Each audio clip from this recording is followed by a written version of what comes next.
in the realm of destiny, where the dragon soars. The howling winds are a tribute to my existence, and the swirling snowflakes are but fragments of my scales. Subjugation is your only path to survival.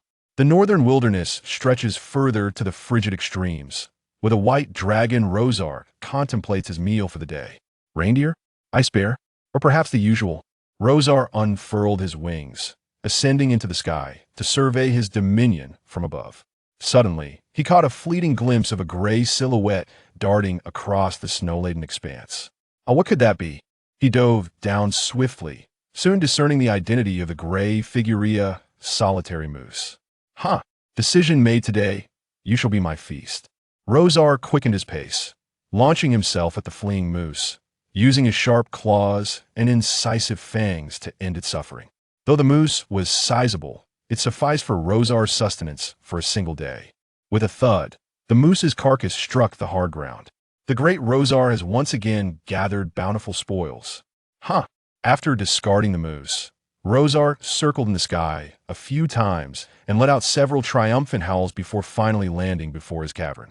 He grasped the moose and carried it inside, ascending to his glimmering bed, where he savored his sumptuous meal. Rosar opened his jaws wide, swiftly consuming the entire moose, which soon settled in his gullet. The fullness in his belly brought him great satisfaction, and he could not help but release a contented belch, scattering a few icy breaths. Having feasted to his heart's content, the white dragon succumbed to the need for slumber, allowing the nourishment to transform into strength. He curled up, tucking his head beneath his expansive wings, gradually drifting into the realm of dreams. In a hazy slumber, Zhu Chang felt as though he had been transported into another body. He yearned to move his arms, yet sensed something flapping against his back, producing gusts of wind. Eventually, Zhu Chang struggled to open his eyes. Instead of his familiar bedroom, he beheld a vast cavern, and beneath him lay not a soft bed but a bed of hard, colorful stones. Peering down at the smooth surface reflecting his form, he realized he was no longer human. How could this be? What have I become? Suddenly, a sharp pain coursed through his head, and with his vision darkening, Zhu Chang hastily lowered himself, taking some time to regain his composure. So I have transformed into a white dragon, recently matured, having just claimed my territory. Zhu Chang finally comprehended his current predicament. He was now an adult white dragon named Rosar, with hundreds of square kilometers of icy plains as his hunting ground. In this realm, the white dragon reigned supreme, with no creature capable of posing a threat. Having become the white dragon, Zhu Chang naturally inherited this hunting ground, assuming the mantle of its new sovereign. With no better solution to his predicament, Zhu Chang resigned himself to the reality of being a white dragon. As the old saying goes, if one cannot change the world, then one must learn to adapt. Zhu Chang felt it was imperative to familiarize himself with his new form and swiftly master all the skills of his predecessor, for he would henceforth live as the white dragon. Zhu Chang remained in place, acclimating to the body of the white dragon. After 3 days, he finally became accustomed to his new physique, at least no longer tripping over himself. He had also begun to grasp the fundamentals of flight overall. Everything was progressing positively, save for the fact that he had been hungry for 3 days. During these 3 days, he had devoted himself entirely to understanding his new body, leaving no time for hunting. To be precise, even if he had ventured out, he would not have succeeded in capturing any prey.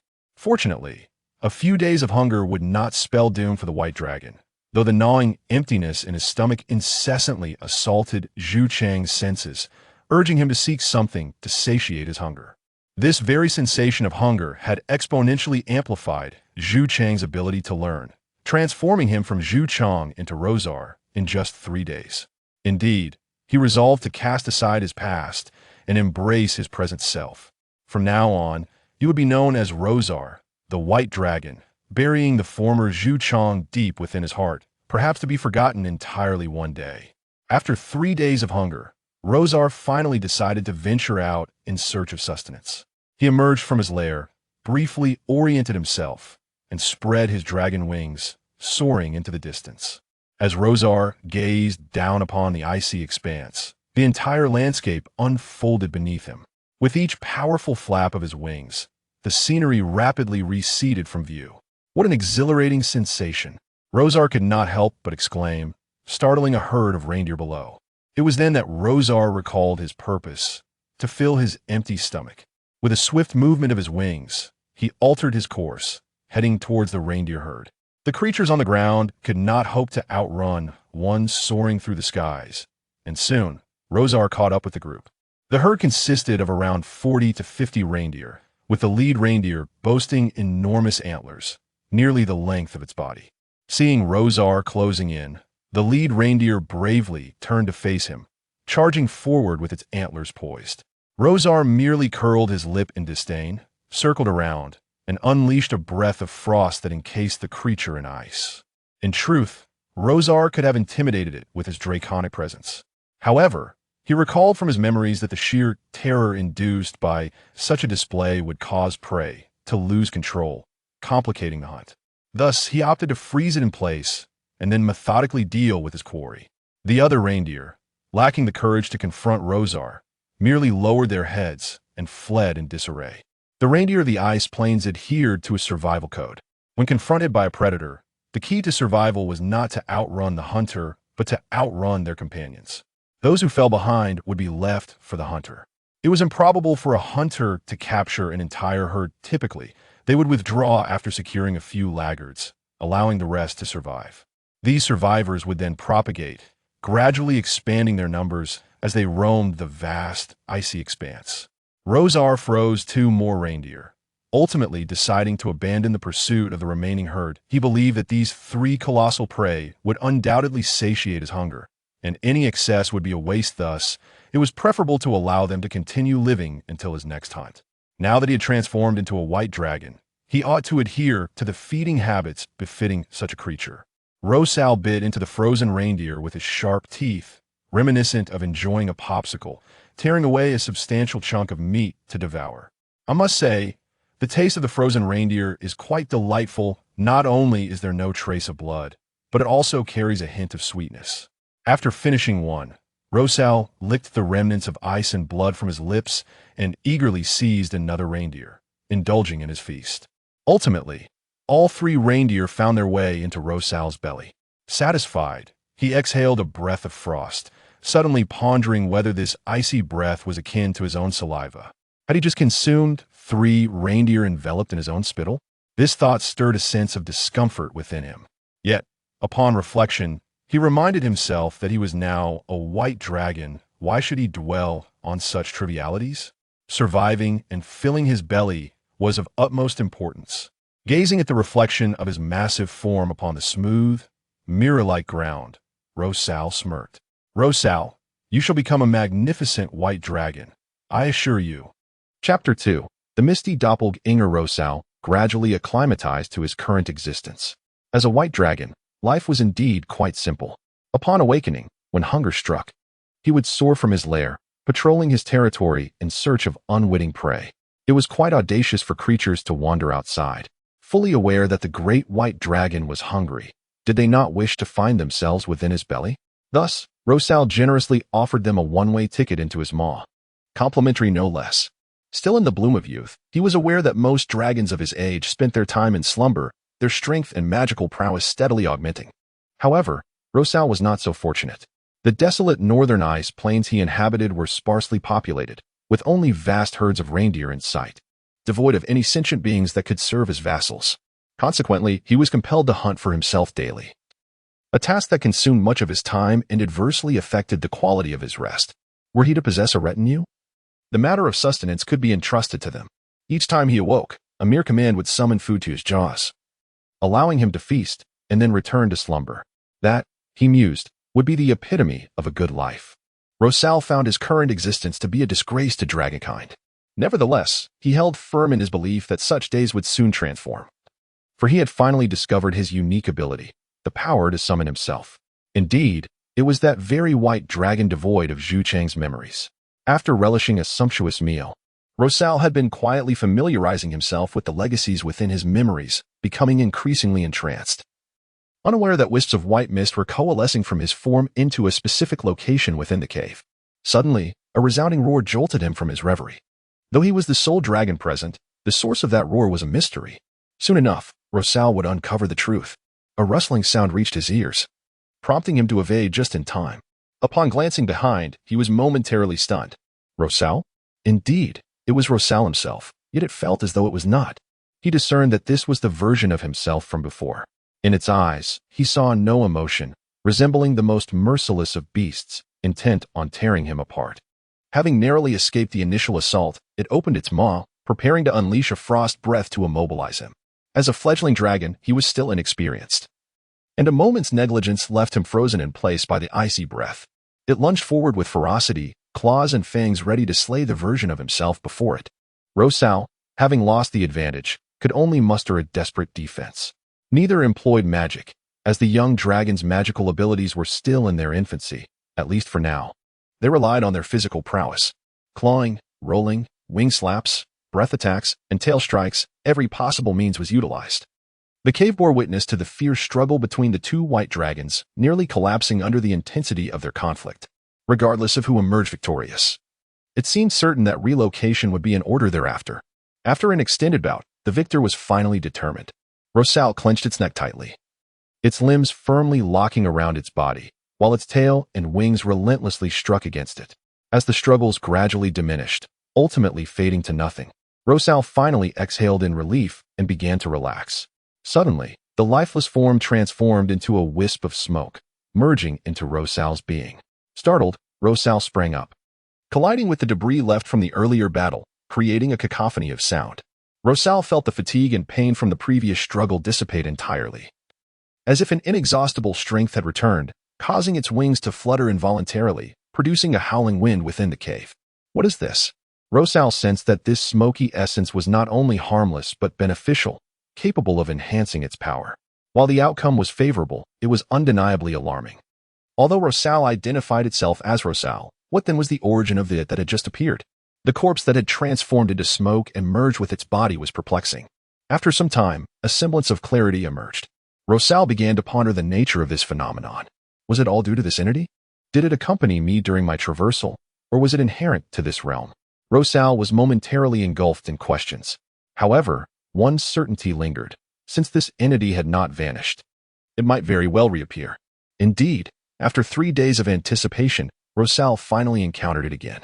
This time, taking the initiative, Rosal deprived it of any opportunity, transforming it into a lifeless body that subsequently morphed into smoke, merging once more near the heart. Unsurprisingly, Rosal's strength surged anew. By comparing with the knowledge retained in memory, it became evident that Rosal could now contend with the previous two versions of itself. In just a few days, its power had significantly escalated. Rosal was overjoyed. Could this entity be considered its ultimate advantage? After another encounter, the entity's strength gradually increased, yet it remained evenly matched with Rosal. Understanding dawned upon Rosal. This truly was its unique advantage. Every 3 days, it would summon a version of itself, imbued only with beastly instincts. This doppelganger would engage in a fierce struggle until one perished. The doppelganger's strength mirrored Rosal's prior capabilities, thus ensuring that each summoned entity was always weaker than the current Rosal, giving it a perpetual edge. As long as caution was exercised, Rosal would remain the victor. How delightful! Rosal felt immense joy. The initial encounter posed the greatest risk, as the strengths of Rosal and its doppelganger had yet to diverge significantly. However, as time progressed, their disparities would only widen, rendering any possibility of reversal improbable. Now, Rosal brimmed with enthusiasm with this entity. The path to power enhancement felt as effortless as engaging in combat. The cave was tidied up, and life continued as usual, with hunting for food when hunger struck. However, at this moment, Rosar devoted his energies entirely to the summoned smoke doppelgangers, showing little concern for other matters. Enhancing his power took precedence over all else. As his strength increased, the interval for summoning the smoke doppelgangers lengthened, evolving from an initial 3 days to now half a month. Rosar's size had also transformed, growing from 20 feet to over 30, his physique becoming significantly more robust, rendering him almost indistinguishable from a white dragon, rivaling even the red dragons. This lifestyle brought Rosar great satisfaction, comfortable and leisurely, with a steady advancement in strength. Unfortunately, fate has a penchant for mischief. Just as Rosar became engrossed in strengthening his power and relaxed his vigilance over his territory, a contingent from the south shattered this tranquility. Chapter 3. The fleeing party amidst the snow and ice of the far northern tundra, a weary band trudged forward with great difficulty. This group hailed from the northern plains, the ancestral home of the Chemoer people, where numerous tribes of varying sizes thrived upon the vast expanse. These tall and resilient individuals, unafraid of the biting cold, sustained themselves through herding and agriculture. However, conflicts often arose between tribes over grazing lands and livestock, with blades serving as the means of resolution, sowing the seeds of enmity that took root and flourished. Many Chemoa tribes found themselves scattered as a result. And although the polar ice fields adjacent to the northern plains were harsh and desolate, many sought refuge there to escape the relentless pursuit of their enemies. After all, survival was a prerequisite for vengeance. This particular group had been fragmented by their inability to withstand their adversaries during tribal strife, ultimately wandering to this desolate land. Leader, the snowstorm grows fiercer. Perhaps we should find a place to rest for a while. The elders and children require warmth and sustenance, suggested a Chemoer, clad in furs and leading a shaggy mount. I have spotted a grove of pine needles ahead. We may make camp there, another similarly attired Chemoer proposed. The leader, acknowledging the hopeful glances from those behind him, found it hard to refuse. Indeed, having journeyed far from their homeland, it was time to settle down and contemplate the days ahead. The leader, named Kunang, boasted a thick beard and resolute eyes, his robust physique a testament to his capability in guiding the group to this point. He turned and called out with a booming voice, "Everyone, endure just a little longer. Kuka has discovered a grove of pines ahead. We shall rest there." Upon hearing this, the members of the party quickened their pace, eager to kindle a fire and prepare hot tea and food to warm their frostbitten bodies. Unbeknownst to them, they had wandered into the territory of a white dragon. Just yesterday, Rosar had successfully dealt with a summoned smoky doppelganger, thereby enhancing his own power. To his delight, he had also mastered a magical ability that allowed him to visualize data. This constant spell would render everything within his line of sight into data, granting him a deeper understanding of the world before him. The ancient knowledge of the dragon lineage warned him of the perils in this realm, inhabited not only by deities but also by abyssal horrors, elves, dwarves, nagas, lizardfolk, goblins, orcs, half-orcs, gnomes, and, of course, humans. While dragons reigned at the apex of the biological chain, there were still races capable of posing a threat to them. The ability to visualize data was a magical invention of human mages, proving to be exceedingly practical. Upon acquiring this spell, Rosar's first act was to examine himself. Name: Rosar race, white dragon size, giant, 33 feet, tiny, small, medium, large, giant, strength, giant, tiny, small, medium, large, giant, speed, swift, normal, agile.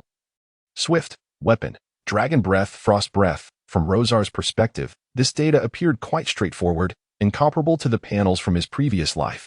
Nevertheless, it provided him with a basic understanding and a point of reference in his mind. Rosar surveyed every corner of the cave with a data-enhanced vision and suddenly remembered the vast territories awaiting his exploration beyond the confines of his lair. With a powerful flap of his wings, he soared out of the cave, surveying the long-neglected expanse below. As he flew over a grove of pine trees, he sensed something amiss. What could be the source of that smoke? Given the frigid climate of the polar ice fields, the likelihood of an accidental fire was nearly non-existent. It must be that someone was making a fire in the woods. Could it be humans? He decided to descend slightly for a better look. Just as he prepared to spiral down, a spear suddenly shot up from the forest, soaring beneath him, losing momentum as it reached its apex and plummeting downward. Startled, Rosar quickly ascended again, intending to assess the situation. Unbeknownst to him, the individuals below were even more terrified. Kunan and Kuka gazed up at the circling white dragon. Anxiety etched across their faces. How could a white dragon be here? This was perilous. They could no longer remain in this place. Kunan instructed everyone to hastily gather their belongings and prepare to depart. He had no desire to linger. Being neighbors with a white dragon was not a comforting thought. The notorious five-colored evil dragons were infamous for their greed, shamelessness, and cruelty. Even a white dragon, though the weakest among them, was not something they could contend with. The wisest course of action was to put as much distance between themselves and the creature as possible. Kuka frowned, addressing Kunan. Leader, we have only just found a place to rest, and we've prepared hot water and warm food. We have yet to eat, and now we must leave? Perhaps we should wait a little longer. The white dragon in the sky seems to have been startled by your spear. It may not dare to descend anytime soon. Let everyone have some hot water to warm themselves and eat a bit to fill their stomachs. Only then will we have the strength to continue. Cunin recognized the validity of Kukka's suggestion. In this desolate icy expanse, losing food and warmth equated to stepping 1 foot into the abyss. He observed the companions gradually gathering around him and spoke in a low voice. Very well. Inform everyone to move swiftly. A few more will accompany me to keep an eye on the dragon above, to prevent a sudden attack. Understood. Thank you, leader. Everyone felt fortunate to have such a responsible and capable leader guiding them. Without Cunin's leadership, they would have perished long ago on their flight for survival. It is essential to note that the road to safety was fraught not only with the pursuit of hostile tribes, but also with the threat of goblin bandits, savage beasts of the wasteland, and the frost giant tribes, each a formidable danger to their existence. As they journeyed onward, they had long since grown accustomed to Cunin's leadership and bestowed upon him their unwavering trust, and this occasion was no exception. Cunin gazed intently at the sky. The silhouette of the white dragon still faintly discernible. Beside him, Kukka offered a cup of warm water and some food. Have a sip of warm water and eat something. Chief, he urged. Cunin tilted his head slightly, accepted the offerings, and without hesitation began to eat heartily, occasionally sipping the warm water. Once he had swiftly finished the food and drink, he took a moment to express his gratitude. Thank you. You should rest as well. There lies a long journey ahead. Yet Kukka did not depart. Instead, he continued to speak. Chief, I have been pondering lately, will we truly find a suitable place to live by continuing this way? This place not only boasts woods but also roams with many reindeer. There is no better place for us to settle. He envisioned raising some reindeer in the future. Cunin interrupted him. Do not harbor such delusions. The white dragon will not idly watch us inhabit its territory. Kukka retorted fiercely, then we shall slay the beast. After all, it is merely a white dragon. As long as we locate its lair and trap it inside, it is no more than a larger wild animal. Kukka's family had been slaughtered by adversarial tribes during conflicts, and he had harbored thoughts of vengeance that he could not afford to forget. Cunin, however, remained far more rational. Kukka, the white dragon is not a mere beast. Its peril is not solely reliant on its wings. While this may be a favorable location, we cannot hope to defeat the white dragon and claim it for ourselves. Kukka, disheartened, implored, Chief, let us at least try. Cunin resolutely shook his head. No. I must remain responsible for the lives of the remaining tribespeople. Attempting to kill a white dragon in its lair is utterly out of the question. With no choice but to leave in disappointment, Kukka departed. Meanwhile, the white dragon, Rosar, circled above, unable to discern what lay concealed within the woods below. Suppressing his curiosity, he resisted the urge to descend. It is likely just a few insignificant insects posing no danger to me, he mused, unaware that among those insects lurked a desire to become a dragon-slaying warrior. Once his interest waned, Rosar soared away, heading into the wind and snow towards his lair. With the departure of the white dragon, the threat diminished considerably, and the chemo people in the woods quickly gathered their belongings to continue their journey. Chapter 4. Avalanche. The Comorians had scarcely departed when they encountered an unforeseen predicament. A massive glacier obstructed their path, standing majestically upon the ice field like a splendid white palace. While its beauty was undeniable, it ensnared the Comorians in a dire situation, particularly for the elderly and children within the group. Traversing the frigid tempest was already a formidable challenge. Scaling the glacier would surely be a perilous endeavor. Cunin recognized that their stubborn persistence could no longer hold. A change in direction was imperative.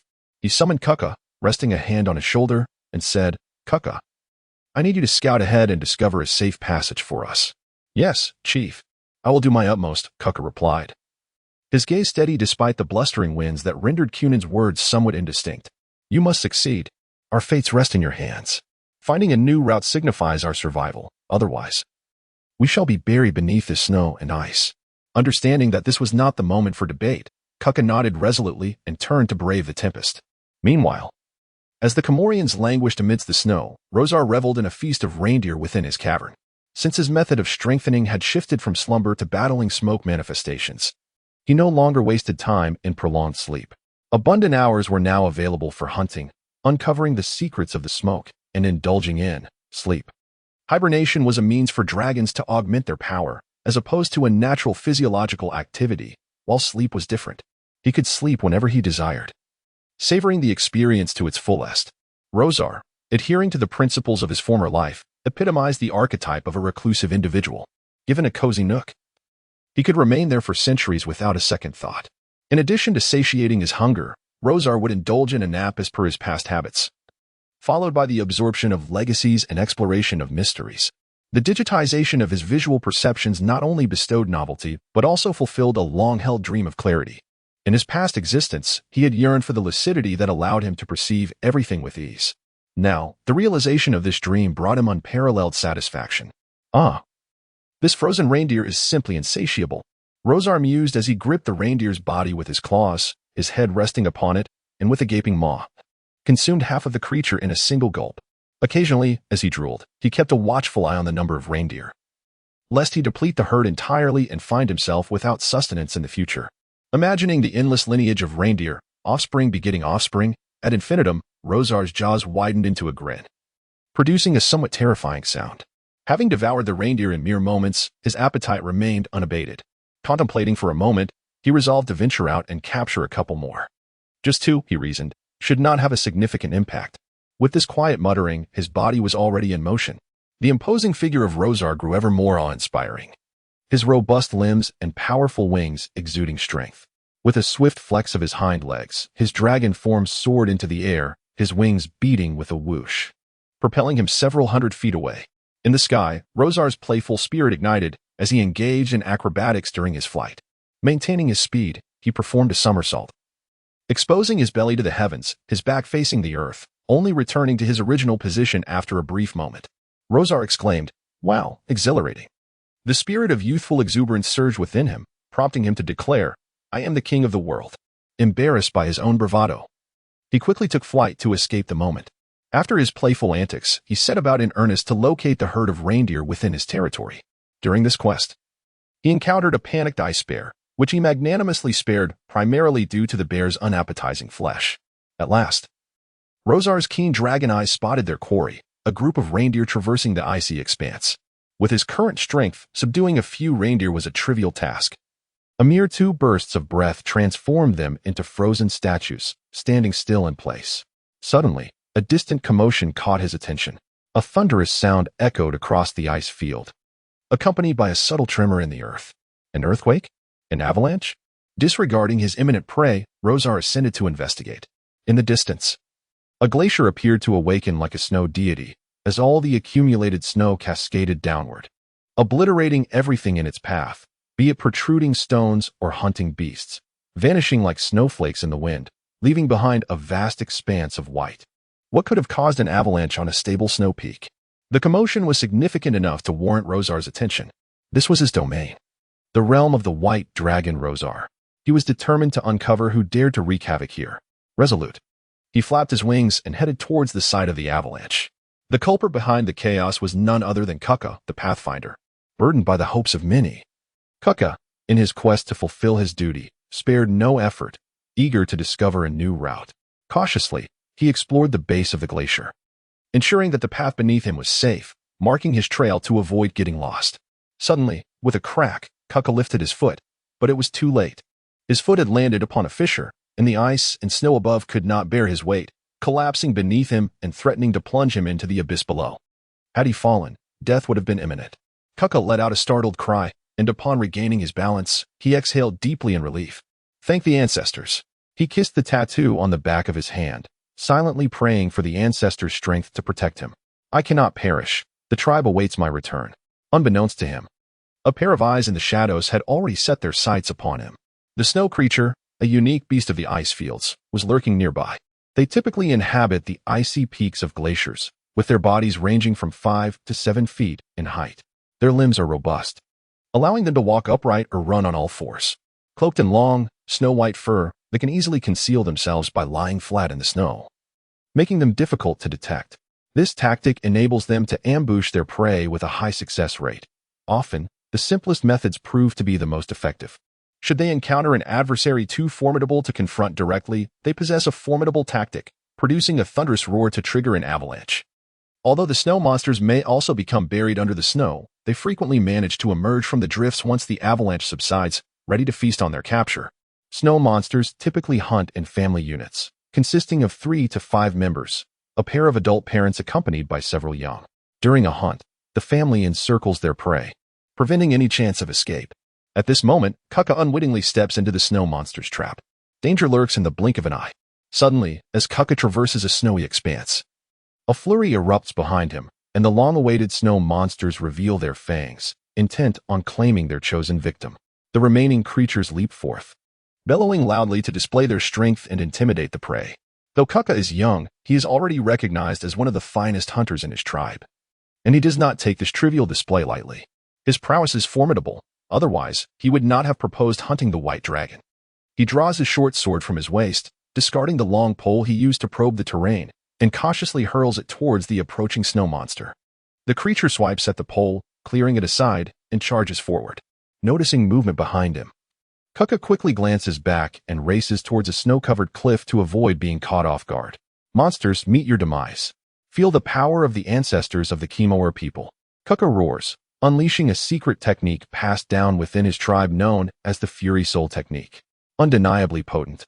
This technique has played a crucial role in establishing the Kimura people on the desolate plains. Its contributions are indelible.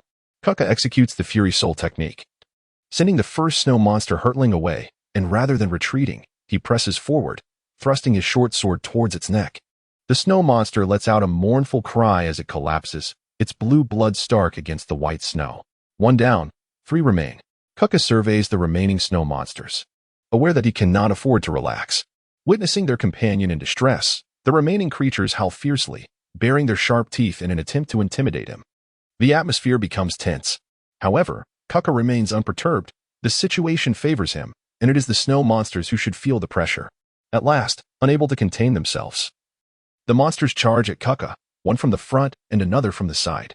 Humph, Kukka scoffs, advancing towards the strongest among them, aiming his short sword at its neck. The snow monster deftly alters its course, launching an attack at Kukka's lower body. The sword misses its target. Cunning beasts. Kukka curses under his breath, evading its long claws and landing a kick with the reinforced toe of his specially made boots, which feature a sharp blade protruding from the sole. Indeed, the Yeti's chest oozed a cerulean hue of blood. Regrettably, the blade was insufficiently long. Kukka furrowed his brow, initially believing this maneuver would deliver a crippling blow to the creature, yet the wound proved to be not deep enough.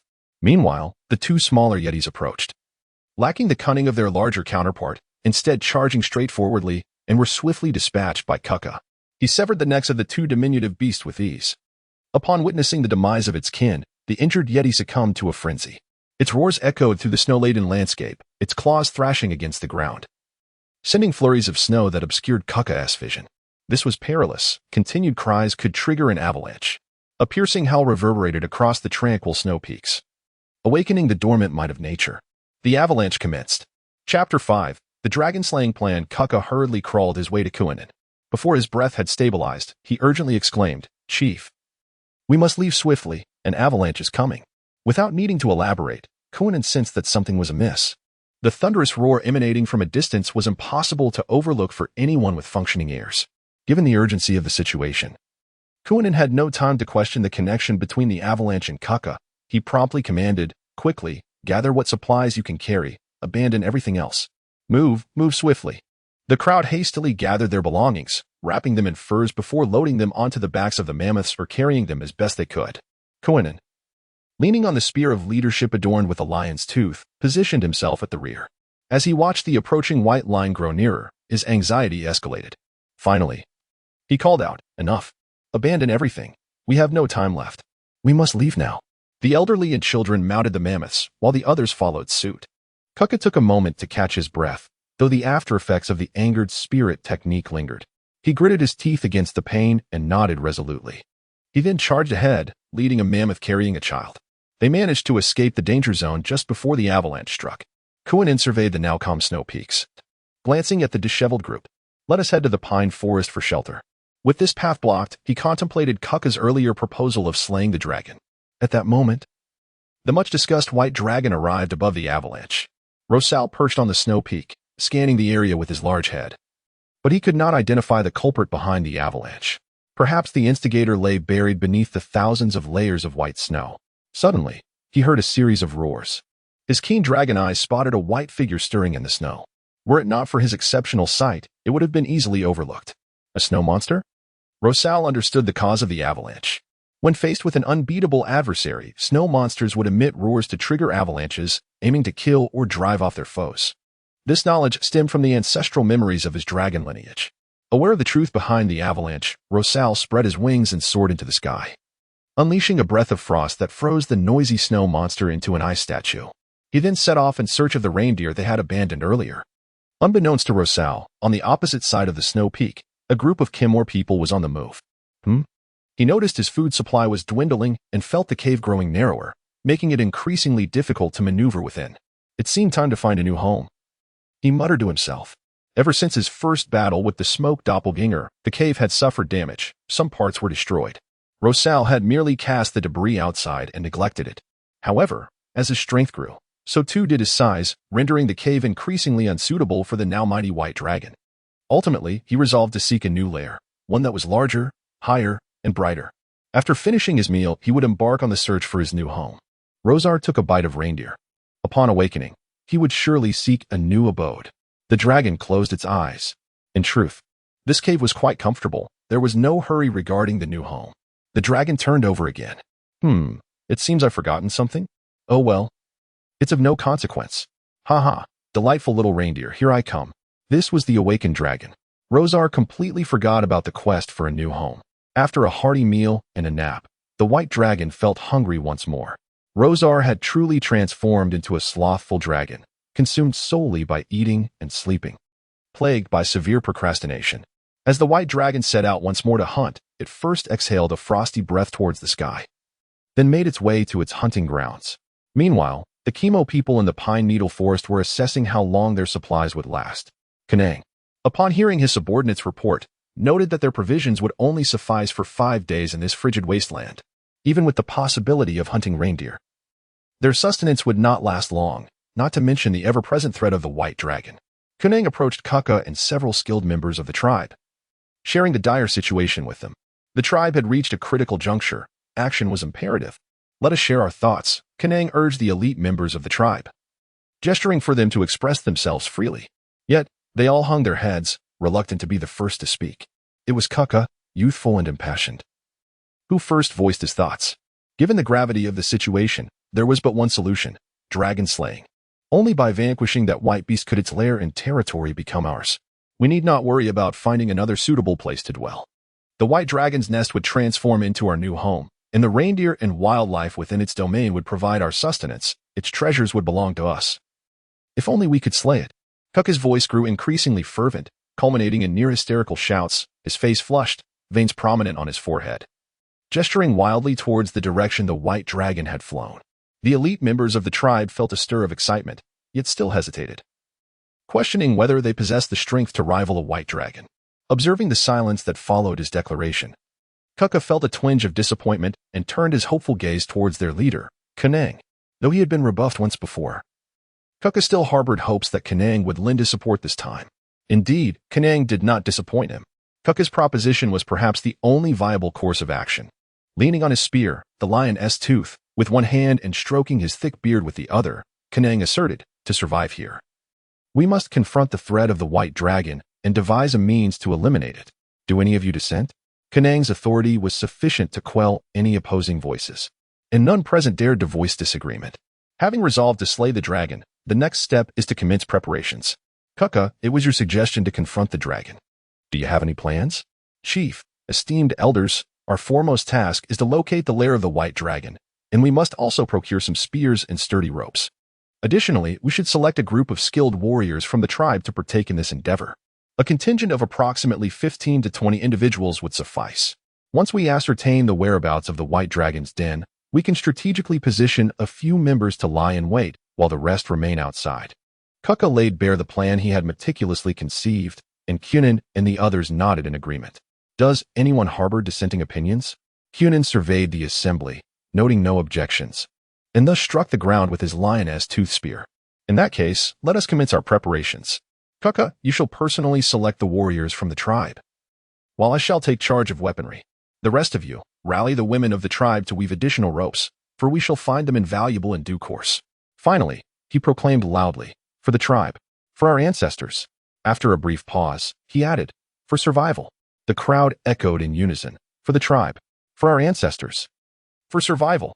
Consequently, the entire Chimera tribe sprang into action, executing the dragon-slaying plan with methodical precision.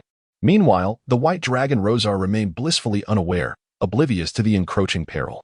His inaugural challenge as a dragon was swiftly approaching. Chapter 6 Confrontation. After nearly 2 days of searching, Kuka finally located Rosar's lair. He initially concealed himself in the snow, waiting for the white dragon to emerge for its hunt. Following the dragon's trajectory in the sky, he meticulously determined the lair's position, scouring peak after peak until he finally caught sight of the white dragon. "Splendid!" Kuka exclaimed, raising his fist in exhilaration. "Evil dragon, prepare to meet your demise." He summoned the members of the dragon-slaying team to gather around, ready to inform them of the white dragon's lair. Kuka produced a rudimentary map he had sketched. "Behold, this is our location in the pine needle forest, and here lies the avalanche-prone mountain. To the northwest is where the vile dragon resides." He pointed to a specific spot on the map. "Right here. There is a cave in the middle of that peak, and I witnessed the white dragon emerging from it. However, there is one point of concern." Kuka hesitated before continuing. "What is it?" "It appears to be exceedingly large, much larger than any I have ever seen." Kunin was taken aback. "How large?" "By my estimation, it must be over 30 feet. Kunin stared at Kuka in disbelief. "Over 30 feet? Isn't that the size of a red dragon? Are you certain you did not misjudge?" "Indeed," Kuka confirmed. Upon receiving Kuka's affirmation, Kunin's voice grew grave. "It seems our plan must be revised. We require more weapons and ropes, as well as additional manpower." The others concurred with Kunin's assessment. After dispersing, Kunin approached Kuka. "Time is of the essence. It took nearly 2 days just to locate the White Dragon's cave. Elders have already perished in the tribe, and many more are suffering from frostbite. If we do not swiftly eliminate that White Dragon and seize its lair, the number of those succumbing to the cold will only increase. While food from hunting reindeer remains somewhat sufficient, the nearby reindeer population has dwindled significantly. Only by establishing a secure base can we organize efforts to hunt further afield." Kuka listened intently, his gaze steely. "What can I do?" Kunin stroked his beard thoughtfully. "I have made my decision. Tomorrow, we will set out to slay that white dragon. The path you have uncovered must be traversed by you. I hope you are prepared. Also," he hesitated, "if I should fall in battle, the tribe will be entrusted to you." Kuka was taken aback by the leader's unexpected trust, momentarily speechless. "But I am still too young. I fear I am unfit." Kunin waved his hand dismissively. "What matters is not your age, but your capability to lead the tribe to survival and continuity. I will announce this before we embark tomorrow. Should we all survive, that would be splendid. If we do not..." He left the sentence unfinished, but Kuka understood the implications. If they all perished, the dragon-slaying endeavor would undoubtedly fail, leaving the remaining souls to a dismal fate in the howling snow. "No, we shall all survive. It is the white beast that will perish." Kuka roared in silent fury. The following morning, the white expanse remained desolate and eerily silent, unchanged but for the biting cold wind. Kunin declared that he would venture forth to slay the dragon today. After his departure, the tribe was warned to be cautious of the perilous creatures lurking in the icy plains. He also proclaimed that Kuka would be his successor, a statement met with unanimous approval. With preparations complete, Kunin clapped his hands and set off, invoking the blessings of their ancestors. Kuka, accompanied by a team of 32 dragon slayers, advanced toward the lair of the white dragon. Each member was equipped with ropes, spears, axes, and a few bows and arrows, though the latter were scarce. After a morning of arduous trekking, they finally arrived at the vicinity of the lair.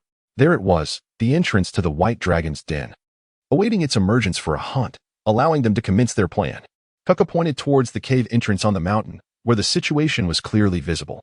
It appeared that the white dragon had a hearty appetite, venturing out to hunt at a regular hour each day, thus facilitating their endeavor. "Everyone, conceal yourselves. Once it departs, we shall lay in wait," Kuka instructed. Kunin organized the group while he and Kuka kept a vigilant watch on the cave entrance, ensuring they would not miss the dragon's exit. Meanwhile, Rosar, after 2 days of contemplation, finally resolved to seek a new lair.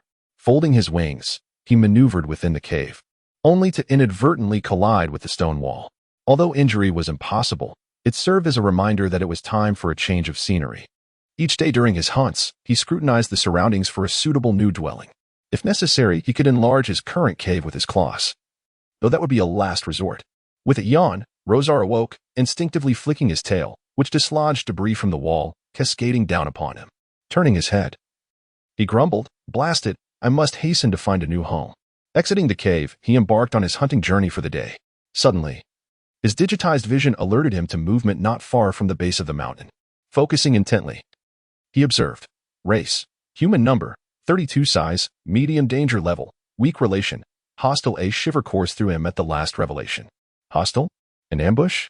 Rosar soared into the sky, oblivious to any actions they might take. Could they be planning to lie in wait within his cave?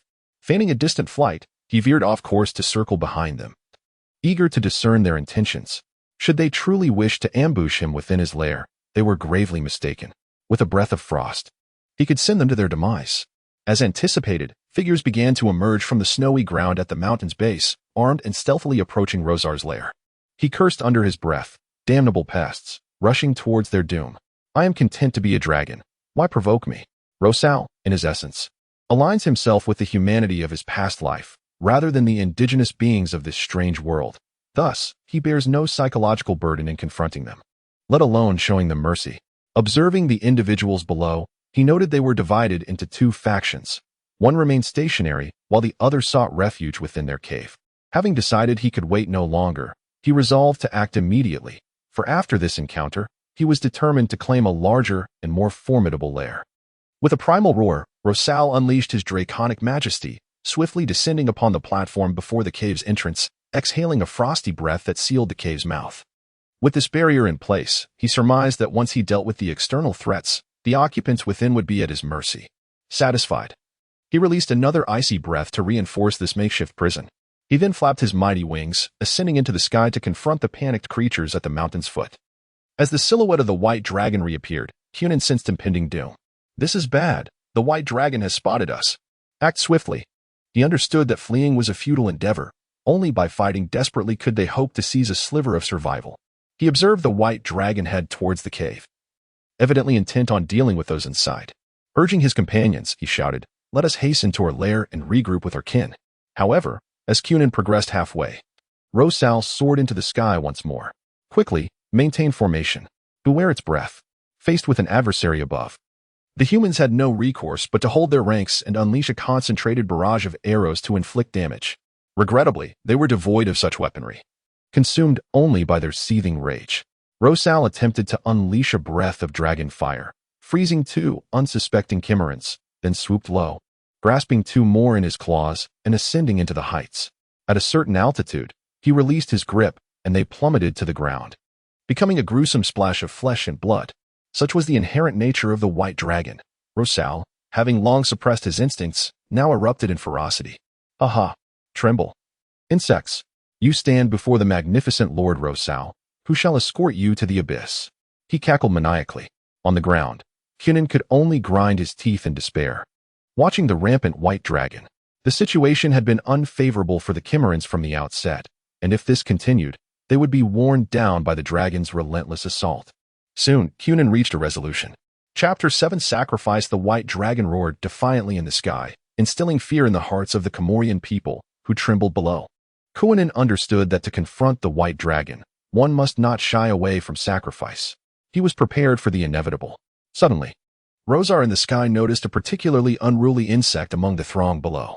Brandishing his spear, he waved it towards the heavens, shouting provocations as if daring the creature to respond. How ludicrous! Rosar discerned that this individual surely had a trick up his sleeve. Had Rosar been the same as before, he might have fallen for such bait, but now he merely scoffed, harboring no intent to descend. If he were still the previous incarnation of the white dragon, perhaps he would have been cornered within the cave, besieged, and met with a bitter end. Alas, the current Rosar was well versed in the art of warfare. Having studied the principles of Sun Tzu, Rosar unleashed a breath of dragon fire towards Cunin, who adeptly evaded the attack. No longer wishing to engage, Rosar shifted his focus elsewhere. Realizing the cunning dragon had seen through his ruse, Cunin abandoned his plan to act as bait. The spear in his hand, the lion's fang, was a magical weapon, renowned for its piercing capability and its ability to inflict wounds that bled profusely, continuously sapping the enemy's strength. The lion's fang was a treasured heirloom of their tribe, having safeguarded them for centuries, yet it was also the reason other tribes had set their sights on them, resulting in the decimation of their people to a mere handful. If Cunin could lure the white dragon closer, a well-aimed strike from the lion's fang might turn the tide. Ice spike technique, Cunin murmured. Yes, this was an ice spell learned by Rosar from his memories, capable of summoning a rain of ice spikes to assault enemies within its range. Nearly half a foot in length, the ice spikes fell from the sky, piercing the unfortunate souls below and striking the hard ground with a sharp sound. That sound was a death knell, having just claimed the lives of several living beings. Give up, insects. The great Rosar shall grant you eternal silence. The spirit of youthful bravado ignited within the dragon, as he echoed the boasts of his predecessors from memory. Apart from the 10 who had entered the cave, only 15 of the original 22 remained. The rest had succumbed to the White Dragon's rampage, reduced to lifeless corpses. Kunin had no time to mourn their loss, for he feared he and the remaining survivors might soon follow suit. Kakar had bravely volunteered to lie in ambush within the White Dragon's lair, leaving Kunin unable to consult anyone regarding their plight. I hope he is safe, Kunin pondered for a moment before casting aside thoughts of Kakar. Onward to the lair. We must locate the others, Kunin called out resolutely. He took the lead, shielding the others as they advanced, spear poised defensively against the White Dragon. Observing their continued approach to his den, Rosar felt minimal threat from the two groups, even if they converged. Nevertheless, he was determined not to allow them to achieve their objective easily. He cast the ice spike technique twice more, though the results were far from the initial success. The ice spikes fell as the adversaries had already sprinted several feet away, escaping the spell's effective range. The spell-casting prowess of the White Dragon is truly lacking. In a moment of fury, even the dragon scolds itself. It seems that brute force is the only recourse. Having made this determination, Rosar prepared to dive, intent on delivering a severe lesson to the insects below. Perish, you wretched bugs. Kunin, witnessing this scene, felt not dread but elation. He recognized that the moment he had long awaited was finally at hand. With bated breath, he raised his gaze to the White Dragon, his feet moving in tandem with his thoughts. Long before the battle commenced, he had invoked the spirit of fury, sustaining his enhanced state, which was now nearing its conclusion. This was his last opportunity. Ancestors, unleash your wrath and safeguard your descendant.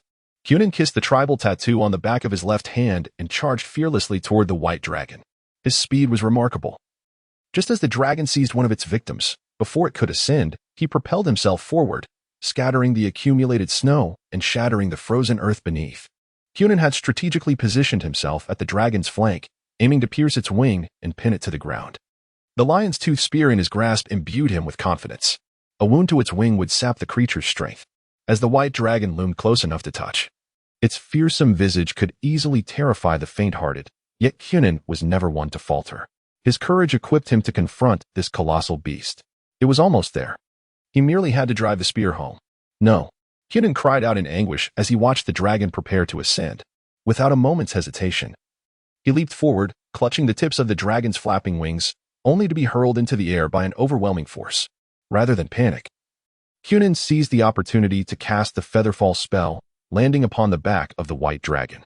This technique, learned from a wandering sorcerer in the southern plains, had proven advantageous on numerous occasions, and this instance was no exception. Rosar soared once more, casting aside the human he had just released from his claws. Oh, yet another insignificant insect. He was aware of the additional weight of a human upon him, yet it mattered little. It was merely another trifling creature that posed no threat. As Rosar tumbled through the air, he taunted, "Human, may your demise please Lord Rosar." The dragon's movements intensified. Kunin clung to the dragon's spines, his palms bloodied from the sharp protrusions, yet he held fast to the lion's tooth spear, thrusting it fiercely into the gaps between the dragon's scales. A roar of pain echoed in Kunin's ears. He knew he had wounded the beast. Before he could revel in this victory, he felt the dragon accelerate, its trajectory now directed skyward. Feeling the howling wind whistling by his ears and the icy snowflakes striking his face, he understood that if he did not relinquish his grip, he would inevitably freeze to death. Yet, letting go would mean plummeting to his demise. Since it had come to this, he resolved to deepen the wounds upon his adversary. Kunin cast aside thoughts of life and death, vigorously shaking the spear of lion's fangs that had pierced deep into the body of the White Dragon. Intent on enlarging the wound and increasing the flow of blood, the thinning air and frigid winds at such heights gradually rendered Kunin's body stiff and his mind increasingly hazy. Were it not for the sacred duty of protecting his tribe, he would have long since succumbed. Let go, a voice within urged him to abandon his struggle. Yet he could not acquiesce. I am the chief of the tribe. The ancestors of the Chemoer people are watching over me. Kunin persevered upon the undulating back of the White Dragon for what felt like an eternity. At last, he reached the brink of his limits. The blood surrounding the wound on his palm, previously frozen, tore open once more. on the verge of losing consciousness. Kunin was flung from the dragon's back, plummeting towards the ground. In the face of death, he felt no fear. To die for his tribe meant he would ascend with honor, standing alongside his ancestors as a star in the heavens, watching over his tribe and blessing the warriors of the future. Kuka, I entrust everything to you ultimately. Kunin's body met the earth, transforming into a lifeless, icy form. The surviving few, witnessing the death of their chief, found themselves bereft of courage to confront the colossal white dragon, fleeing in panic. Meanwhile, Kuka and his companions within the dragon's lair had finally breached the icy wall formed by the dragon's breath, emerging with weapons drawn, prepared to fight alongside Kunin. However, as they lifted their heads, 10 among them beheld the lifeless body of Chief Kunin falling upon the nearby snow. Kuka dashed frantically towards the revered leader, desperate to confirm that this was not reality. He embraced Kunin's cold body, tears streaming down his cheeks uncontrollably.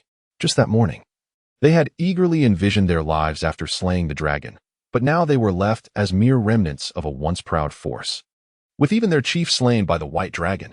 And then, the white dragon, he raised his gaze, searching for the dragoness silhouette. The creature soared into the sky, flapping its great wings as it departed the battlefield. With the dragon still alive, it was evident that their initial plan had failed. The prospect of continuing their dragon hunt had become impossible. The paramount concern now was to preserve their strength. After all, the dragon's thirst for vengeance was formidable. Now, they faced not only the bitter cold of the tundra, but also the wrath of a gigantic white dragon. The tribe was at a critical juncture of survival. Kuka shouldered Kunin's body, casting a fierce glare at the retreating dragon. Wretched beast, wait for me. I shall return for you. Chapter 8. The New Mist. Rosal, having been pierced by Kunin's spear, writhed in the sky as he shook off his assailant, yet the pain from his wounds persisted. He paid no heed to the falling humans or the unresolved situation below, instead altering his course towards another peak within his territory. Rosal sought to assess the extent of his injuries. A sharp sound echoed as Rosal's hind legs struck the ground. After traversing such a distance, he finally alighted upon a relatively flat mountaintop to conduct his examination. With great effort, he turned his head and beheld the site of his wound. A long spear protruded from his left flank, glimmering ominously with a suspicious red light, and dragon blood flowed ceaselessly from the injury. Curse be it, a magical weapon. Rosal attempted to grasp the spear with his claws, and after considerable struggle, he managed to extract it, casting it aside onto the ground. However, the bleeding showed no signs of abating. Rather, it intensified. In desperation, Rosal expelled a breath of icy air upon the wound, freezing it in an attempt to staunch the flow of blood. The remainder was left to the exceptional regenerative abilities of his draconic lineage. Such an injury would, with a mere slumber, likely heal completely. Having tended to his wound, Rosal's focus shifted to the magical weapon that had inflicted his injury. The spear on the ground still emanated a bizarre red glow, quivering subtly as if poised to strike again. Faced with uncertainty, he unleashed another breath of dragon fire. At last, it settled into tranquility beneath the ice. Rosal scrutinized the spear. Name, Lianfang spear dimensions, 9 feet, 1 inch damage. Piercing, bleeding sharpness. Legendary, ordinary, fine, legendary, supreme, skills, tear. Summon, bleed. As Rosal absorbed this information, he felt the pain from his wound diminish slightly. Sustaining an injury in exchange for a magical weapon was not such a bad trade. He grasped the spear, but alas, the dragon's claws were ill-suited for wielding such armaments, and the size proved incompatible. Nonetheless, it would serve well as a collectible. Rosal swallowed it, not into his stomach, but into a small storage space he had created in the roof of his mouth. This space had been established previously, a legacy of his kind, designed to safeguard his glittering treasures. Now, it was perfectly suited for the spear. After a couple of flaps of his wings, Rosal detected no further abnormalities in his condition and resolved to seek a new lair. His former dwelling had undoubtedly been desecrated by those humans, and he had no desire to return. After all, he had long wished for a new home, Rosal reassured himself. Surveying his surroundings, he noted that while the current location was decent, it lacked a natural cave, and excavating one himself would be exhausting. Relinquishing this spot, Rosal shook his head, pondering where to venture next. Suddenly, a faint mist began to envelop him once more. After a brief wait, the smoke thickened, gradually taking on a distinct outline. A human? Indeed, a figure emerged from the haze. Subsequently, this individual began to shout and scream at Rosar, brandishing a spear and preparing to confront him. Rosar, puzzled, pressed him down with his claw, contemplating the transformation of the smoke. At that moment, more silhouettes materialized from the fog, all of them human. HM? Rosar recognized the last human to appear, the one who had previously inflicted wounds upon him. Rosar counted, and there were a total of 11 humans. So, these are the very beings I just dispatched? It seems that some things remain unchanged. Relieved, Rosar swiftly eliminated these entities, reducing them to smoke that he absorbed. Once he had dealt with them, Rosar closed his eyes to sense the smoke near his heart, discovering it had expanded. Now shimmering with a silvery hue and speckled with starlight, drawing significant attention. Before he could fully grasp the other changes, a flood of fragmented memories surged into his mind. He let out a muffled groan, nearly collapsing. These were the scattered memories of those he had slain. The smoke could transmit their memories to me? Rosar found himself perplexed but chose to disregard the matter, content that it posed no detriment to himself. As he sifted through their memories, Rosar finally discerned the origins of these humans. So, this was their intent. They had come to seize my territory. Humph. Acknowledging the trivial enhancement granted by the smoke, Rosar smirked, finding humanity quite pathetic. With the problem resolved, only one new home remained. There it is, let us depart. In a brief span, Rosar located his new abode, a valley surrounded by towering snow-capped mountains. The only entrance had been buried by a previous avalanche, making it exceedingly difficult for any creature to access the valley without traversing the mountains. Naturally, with his wings, Rosar could enter and exit freely, ensuring that no humans would come to hunt dragons and seize territory as before. Upon landing in the valley, he discovered a small cave that could accommodate half of his body, perfectly situated on the southern heights, allowing him to survey the entire valley, a splendid nesting site. This is quite suitable. With a bit of effort, I can expand this cave. Pleased with the location, Rosar was willing to invest time in enlarging it. Without hesitation, he thrust half of his body into the cave, using his foreclaws to excavate the rocky walls and laying the debris atop the entrance platform. Diligently, Rosar expanded the cave within a single day to a size sufficient to accommodate 3 of his forms. The remaining task would be to embellish it in the days to come. I declare, Lord Rosar's new home is complete. Haha. Rosal was filled with delight as he wagged his tail in his new lair, feeling no sense of confinement from the rocky walls. This mountain was vast, and as Rosal grew in size, he could continue to excavate further within. He brought forth his shimmering treasures, arranging them beneath him to form a comfortable bed, and reclined with ease. With a deep sigh, a crystalline layer of ice formed upon the cavern's stone walls. Gazing at his reflection upon the icy surface, he nodded in satisfaction. Perfect. With the matter of his new home settled, his attention shifted to the changes in the smoke, an enigma that had long unsettled Rosal. Previously, he had only encountered the smoke forms of the White Dragon, but after vanquishing those humans, he had now encountered smoke humans as well. Did this imply that any creature he killed would transform into a smoke form? The evidence before him compelled Rosal to entertain this notion.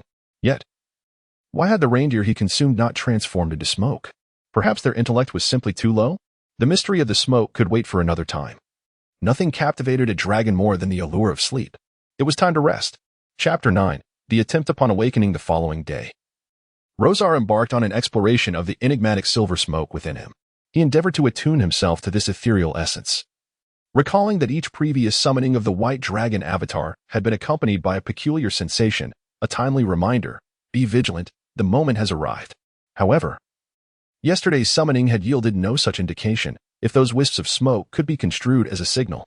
Perhaps it was merely the aftermath of battle that had dulled his senses. Rosar was adept at crafting justifications. Yet today, he found no reason to falter. He reclined upon his bed, focusing intently on his inner perception. In a trance-like state, he envisioned a circular disc, reminiscent of a clock, adorned with 2 hands, one moving languidly while the other remained steadfast and still. No, it was also in motion, albeit at a significantly slower pace, rendering its movement almost imperceptible. The disc bore a short, inverted triangular mark. It appeared that both hands were gradually gravitating towards this symbol, albeit at differing velocities. Could this be the essence of the smoke? Rosar pondered with curiosity. What manner of artifact was this, capable of summoning the deceased to engage in combat on his behalf, thereby augmenting his prowess? As he scrutinized the disc, he suddenly felt his consciousness materializing, flowing ceaselessly in a singular direction. This sensation resembled that of a warhorse restrained by a bridle, its reins no longer in his grasp. Upon his mental energy touching the disc, a surge of knowledge flooded his mind, revealing insights into its utilization. It became apparent that the disc actively marked individuals, Those designated would become an ethereal avatar devoid of their original consciousness upon being slain by his hand, following the destruction of their corporeal forms. These avatars would merge with his being, enhancing his physical and magical capabilities. At times, he might even acquire fragments of their souls, fortifying his own essence. No wonder. Rosar murmured to himself. No wonder I can access the memories of those humans. With eyes now wide open, he emitted an exhilarated cry. Ow! Oh! Nearly choking on his own excitement. Indeed, it seemed that the summoning process could be expedited, and once the number of destroyed avatars reached a certain threshold, they would cease to augment his strength, yet could still be summoned to fight in his stead. If he amassed a multitude of these avatars, would it not be akin to carrying an entire battalion with him? Rosar's heart swelled with joy. Surely, destiny favors me. With this newfound knowledge, he yearned for an opportunity to test his theories. Eagerly, he prepared to seek out those humans from the previous day, intent on slaying them all to leave behind their avatars as his loyal servants. However, he soon halted. The remnants of his humanity cautioned him against such recklessness. The desire for bloodshed could lead to the obliteration of one's sanity, ensnaring him in a web of obsession, ultimately leading to self-destruction. It is often those who master their impulses who find true success. However, this does not imply that Rosar would transform into a dragon that endures oppression without retaliating. There exists a saying among the heavens, one must act when the moment calls for it. Those who provoke one must face dire consequences. From his recollections, Rosar discerned their destination and, with a powerful flap of his wings, surged forth from the valley, swiftly heading toward the grove of pine needles.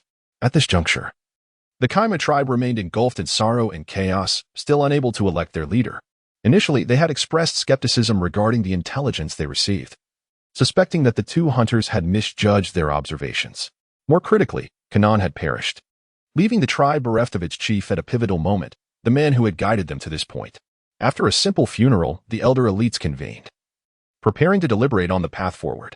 Amidst Kukka's team, someone spoke up. The chief had previously stated that should he fall in battle, Kukka would ascend as the new leader. Yet, before he could finish, he was interrupted. What face does he have to assume leadership? So many went forth, some were injured, others perished, yet he emerged unscathed, not even a scratch upon him. Does he lack the courage to confront the White Dragon? He is utterly unworthy.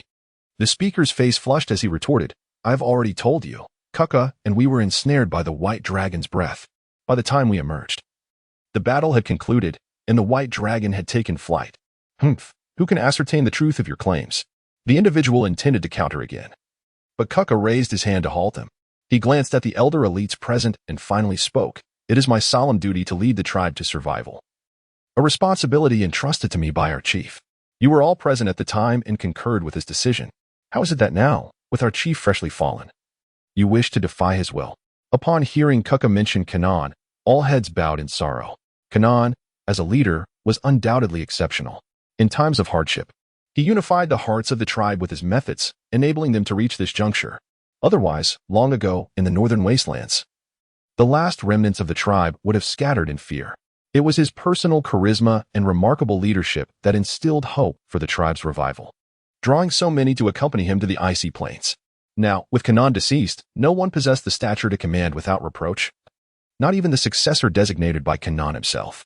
After a brief silence, an elder voiced a challenge to Kukka. You may aspire to be chief, yet the lion's tooth spear lies abandoned upon the battlefield. The companions behind Kukka were stirred, eager to denounce this assertion. The elder merely reiterated that only one who wields the lion's tooth spear is worthy of recognition as chief. After a pause, he posed the pressing question, in this critical moment for the tribe, who shall lead them? The elder elites conferred and ultimately reached a consensus. They resolved to establish a council of 10 elders to govern the tribe. Kukka responded, very well, I consent.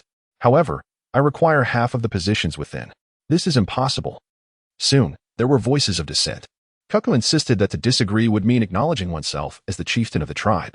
The situation became momentarily stagnant, and the clamor persisted into the following day without resolution. Nevertheless, they did reach a consensus on one point. They could no longer linger in this place and must depart immediately. The threat of the White Dragon loomed larger than before. Indeed, they were correct in this regard. Rosar's retribution had arrived. Chapter 10. Wings of Destruction. Rosal's immense wings cast a shadow over the pine forest, enveloping the ground beneath in a vast darkness. Panic erupted in an instant. All individuals, be they elders or children, men or women, were gripped by the terror instigated by Rosal's colossal shadow. They screamed, desperately searching for their loved ones, and upon finding them, hurriedly sought refuge in what they deemed a safe place, attempting to evade the gaze from above. They believed this would shield them from harm. Unaware that this was merely a comforting delusion, Rosal was acutely aware of the humans' hiding places. One by one, he could track them down, and none would escape.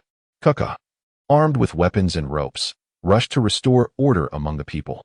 Moments earlier, they had been embroiled in a debate over the council's seats, only to be jolted into reality by the commotion outside, which heralded the arrival of the White Dragon's vengeance. They had anticipated more time, yet here they were, confronted once again by the fearsome creature. Kaka raised his voice to soothe the crowd, urging all able men to grasp their weapons. For the time had come to fight for their lives. The White Dragon's target was everyone, for the sake of their families and their tribe. They had to rise in defiance. Under Kaka's command, the gathered individuals formed a rudimentary formation, each wielding various weapons or ropes. Trembling as they braced for the impending assault from the skies, Rosal circled twice, pinpointing the humans' positions below, and commenced his retribution. He unleashed a barrage of ice spikes, most of which were thwarted by the trees, yet some still struck the humans, eliciting cries of agony and furious curses directed at the White Dragon as they scurried for cover. Realizing that the ice spikes were ineffective, Rosal adopted a different approach. He inhaled deeply, then unleashed a torrent of dragon fire with all his might. This breath was not the frost that could encase humans in ice, but a blaze capable of igniting the very trees. The searing heat instantly ignited a vast expanse of forest, the flames rapidly spreading. Kaka observed the White Dragon's refusal to descend, opting instead to attack from above. He hastily directed the tribe to evacuate the remaining members from the woods. Emerging into the open ground, they found themselves beyond the reach of the dragon fire, yet without the forest's cover, they were fully exposed to the White Dragon's gaze. Kaka pondered how Kinin would respond in such a dire situation. However, he resolved that he would rather fight valiantly and perish than succumb to a cowardly fate. Quickly, follow my lead and draw the White Dragon's attention, Kaka commanded. You, take the elderly and vulnerable from another direction and flee. He assigned 2 individuals to guide the remaining tribesmen to safety, while he and the others, including himself, transformed a debate to distract and delay the White Dragon. Rosal would not overlook these humans who sought his demise. As long as even one survivor remained, the cycle of hatred would perpetuate, and in the future, countless humans might come seeking vengeance under the guise of retribution. It was undoubtedly an irksome prospect, as Rosar envisioned a carefree existence within his lair. A band of foolish avengers suddenly emerged, igniting a fiery wrath within him. Why not send you all to the abyss for a reunion? He laughed maniacally. Observing the crowd below split into 2 factions, he casually unleashed several icy projectiles and breaths of dragon fire upon the denser cluster. Below, the ordinary Comorians stood helpless against the descending ice and flames, closing their eyes and awaiting their grim fate. Those with quicker reflexes merely stumbled backward, only to trip and fall. Ah, help me. Ancestors, descend with your wrath and vanquish that vile dragon. Mother, I do not wish to perish. Save me. Quick, take cover, he mocked, relishing in the imminent demise of all. As death loomed, individual responses varied. Yet they were afforded but a fleeting moment. The ice and dragon fire descended upon them, transforming them into grotesque, mangled corpses in an instant. Kaka, witnessing the brutal demise of the living at the hands of the White Dragon, felt an inferno of rage that could erupt a volcano. He stepped forward, hurling his spear at the monstrous white beast. Foul dragon, cease your assault. You filthy, dim-witted creature, come for me. Kaka aimed to provoke the dragon, hoping to redirect its ire and grant the others a chance to flee. For him, if the tribe were to perish, what meaning would life hold? He could not bear the thought of his successor being a coward who feared death. Rosar, hearing a human's taunts from below, merely chuckled. Insects. I shall deal with you shortly, and resumed his onslaught against the ordinary tribesfolk. Kaka, uncertain whether the White Dragon acknowledged his provocation, realized that he could no longer wait. He prepared to rescue the wounded. He dashed into the throngs of injured, first dragging 2 moaning victims to the forest's edge, followed by a crying child, and more. He had to remain vigilant against the aerial assaults and spreading dragon fire, ensuring that the injured were not clustered together to avoid drawing the dragon's gaze. Some elite members of the tribe emulated Kaka's actions, rescuing the wounded while attempting to restrain the panicked pack animals. Losing those beasts and their precious cargo would leave them with nothing. Even if they survived the dragon's wrath, the harshness of the frozen expanse would claim them. Time passed unmeasured, and the dragon's roars gradually diminished, as if retreating. Kuka climbed a pine tree, catching only a glimpse of the dragon's tail. It was departing.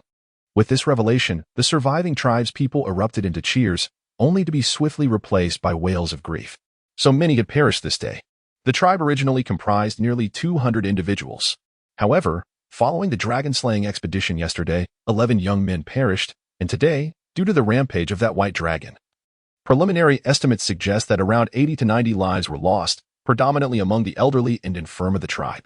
In the span of just 2 days, the tribe's numbers have dwindled by half, all due to the malevolence of that white dragon. Kuka organized the remaining members to extinguish the dragon's flames, rescue the injured, inventory supplies, and secure the remaining pack animals. These tasks were of utmost importance at present. Kuka. He heard someone calling his name and turned to the source of the voice. Do you require something?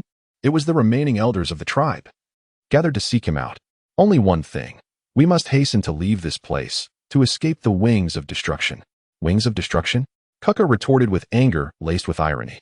You dare to name that beast wings of destruction? One of them insisted.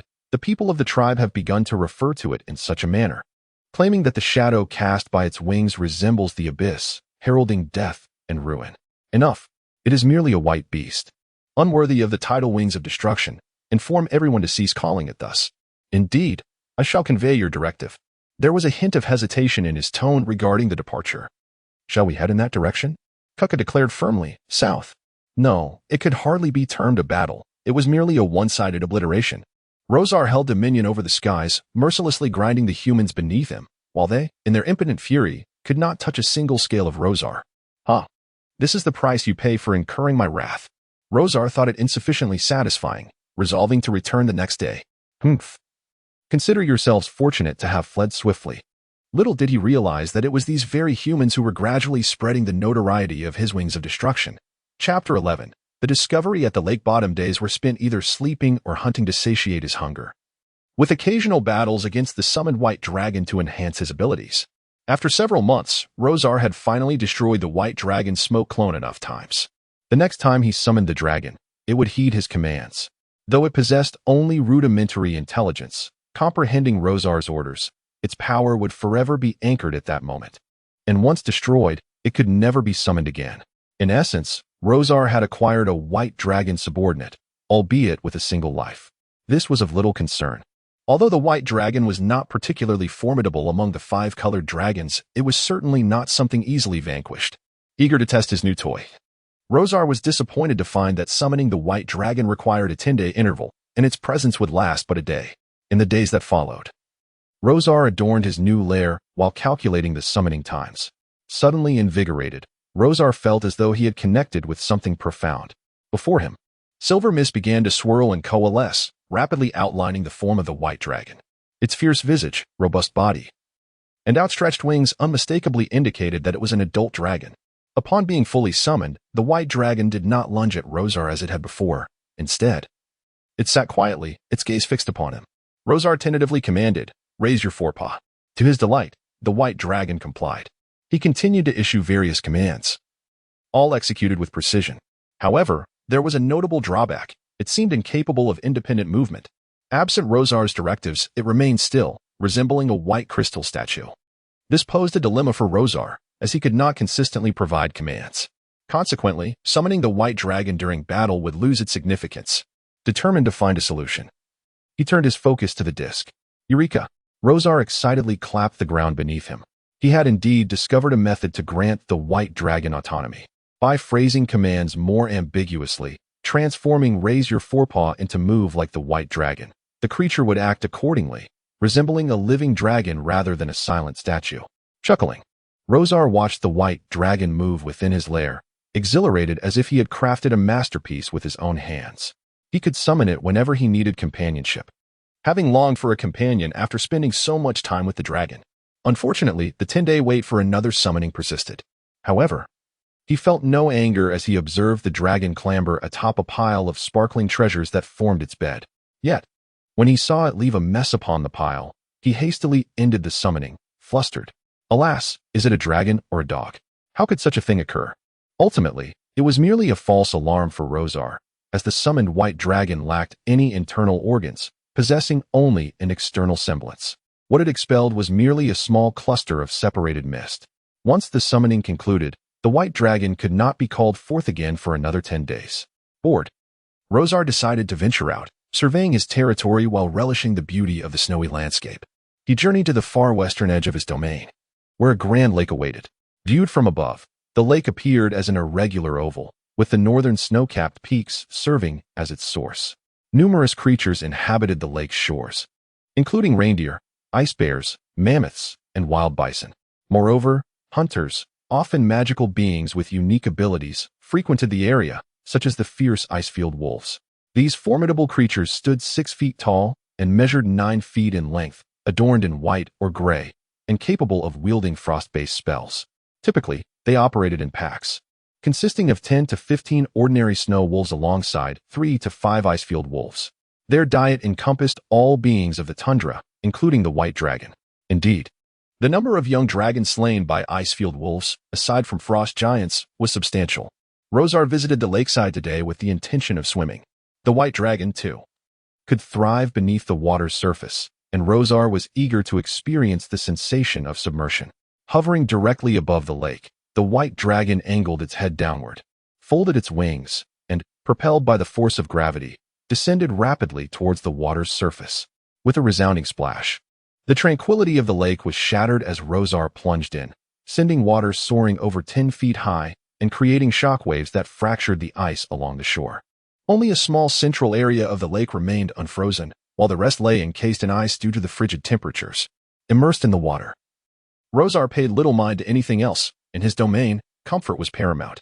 Underwater, a thin membrane unfolded over Rosar's eyes, and his wings pressed tightly against his body, allowing for unimpeded water flow. The scales on his limbs and tail stood erect, providing propulsion as he glided forward. Rosar could clearly discern the lake's bottom, revealing stones, algae, and bones encrusted with aquatic plants. After swimming for a while and finding it rather mundane, the initial thrill had faded. He preferred the sensation of soaring through the sky. Just as he contemplated resurfacing, Rosar sensed something amiss. The lake's left shore appeared to have collapsed somewhat, continuously bubbling as if something below were siphoning the water. Intrigued, he wondered if this outing might lead to an unexpected encounter. He swiftly approached and halted to observe closely. The collapsed area was small, slightly larger than Rosar's claw. Yet the bubbles surged forth rapidly and densely, as though something beneath was drawing in the water. Rosar tentatively prodded the area with his tail, only to find it easily penetrable. To his surprise, it was entirely hollow within. Rosal was somewhat incredulous. How could such a thing exist at the bottom of the lake? He continued to probe further and ultimately encountered a hard surface. A tentative knock revealed it to be metallic. Digging down approximately 10 feet, he finally beheld the object his tail had brushed against earlier, a metal door. Bubbles incessantly emerged from the crevice beside the door, indicating that lake water had indeed seeped inside. Rosal altered his course, digging sideways, only to encounter more metal. It appeared to be a passageway constructed from metal, buried beneath the lake bed, leaving him to ponder where it might lead. As Rosal excavated the surrounding area, he was confronted with a colossal metal door, angled skyward, while the passage behind it extended downward. He refrained from fully unearthing it. It seemed as if something from the depths below had been attempting to break through, but upon encountering the lake water, it had been obstructed to prevent the water from leaking into the tunnel. Perhaps due to inadequate sealing, the passage still leaked, which was how Rosal had come to discover it. What manner of subterranean creatures could reside there? Dwarves, gnomes, or perhaps those loathsome rats? Rosal scratched the metallic door with his claws, which bore the marks of dwarven craftsmanship. Yet, why would they venture to this desolate place? These diminutive beings were known for their revelry and obsession with fire and forging, while this area was blanketed in ice and snow. What could possibly draw them here? Rosal chose not to attempt to destroy the metal door, as he was uncertain of the conditions beyond it. Furthermore, being at the lake bed did impose certain limitations on his strength. Had he discovered this elsewhere, he would not have been so accommodating. It appeared that uninvited guests had intruded upon his territory. Rosal smirked coldly and turned away from the sight. He was eager to discern who they were and to extend them a rather warm welcome. Chapter 12. The dwarves from afar not far beneath the ice lake. A group of dwarves was embroiled in a heated debate. It's all your fault, Pink Pig, that we dug to the lake bed. If it weren't for the captain's timely use of the rune board, we would all be fish food now. You must bear this responsibility, exclaimed a stout dwarf with a thick beard, spitting as he spoke. "Silence, Sock. Do not call me Pink Pig. My name is Pink," retorted the round-bodied dwarf.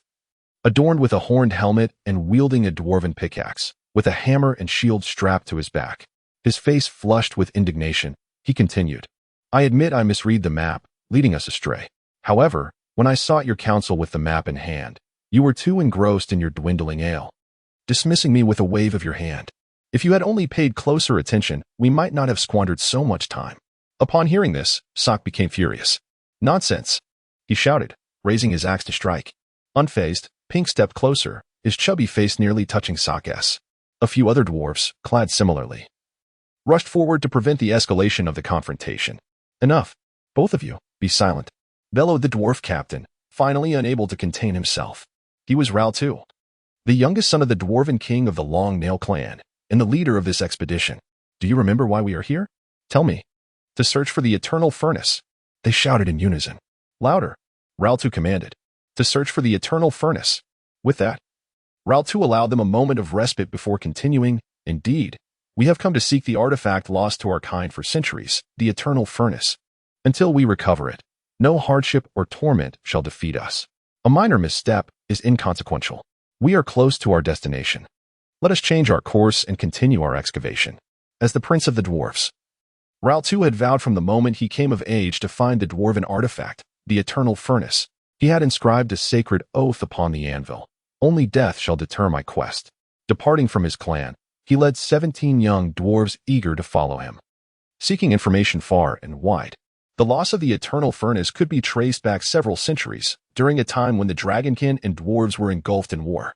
During this tumultuous period, the malevolent five-colored dragon attacked the dwarven holy site of Durga, seizing treasures amassed over years, along with precious ores and weapons, inflicting severe losses upon the dwarven kingdom. The most grievous loss was the death of the supreme king of dwarves, Cam Kalink, and the disappearance of the eternal furnace. From that moment forth, the five-colored dragon became the eternal nemesis of the dwarves. Wherever a sighting was reported, dwarves would flock to slay the beast and claim its head. Throughout the ages, countless dwarves have traversed the farthest reaches of the continent in search of the everlasting forge, yet its whereabouts remain elusive. Legends speak of it being cast into the depths of the ocean by the multicolored dragon, submerged in the abyssal sea. King Raltu scoffed at such tales. He could not fathom that the avaricious dragonkin would abandon the everlasting forge, a treasure forged from divine gold, worth a king's ransom. After enduring numerous hardships, Raltu and his companions finally uncovered a lead, a wondrous dragon's lair located in the icy expanse of the northern polar region, where flames eternally erupted from the summit of a mountain amidst the frost and snow. Raltu felt a stirring of hope, believing this could be the clue he had long sought. Without delay, he and his companions journeyed to the polar expanse, discovering that the lair belonged to the notorious White Dragon, Cynthia, infamous in the north for plundering merchant caravans and extorting towns. Unsatisfied with any tribute that fell short of her greed, she would mercilessly slay all and raze their edifices. Cunning and elusive, she had wreaked havoc for centuries, evading powerful adversaries with ease. Upon determining the lair's location, Raltu initially aspired to confront the dragon directly. However, he was swiftly thwarted by two newly matured white dragons, sentinels of Cynthia, stationed at the lair's entrance. Defeated, Raltu returned empty-handed. Ultimately, they resolved to excavate a tunnel. The rationale for not commencing from the nearest point was clear. The excavation would require considerable time, and the dwarves needed to procure supplies. Should they be discovered emerging from the tunnel by the patrolling white dragons overhead, all hope would be lost. Thus, for safety and secrecy, they selected a location not too distant from their starting point, which happened to lie within Rosar's territory. To prevent any leaks of their intentions, Raltu refrained from informing even his northern kin, relying solely on the steadfast efforts of the 18 dwarves as they diligently dug underground. Time slipped away unnoticed, and the dwarf responsible for procurement seemed to have made countless trips, constantly lamenting the rapid depletion of their supplies, particularly the mead, which had long since vanished. Raltu silently calculated that they had been digging for nearly a year, a mere beginning. Nevertheless, dwarves typically live for over 200 years, and among them, the eldest was scarcely in his 50s, with ample days ahead of them. This time was insignificant in their eyes. According to their meticulously drawn map, they should now be at the westernmost edge of the territory belonging to Cynthia's descendants. Beyond this point lay the realm of Cynthia herself. with her lair positioned a mere 3 or 4 miles from the boundary of the two dragons' territories. Given the swiftness of the white dragon, a single beat of her wings could cover that distance. Were it not for the young white dragon, Rosar, being a descendant of Cynthia, he would have been driven away long ago. With the dwarves' innate talent for tunneling, it was only a matter of time before they would breach the confines of Cynthia's lair. As for how they would locate and secure the everlasting forge once inside, Raltu never considered that a challenge. The bloodline of the Dwarf King serves as the finest guide and the most suitable vessel for the Eternal Forge.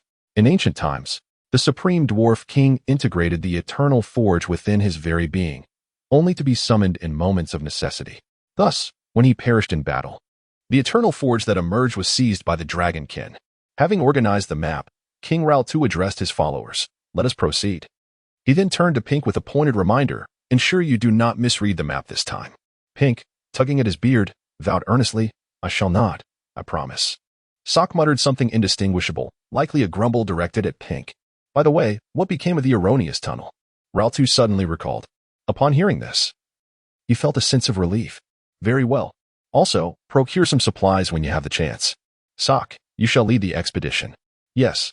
Unbeknownst to the dwarfs, a white dragon had already taken notice of the anomaly. Rosar had grown vigilant, increasing the frequency of his patrols within his domain, eager to detect any unwelcome visitors. Ultimately, he spotted 2 furtive figures, Sock and another dwarf, dispatched to procure provisions as the food and ale in the tunnel dwindled. As Rosar approached, the 2 alert dwarves quickly sensed his presence. Be cautious, it is the white dragon.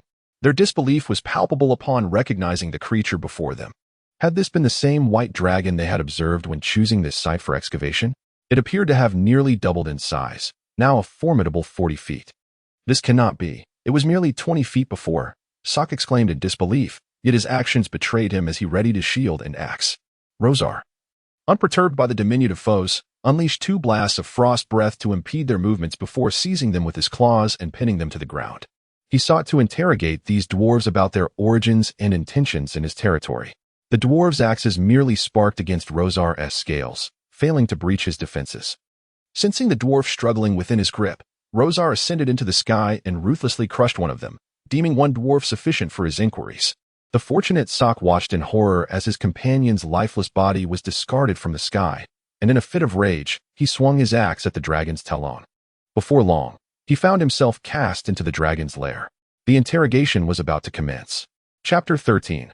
The dragon mother of Rosar Sock was acutely aware that once captured by the malevolent dragon, his chances of survival were utterly bleak. Resolute in his determination, he steadfastly kept his lips sealed, refusing to divulge a single morsel of information, no matter the threats or temptations posed by Rosar. The obstinate dwarf resembled a granite boulder, curled up and silent. Thus, an entire day elapsed, and at last, Rosar's patience waned. He harbored a strong desire to eliminate this insufferable dwarf. Would the disc capture his memories upon his demise? It was worth a gamble. Not wishing to squander any more time, Rosar decided to take the plunge. He growled menacingly at Sock, Dwarf, I shall send you to the abyss to reunite with your companions. In response, Sock unleashed a torrent of invective upon the white dragon, hurling accusations of evil, filth, and greed, terms that, when applied to the dragon, could almost be construed as compliments. Yet one particular utterance piqued Rosar's interest. Prince Laurel II will avenge me. Laurel II. Was this the name of the coward hiding within his territory? Soon, he would send him to meet his fate. The air around him suddenly felt considerably quieter. After extinguishing Sock's life, Rosar awaited the disc to relay the captured memories. To his surprise, the dwarf he had previously cast from the sky now manifested as a smoky apparition before him. With a swift flick of his tail, Rosar sent the dwarf crashing against the walls of the lair, watching as he gradually dissipated into a cloud of smoke that Rosar inhaled. At last, he gleaned some fragmented memories. Once he possessed Sock's recollections, he would uncover even more intelligence. One day was but a fleeting moment. He could afford to wait. Meanwhile, the dwarves in the tunnels remained blissfully unaware that their comrade had been slain by the white dragon outside, laboriously toiling away on the frozen tundra. Indeed, the ale was never sufficient. As they dug, laughter and banter filled the air, their spirits undampened by the dim subterranean environment or the burdensome labor. Such was the resilience of their kind. After a day of waiting, Rosar finally obtained the information he sought. He casually dispatched Sock's smoky semblance. eager to discern any useful insights from his memories. Laurel 2. Prince. Searching. Pink pig. Pink. Error. White dragon Cynthia. Dragon lair. Ultimately, there was the astonishment he felt upon encountering Rosar, immense, twice, 40 feet. Armed with these shards of memory, Rosar finally discerned the location of the dwarves and their purpose for venturing here. He lifted a claw to scratch his chin. Cynthia? It appears time has come to pay my dear mother a visit. Indeed, Rosar was a descendant of the white dragon Cynthia, one of her 4 hatchlings. Unlike other white dragon mothers, Cynthia did not seek to expel her offspring, but rather desired for them to establish their homes in proximity to her lair. However, this was not a display of familial affection. Rather, it showcased her cunning nature. It is evident that she has molded her progeny into the foremost line of defense for the dragon's lair. Beneath this formidable barrier, no one could stealthily infiltrate the domain of Cynthia's nest. She remains comfortably ensconced, encircled by her offspring, while the lair brims with treasures pilfered from the north, allowing her to revel in the gratification they bestow. Yet, she is loath to share even a morsel with her children, despite the fact that they are, in truth, her guardians. Truly, she is a miserly white dragon, utterly oblivious to the virtue of sharing. In fact, he covets the mountain of riches. How splendid it must be to roll upon such a heap. Now that he is aware that these dwarves seek Cynthia's hoard, he resolves to pay a long overdue visit to his mother. After all, I am quite dutiful. Rosar spread his wings atop the platform at the cave's entrance, shaking them with vigor. Upon determining his course, he ascended into the sky with great haste. In but a brief moment, Rosar departed from his territory and entered the realm of Cynthia. Upon crossing into her domain, he moderated his speed. To do otherwise would be perceived as a provocation. At that moment, Cynthia would not show mercy simply because Rosar is her descendant. In dragon society, power reigns supreme. The stronger one is, the greater their voice. Although Rosar is considerably more potent than before, he wishes to avoid unwarranted trouble. He let out a thunderous roar, signaling Cynthia of his arrival. Rosar flew directly towards the lair. The entrance to the nest was ample enough to accommodate his current stature. Before entering, he cast a glance at the mountaintop, which belched flames. It is this very sight that has led the dwarves to believe their artifact resides with Cynthia. At first glance, a slender, elegant, and languid white dragon captured Rosar's attention. Undeniably, from a dragon's aesthetic perspective, she is indeed beautiful. Mother, I have come to see you, Rosar announced as he approached. The reclining Cynthia lifted her head to gaze at him, exclaiming in surprise, "Oh, heavens, are you my child, Rosar? When did you grow so large?" "Yes, mother. It is I, Rosar." He certainly could not divulge to Cynthia that he possessed a golden touch. Instead, he coaxed her, saying, "It is all inherited from your noble bloodline." Cynthia mumbled, "My bloodline?" Dismissing this line of inquiry, she asked, "What brings you here?" She remained wary, suspecting that Rosar had come to stir trouble. Given his size, he was significantly larger than her. If he were indeed here to challenge her, she had little confidence in her ability to prevail. Rosar, still unfamiliar with the psyche of dragons, casually replied, "Mother, I bring you a message that I hope will prove useful." "What news?" "Speak," she urged, "before I divulge. I wish to select a few items from your collection as a token of reward." Cynthia leaned forward, her excitement palpable. "Don't even think about it, you greedy wretch. Everything belongs to me." Rosar replied calmly, "Mother, this news pertains to your most significant collection. Every piece in my collection is of utmost importance." "Very well. To put it differently, someone intends to steal your collection. Fortunately, I have come to inform you of this." "Who are they? Do they not fear my wrath?" Cynthia queried, her gaze fixed on Rosar, suspicion creeping into her mind. "Is this merely a fabrication of yours to deceive me?" Rosar, feigning innocence, opened his mouth wide and shook his head vigorously. "Of course not. If you agree to grant me a small reward, I shall reveal their identities and whereabouts." Cynthia rested her front paws together, her head propped upon them as she contemplated. "All right, but only for one item. Having something is better than nothing," Rosar conceded. "But I must choose first." "No, you must reveal the information before selecting anything. I insist on choosing first." After a brief argument, Rosar ultimately relented, agreeing to disclose the information before selecting from the collection. "What? You say a group of dwarves is preparing to tunnel into my dragon's lair?" Cynthia's initial reaction was one of disbelief. "Do you have any idea how vast my lair is? A mere dozen dwarves could not possibly breach my territory to reach it." Rosar remained unfazed by her skepticism. "Those dwarves are currently digging underground. I can lead you to them." Cynthia acquiesced, deciding against going alone with Rosar. whose imposing size was rather intimidating. It was far more reassuring to bring along her 2 daughters. Rosar showed no objection to this arrangement. Chapter 14. The Sisters of Rosar. These were 2 slender female dragons that hatched almost simultaneously with Rosar in Cynthia's lair. However, Rosar emerged from his shell a few days earlier, thus becoming their elder brother. The 2 female dragons were named Shiri and Shivi. From a young age, Shiri and Shivi exhibited a particular fondness for challenging Rosar's status. Upon opening their eyes for the first time, they bared their teeth at Rosar, who was feasting in the nest, eager to pounce on him for a tussle. Unfortunately for them, they never succeeded. Rosar, being the eldest, possessed an inherent advantage in size, and with them approaching one at a time, he easily subdued them. Realizing that they could not defeat him alone, they decided to join forces against Rosar. However, even against combined efforts, Rosar was eventually overpowered. In the days that followed, they continued to assert their dominance over him until Rosar reached adulthood and departed the dragon nest. The sisters, however, did not leave. They were beguiled by Cynthia and remained by her side, without even a territory of their own. Strangely enough, they seemed content, oblivious to the enchantment that Cynthia had cast upon them. Where did this white dragon come from? He is enormous, Shiri exclaimed, her mouth agape as she gazed up at Rosar. At that moment, she failed to recognize that the white dragon before her was her brother. Instead, turning to Shivi and saying, "Could he be yet another suitor of our mother?" Surely, Shivi replied with exasperation, "Why are there always fools drawn to Cynthia? Why don't they pursue me instead?" It was not until Cynthia introduced him as Rosar that the 2 dragons displayed expressions of disbelief. "Rosar? What kind of magic have you employed to grow so large?" Shivi approached, attempting to touch Rosar with her claw, only to be blocked by him. Rosar quickly pushed Shiri, who had come closer, away. All right, I'm just a bit taller. This is all thanks to our mother's bloodline. You will both become like me in due time."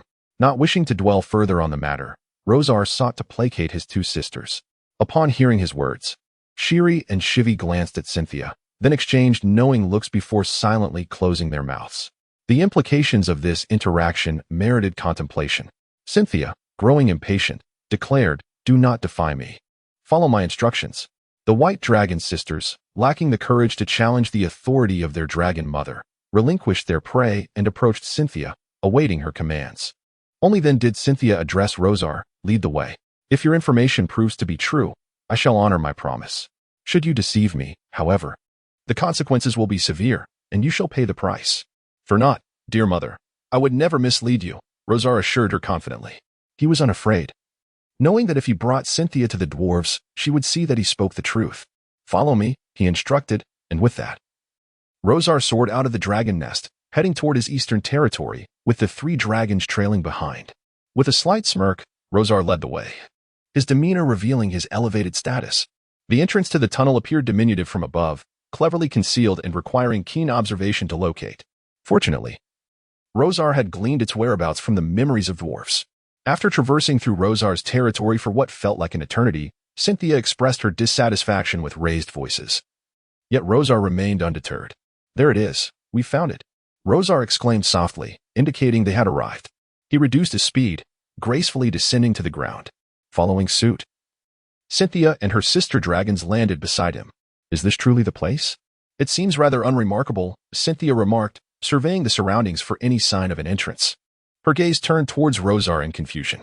Without uttering a word, Rosar gently tapped his tail against the ground nearby, revealing a small opening that could accommodate only a single dwarf at a time.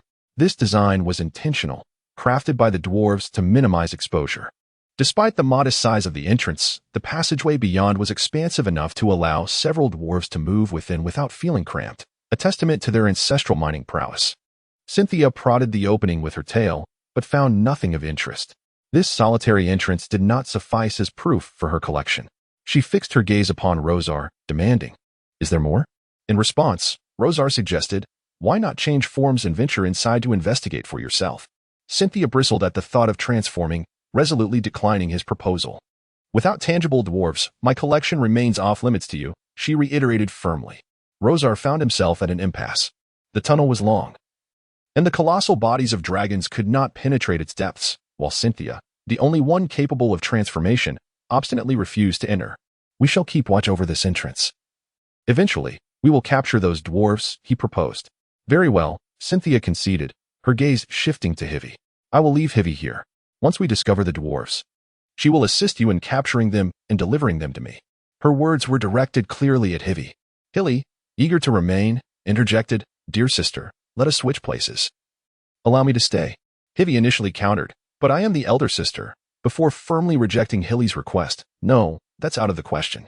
Cynthia, growing impatient and yearning for the glittering treasures of her lair, reiterated to Hivi, "Keep a vigilant watch here. Do not disappoint me." Without further ado, she soared into the air, leaving Rosar behind. Hilly hastily followed her. As the silhouettes of the two dragons faded into the distance, Hivi seemed to release a burden, her body nearly collapsing to the ground. "Finally, they've left." She turned to Rosar and said, "Dearest brother, now is the time for you to care for me. I wish to eat." Before she could finish her sentence, Rosar flapped his wings, and the gust of wind he created silenced her words. Only Zivi, a lone dragon, remained in the vicinity. She longed to depart but hesitated, mindful of the instructions Cynthia had entrusted to her, leaving her with no choice but to seek a nearby place to serve as her temporary nest. "Damn those dwarves. Why didn't they arrive sooner? Why must I linger in this wretched place, waiting for you?" Zivi cursed the dwarves bitterly, as well as the departing Rosar. She had assumed he would stay to accompany her. After all, why else would she and Hilly compete over who would remain? Had she known, she would have gladly let Hilly take her place. The white dragons had always been cunning. All their familial ties and kindness were merely facades, a deception to ensnare others. Remember, never trust a white dragon. The more others suffer, the more joy they derive. Conversely, the less joy they experience. Jealousy and hatred drive them to destruction and ruin. In Cynthia's family, there was not a single virtuous soul, and Rosar was no exception. His demeanor and conduct increasingly resembled that of a true white dragon. Perhaps the remnants of his humanity from a previous life were on the brink of complete annihilation. Chapter 15. Misfortune. Ever since Rosar entrusted the entrance of the tunnel to Civi, he only checked on the situation once each morning, avoiding the area at all other times. Even for hunting, the distance was minimal. Should any dwarves appear, Civi's shout would swiftly summon him. Thus, there was no need for undue vigilance. Days turned into weeks, and still, the dwarves remained elusive. Civi's temper grew increasingly irate, feeling herself trapped in this predicament, all due to Rosar and the dragons. She inwardly cursed Cynthia, pondering why she had to remain behind, and lamented over Hilly, wondering why she didn't insist a bit more. Perhaps she could have seized this opportunity for herself. Lastly, there was Rosar, who only bothered to check in on her briefly each day rather than keeping watch himself, allowing his dear sister a chance to explore his lair. Unforgivable. It was all their fault. She dared not speak ill of Cynthia in Rosar's presence, uncertain of whether he would betray her. If the roles were reversed, she certainly would. With Hilly absent, Rosar was the only one who would come by, albeit in a perfunctory manner. Each time he visited, Civi would loudly berate him, making provocative gestures, and on one occasion, she even attempted to attack him. Rosar, already weary of her insults, could no longer tolerate her aggression and, leveraging his considerable size, dealt her a thorough reprimand until she cried out for mercy. From that day forth, having learned her lesson, Civi refrained from opposing Rosar. Each encounter found her submissive, lacking the previous arrogance. Meanwhile, even the dullest of dwarves within the tunnel began to sense that something was amiss. King Raltu summoned a dwarf who had previously ventured out for supplies to inquire about potential dangers on the route.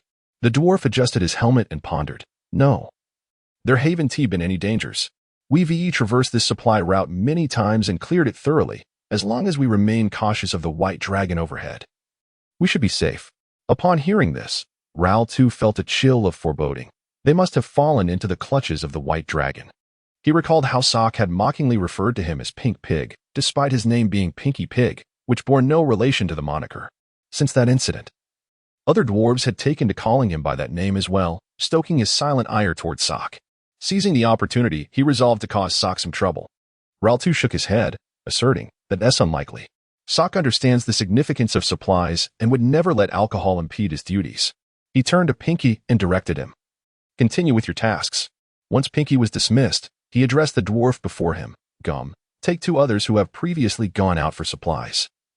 I need you to follow the route and search for Sock and the others. I cannot afford to lose contact with you.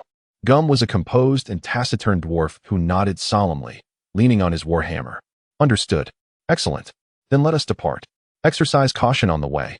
Raltu bid farewell to Gum and the other 2 dwarves before summoning Mardo, the dwarf in charge of provisions. Mardo, How many days of food and clean drinking water do we have left? Upon their meeting, Rao-Tu directly inquired. Frowning, Rao-Tu replied gruffly, from now on, we shall limit our meals to 2 per day and reduce the portions by half. However, Mardo quickly countered. Such a meager allowance will be unbearable for those toiling so hard. Rao-Tu interrupted him, stating, I have already dispatched others to procure supplies. We must endure for a few days. Let the reduction in rations begin with me. He sighed and instructed Mardo to make the necessary arrangements. In the dimly lit tunnel, flickering oil lamps cast the solitary figure of Rao-Tu against the walls. He was acutely aware of the urgency in discovering the whereabouts of Sork and his companions. Otherwise, the situation could deteriorate further. For now, he could only place his trust in Grim. What of Grim and his company now? The outlook was grim. They traversed the lengthy tunnel and, upon nearing the exit, discovered it had been compromised. Grim approached a fragment of the former opening, scrutinizing it closely. It appeared to have been shattered by a powerful force. He pondered what could have caused such destruction and whether the entity responsible still lingered nearby.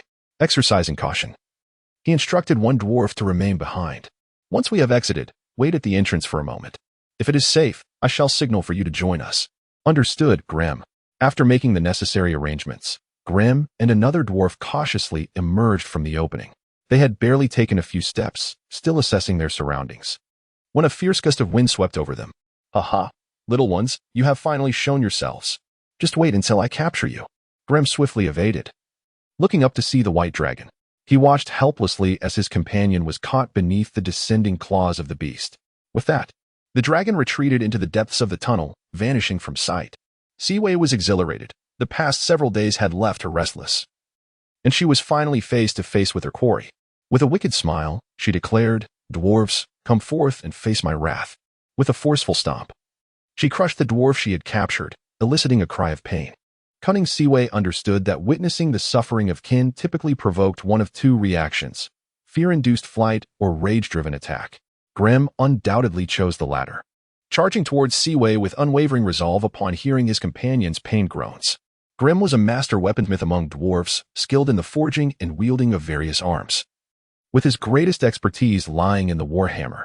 The hammer he wielded was crafted from an array of rare metals, taking a year and a half to complete. Grim adeptly dodged the white dragon's tail strikes, breaths, and claws, swinging his hammer down upon the paw that pinned his companion. The white dragon let out a pained roar, swiftly raising its paw, its counterattack imminent. Grim hurriedly assisted the fallen dwarf to his feet, asking, Can you still move? Hastened to the entrance of the tunnel. The rescued dwarf, clutching his arm, urged, I can move. Let us proceed together. Jim deftly maneuvered him away from the white dragon's onslaught and gave him a gentle push towards the opening. Quickly, go. I shall be right behind you. The dwarf ceased his chatter and, seizing the moment, began to sprint, drawing ever closer to the tunnel's mouth. Suddenly, with a powerful leap, the white dragon landed atop the entrance, completely obstructing their escape. Ha, little ones, you cannot flee now. Surrender, and do so obediently. Hekvi reveled in her cunning, taunting them incessantly. With their retreat cut off, the dwarves huddled together, confronting the audacious dragon. Humph, vile beast, there are only dwarves who fight to the death, not those who surrender. Spare us your words. If you seek our lives, come and claim them yourself. I shall smash your skull. Although the sly Hekvi yearned to strike them down immediately, she recognized that relinquishing the entrance might allow the nimble dwarves to slip inside and vanish.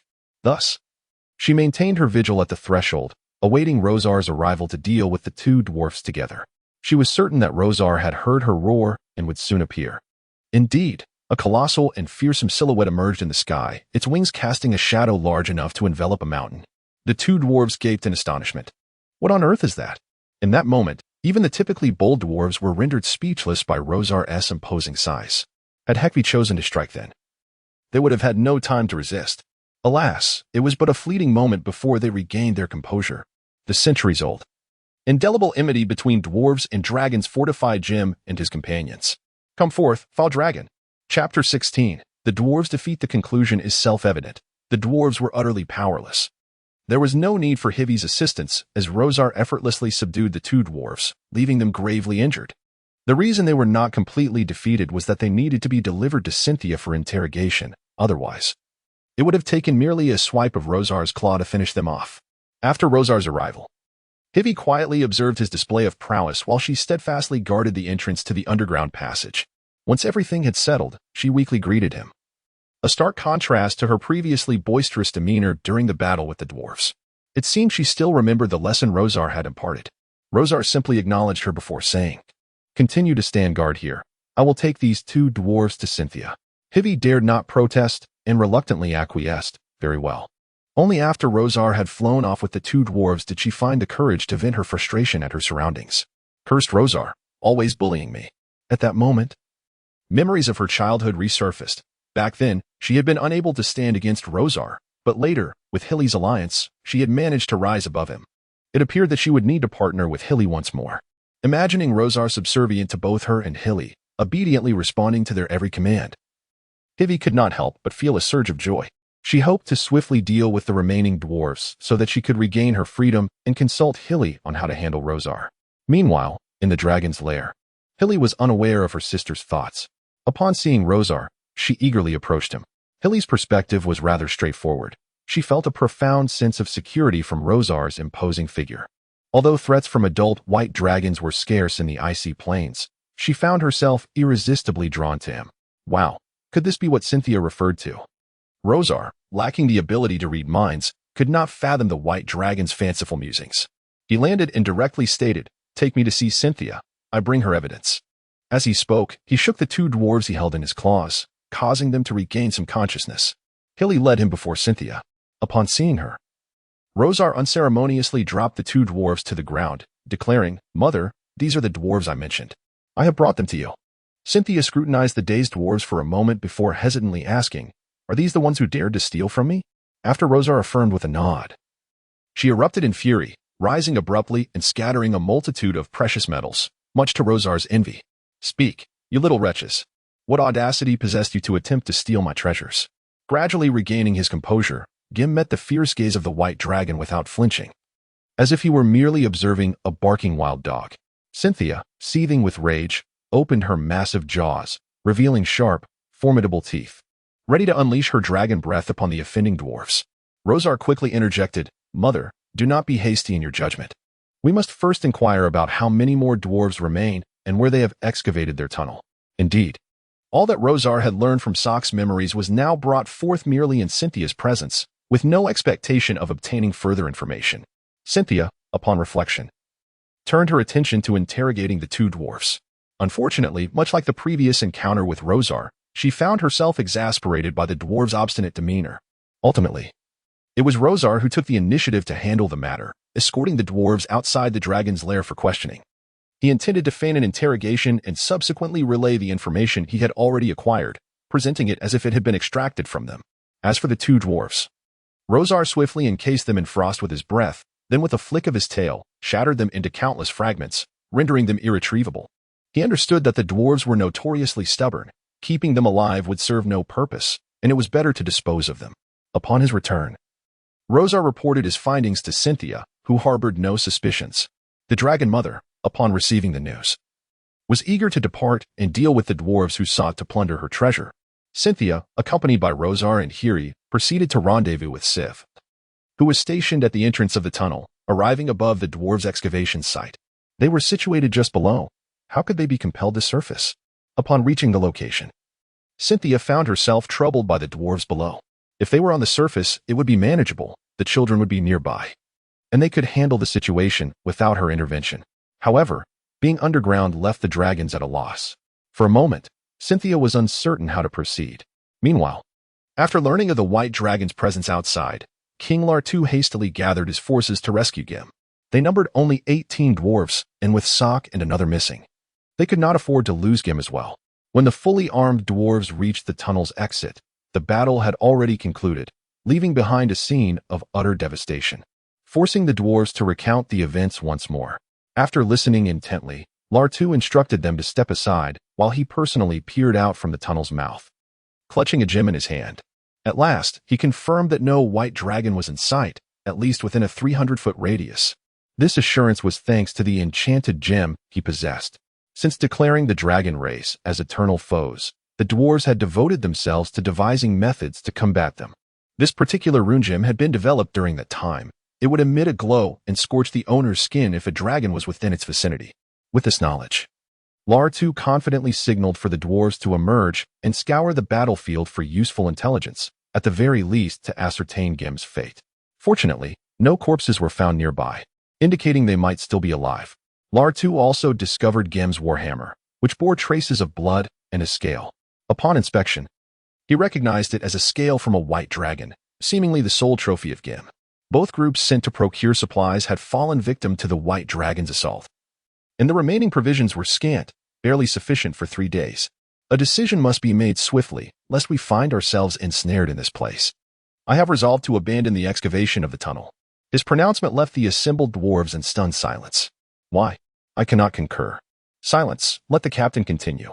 He elaborated. The white dragon has attacked us twice, resulting in the loss of our comrades, Sock and Gum, among others. This indicates that we no longer possess the means to replenish our supplies. Relying on the scant provisions we have left to reach the dragon's lair is utterly unfeasible. How could our northern brethren assist us in vanquishing the white dragon? A dwarf questioned. Thus, I have resolved to share the knowledge of the eternal forge with them. Can the dwarven artifact not empower them to slay the dragon? King Ral-2 decided to be forthright with the northern dwarves, using the artifact as bait. Should our kin from the north choose to engage, their solitary plight would render them marginalized, and neither honor nor accolades would be theirs. Ultimately, under King Ral-2's insistence, the dwarves resolved to depart immediately. They abandoned their picks and baskets, donned their armor, armed themselves, and ensured each carried provisions. Upon reaching the cave entrance, they performed the customary rune gem detection, finding no anomalies, and then streamed forth, sprinting southward. Thus, the dwarves' initial plan was entirely thwarted. Meanwhile, Rosar and Hilly, along with Shiwei, were compelled by Cynthia to utilize their claws to excavate the ground until the tunnel was revealed.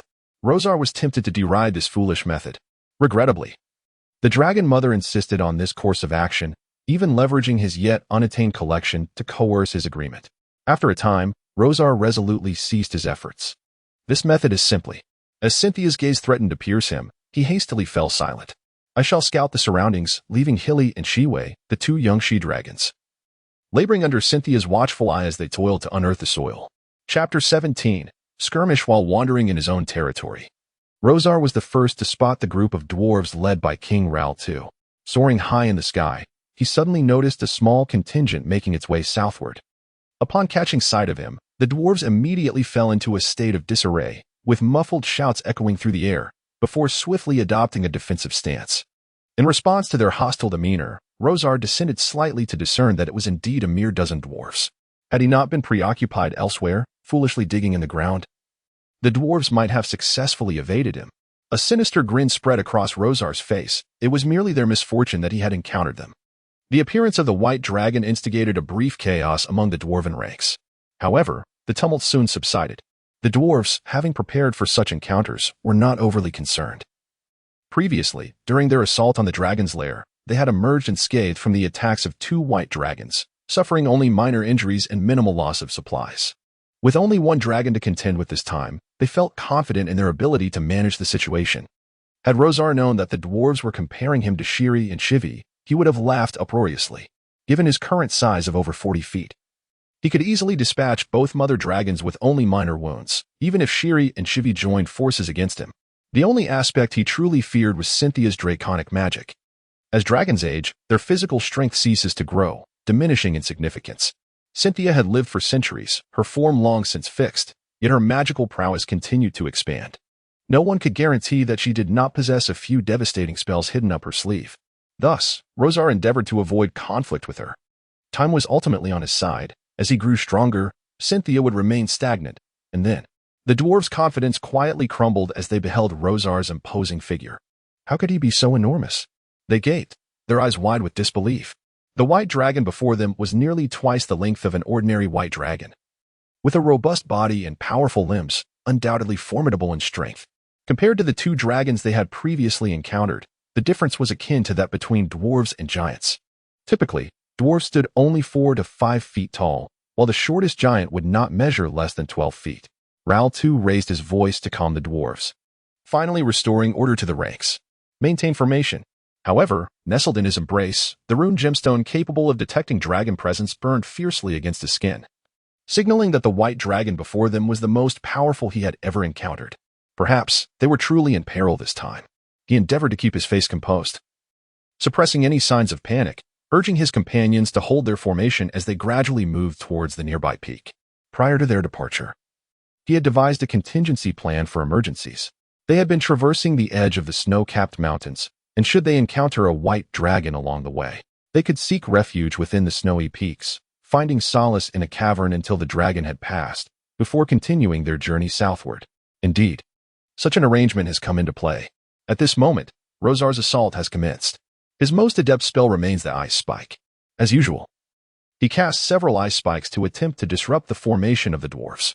Unfortunately, the results were predictably lackluster. Rosar silently admonished himself to diligently study the magical arts contained within the ancestral memories, rather than solely focusing on enhancing his physical prowess. Following the ice spike, he unleashed a frost breath in a downward dive, yet it failed to claim the lives of many dwarfs.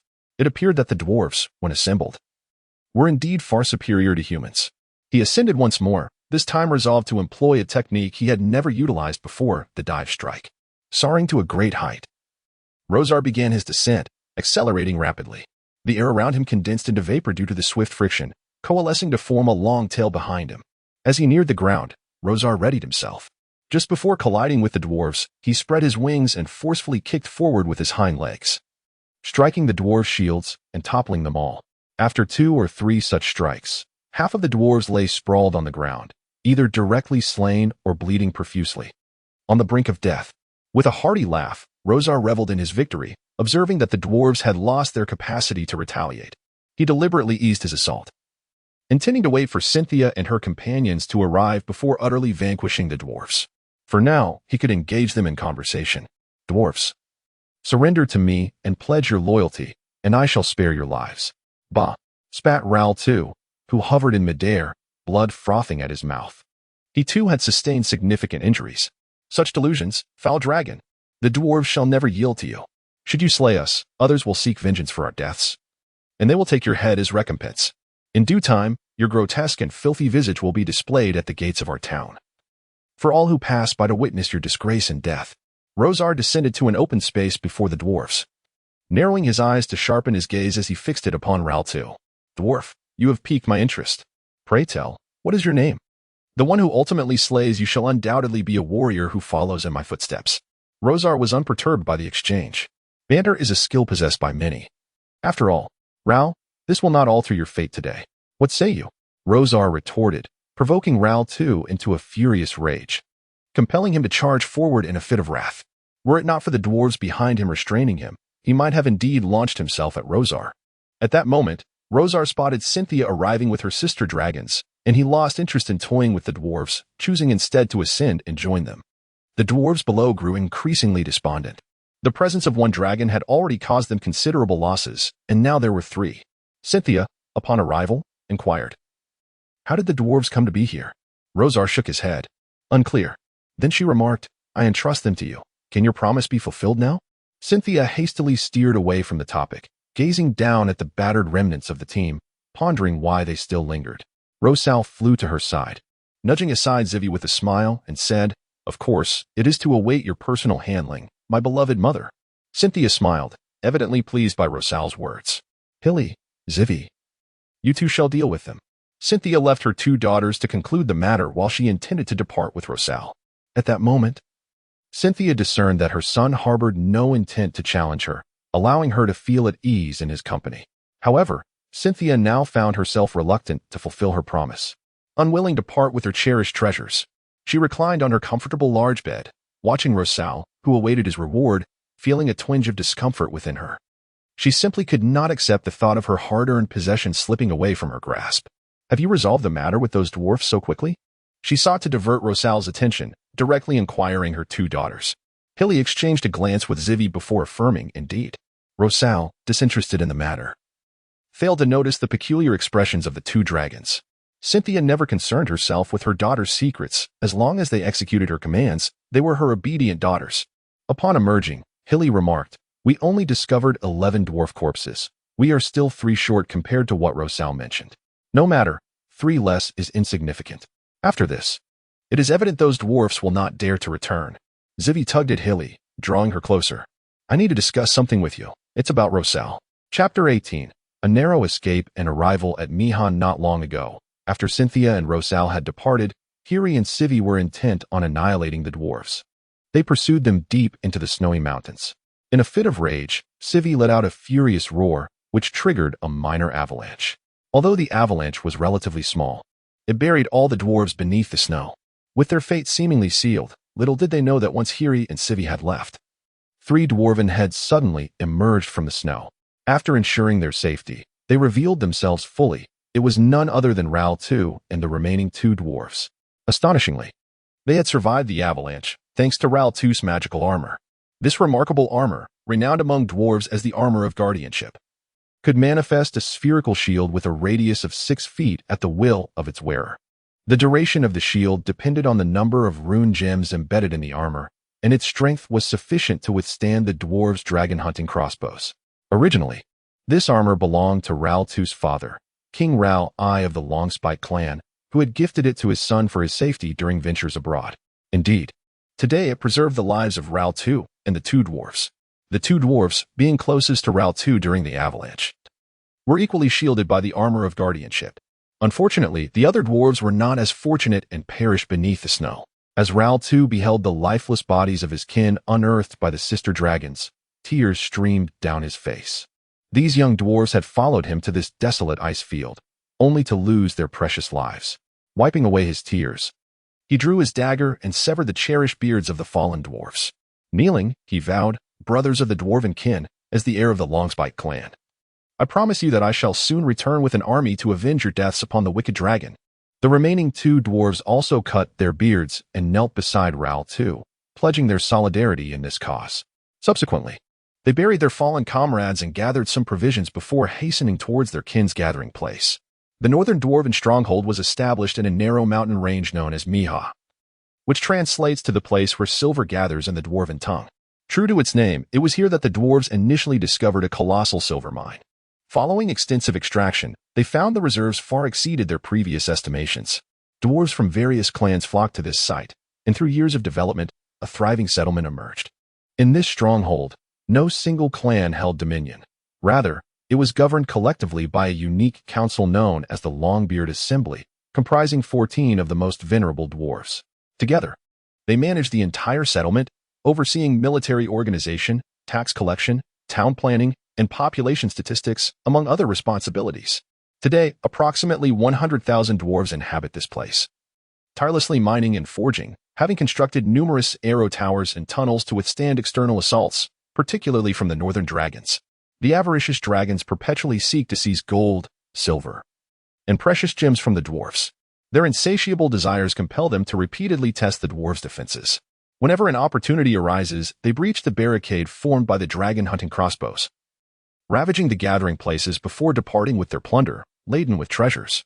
This relentless onslaught has deepened the dwarves' animosity towards the dragonkin, prompting them to issue a bounty. Any who can present a dragon's severed head at Miha will be rewarded with an equal weight of silver. Although no one has yet succeeded in this endeavor, the ranks of dragon slayers have swelled. After nearly a month of arduous travel, Prince Ral II and his 2 companions finally arrived at Miha.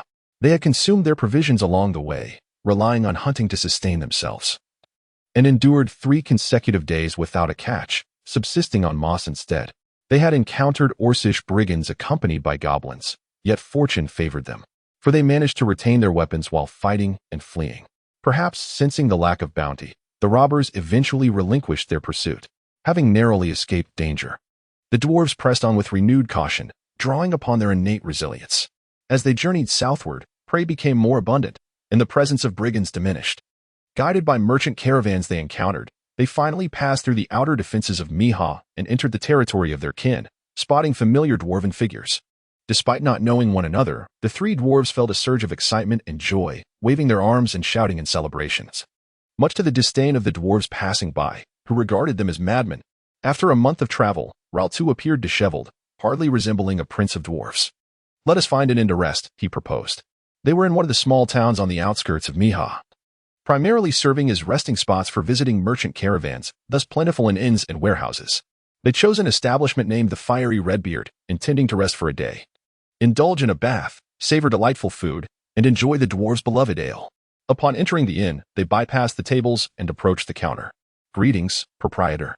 We require 3 rooms, Raltu announced, tossing a few dwarven gold coins onto the counter as a deposit. The gleaming gold held persuasive power, prompting the innkeeper to promptly escort Raltu to the upper rooms, inquiring if they required any additional services. Please arrange for hot water and several sets of clothing, and send sufficient food and ale to my room for the 3 of us, Raltu instructed. You may come to my room shortly.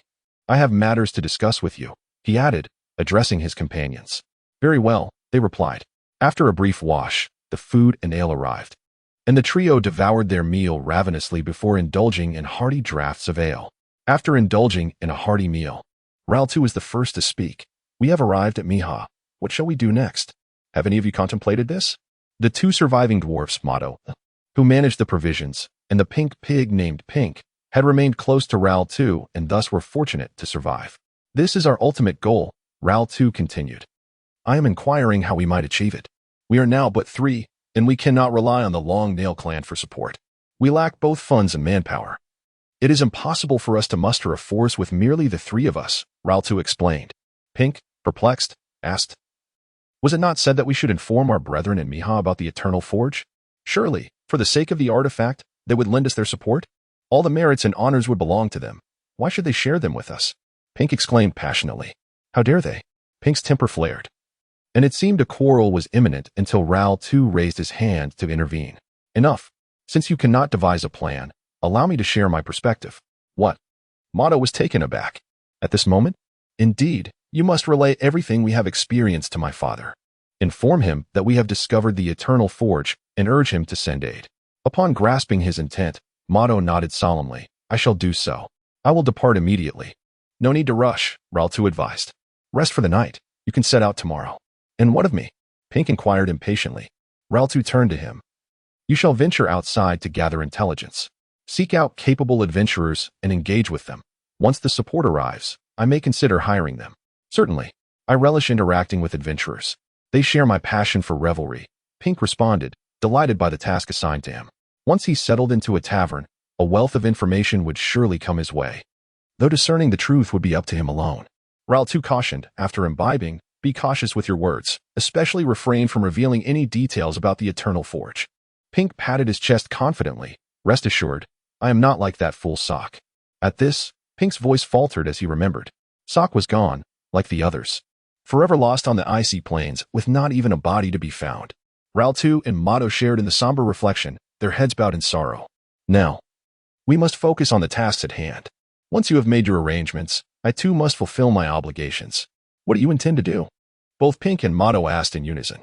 I shall pay a visit to the members of the Miha Longbeard Council, Raltu declared, his gaze resolute. Chapter 19. The Rogue Cynthia in the Frosty Domain without discussing the scheming dwarves plotting their revenge. It is evident that they will not reappear on the icy plains anytime soon.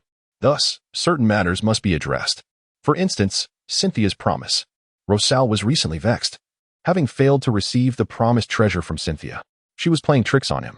Upon hearing that rewards were still in the offing, Hilly and Civi grinned widely and eagerly prepared to venture out for a hunt. However, Rosal was not easily deceived. He recognized that Cynthia was merely stalling for time and insisted on selecting a piece of treasure first. Cynthia, of course, had her own methods. Rosal was nearly provoked to curse at her for such clumsy excuses, yet not wishing to sever ties with Cynthia, he granted her one final opportunity. Mother, we could change the barrier. I shall break the existing one and replace it with a new one. Otherwise, if the key is perpetually lost, wouldn't you find it impossible to enter yourself? Impatient to replace the barrier with a lost key, he offered to bear the costs, as she was his mother. Yet, Cynthia remained evasive, reluctant to cooperate. Even the 2 young female dragons discerned that Cynthia was unwilling to fulfill her promise. They had no desire to become entangled in the dispute and quickly declared their intent to hunt before slipping away. Of course, they were not genuinely going to hunt but lingered at the cave's entrance to eavesdrop on the unfolding drama.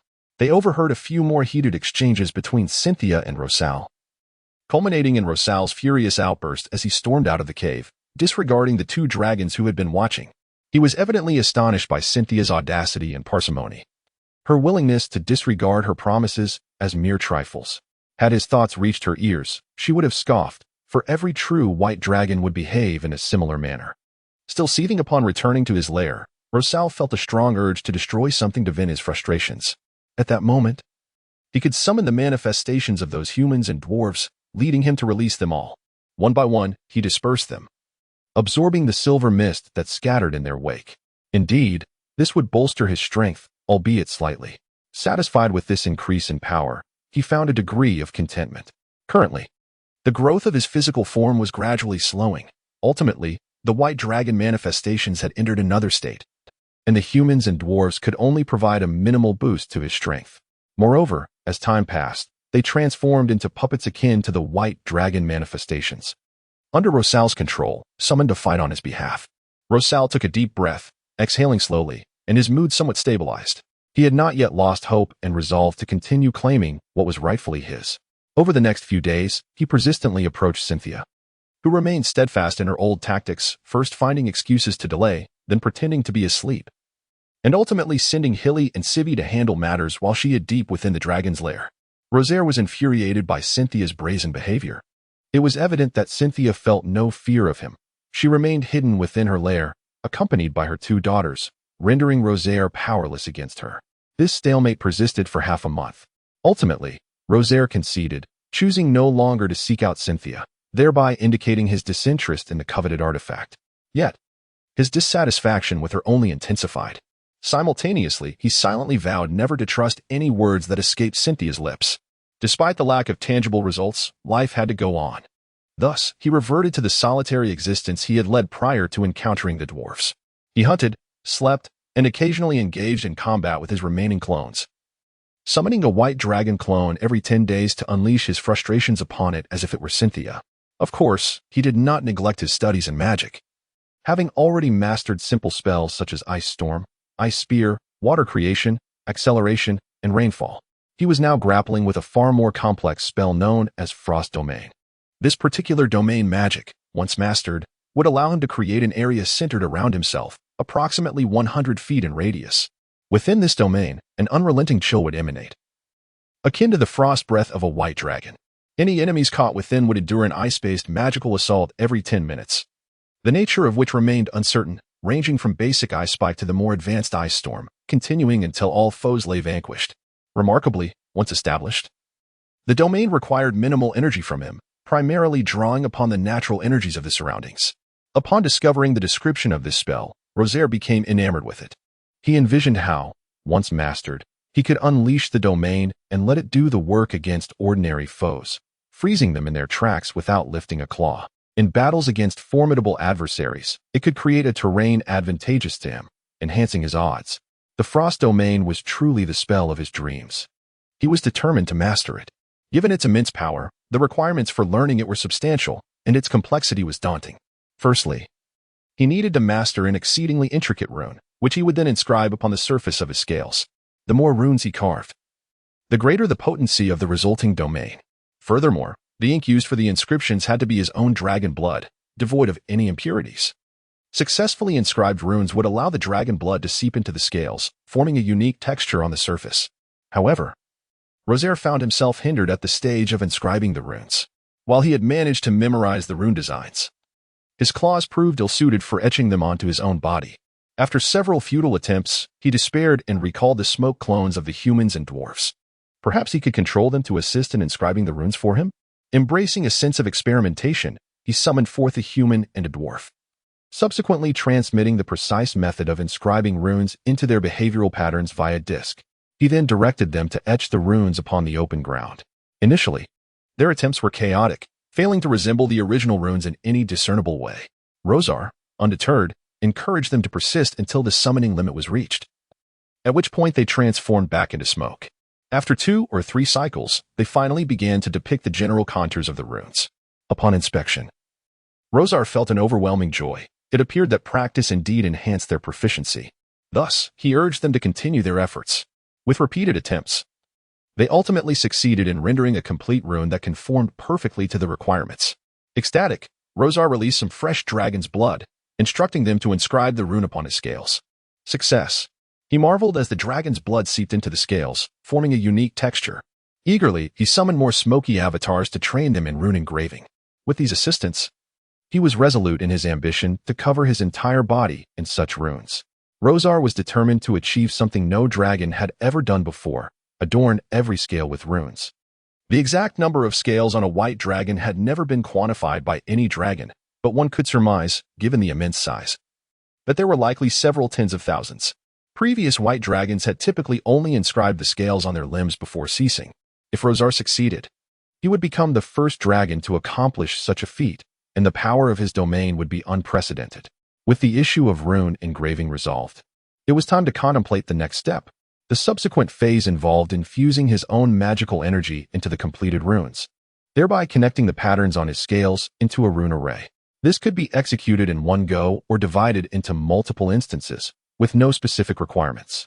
However, this stage was still far from Rosar's reach, and he chose to defer consideration of it until after he had finished inscribing the runes on his scales.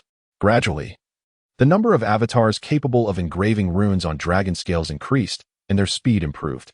Each day, Rosar wore a beaming smile as he observed the growing array of rune-etched scales, feeling that the day of completion was drawing near. Thus, Rosar's life revolved around hunting, resting, and engraving runes upon his scales. He found immense joy in this existence, gradually forgetting the discord with Cynthia. Alas, some ill-fated individuals approached him, seeking to provoke a confrontation. Indeed, it was the two restless young she-dragons, Hilly and Hivy, who sought to challenge him. Chapter 20. Lessons and days. She reminisced about the days of her childhood spent riding atop Rosar with Hilary and resolved to join forces with Hilary once more to subdue Rosar again. She had assumed that Hilary would readily agree, but to her surprise, Hilary declined and urged her to abandon such thoughts. Hilary confided in Ivy, expressing that she found Rosar's formidable exterior quite captivating, possibly even alluring. Ivy, taken aback, contemplated delivering a sharp reprimand to jolt her back to reality. Did she truly comprehend the implications of her words? Subsequently, whenever Rosar approached Cynthia to demand tribute, Hilary would invariably sidle up to him, nearly pressing against his side. Regrettably, Rosar would impatiently shove her away. As Hilary faced this rejection repeatedly, the brutal nature of the white dragon began to eclipse her infatuation with Rosar, and her anger steadily mounted. Observing from a distance, Ivy recognized that it was time for her to intervene. "Hey, Hilary, how does it feel to be perpetually rebuffed?" She prodded, aiming to stoke Hilary's ire for the next phase of their plan. Hilary, indeed, bared her teeth in frustration. "That accursed Rosar always disregards me and ignores my fervor. I yearn to sink my fangs into his throat and topple him." Ivy stifled a laugh and chimed in, "Precisely. A dragon like Rosar deserves a stern lesson. Let him understand our might, and then he will think twice before dismissing you again." Hilary, upon hearing this, found some merit in Ivy's words. "What do you propose? Is it the same as before? Count me in." Eagerly, Ivy felt a surge of triumph. She had successfully ignited Hilary's willingness to unite with her. "Just wait, Rosar, your reckoning approaches." Given Rosar's imposing stature, they knew facing him alone would be futile. However, together, their chances would significantly improve. They had hunted together often, understanding each other's strengths. With a bit of coordination, they could certainly bring Rosar to his knees. In that moment, they would each fulfill their desires. She would avenge the previous assault he inflicted upon her, and Hilary would demonstrate her own strength. Convinced by Ivy's persuasion, Hilary agreed to the plan. Now that they had resolved to teach Rosar a lesson, it was time to devise a strategy. After 2 days of deliberation yielded no fruitful ideas, the sisters decided to abandon their planning and charge directly into Rosar's lair. Indeed, this was the fearless spirit of sisterly dragons. Such was the nature of the white dragon, at times timid and suspicious, yet at others impulsive and audacious, often bordering on hubris. The former traits were typically found in older white dragons, while the latter were common among the young, who had yet to face adversity. Having never ventured far from Cynthia's side, these two young female dragons remained dominated by their impulsive and reckless natures. Meanwhile, Rosar had relinquished his pursuit of Cynthia and ceased his visits altogether. Two dragons seized the opportunity while out hunting to approach Rosar's valley lair. Deep within the lair, Rosar was engrossed in training his duplicates to inscribe runes, and he had already managed to create over 20 duplicates capable of drawing standard runes. He was convinced that more duplicates would soon master this skill, etching runes onto his scales. Just as he was lost in reverie, envisioning a future where everything would wither in frost, the sound of a dragon's roar from outside the lair interrupted his thoughts. It was Shiwei. What could she want? Confused, Rosar prepared to greet her. To his surprise, Sheely arrived as well. As soon as they met, Rosar stood on the platform, but before he could utter a word, the eager Shiwei dashed towards him, accompanied by Sheely. Startled, Rosar quickly took flight to evade them. He called out to the two dragons, "Have you lost your minds? Why do you seek to attack me?" A hint of delight sparkled in Shiwei's vertical pupils as she replied with a light-hearted tone, "Rosar, we are here today to teach you a lesson. If you lay down and concede now, vowing to obey our commands in the future, Sheely and I shall spare you. Otherwise, we shall beat you until you beg for mercy." Rosar nearly laughed at the audacity of the female dragon, baring his teeth in a cruel grin. "Teach me a lesson? Who gave you the audacity? Shiwei, have you forgotten how I bested you before? Today, I shall give you another chance to experience that." "Silence!" the humiliated Shiwei exclaimed, ceasing her words and signaling Sheely to engage in a pincer attack. The battle quickly escalated into a clash of bodies. Shiwei and Sheely attempted to flank Rosar, hoping to overwhelm him. Unfortunately, they underestimated him. Rosar's strength far surpassed theirs. Even if they managed to scratch him with their claws, it would merely leave a mark. He discerned that Shiwei was the leader, while Sheely had been lured by her, remaining silent until now. Thus, he ignored Sheely's assault and focused his efforts on Shiwei. He intended to deliver a memorable lesson to deter her from future provocations. Rosar felt Sheely's claws graze his back, but the sensation was hardly painful, akin to a mere shove. Utilizing this momentum, he dashed toward the flustered Shiwei, brushing aside her defensive claws and seizing her slender neck. Biting down without hesitation, a sharp crack echoed, reminiscent of something breaking. Suddenly, the shrieking Shiwei fell silent, her limbs trembling before going limp, as if she had entirely lost consciousness. Witnessing this, Sheely was paralyzed with fear, believing Shiwei had had her neck bitten through. Trembling uncontrollably, her wings faltered, and she collapsed onto the platform before the lair. In midair, Rosar clutched Shiwei's body, suspending her in the air. To his astonishment, he realized that Shiwei had been so frightened that she had fainted. He did not truly bite down. The cracking sound was merely the result of him prying apart Shiwei's claws, causing one of her nails to snap. He gently placed the unconscious Shiwei upon the platform before approaching Hilly, who was trembling beneath her wings, her head buried deep within. She was muttering, "Don't kill me. Don't kill me." Rosal was bemused, pondering how these two dragons could possess such timid natures. Upon hearing his thoughts, Hilly cautiously peeked out from beneath her wings and quietly inquired, "Is it true? Shiwei is unharmed?" Rosal, growing impatient, urged her, "Get up quickly and take her away." Reluctantly, Hilly approached the supine Shiwei to assess her condition. Just as Rosal had asserted, aside from a broken nail, there were no other injuries to be found on her body. Even the scales on her neck, which she had thought were bitten off, remained intact. Frustrated, she delivered a kick to Shiwei, lamenting her weakness for being frightened into unconsciousness, and felt humiliated by the entire ordeal. This sudden jolt seemed to awaken Shiwei, who shouted no, as she lifted her head and fully regained consciousness. Pushing herself upright, she turned to Hilly and asked, "What happened? Weren't we in the sky teaching Rosal a lesson?" It was as if she had forgotten the fright that had beset her moments earlier. Seeing her awake, Rosal approached slowly with a stoic demeanor, exuding an undeniable pressure. His gaze was sharp, and his voice, low and menacing, commanded, "Get out of my territory and do not disturb me again. Otherwise, next time, I shall truly bite down." He scoffed inwardly at the two feeble creatures. As he watched the two dragons vanish from his sight, he turned and retreated into the dragon's lair. The task of inscribing runes upon dragon scales could not be delayed for even a moment. Chapter 21. The suffering of the White Dragon. As Rosar diligently endeavored to enhance his prowess, his adversaries were not idle. Recently, the endeavors of Lair 2 and Miha had been far from smooth. In fact, they were abysmally dismal. "Begone. The esteemed counselor is occupied and has no time for you." Lair 2 found himself at the threshold of a counselor's residence, being summarily dismissed by the guards stationed at the entrance. The guards appeared all too familiar with such petitioners, executing their duties with swift efficiency. Unless the individual was a person of noteworthy stature, they were invariably turned away. In a desperate attempt to gain entry, Lair 2 proclaimed himself a prince of the Longnail clan, yet the guards remained unmoved. Having no other recourse, he lingered for a while. But upon realizing the futility of his efforts, he reluctantly departed. This marked the 11th counselor he had approached in recent days, and prior attempts had yielded no fruitful outcomes. The sole counselor he had managed to meet had promptly dispatched him upon learning of his quest to assemble a dragon-slaying brigade. Perplexed, Lair 2 pondered why the counselor had shifted from cordiality to hostility so abruptly. He slipped a few silver coins to the dwarf who had escorted him out, seeking clarification, and finally grasped the situation. The proactive faction stood in stark contrast to the defensive party. Their doctrine advocated for the formation of a formidable dragon-slaying force to confront the notorious dragons and instill fear within their ranks. Within the Longbeard Council, these two factions occupied 10 seats, while the remaining 4 were moderates. The previous bounty for the head of a dragon, equated to a substantial weight of silver, was a compromise between these factions. Armed with this newfound understanding, Lyra II resolved to bypass the defensive counselors and seek an audience with the aggressors directly. Alas, the council members were not easily accessible.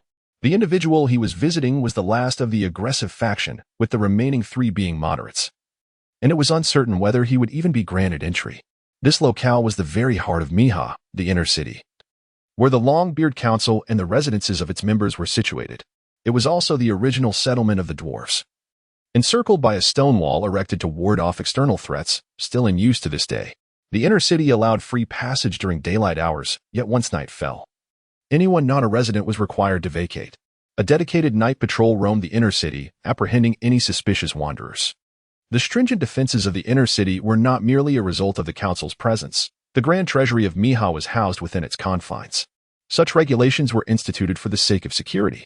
Upon exiting the inner city, Lyra II arrived at the outer ring. The nomenclature ring city derived from the aerial perspective, where the outer city appeared as a circular band encircling the inner city. Feeling somewhat peckish, he purchased a few flatbreads along the way, finding considerable relief after indulging in them. As he lay in bed, Lyra II tossed and turned, contemplating whom to visit the following day and how to persuade them to grant him an audience. Suddenly, a knock echoed from outside. "Captain, it is I, Pink." Rail 2 sat up and responded, "Come in quickly." Once Pink entered, Rail 2 poured a cup of ale and handed it to him. "What news have you gathered from the adventurers today?" "Nothing of great significance," Pink replied, "but there was mention of a renowned adventurer who is soon to arrive in Miha.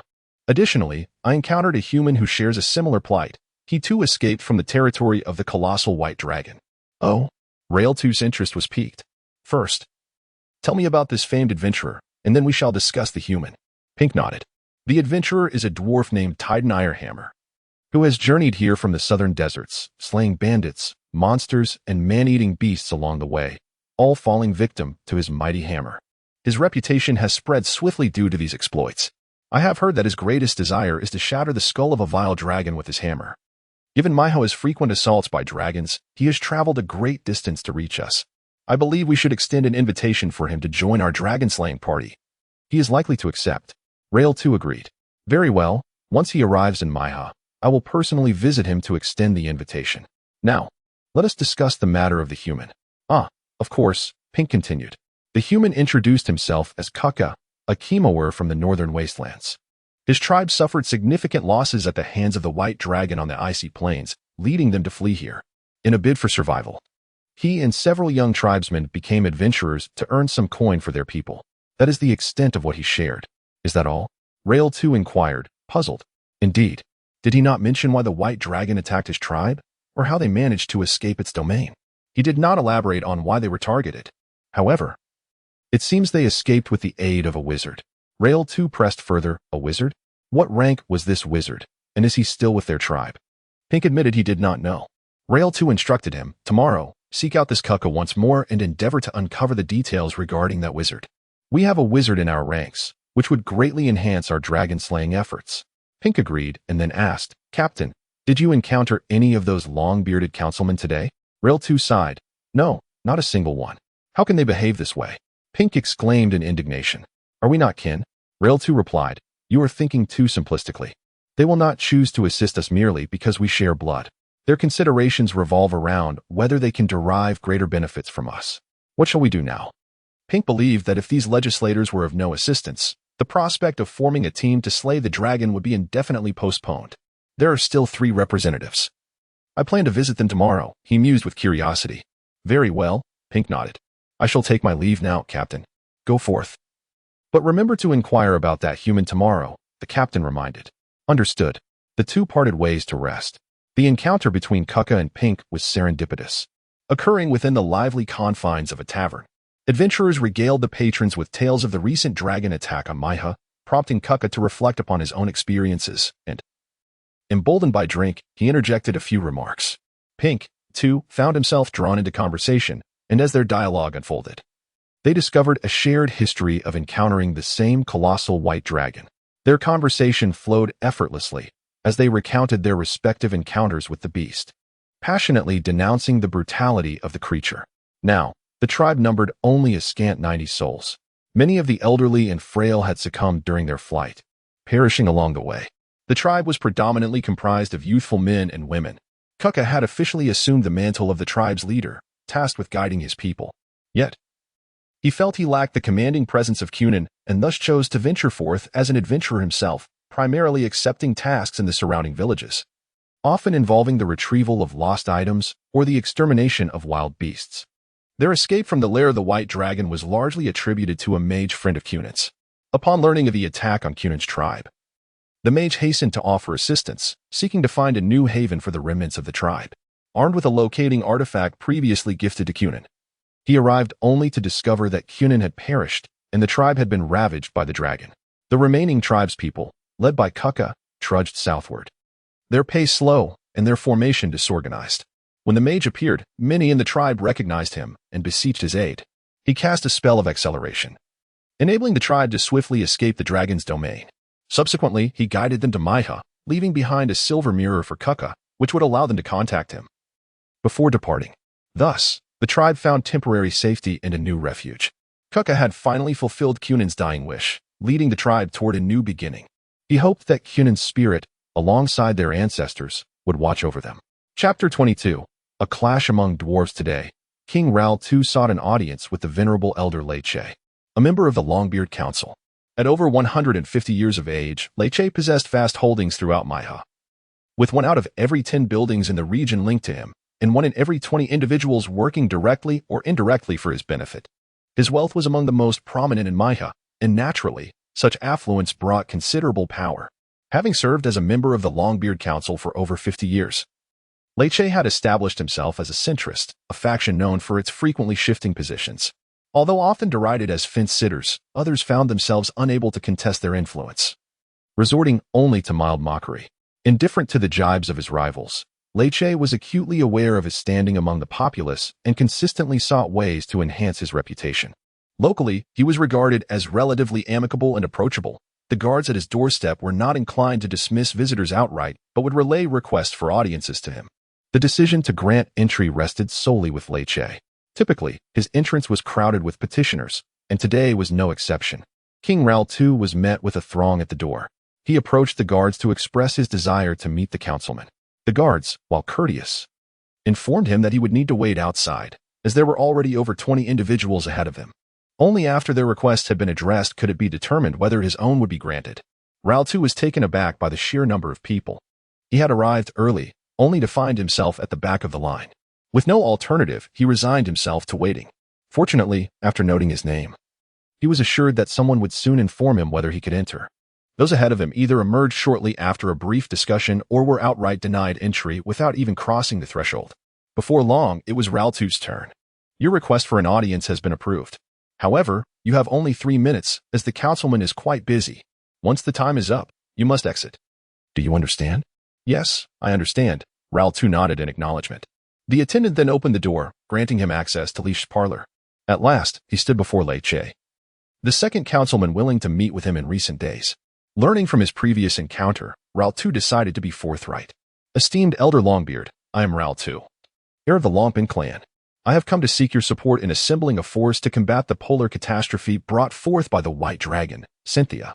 Leiche, adorned with a long and lustrous beard that concealed his mouth when he spoke, sat behind a desk seemingly engrossed in paperwork. Greetings, heir of the Longpin clan. It is a pleasure to make your acquaintance. I commend your bravery, yet I must ask, what reason do I have to assist you? How will you persuade me? By the way, you have only 2 minutes remaining. Leiche did not even lift his head, nor did he cast a glance at Ral II, unperturbed by this slight. Ral II eagerly declared, I am aware that the White Dragon has previously invaded Maiha, seizing a considerable amount of gold and gems, slaughtering numerous dwarves, and devastating many edifices. Among them, many belong to your holdings. Surely, you have not forgotten these grievances. Now, All I require is a modicum of assistance from you, and I shall present the dragon's severed head before you. As for the subsequent rewards, I desire none. I only wish for the demise of that vile dragon." Lai Chia remained unmoved, stating, "You have but a minute left." Rao Tu racked his brain for a more compelling rationale, save for divulging the secret of the Eternal Forge. However, he was reluctant to reveal such information prematurely. After a moment's contemplation, he weighed the pros and cons and ultimately made a decision.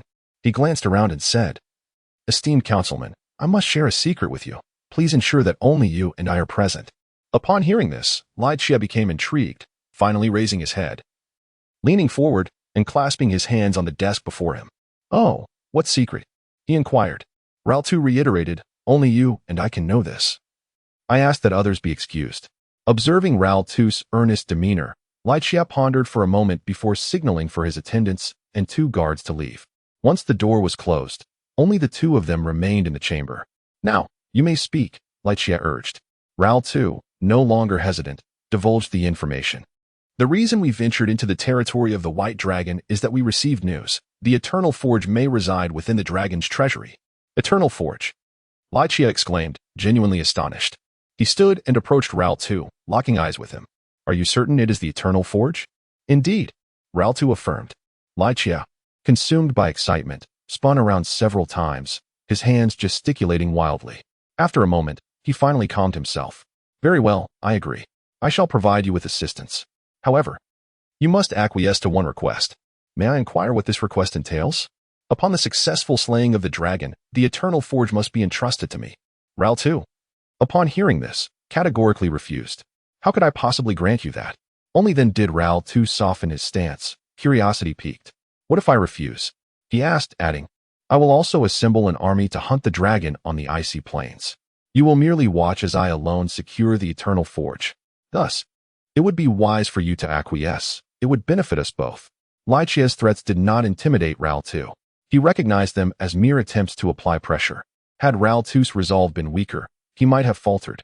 "Should you choose to abandon our collaboration, I will spread this news throughout Miha, and even across the northern territories. At that point, you shall not obtain it either. Therefore, we must cooperate." Lai Che declared resolutely, his voice resonating with strength. "You must comply with my demands." After a moment of contemplation, Rao Tu proposed, "Let us consider a different approach. I shall not surrender the Eternal Furnace to you, but you may send individuals in your name to escort it to Dwijia, or even accompany us personally. If you refuse, there is nothing more for us to discuss." Upon hearing this, Lai Che fixed a menacing gaze upon Rao Tu, scrutinizing him for an extended period. The silence was palpable, unnervingly so. Suddenly, Lai Che let out a few soft chuckles. "Then it seems we must now deliberate on the assistance you require." Observing Lai Che's eventual concession, Rao Tu replied, "I hope you can provide me with some funds to recruit a band of adventurers. As for weapons, I shall order a batch from the forges within the city. I also require a dragon hunting crossbow. It is a controlled weapon and will not be available for sale in the city. I believe only you can procure it. Ideally, I would like several." Rao Tu hastily presented a multitude of requests. Lai Che waved his hand, interrupting, "Very well, compile a list for me, and I shall acquire the items as specified. However, I expect to see results promptly." "That would be for the best." Lai Che gestured dismissively, "You may leave now. I will reach out to you again." Upon exiting, Rao Tu was eager to share this exhilarating news with Pink. Once Pink learned of it, he would undoubtedly leap with excitement. Rao Tu knew Pink well. He was always expressive of his emotions, whether joy, sorrow, or disdain, never concealing them. Once he secured Lai Che's funds, he could have Pink hire the formidable adventurers he had inquired about. Although Rao Tu had yet to witness the tangible aid from Lai Che, it did not hinder his planning for the forthcoming arrangements. Everything awaited Lai Che's support. The flames of vengeance rekindled within his heart. Chapter 23. The mage Clovis Tierney Pink encountered Kuka at the tavern. Kuka had taken to mingling with fellow adventurers at the tavern every day, with alcohol serving as the essential medium for their interactions. Without drink, the other adventurers would hardly regard him as one of their own.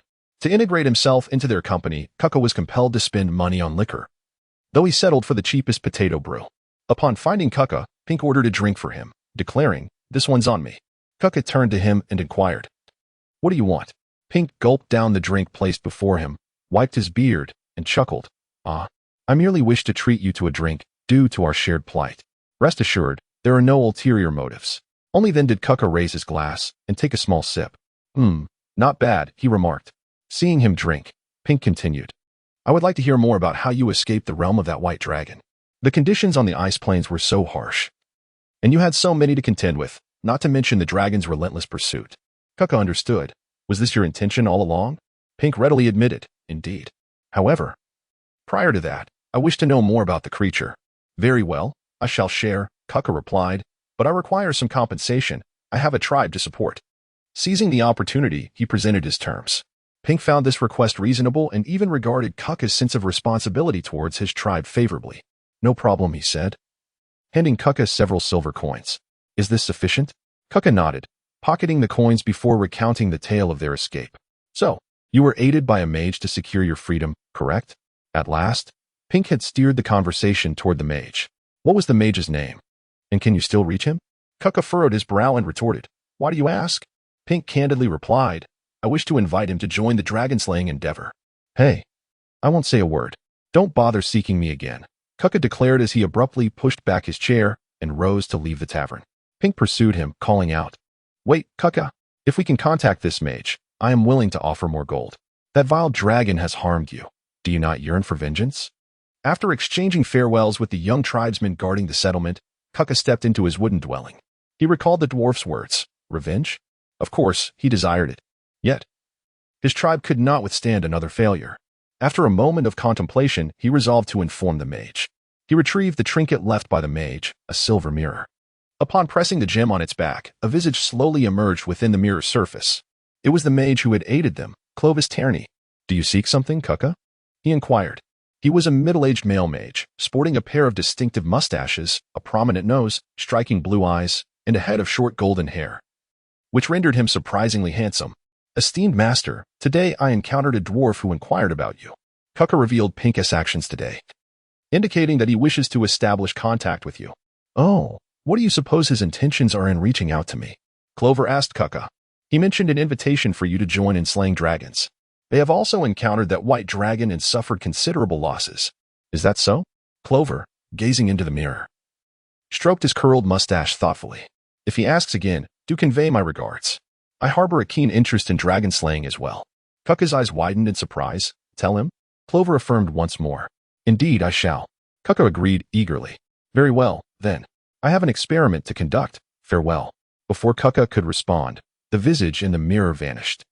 Given the Master's willingness, Kuka resolved that when next he met the dwarf, he would seek some benefits for the tribe, followed by delivering the Master's message. As for what may transpire between the Master and the dwarf, he chose not to ponder. His sole focus was on revitalizing this beleaguered tribe. Clover learned from Kuka that a dwarf wished to extend an invitation to him for dragon slaying. As long as the remuneration was sufficient, he would certainly be amenable. After all, even a mage requires funds. Mages are categorized into 4 tiers: novice, intermediate, advanced, and transcendent. With each ascension, their power experiences a transformative surge. The quantity of spells, research, potency, and the crafting of magical artifacts are all benchmarks that dictate a mage's prowess. However, the crux of advancing a mage's rank lies in magical energy. Thus, mages are most willing to invest heavily in this pursuit. At present, Clover Tierney stands as an intermediate mage. In his earlier days, he roamed the world in search of opportunities to ascend to this status. Finally, at the age of 34, he concocted a potion from a magical fruit he discovered. Upon consumption, his magical energy broke through its limits, liberating him from the title of novice mage and granting him the rank of intermediate mage. During his wanderings, he met Cunin of the Wasteland, and they forged a strong friendship. He even imparted a simple spell, Featherfall, to Cunin. Since then, he has predominantly operated in the northern regions. In contrast to the populous south, the north, particularly in its desolate areas, offers a more favorable environment for locating magical flora. After rescuing Cunin's tribe, he left behind a silver mirror for them to contact him, assuring them they could seek his aid when necessary. He currently resides within the city of Maiha, which, owing to the Maiha silver mine, attracts a constant influx of merchants, allowing for the procurement of various goods. However, his finances are quite limited. The costs of experimental materials consume a significant portion of his gold, and his pursuit of a certain quality of life necessitates further expenditures each month. Relying solely on crafting magical items for others barely sustains him. With the dwarf's invitation to join in dragon slaying, he trusts they would not mind incurring a little expense. After the event, the materials from the dragon could still yield a share, thereby saving a significant sum on experimental resources. Now, he awaited Kukka to divulge his information to the dwarves, anticipating that they would seek him out. At that moment, he could request a handsome reward from them. As for the peril of dragon slaying, certainly, it is fraught with danger, yet he believed the risk was worthwhile. The greater the danger, the greater the potential reward. As a mage, he excelled in the art of self-preservation. Moreover, since the dwarves were intent on slaying the dragon, they must have made considerable preparations. Kukka, do not disappoint me. Hasten to bring the dwarves to me. Clovey could hardly contain his impatience. According to the reports from Raltu, they had received a commitment of support from the council members, which filled him with elation. Splendid. With assistance secured, we could commence the recruitment of personnel. Pink quickly grasped this notion. Indeed. Thus, you shall be responsible for contacting those formidable adventurers willing to join our dragon-slaying endeavor. Raltu assigned him this task. Absolutely. Leave it to me. Pink readily agreed. During his recent excursions, he had acquainted himself with numerous adventurers, many of whom possessed considerable prowess. Captain, I was unable to glean any news about the mage from the humans today. He felt a twinge of guilt for not fulfilling the captain's directive. No matter. Once the gold from the council arrives, we can recruit even more powerful mages. Upon hearing Raltu's words, Pink alleviated his guilt and looked forward to the timely arrival of the gold. Raltu suddenly recalled, when is that dwarven adventurer, Titan Ironhammer, expected to arrive in Miha? I intend to recruit him into our ranks as well. Since we have some free time, I can personally meet him. Pink pondered briefly. I estimate he will arrive within the next couple of days. I will keep an eye on this matter. Very well, I entrust this to you. Raltu said as he pulled Pink along. Come, let us celebrate with a drink today. Our dragon-slaying venture has finally made progress. Upon hearing this, Pink joyfully acquiesced. No problem. Today I shall indulge in a full barrel of ale. Your belly may burst. Nonsense, such ale is but a trifle. Just watch. All right. As long as you can drink, today I shall indulge you. Haha. Thank you, Captain. The jubilant dwarves enjoyed a delightful evening. Chapter 24. Dependents and Servants in the Far Northern Ice Plains. Within the Valley Dragon's Nest, Rosar had been engraving runes for quite some time, and feeling somewhat weary, decided to take a day to refresh his spirit. He unfurled his wings and soared freely through the sky, feeling the invigorating wind against him. The sight of him sent the surrounding creatures into a frenzied dash, though a few of the weaker ones lagged behind. Fortunately, it was not yet Rosar's feeding time, allowing them to escape a grim fate. After all, they were his possessions, and sustainable management was indeed essential. Observing the reindeer gallivanting below, his mood lightened considerably. He flew over a group of reindeer, which were busy grazing on moss. Suddenly, Rosar noticed a pack of snow wolves lying in ambush on the nearby snowfield, their sights set on the reindeer. This was unacceptable. Rosar would never permit any creature to usurp his property. Just as he contemplated swooping down to crush the wolves, he paused. A thought struck him. He lacked dependents and servants, and thus everything still fell to him to manage personally. This not only consumed a great deal of his time on hunting, but also failed to reflect his noble status as a white dragon. It was high time he recruited some dependents and servants. Though these snow wolves were feeble and few in number, their leader was one of the formidable ice wolves, which warranted his attention. He resolved to spare this group of snow wolves for the moment and follow them to locate the ice wolves. Rosar watched intently as several snow wolves tore apart a reindeer that had lagged behind, the splattered blood and remnants staining the surrounding snow crimson. Instead of consuming their prize, they carried it in their mouths and dashed off in a particular direction. Rosar trailed closely behind them in the sky and ultimately behind a small hill. He beheld a few ice wolves lounging, encircled by a dozen snow wolves. Among the pack were 5 ice wolves, the largest of which lay at the center. Its fur a light gray, measuring approximately 9 feet from head to tail. The other 4, 2 large and 2 small, were cloaked in white fur, snuggling against the gray wolf, portraying a picture of a familial unit. After careful observation, Rosar reached a conclusion. It was contingent upon their strength to determine if they were worthy of becoming his dependents. With this thought, he shifted his posture and dove downward, unleashing his draconic majesty. The sudden surge of his presence sent the ordinary snow wolves yelping and scattering in all directions, leaving only the 5 ice wolves poised for attack. Touching down, Rosar folded his wings and let his tail strike the ground, sending up flurries of snow. He regarded the largest ice wolf, which, despite his imposing presence, dared to emit a low threatening growl from its throat. Impressive, indeed, it possessed courage. The impact of his draconic aura had not overwhelmed them, indicating they were strong enough to serve as his dependents. Rosar exhaled a breath of frost, stifling the wolf's growl. I know you can speak, Ice Wolf. Consider this a warning.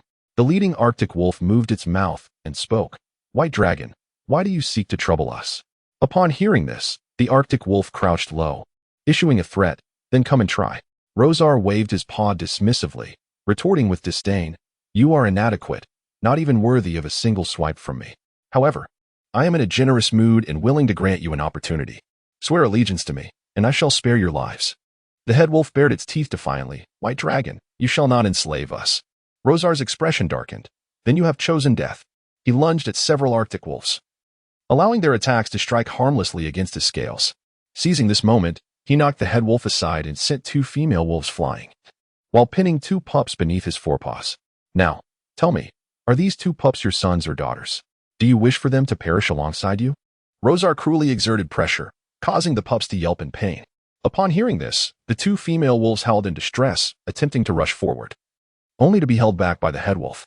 It gazed at the pups beneath Rosar's claws, pained, and bowed its head, uttering, you have won, White Dragon. I am willing to submit to your will, if only you spare them. Rosar eased his grip, his upright pupils gleaming with cold light. Of course, as long as you pledge your loyalty to me, I shall not harm you. He released one paw, freeing one of the pups. This is my sincerity. Now, lead me to your den, so I may bestow upon you my mark and transform you into my vassals. Once you are cowed by my draconic might and willing to obey my command, you shall be my servants. Yet, the loyalty of servants is not absolute. They may betray or flee, and perhaps even stab their master in battle. Vassals, however, are different. Becoming a vassal of the White Dragon requires a special process. Only then will one truly be a vassal of the White Dragon, possessing a trace of its bloodline. Such vassals could never betray the White Dragon. While their loyalty is unwavering, their numbers remain limited. Typically, a dragon's vassals do not exceed 10, each a leader of their respective servant races. This ensures that the dragon can control the maximum number of servants while maintaining their loyalty. Now, Rosar intended to relocate the Arctic wolf's den closer to his lair. He aimed to transform the head wolf into his vassal. Within the den, there were no other Arctic wolves, only the pups of snow wolves. The head wolf, accompanied by its mate and offspring, followed Rosar to the vicinity of the valley lair. Rosar guided the 5 Arctic wolves into the valley and then brought the head wolf into his lair. Do you have a name? Rosar suddenly recalled that he needed to address this Arctic wolf. Master, I am called Solong. Very well, Solong. Now, I shall transform you into my vassal. Remember, do not resist. As you command, Master. I am ready.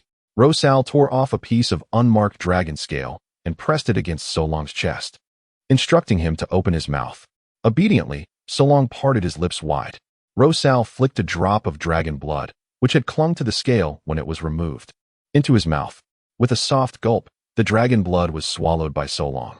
Shortly thereafter, the dragon scale on Solong's chest appeared to be firmly adhered to his skin, as if drawn by some unseen force.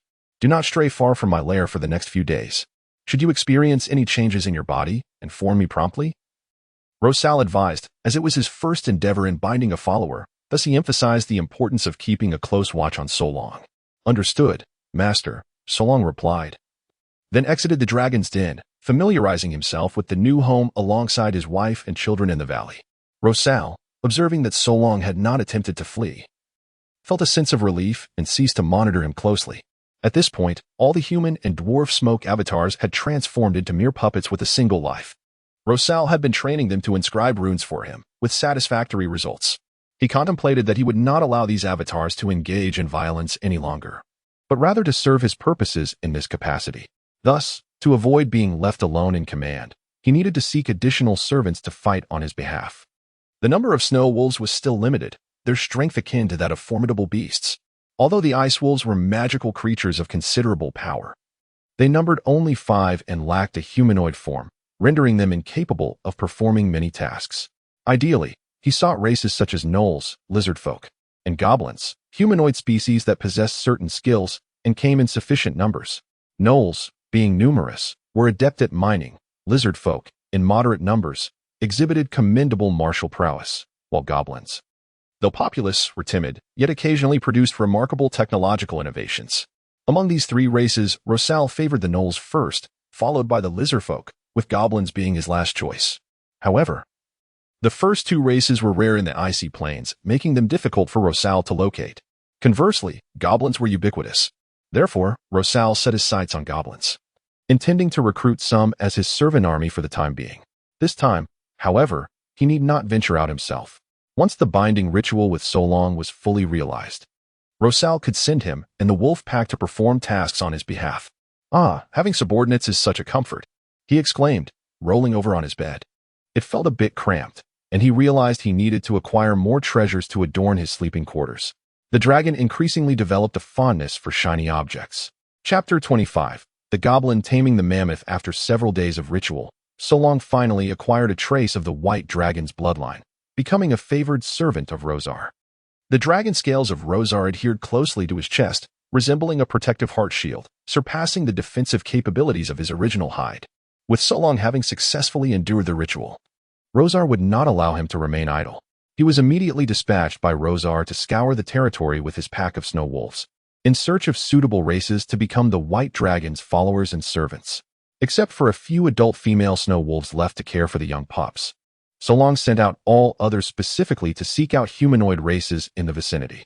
He personally led his wife and children in a particular direction, diligently executing Rosar's orders. With Solong tasked accordingly, Rosar could merely await his report, thus redirecting his focus onto mastering the spell of Frost Domain. Through his continuous instruction and training, all the smoke avatars had now learned to inscribe runes upon his dragon scales. Consequently, their progress had accelerated significantly.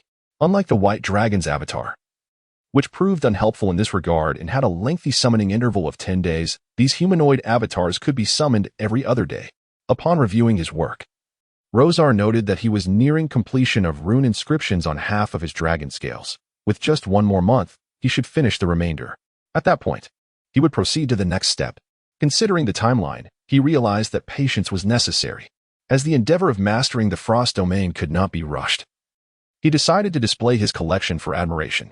With his Maagape, he did not exhale dragon fire, but rather retrieved his treasures from the storage space within his upper jaw.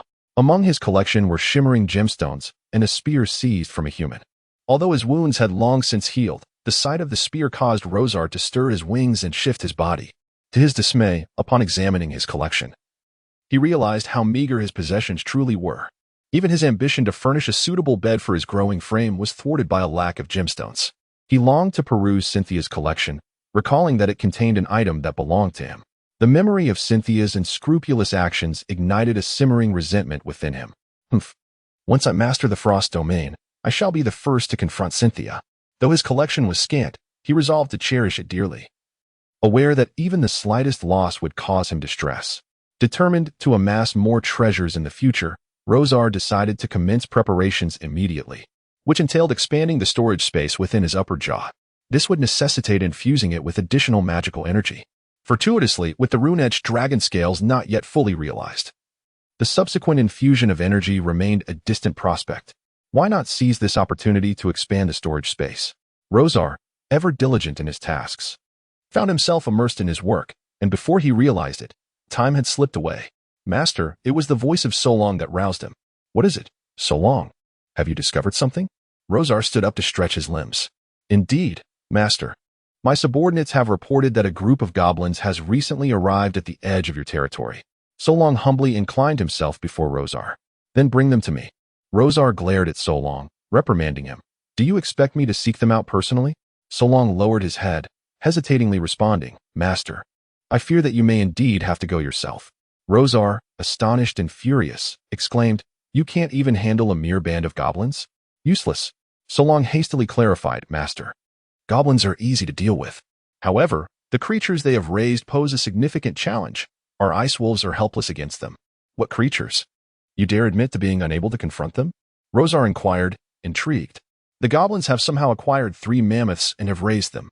They have even constructed platforms upon their backs, equipped with crossbows. We cannot approach them at all. Solong disclosed the situation to Rosar. Thus, only the Great Master can personally intervene to deal with these mammoths and subdue the goblins. Rosar's interest was piqued. Mammoths? I must see this for myself. Lead the way. Solong promptly rose and guided Rosar to the edge of their domain. Without needing further prompting from so long, Rosar's eyes beheld three colossal beasts, towering and robust. They boasted long trunks, large ears, and upward curving tusks, their bodies covered in thick, brown fur. Rosar estimated that these majestic creatures stood at least 10 feet tall and measured 15 feet in length, supported by 4 sturdy legs that bore their immense weight. On their broad backs, a square platform had been erected, laden with various weapons and odds and ends.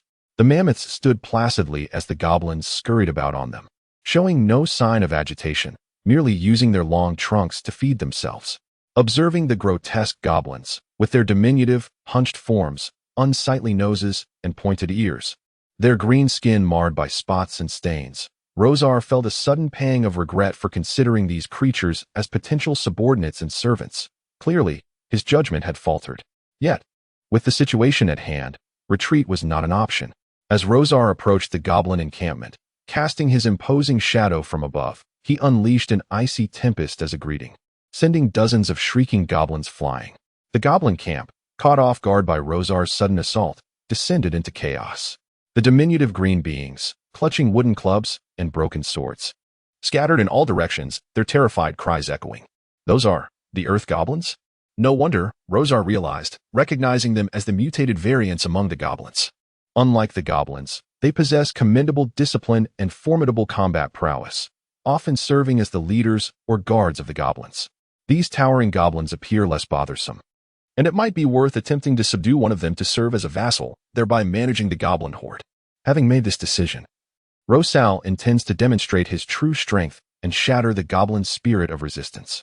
At that moment, the goblins below began to stir anew, under the direction of the larger goblins. They ascended the platforms atop the three mammoths, attempting to flee. Rosal would not allow his desired prize to escape. With a thunderous roar, he unleashed his draconic majesty, instilling such terror in the three mammoths that they stood frozen in place. The goblins atop the platforms, stricken with fear, tumbled down, landing on the ground in a half-dead state, wailing in agony. Just then, Solon arrived at the camp with his subordinates, herding the goblins together to await Rosal's judgment. The larger goblins were also driven among the ordinary goblins. However, Rosal did not immediately deal with them. His curiosity was piqued by the mammoths. He yearned to uncover how these colossal beasts had been tamed by the diminutive green goblins. Perhaps he could instruct these goblins to procure more mammoths, unleashing them upon his foes in a grand display. Such a scene would undoubtedly be exhilarating. Who could withstand the presence of these gargantuan creatures? Yet, the mammoths lacked courage. Paralyzed by Rosal's draconic aura, this was something to bear in mind for the future. After observing the mammoths, it was time to address the goblins. There was little to discuss. With a tremor of his draconic form, the goblins faced no choice but to submit to Rosal's dominion or be frozen into mere ice. This throng of goblins numbered over 200, with a dozen larger goblins among them. He would not permit these wretched beings into his dragon lair. So he casually selected one of the larger goblins outside, granting it a scale and a drop of dragon blood, then disregarded it. Whether it would become his vassal was a matter of chance. In comparison to Solon's initial treatment, this was a stark contrast. Chapter 26. The mammoth under the guidance of the earth gnomes, the goblins gradually settled in, erecting numerous shelters as their dwelling places. The fate of the earth gnome who ingested dragon blood, however, was quite tragic. Unlike Solon, this earth gnome did not possess such fortuitous luck. Merely one day after consuming the dragon's blood, the energy contained within caused his body to explode dramatically. Even Solon found the scene repugnant. Rosar was compelled to seek another earth gnome, but the outcome was no different.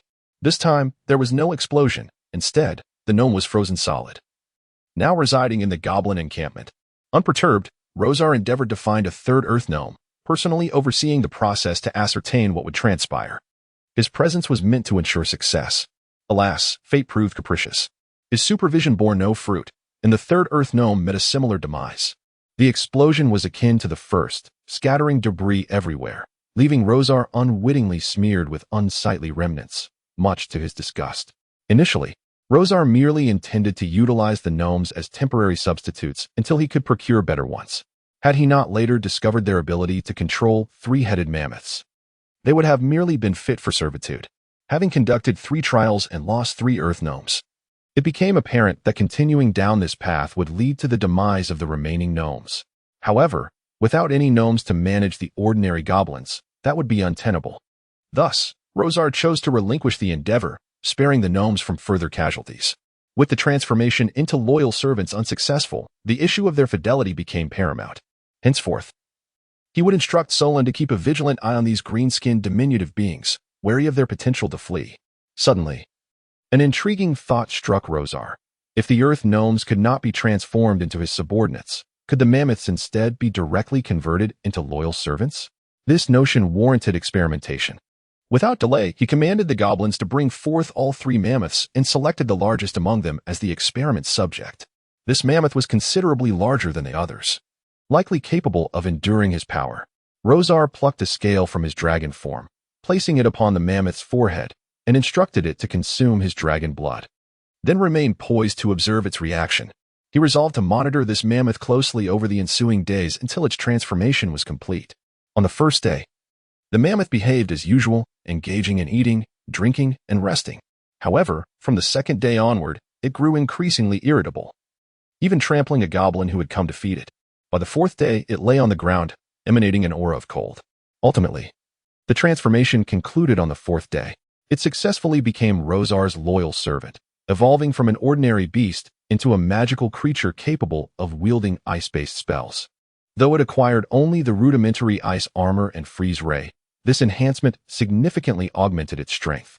Even the ice tundra wolf, Solong, stands no chance against it. Unable to inflict any harm due to the formidable combination of its ice armor and colossal size, rendering Solong utterly helpless. However, it too finds itself in a predicament against Solong. Its sluggish speed and cumbersome turns prevent it from landing an attack on the agile wolf. Rosar is elated, having acquired yet another formidable vassal, whom he names Tidal, meaning the indomitable Titan. After becoming a vassal of the White Dragon, Tidal's intelligence has significantly increased, enabling her to comprehend the words of Rosar and Solong. Occasionally, she would nuzzle against Rosar, revealing to him that Tidal is, in fact, a female mammoth. With Tidal now under Rosar's dominion, the other 2 mammoths also benefit from her presence, as their wooden platforms are removed, allowing them to move freely. The goblins have now transformed into servants, catering to the needs of the 3 mammoths. Their primary tasks consist of preparing food, grooming their fur, and constructing resting shelters. The mammoths, in turn, need only to bask in their indulgence. Rosar has allowed the 3 mammoths to roam freely outside the dragon's lair in the valley, while Solong is dispatched to seek out new races that could potentially become vassals of the White Dragon. Additionally, he summons the smoke avatars created from the goblins he previously defeated, dispersing them to subtly enhance his power.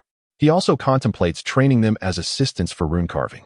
Speaking of which, the past few days have hindered his progress in rune engraving, which he must make up for. Initially, he believed Solong would swiftly return with good news, but to his dismay, more than 10 days have passed without a single suitable race for vassalage. Despite Solong's diligent efforts, he has been unable to identify a race with potential. They are either merely ordinary beasts or too few in number to hold much value. Furthermore, Rosar is particularly interested in humanoid races, which makes the search even more challenging. Previously, he had little inclination to seek vassals, as the desolate and lifeless surroundings did not affect him significantly. However, this has now become a troubling dilemma. Should he consider relocating his territory further south? This notion has crossed Rosar's mind, though he remains contemplative. Moving southward may indeed make it easier to find vassals, but it would also attract more dragon-slaying adversaries. It is truly a vexing choice. Currently, he has only Solong and Tidal as vassals, which suffices for the time being. He outlines their respective responsibilities. Solong will patrol the territory with the wolf pack, driving away external predators to ensure Rosar's peace, while also hunting for sustenance. Tidal, the mammoth, seems to have little to do, so Rosar assigns her the task of overseeing the goblins to prevent their escape. As for the greater goblins, Rosar instructs them to train the ordinary goblins until they possess some combat capability, ensuring they do not scatter at the sight of an enemy. At the lowest tier are the ordinary goblins, who, while being trained by the greater goblins, must also venture out to gather food for the mammoths. They subsisted on the remnants of prey left by the White Dragon and the Icefield wolves, scavenging for scraps of bones and morsels, supplemented by an assortment of moss, berries, and tree bark as their daily sustenance. As for Rosar, the highest echelon within the territory, he merely had to indulge in the offerings presented to him. In recent days, he had been hastening the summoning of his avatars to inscribe runes. Most of the dragon scales adorning his form were now inscribed with runes, leaving only the diminutive scales on his claws, the tip of his tail, and the base of his wings unadorned. The scales in these areas were considerably smaller than those elsewhere, leading to occasional errors during the summoning of avatars, thus impeding progress. Rosar was compelled to invest additional time in meticulously inscribing the correct and acceptable runes upon them. One by one, these scales were diligently etched with runes. At last, only a minuscule section of scales remained. The next summoning would have to wait until the following day. Although Rosar felt an urgent impatience, he had no choice but to forcibly suppress his eagerness and await the appointed time for the next summoning. The day felt interminably long for Rosar. Restless within the dragon's lair, he paced about, repeatedly attempting to summon his avatars, all to no avail. Ultimately, when the time for summoning arrived, Rosar eagerly called forth his avatars, exclaiming, "Let us begin." Even though he knew they could not comprehend, he could not help but shout with anticipation. With the collective effort of the avatars, the final dragon scale was inscribed with runes. It was complete. Rosar felt the intricate patterns of the runes gradually intertwining, drawing magical energy from his being. The sensation was marvelous, akin to the refreshing caress of water flowing over him during his last swim in the lake, cool and delightful. All the runic patterns were slowly absorbing the magical energy within him. He could also expedite the absorption process, providing more magical energy for them to draw upon. Once these dragon scales had absorbed enough, Rosar would become the first dragon to inscribe runes upon every scale, mastering the frost domain. What an exhilarating prospect. Rosar mused, indeed. I am no ordinary dragon, haha. Chapter 27.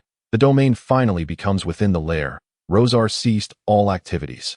For the frost domain he had long envisioned was finally coming to fruition. Since inscribing runes upon the dragon scales and allowing the dragon blood to seep beneath the surface to form intricate patterns, a rune array had been established. It had persistently absorbed Rosar's magical energy. In his fervent desire to expedite this process, Rosar reclined upon his bed, remaining utterly still save for the necessities of sustenance. He persevered in this manner for 10 days, until he sensed a gradual decline in the energy absorption rate, which ultimately came to a halt. It was complete. Overcome with excitement, Rosar leapt to his feet, eager to test the capabilities of the frost domain. However, he curbed this impulse. This was his sanctum. And should the power of the domain prove too great, it could lead to its destruction. Therefore, he soared from his lair to the summit of a snow-capped peak within his territory, preparing for a trial. Yet, Rosar pondered that simply unleashing the domain lacked a point of reference, rendering it rather abstract. Thus, he descended the mountain to capture a snow creature. After subduing the creature, he cast it upon the ground and finally unleashed the frost domain. With a dramatic flourish, he bellowed, "Domain, unfold." In an instant, Rosar's robust dragon form transformed into a colossal luminescent entity. A soft white radiance emanated from every scale, shooting forth in all directions. Within a radius of 500 feet from his being, the temperature plummeted abruptly, as if every inch had been blanketed by the frost breath of the white dragon. The unfortunate snow creature was instantly seized by shivers. Although the creature was not averse to the cold, it was ill-prepared for the frigid intensity akin to the breath of the white dragon. But this was not the entirety of it. In the air, a tempest began to coalesce, interspersed with swirling snow and ice shards. Once fully formed, the storm expanded to a width of 10 feet and surged toward the beleaguered snow creature, engulfing it within the vortex and shredding it into fragments. The unique blue blood of the creature stained the ice shards, rendering them grotesquely vivid. After a protracted duration, the massive ice storm dissipated, leaving the remnants of the snow creature scattered across the ground. Witnessing the unfortunate demise of the creature, Rosar gained a preliminary understanding of his domain. In summary, the deployment of the domain was remarkably swift, nearly imperceptible. Moreover, its radius was 5-fold larger than recorded, extending to 500 feet. The potency of the domain was unprecedented. Its frigid essence rivaled that of the white dragon's frost breath, and the temperature decreased further as one approached the center where Rosar stood. More critically, he was able to summon spells from the outset, targeting foes within the domain. The level of these spells was notably high, commencing with the ice storm itself. Had the snow creature not perished so swiftly, Rosar would have been eager to observe whether the frequency of spell summoning had also increased. Rosal believes that the summoning of spells is now significantly swifter than the previous 10-minute interval. At this current pace, he could maintain it continuously for an entire day. Moreover, he is curious to test the effects of his domain while in motion. Spreading his wings, Rosal ascended into the skies above. He soon discovered that the domain was also influencing the surrounding atmospheric conditions. Within this realm, the winds and snow intensified. With the dust in the air mingling with the falling snow, coalescing into hailstones the size of fists that plummeted towards the ground. Remarkably, this exertion cost Rosal not a shred of his strength. "Ha ha, I have transformed into a dragon that rains hail," he exclaimed, amused by the notion. It is easy to envision that in future battles, Rosal would become a veritable harbinger of calamity, sowing frost and death wherever he roamed. He felt immense satisfaction with this frigid domain, far surpassing the frost domains of the elder white dragons he remembered, justifying the time and effort he had invested. Previously, he had intended to test the potency of this frost domain on Cynthia, but now it seemed rather inappropriate. The power was so formidable that an inadvertent mishap could result in her demise. Rosal pondered with resignation. Perhaps it is best to let that idea go. Our conflict is not yet of such dire necessity. Upon returning to his dragon's lair, he comfortably nestled upon his bed of gemstones and yawned widely. He had not enjoyed a proper sleep in days, and now with the domain established, it was time to indulge in some well-deserved rest. A few days of slumber will suffice. Sarang can oversee the territory in my absence. Rosal held great trust in Sarang as his loyal vassal. Sarang was both dedicated and powerful, especially with title at his side, capable of handling most adversaries. If they could not manage, then it would be time for Rosal to intervene. He summoned Sarang and imparted a few instructions. Sarang replied respectfully, "At your command, great master." "Very well, you may go," Rosal allowed, before eagerly surrendering to the embrace of sleep. Meanwhile, the mage Clovy was increasingly agitated. Kuka had informed him that a dwarf was inquiring about him, seeking to invite him on a dragon-slaying expedition. Clovy had been anticipating a generous reward when the dwarf finally approached. However, days passed with no word from Kuka, leaving him hesitant to reach out for updates, as pride held him back. His growing impatience was compounded by the lack of success in his experiments. He was currently testing a new spell, which, if successful, would greatly enhance his power and smooth his path towards becoming a high-ranking mage. Unfortunately, the required funds were exorbitant, and halfway through the experiment, he was forced to halt due to depleted finances. He relied on the dwarf to arrive promptly, bearing a substantial sum to allow his experiments to continue. After waiting in vain for the dwarf, Clovis decided to lock the door and venture out to clear his mind. Hoping to secure a lucrative deal by crafting magical items for others and earning some gold, he arrived at a nearby tavern, a familiar haunt, and settled down to savor a drink. However, his ears were keenly attuned to the conversations of the patrons around him. One particular dialogue piqued his interest. It was between two male adventurers clad in leather armor and bearing weapons. "Have you heard? A dwarf named Miha has been seeking capable adventurers to hire for a dragon-slaying expedition on the ice plains. I've heard as much. That dwarf has high standards for adventurers. Someone like us wouldn't even register on his radar. Dragon-slaying. What do you think it entails? Without strength, you'd merely be courting death. No amount of gold would entice me to undertake such a venture." "Oh, that is not necessarily true. If the reward was substantial enough, I'd dare to plunge into the abyss." "Huh, and then what? Would you even survive to enjoy that gold?" "True enough. Come, let us drink." With that, they raised their glasses and laughed heartily. Clovis, eavesdropping on their exchange, began to contemplate, could this dwarf, seeking adventurers for a dragon hunt, be the one Kuka mentioned? He approached the table of the two adventurers. They paused their banter and regarded Clovis with curiosity, as if to ask if he had a purpose. Clovis raised his glass in a gesture of camaraderie before speaking. "I couldn't help but overhear your conversation. Might I inquire where this dwarf is recruiting adventurers? I find myself quite intrigued and would like to pay a visit." The adventurers exchanged glances, sensing no malice from Clovis, and readily provided him with the location. Whether the dwarf had inquired about Kuka was no longer of utmost importance. What mattered was seizing this opportunity to engage and earn enough gold to support his experiments. Slaying a dragon was not a trivial endeavor, and this was a rare chance for such an undertaking. As he hurried along, Clovis occasionally glanced at roadside signs to orient himself, dismissing all else as unimportant. At last, he spotted the sign of the red-bearded dwarf. Clovis knew that the dwarf he sought, along with the opportunity he craved, awaited him within. He straightened his attire, took a deep breath, and stepped into the tavern. Chapter 28. Recruitment and Selection. As Clovy entered the inn, he was greeted by a scene bustling with patrons. Upon closer inspection, he discerned that they were all armed adventurers, engaged in lively conversation around the tables. It appeared that these were the very adventurers who had come to participate in the selection process. The sheer number of them was overwhelming. Pondering this, Clovy casually chose a seat in a corner and settled in. After taking a moment to survey his surroundings, He noticed the absence of the dwarf who was rumored to be recruiting adventurers. Was he to wait a while longer for the dwarf to appear? Clovey felt no urgency. Having arrived here, he was willing to wait a little longer. Meanwhile, in an upstairs room, King Lar II was expressing his exasperation to Pink. Why are there so many adventurers here? How did they find this place? Pink, unable to meet Lar's gaze, murmured, I'm not quite sure. Perhaps. It's possible that I mentioned something while at the tavern, and they followed me here. Lar slapped his forehead. Do you even recall what you said? Suddenly, Pink regained his confidence and replied with his usual volume. Of course I remember. I merely stated that I wanted to hire some formidable adventurers to accompany us in slaying dragons on the icy plains and dividing the dragon's treasure.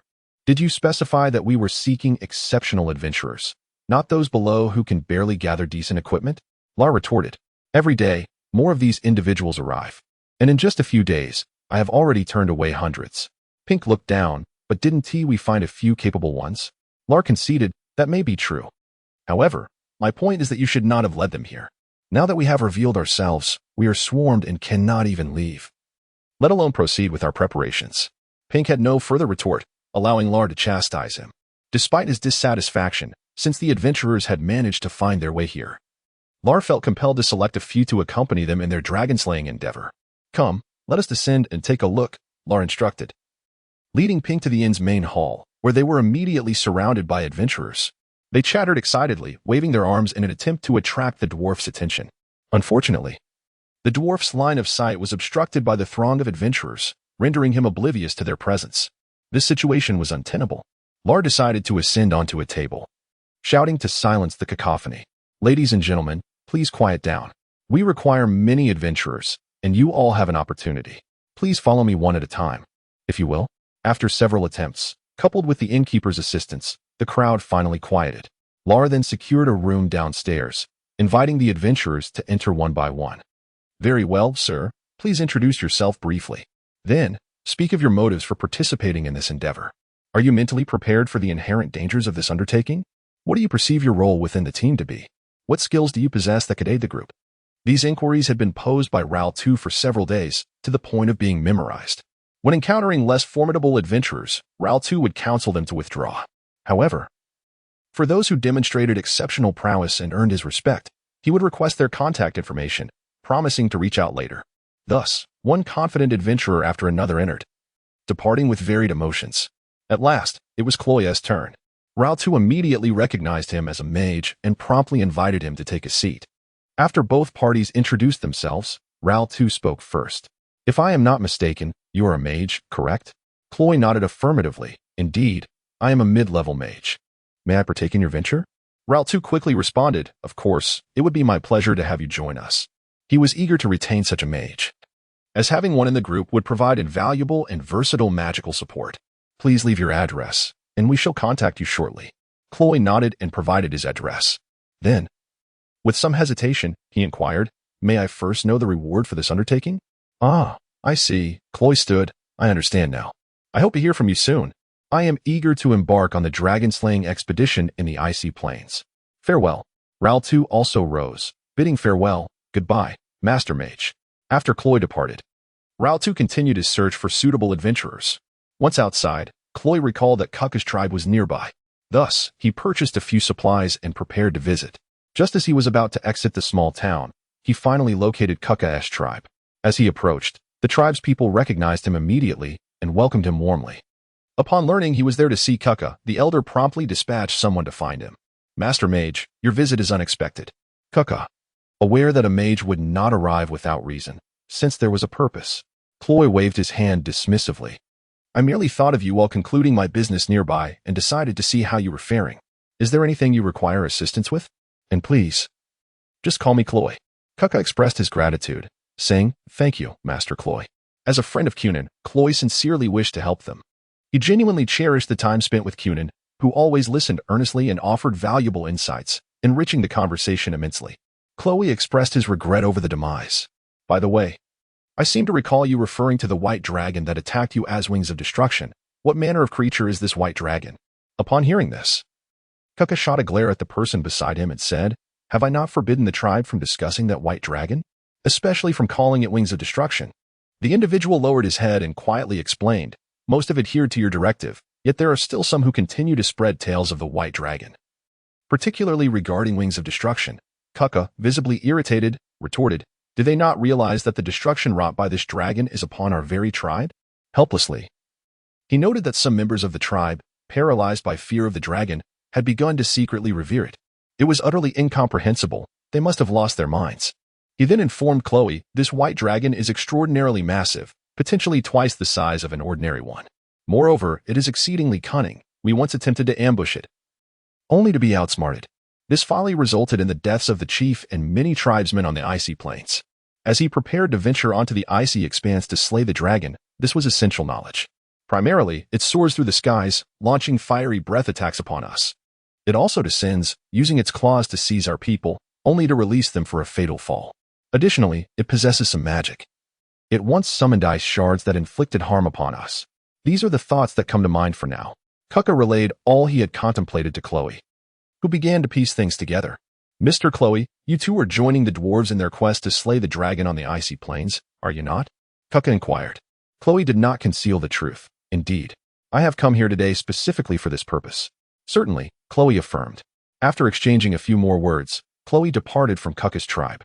The funding for his subsequent experiments hinged entirely on this dragon-slaying endeavor. The White Dragon, Chloe eagerly anticipated the moment he would behold it. Chapter 29, Support and a New Abode. Within the fiery confines of the Redbeard Inn, King Rao-Tu finally met with all the adventurers. He selected a promising group of them and noted their addresses. Once the support from Leiche arrived, he intended to vacate the inn, rent a new venue, summon them all, and commence training to enhance their synergy. After a long day of exertion, Rao-Tu cast a disgruntled glance at Pink, who was leisurely sipping from his goblet. It was this very fellow whose loose tongue had attracted such a multitude of adventurers, resulting in a considerable predicament, yet he offered no assistance whatsoever. Rao-Tu seized several cups from Pink's hand and downed a tankard of ale in one swift motion. Ignoring Pink's wounded expression, Rao-Tu addressed him, "Before any new adventurers arrive, I must seek out Counselor Leiche to inquire about the arrival of his support. Do you understand?" Pink overturned his goblet, leaving not a single drop of ale behind. Rao-Tu patted him on the shoulder. "That would be best." Thus attired, Rao-Tu stepped outside, seizing the early dusk to make his way to Counselor Leiche's residence. "Blast it, I should acquire a steed," he mused. "Relying solely on my own legs is a dreadful waste of time." As he walked briskly, the notion of purchasing a mount took root in his mind. There were numerous suitable mounts for dwarves, but none were more cherished than the mountain goat. These creatures not only traversed rocky terrains with ease, but also possessed remarkable endurance to bear the hefty frames of dwarves. Furthermore, they were remarkably easy to care for.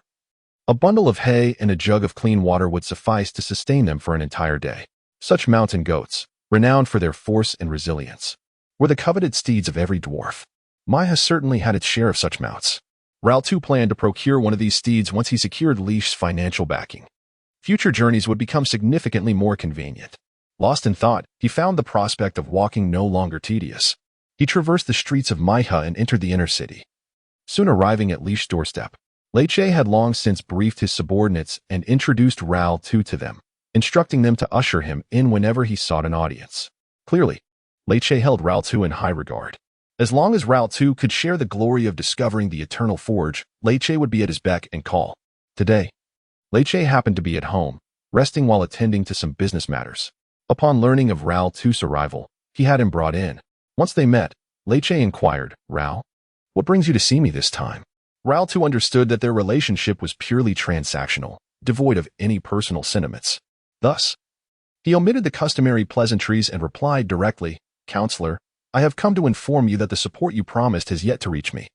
May I ask when I might expect it?" Upon hearing this, Leiche gestured for a nearby attendant to approach and whispered something in his ear. The attendant then exited the reception room, leaving for an unknown task. Leiche turned to His Majesty, King Rao-Tu, and reassured him, "There is no need for haste. I have already dispatched someone to inquire about the preparations for the items on your list."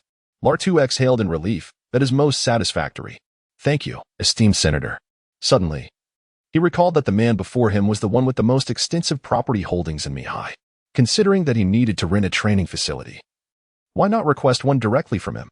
Rao-Tu presented this request and elucidated his reasoning. Without hesitation, Leiche acquiesced, viewing it as a trivial matter. A mere utterance on his part would suffice, and his subordinates would handle all arrangements seamlessly. He handed the parchment back to Leiche, who leaned in to quietly report something in return. Leiche nodded in acknowledgement. Very well, I understand. After perusing the parchment briefly, he placed it upon the table. Lartu, curious, wondered if it contained all the support he had requested.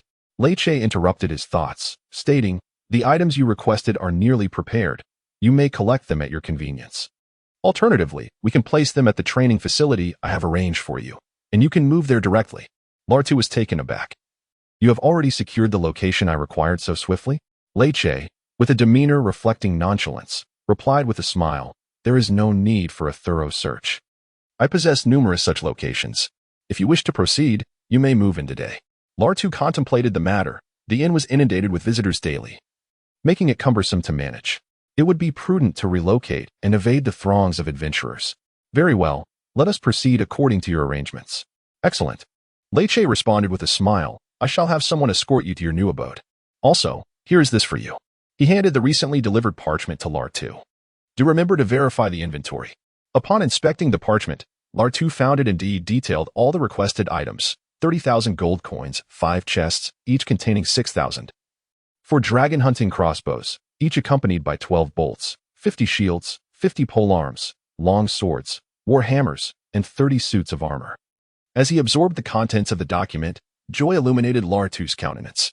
Gratefully, he addressed Leiche, Senator, I appreciate your support. I assure you, these items will ultimately find their purpose as wounds upon the hide of the vile dragon, until its tragic demise. I eagerly anticipate that moment. Subsequently, Lartu was guided to a vast courtyard, the new residence arranged by Leiche.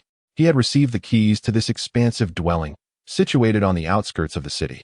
It appeared capable of accommodating 100 individuals, and within the courtyard lay a designated space for various items.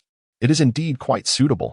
He was very pleased, believing that this vacant space was perfect for training. While he was familiarizing himself with the surroundings, Latch's subordinates had already transported all the gold coins and weapons, stacking them in the rear storage room. They also provided Lartu with a large lock, instructing him to secure the storeroom door after he had finished counting the supplies. By the time Lartu completed the inventory, darkness was approaching. Hurry, tidy up and come with me. We are changing our residence for today. Pink, utterly bewildered, was dragged to their new abode. It was only then that Pink realized, Is this where we will live from now on? Indeed. We shall reside here from now on. Lartu confirmed Pink's deduction, urging him to assist promptly. Now, come help me tidy up. Lartu set their belongings aside and together with Pink, they cleaned 2 rooms to serve as their bedroom. They worked tirelessly until midnight and finally settled in. Before they went to sleep, Lartu said to Pink, starting tomorrow, we will call all those adventurers here according to their addresses. We will soon be quite busy. Chapter 30. Training and anticipation. In the ensuing days, Prince Lartu and Pink dutifully informed each adventurer selected earlier to gather at their new abode.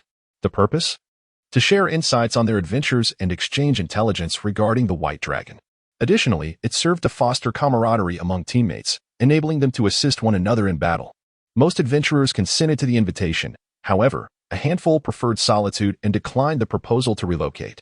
These individuals appeared to be reclusive or harbored their own secrets. Observing this, Lartu gently indicated that their refusal to move would equate to relinquishing their participation in the dragon-slaying mission. Yet, this did little to sway their decision, resulting in a further diminishment of the already scarce adventurers. Clovis, a wizard, was personally invited by Lartu. Initially, Lartu presumed that Clovis would exhibit the same reluctance as the others. To his surprise, Clovis accepted the invitation without a moment's hesitation. Unbeknownst to Lartu, Clovis faced the dire prospect of starvation if he remained at home. His funds were nearly depleted, and without a means to earn, he would soon be left to the mercies of the elements. The invitation from Lartu came as a timely reprieve. The prospect of shared meals in the absence of personal expense was enough to entice the dashing wizard into compliance.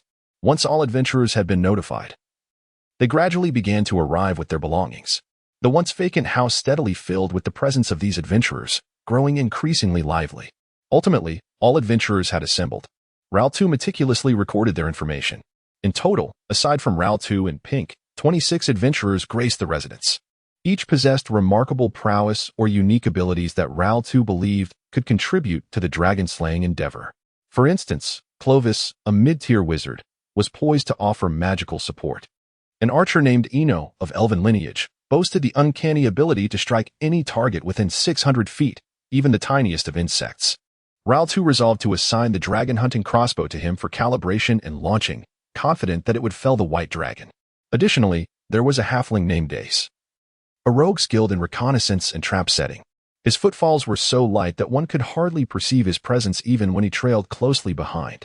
Envisioning Ace scouting the white dragon-ass whereabouts was a notion Ral too found most advantageous. Lastly, there was a human warrior named Ned, who excelled in the use of various shields, from armed guards to round shields, and even large, full-body shields, paired with a robust ally. He was a formidable force not to be underestimated.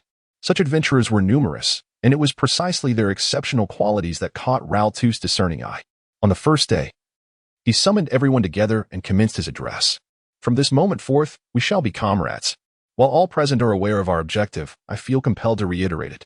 Our target is the polar cataclysm, the white dragon Xinxia, who has entrenched herself upon the ice plains. Furthermore, she commands 3 additional white dragons to serve her. This implies that we may confront a total of 4 white dragons. As for other matters, you need not concern yourselves. Leave them to me. Upon hearing the mention of 4 white dragons from Lair 2, a murmur of discussion erupted among those gathered. Then, Clovey stepped forward, exclaiming, "The distinction between facing 1 white dragon and 4 is substantial. Why was this not disclosed earlier?" The crowd echoed his sentiments, expressing their frustration. Indeed, this should have been communicated to us beforehand. Lair 2 raised his hands to signal for silence. This was indeed my oversight. However, I must clarify that those present do not constitute the entirety of our dragon-slaying force. Reinforcements will follow. They are the primary line of defense against the white dragons, while our role is to support them. Curiosity piqued among the crowd. Lair 2 declared loudly, "It is our regiment of dwarven guards." "Impossible," came the incredulous response. "The dwarven guard is composed of the mightiest warriors among us, tasked with safeguarding the king. They never stray far from his side. You must be deceiving us." The assembled adventurers retorted, skepticism evident in their voices. At this juncture, Pink interjected, "Do you know who our captain is?" He scanned the room, ensuring he had captured everyone's attention before continuing. "He is the heir of the Long Nail clan, beloved son of King Lair 2. He is destined to inherit his father's throne and become the king of the dwarves. He undoubtedly possesses the authority to summon the dwarven guard." He conveyed that he had requested his father to dispatch the royal guard to vanquish the white dragons. He was confident his father would indeed send the guard for him. And for the dwarven artifact, the Eternal Forge. The adventurers were astonished to learn of the dwarf's noble lineage, and their disbelief began to wane, replaced by a tentative trust in his words.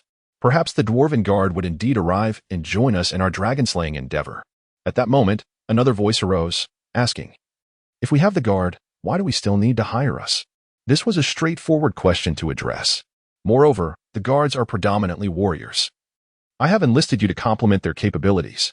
Take Eno and Ace, for instance. One is a master archer, and the other a rogue, both well suited for reconnaissance and range support for the guards. Upon hearing this, Eno and Ace smiled and nodded in acknowledgement of Lair 2. Thus, the crowd settled into a satisfied silence. With no further challenges posed to him, Lair 2 organized everyone according to their roles for training, fostering a sense of camaraderie among them.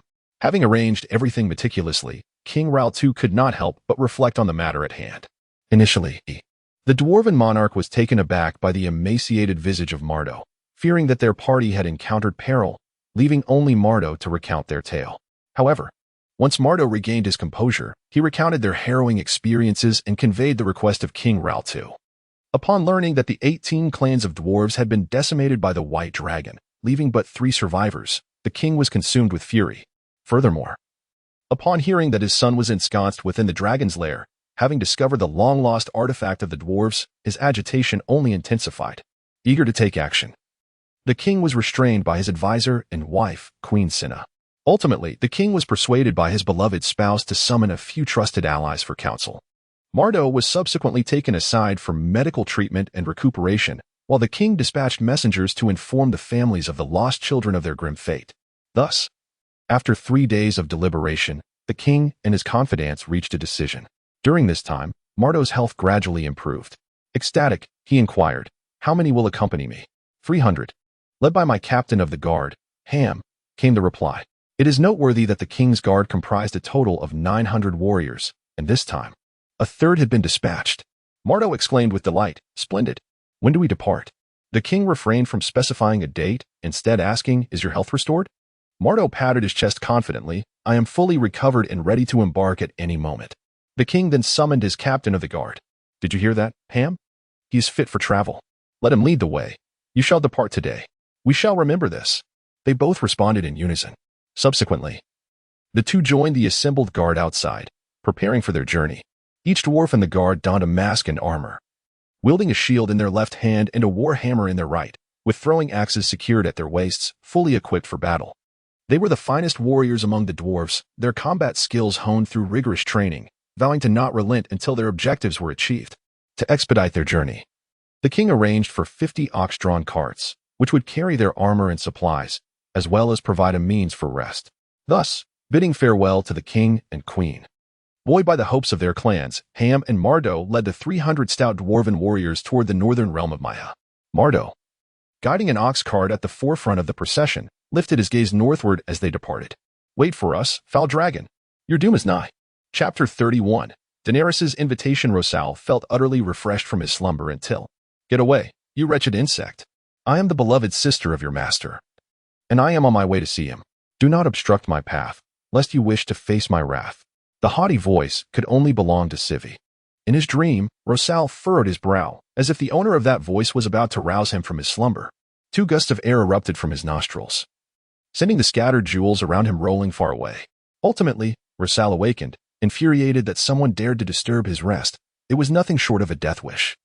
As his immense form emerged from the dragon's lair, Sivi, who had been clamoring moments before, immediately fell silent. Her wings pressed tightly against her sides, and her head bowed slightly, clearly intimidated by Rosal's imposing presence. "Sivi, have I not warned you? If you dare to disturb me again, I shall sever your neck. Did you think I would not? Or that I could not?" Rosal found satisfaction in her submissive demeanor. She sought me out for a purpose? Why did she not come herself? The memory of her previous deception ignited his anger, and his tone turned severe. Rosal was perplexed about what Cynthia wished to discuss.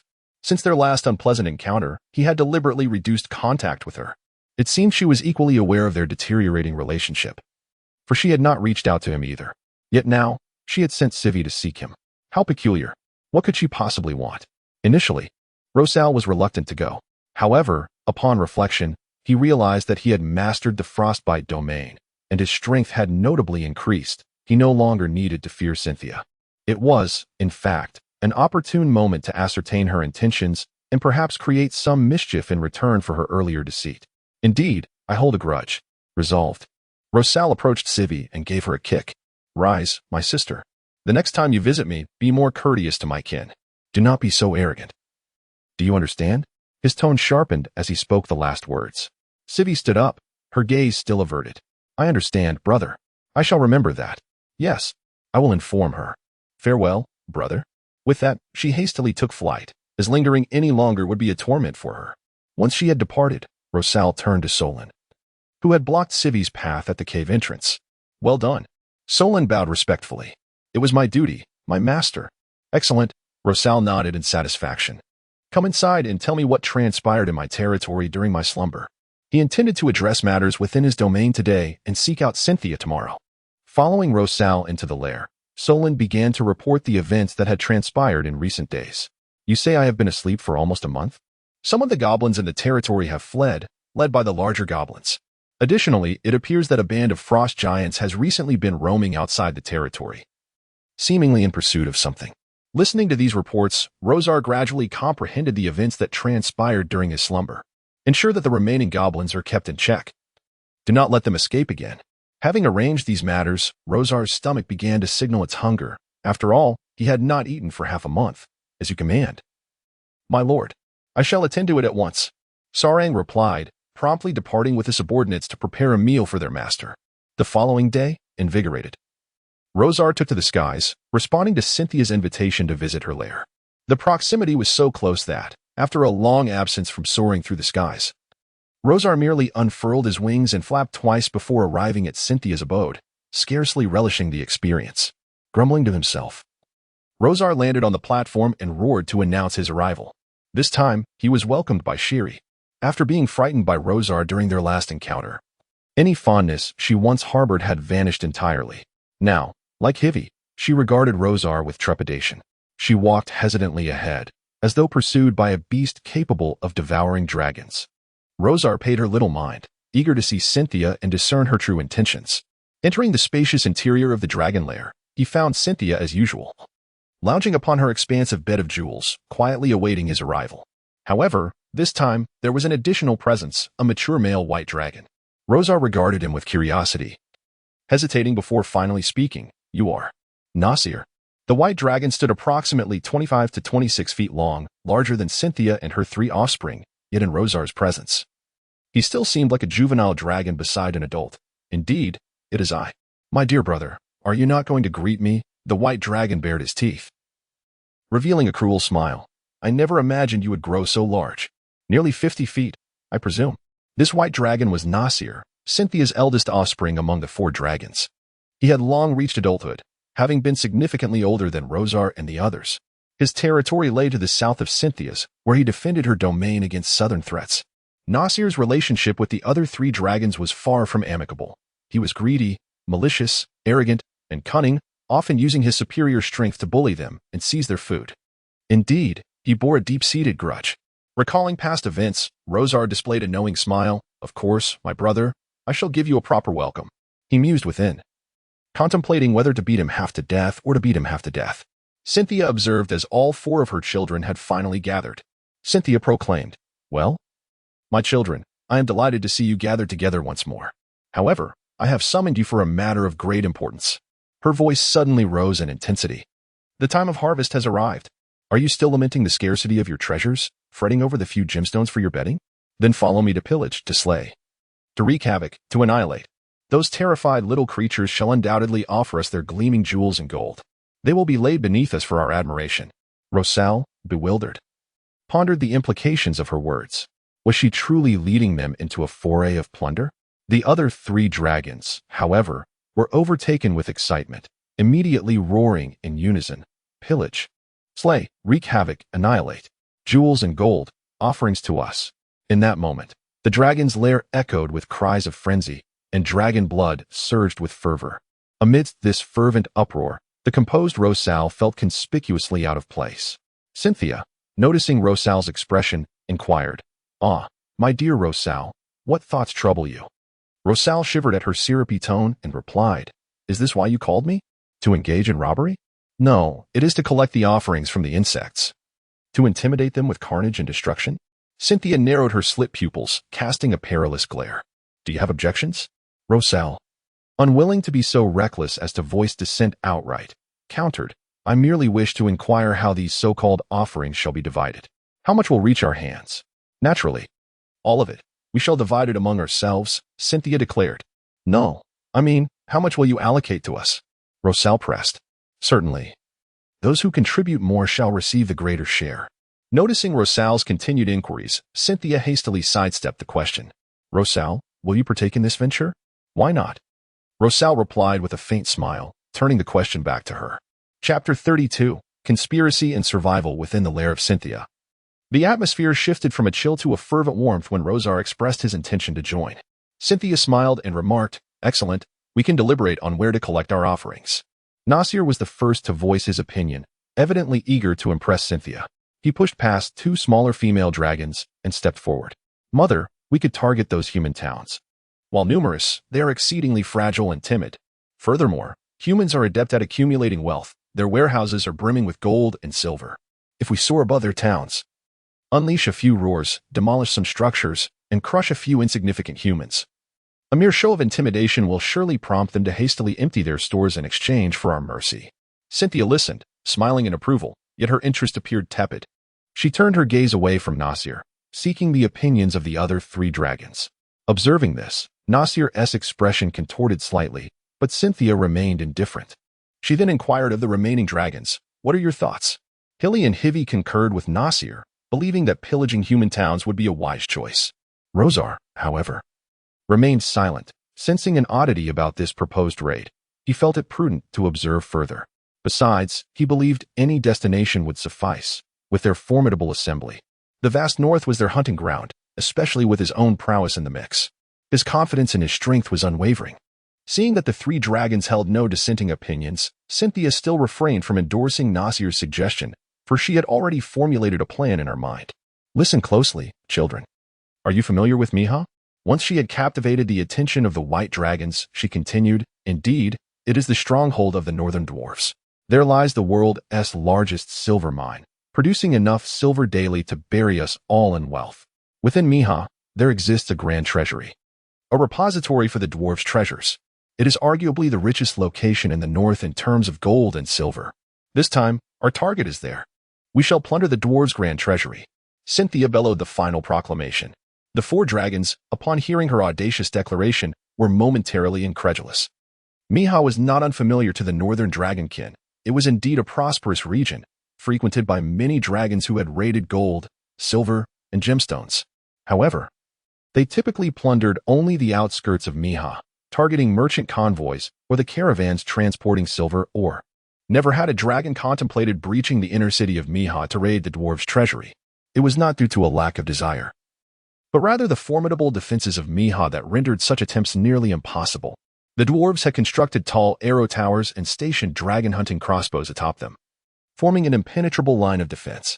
In addition, there are dedicated watchtowers. As soon as the dragons appear in the sky, they will ring the bronze bell. The sound of the bell is loud enough for all the citizens of the city to hear, alerting everyone to the impending dragon attack.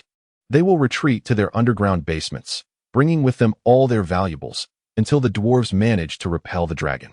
Thus, even if the dragons breach the defenses formed by the dragon-hunting crossbows and enter the inner city, they will only seize ordinary items. The dragons are not foolish enough to expend such great effort for meager rewards. The grand treasury that Cynthia mentioned is also the most heavily guarded by the dwarves. It is situated underground, accessible only through a lengthy tunnel, which the dwarves traverse using mine carts. This narrow passage cannot accommodate the massive forms of the dragons. Consequently, when Cynthia suggested robbing the grand treasury, the dragons perceived her words as mere jest, or perhaps a fanciful dream. Yet, with unwavering confidence, she declared, "Fear not. I have devised a plan, but I require your cooperation." Rosar directly inquired, "What is this plan? Tell us now." He was not easily swayed by Cynthia's assertions, wary of being led into a trap. Cynthia smiled mysteriously and replied, "No, not yet. In due time, you shall know. Once we succeed, all the treasures in the grand treasury will belong to us." Upon hearing this, Nasir and Hilly, along with Zivi, could no longer restrain themselves, clamoring to raid Miha, eager to set out at once.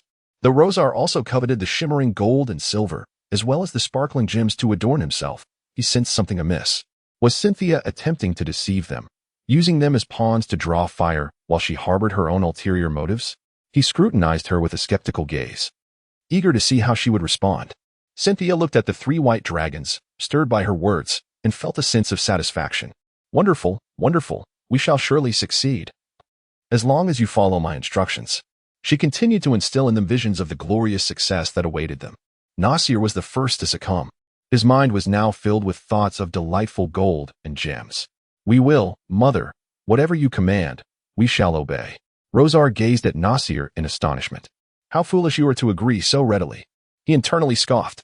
Cynthia was clearly manipulating them, and yet he had so eagerly acquiesced.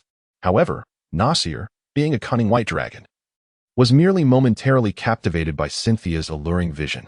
After a moment, he regained his composure and quickly added, "But first, we must know what you want us to do." Cynthia shook her head and replied, "It is quite simple. You four must appear at Miha, assaulting the dwarven defenses and creating chaos. Divert all the dwarves' attention. And the longer you can hold out, the better. When the time comes, I shall take advantage of the chaos to cast my spells, transform my form, and slip into the city of Mahane. The remaining matters shall be of no concern to you. Simply await my good news." Upon hearing this, Rosar realized that this was precisely what he had suspected. It was merely a ploy to use them as bait, pure cannon fodder. He remained outwardly indifferent, yet inwardly resolved to merely manage the situation. Should things go awry, he would make a swift exit. He had no intention of foolishly sacrificing himself for Cynthia. As for Cynthia's perception of her children, it was clear that she had a particular fondness for Hilly and Hivy, who were most obedient to her. With but a few seemingly alluring promises, she had bound them to her side, rendering them utterly compliant. Nasir, a common adult white dragon, was treacherous, cunning, greedy, shameless, and bloodthirsty. He embodied all the traits typical of white dragons, yet should Cynthia wish to deal with him, it would require little effort. The true concern lay with Rosar, who had not only surpassed all other white dragons in size but had also experienced a rift in his relationship with Cynthia during the recent battle against the dwarfs. He was no longer her docile child. Thus, he now posed a threat to her status and hoard, a dilemma Cynthia had to confront. Indeed, Cynthia found Rosar's presence increasingly irksome. She perceived him as becoming more difficult to control, even in the absence of any overt actions. Cynthia understood that this dragon could no longer remain by her side. She had to either eliminate him or banish him. Otherwise, should his strength eclipse her own, the situation could become dire, potentially resulting in the loss of her treasures to this rebellious offspring. Such an outcome would be far more distressing than her own demise. Yet even with the use of force, Cynthia could not guarantee victory over him. To this end, she devised a strategy to employ the dwarves to eliminate Rosar. Having formulated a rough plan, she summoned her children. She initially proposed an expedition to seize golden treasures, a temptation irresistible to a white dragon by nature. Unexpectedly, Nasir interjected with a suggestion to raid human towns. Naturally, she would not acquiesce. Instead, she proposed an incursion into the dwarven city of Mahane, citing its greater wealth as justification. However, the true reason remained known only to her. Compared to dwarves, humans were woefully disunited and inefficient, even if vengeance was sought. They could not muster a formidable force to slay a dragon in the short term. In contrast, dwarves exhibited far superior cohesion. Once a dwarf was wronged, whether kin or not, they would pursue their enemy relentlessly until death. Moreover, the animosity between the chromatic dragons and dwarves was eternal.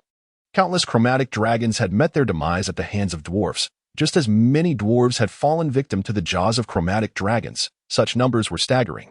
Therefore, should Rosar appear and attack Mahane, the dwarves would undoubtedly respond by assembling an army to vanquish him. At that moment, as long as he managed to evade capture, Rosar would have to contend with the incessant onslaught of the dwarf army. He could either choose to flee, seeking refuge in a place where the dwarves could not pursue him, or he could remain and fight valiantly against the dwarves until one side succumbed. However, regardless of whether Rosar's fate was to escape or perish, he posed no threat to Cynthia. As for Hivi and the other two, they would merely serve as collateral in Rosar's demise. Without their involvement, how could Rosar ever be ensnared? He was still young, with ample life ahead of him. Chapter 33. Insight. Since the War of the Dwarfs, Rosar had persistently demanded his share of the treasure, and Cynthia realized that her son was no longer easily manipulable. Although there was no direct communication between the two dragons thereafter, their proximity instilled in her an overwhelming sense of insecurity. As a white dragon herself, she understood her kind's nature all too well. No creature would overlook a treasure so tantalizingly close, especially when the guardian was weaker than themselves. This growing disdain for Rosar began to fester within Cynthia, leading her to entertain ulterior motives. Having lived for centuries, she had always avoided confrontations with formidable adversaries, which had allowed her to thrive in the north for so long, reveling in her freedom. Direct confrontations were simply not her style. After much contemplation, Cynthia devised a cunning plan to turn others against one another. Unfortunately, this was merely her own wishful thinking. She was unaware that the dwarves were also divided into factions, with defensive and offensive groups mutually restraining one another, preventing them from unleashing their full might against the dragons. Moreover, Rosar was no fool. He had already sensed Cynthia's ill intentions. Cynthia believed her scheme was progressing splendidly. Under her persuasion, Nasir, Shiri, and Zivi, along with Rosar, agreed to her suggestion to raid the great treasury in Mihai. They believed they were merely diverting the dwarves' attention, creating an opportunity for her to infiltrate the treasury undetected. However, this was all a ruse orchestrated by Cynthia. She had no intention of entering Mihai. Instead, she planned to quietly slip away while they engaged the dwarves, leaving her companions to face the onslaught alone. Cynthia was convinced her plan was flawless, meticulously arranging every detail. Yet, would events unfold as she envisioned? Rosar, oblivious to Cynthia's true intentions of targeting him, mistakenly believed she intended for them to be mere cannon fodder. Despite some differences in perception, Rosar remained cautious, deciding to play along. In contrast, his three siblings were eager and ready to teach the dwarves a lesson, hoping to attract their full attention to facilitate Cynthia's plan. The most enthusiastic, Nasir, inquired eagerly, "When shall we depart?" Today or tomorrow? His eagerness was palpable, as he yearned to set forth immediately to claim his share of the treasure. Cynthia resolved to adhere to her strategy. There is no need to rush, she replied. The weather is growing colder. We shall wait until the chill is at its peak, for then it will be most advantageous for us. With her decision made, and indeed the wisest one, no dragon would oppose raiding in the frigid winter. As white dragons, they thrived in the biting winds and swirling snow. Once outside, Nasir suddenly turned to Rosar and said, "Brother, it has been a while since we last met. Let us find a place to test your strength." Rosar gazed at him in surprise, as if to ask, "Are you serious?" The disparity in size between the two is strikingly evident. The might of dragonkind is invariably linked to the magnitude of their physical form. The larger the size, the greater the strength, a universally acknowledged truth. Presently, Nasir's desire to contest his prowess against Rosar is tantamount to the folly of a long-lived sage hanging from a noose, a blatant disregard for life. After some contemplation, Rosar chose not to decline the challenge. Since Nasir had approached him seeking confrontation, why not indulge him? A lesson would serve to deter any future provocations. Should he best Nasir, the latter would, upon their next encounter, find himself as subdued as Shiri and Shivi, unable to hold his head high before Rosar. Rosar even envisioned the scenarios of their future meetings. The two brothers descended to a nearby clearing, poised for a direct confrontation. Nasir initiated the attack. Roaring fiercely as his substantial form, nearly 25 or 26 feet in length, barreled toward Rosar. Rosar could not help but admire Nasir's audacity, despite his own nearly 50-foot stature. Nasir believed he could prevail with such a charge. Remaining composed, Rosar did not flinch. When Nasir closed the distance, Rosar suddenly exerted his strength, using his shoulder to block Nasir's advance, then swiftly pinning him to the ground with his claws. He placed a paw upon Nasir's head, restraining him from rising, and calmly inquired, "Well, do you wish to continue?" Nasir, disheveled and grimacing, took a moment before begrudgingly admitting, "No more. I concede that you are stronger than I." Upon hearing this, Rosar released him, cautioning, "Remember, do not provoke me again." After Nasir departed, Shivi approached him, mocking, "So, have you tasted the might of Rosar? It appears your strength is rather limited. From now on, you shall heed Rosar's commands." While Nasir found himself outmatched by Rosar, he saw no trouble in dealing with the sarcastic Shivi. With a sudden motion, he shoved Shivi to the ground and swiped at her face, dislodging several of her scales. "Do not provoke me, Shivi. I will not show mercy." Nasir licked his claws, stained with traces of Shivi's blood. Enraged, Shivi seethed at being ambushed and humiliated. She broke free and leapt to confront Nasir, exclaiming, "Nasir, you treacherous fiend, how dare you attack me? I shall teach you a lesson." However, her threat was empty. Nasir did not pursue her as he recognized her bluster for what it was, hollow bravado devoid of true courage. If Rosar were present, he would surely inform Nasir that this was an example of blustering without substance. Although Nasir was unfamiliar with the term, he discerned that Shivi lacked the fortitude to engage him in battle. Shivi, incensed by Nasir's disregard, longed to sink her teeth into him, yet, as Nasir had predicted, she was too intimidated to charge, fully aware that she was no match for him. To rush forward would only lead to her own humiliation. Upon witnessing Nasir take flight, she feigned an unwillingness to relent, calling out to his retreating figure, "Nasir, do not think you can escape." This was her attempt to preserve her dignity. Hilly rolled her eyes at the scene. Her sister certainly had a knack for stirring trouble. Not only had Rosar reprimanded her previously, but now even Nasir had dealt her a blow. Fully aware that they were no match for him, she still chose to provoke him, an act of sheer folly. As her elder sister, Hilly approached and grasped her arm, urging, "Let it go, sister. Nasir has already departed." Hivi, upon hearing the term sister, immediately redirected her focus towards Hilly, asserting, "No, you are the sister. I am your elder." Hilly scoffed. This debate had persisted for ages, with neither willing to concede their status as the younger sibling. "Enough of this quarrel. I shall take my leave," she declared. Hivi, having finally discovered a soft target, was not about to let her sister slip away easily and pursued her relentlessly. Yet, hope seemed dim. The goblins had been on the run for several days and were likely nearing the borders of Rosar's territory. Sorang, having only resumed his pursuit after awakening, had set out to hunt them down at his command. Time was likely of the essence. Although success seemed uncertain, the pursuit remained imperative, as it signified a stance against the fleeing goblins, a necessary measure to deter the remaining goblins from following suit.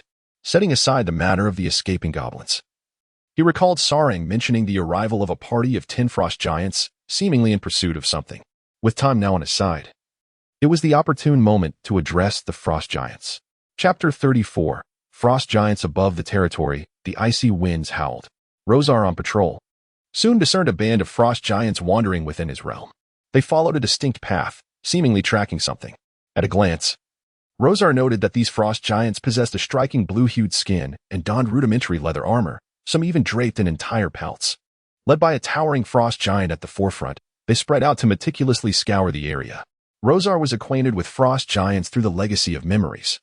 These colossal beings inhabit the northern wastelands and the polar ice fields, typically reaching heights of 13 to 14 feet. They generally form tribes comprising 50 to 100 members, with a broad distribution range.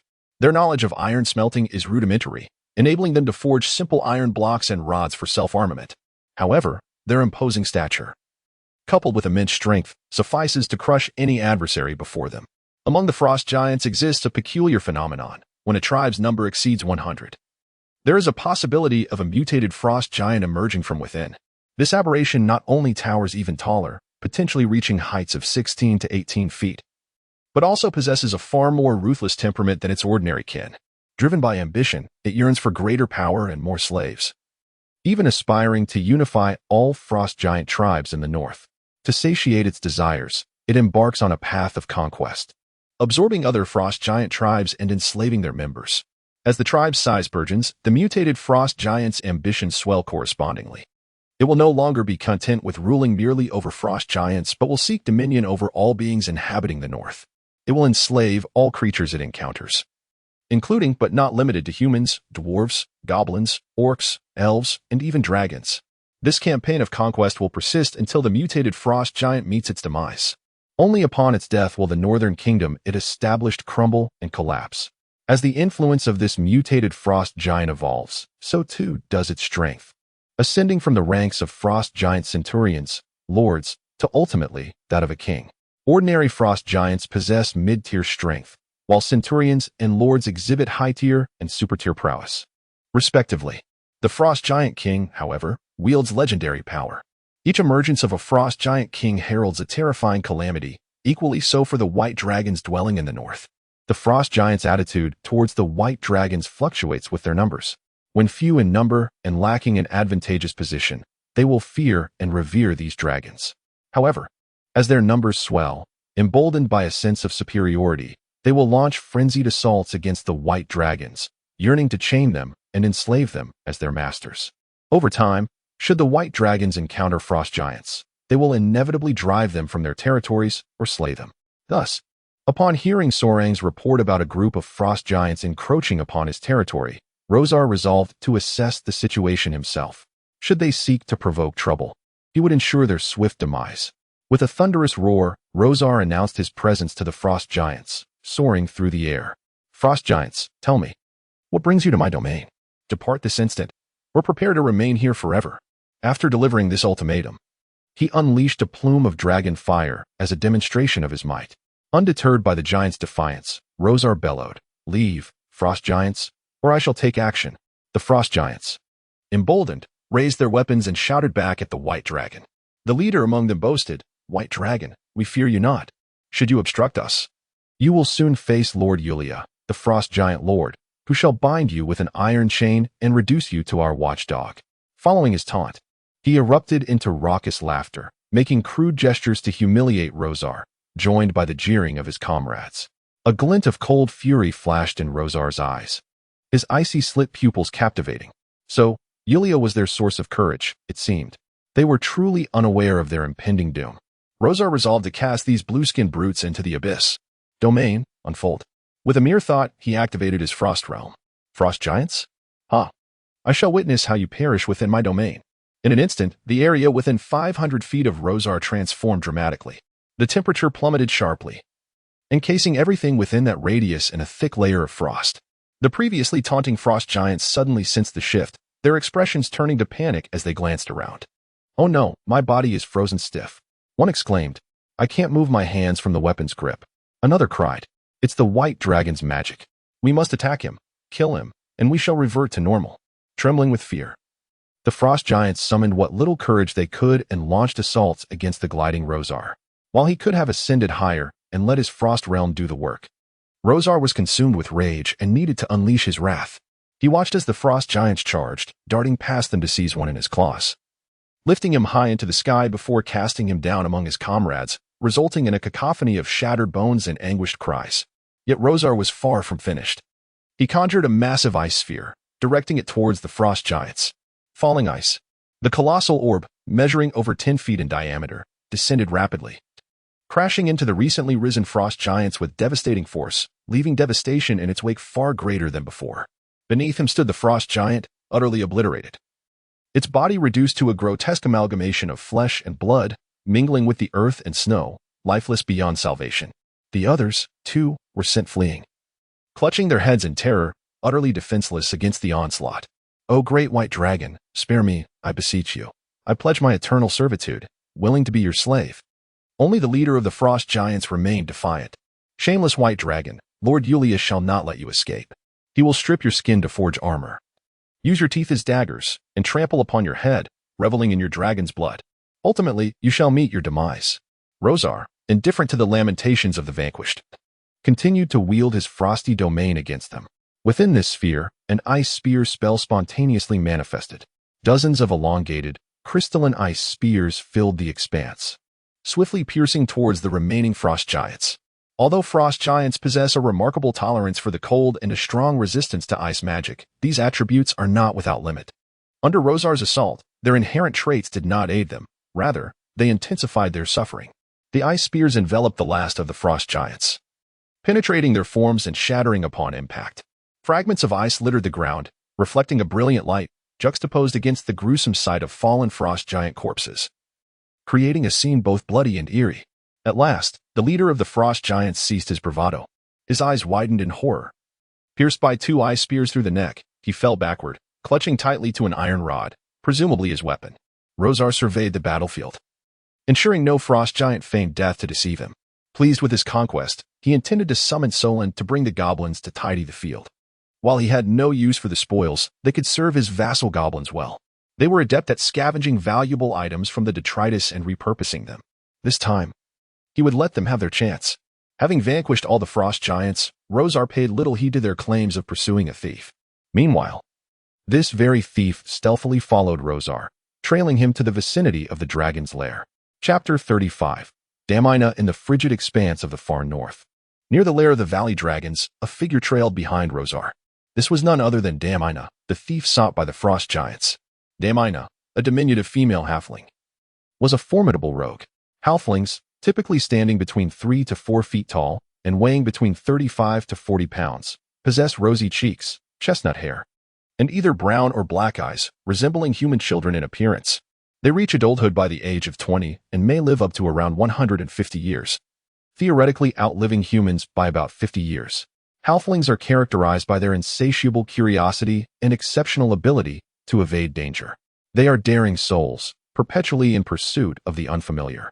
They hold a steadfast belief that circumstances will ultimately turn in their favor, convinced that persistence will yield rewards. This conviction instills in them a sense of confidence and determination, compelling them to see tasks through to completion. Additionally, they are adept at culinary arts, relishing the joy that good food brings.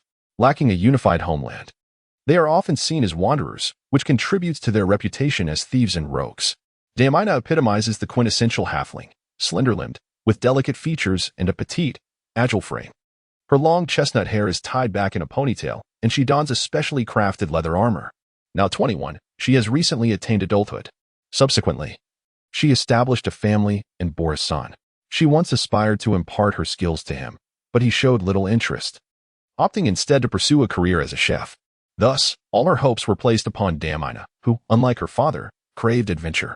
Captivated by her grandfather's tales, she eagerly sought his guidance.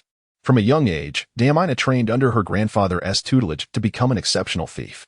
After years of rigorous preparation, she finally earned the privilege to embark on her own adventures. Upon her departure from her hometown, her grandfather bestowed upon her a magical artifact, a bracelet. When worn, and upon pressing the gem embedded within, it grants the wearer invisibility, rendering them undetectable, even to scent. Her grandfather referred to it as the ghost bracelet. With this talisman, one could become a specter, appearing in the most unexpected places to seize treasures. Wielding the bracelet, Damina swiftly gained notoriety as a thief, her heist in the town never failing. However, she soon found the thrill of thievery in the town diminished, prompting her to set her sights on the monsters of the wilderness. This time, she ventured into the icy realm of the frost giant tribe, intent on stealing one of their prized possessions. This treasure, known as the Heart of Begmei, is steeped in legend. Thus, it is a gem formed from the heart left behind by the world's first frost giant, Bergmi, upon his demise. According to legend, Bergmi possessed demigod strength, and the core of his power resided within his heart. Hence, the frost giants believed this gem to harbor immense power capable of producing absolute zero. It was regarded by the frost giants as a treasured gift from their ancestors, and its possessor would gain the loyalty of the frost giants. Consequently, the frost giants, having lost this precious artifact, frantically sought the thief. Ultimately, by sheer fortune, they discovered her footprints in the snow, which led them to Damina's whereabouts. Upon realizing she had been discovered, Damina, in a state of panic, could not take the time to discern her direction. She found a gap and dashed out. Fortunately, her small stature, agility, and the assistance of her ghostly bracelet enabled her to evade the frost giant's pursuit and escape beyond the confines of the tribe. However, in her haste, she lost the map and, without pausing to orient herself, inadvertently headed further north. With the frost giant still on her trail, she was left with no choice but to proceed along the erroneous path. Initially, she believed she had outpaced all her pursuers, only to discover she was still being followed by a group of frost giants. Eventually, the frost giants identified the thief as a half-elf capable of invisibility. They began to scatter snow around them to check for any concealed figures nearby, forcing Damina to remain hidden and avoid detection. Fortunately, they were all ultimately slain by an arriving dragon, granting Damina a true sense of safety at last. Earlier, while the White Dragon dealt with the frost giants, she had concealed herself in a distant cave, witnessing the ease with which the colossal White Dragon vanquished the frost giants.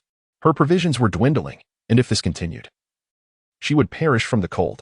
Encountering this White Dragon felt akin to grasping a lifeline. Thus, she resolved to follow the dragon to its lair, hoping to uncover some clues. This formidable White Dragon had surely encountered numerous dragon-slaying adventurers. Perhaps she could discreetly locate their discarded belongings. Discovering a map would be fortuitous, and even if she did not find one, she could still gather supplies to prolong her survival. Damina activated her ghostly bracelet and cautiously trailed behind the White Dragon as it soared into a valley. She exerted great effort to climb into the valley, evading the notice of nearby goblins and mammoths. Finally, she reached the entrance of the dragon's lair, now needing only to enter and search for the elusive map. Little did she know that Rosar, unlike other white dragons, had discarded the belongings of the slain Kimuri and dwarves to the goblins. Within the dragon's lair, no maps or similar artifacts existed. As Damina stepped into Rosar's lair, he was preoccupied, contemplating an invitation from Cynthia to join her in raiding Maya. Although he had discerned the peculiarities of the situation, he remained unaware of the methods Cynthia would employ to execute her scheme. Ever since his arrival in this territory, he had never ventured beyond its confines. With no acquaintance of the outside world, he was now to be led by Cynthia to the distant land of Maya, particularly under her nefarious intentions. Surely, it would not be so simple. Rosal, in a fit of agitation, flicked his tail, sending shards of stone scattering throughout the cavern. Suddenly, a soft gasp echoed through the air. Who was it? Rosal felt a surge of tension as he realized that an intruder had breached his lair. Only now acknowledging the breach, he rose, swiveling his head to survey his surroundings, yet found no signs of disturbance. Nor could he hear the sound that had just startled him. His gaze fell upon the rolling debris on the ground. Deep in thought, he obstructed the entrance, seizing handfuls of stones to hurl them into the depths of his lair, sparing even his own bedding from the assault. Still, no discovery was made. "Come out. I have already found you," Rosal declared, his eyes scanning the shadows. Damina, curled in the corner of the nest, dared not make a sound. Moments ago, she had been struck by falling stones, letting out a cry that had alerted the vigilant White Dragon to her intrusion. Now, with the entrance blocked, her escape would not be so facile. After finding no results, Rosal resolved to unleash his full power. He expanded his frost domain, causing the temperature within the nest to plummet, a layer of frost forming on the walls and floor. Suddenly, he noticed a peculiar spot. A cruel smile spreading across his face. "Got you, little insect." Drawing a deep breath, he directed a powerful breath of frost toward that location. Realizing she had been discovered, Diamina abandoned her ghostly bracelet, revealing her form and rolling aside to evade the icy blast. A half-elf? Rosal was taken aback. Wretched thief! How did you elude my senses and hide within my lair? Diamina, slightly crouched, grasped a dagger in her left hand, with a hint of turmoil in her voice. She implored, Mr. White Dragon, I did not intend to trespass into your lair. I simply lost my way. I bear you no malice. Please, allow me to leave. Rosal was not swayed by her words, his gaze unwavering. Surrender your weapon and relinquish all your belongings. Perhaps I might consider your plea. Diamina recognized the futility of trusting the dragon, disregarding his demands as her eyes darted around, seeking an opportunity to flee. However, Rosal was resolute in denying her any chance. Abandon the fantasy of escape, half-elf. You cannot flee. He noted the intensity of her resistance, enduring the biting cold of his domain, unwilling to surrender. Alas, it was destined that she would not escape today. Chapter 36. The Harvest Within the Dragon's Lair. Diamina found herself with no avenue of escape and was ultimately captured. Despite her remarkable agility, evading Rosar's outstretched claws on several occasions, she soon realized that Rosar's prowess extended far beyond his formidable talents. It lay within his dominion. Helplessly ensnared by the chilling aura of Rosar's frost domain, which enveloped the entire cavern, Diamina was rendered nearly unconscious by the frigid breath that seeped into her being. Her grip on the dagger faltering. Her body felt alien, her mind unable to command her limbs, and a tremor coursed through her entire form. The sound of her teeth chattering echoed ominously as despair settled within her heart. Ultimately, the frozen Diamina was effortlessly clasped in Rosar's grasp. As he surveyed the captured thief, he pondered how best to deal with this halfling. Given her ability to stealthily infiltrate his lair without detection, it was evident that she possessed some coveted treasure. Now that she was in his clutches, the ownership of such treasures had irrevocably shifted to Rosar. He mused, was it she whom the frost giant sought? The relentless pursuit of this halfling by the frost giant suggested she had pilfered something of immense value from him, a prize worth chasing to the ends of the earth. Rosar was determined to uncover the secret behind this treasure that had ensnared the frost giant's attention so completely. Acquiring this item would undoubtedly entail assuming the potential burdens that accompanied it. Yet, there was no point in hesitating. Why push away something within reach? Such folly was unbecoming. Moreover, the looming trouble was likely that which the frost giant referred to as Lord Yulia. Why should Rosar believe that this Yulia could triumph over him? He scoffed at the thought. Having vanquished all the frost giants, Rosar instructed the ice wolf, Solong, to oversee the battlefield. For now, he would thoroughly search the halfling for any possessions. To him, both she and her belongings were of little distinction. Surely the goblins could keep watch over her. With utmost caution, Rosar began to methodically explore her person, stripping away all weapons, adornments, and any items that might serve as storage. Among these were Diamina's ghostly bracelet and a pouch containing the gem of absolute cold. Although well concealed, these items were cast aside alongside the others during Rosar's thorough examination. To expedite the process, he employed his data vision to scan the heap of items. Most were mere rags, save for a bracelet and a cloth bag. Rosar picked up these two objects, scrutinizing them closely. Name, ghostly bracelet quality, superior skill, conceal shape, mask scent exclusive, halfling restriction, coverage limited to 4 feet. Of little use to me, he mused dismissively, casting a glance at the cloth bag. Title, space bag quality, excellent skill, storage capacity, 3 feet square exclusive. None. The bracelet possesses the ability to render its wearer invisible and mask odors, which elucidates how this halfling managed to infiltrate this place. As for the contents within the space bag, Rosar found himself increasingly intrigued. The items pilfered from the frost giant by the halfling must be contained within. He nudged the unconscious Diamina aside with his claw, momentarily disregarding her. His focus shifted to deciphering how to open the space bag. At first glance, it appeared to be an ordinary gray cloth sack, tightly secured at the opening with a drawstring. When Rosar used his claws to loosen the drawstring, he encountered no resistance. However, upon inverting the bag, not a single item fell out. Rosar pondered, shaking the bag, yet still nothing emerged. It seemed this space bag did not yield its contents merely by unfastening the opening. He reflected on his own storage space in his upper jaw, which required the input of his magical energy each time he accessed or stored items. Perhaps this bag required a similar approach. Rosar infused the bag with his magical energy and attempted again, but to no avail. He sensed a force resisting his magical energy, keeping him at bay. Why was it still unyielding? He discarded the space bag and scratched his chin in contemplation. Reluctantly, he lamented the treasures it contained. It appeared that the solution lay with the halfling. His gaze shifted back to the prone Damina. He retrieved the space bag and, with a claw, drew the halfling closer to him. It became apparent that she was indeed awake, her eyes darting restlessly in their sockets, clearly contemplating an escape from his grasp.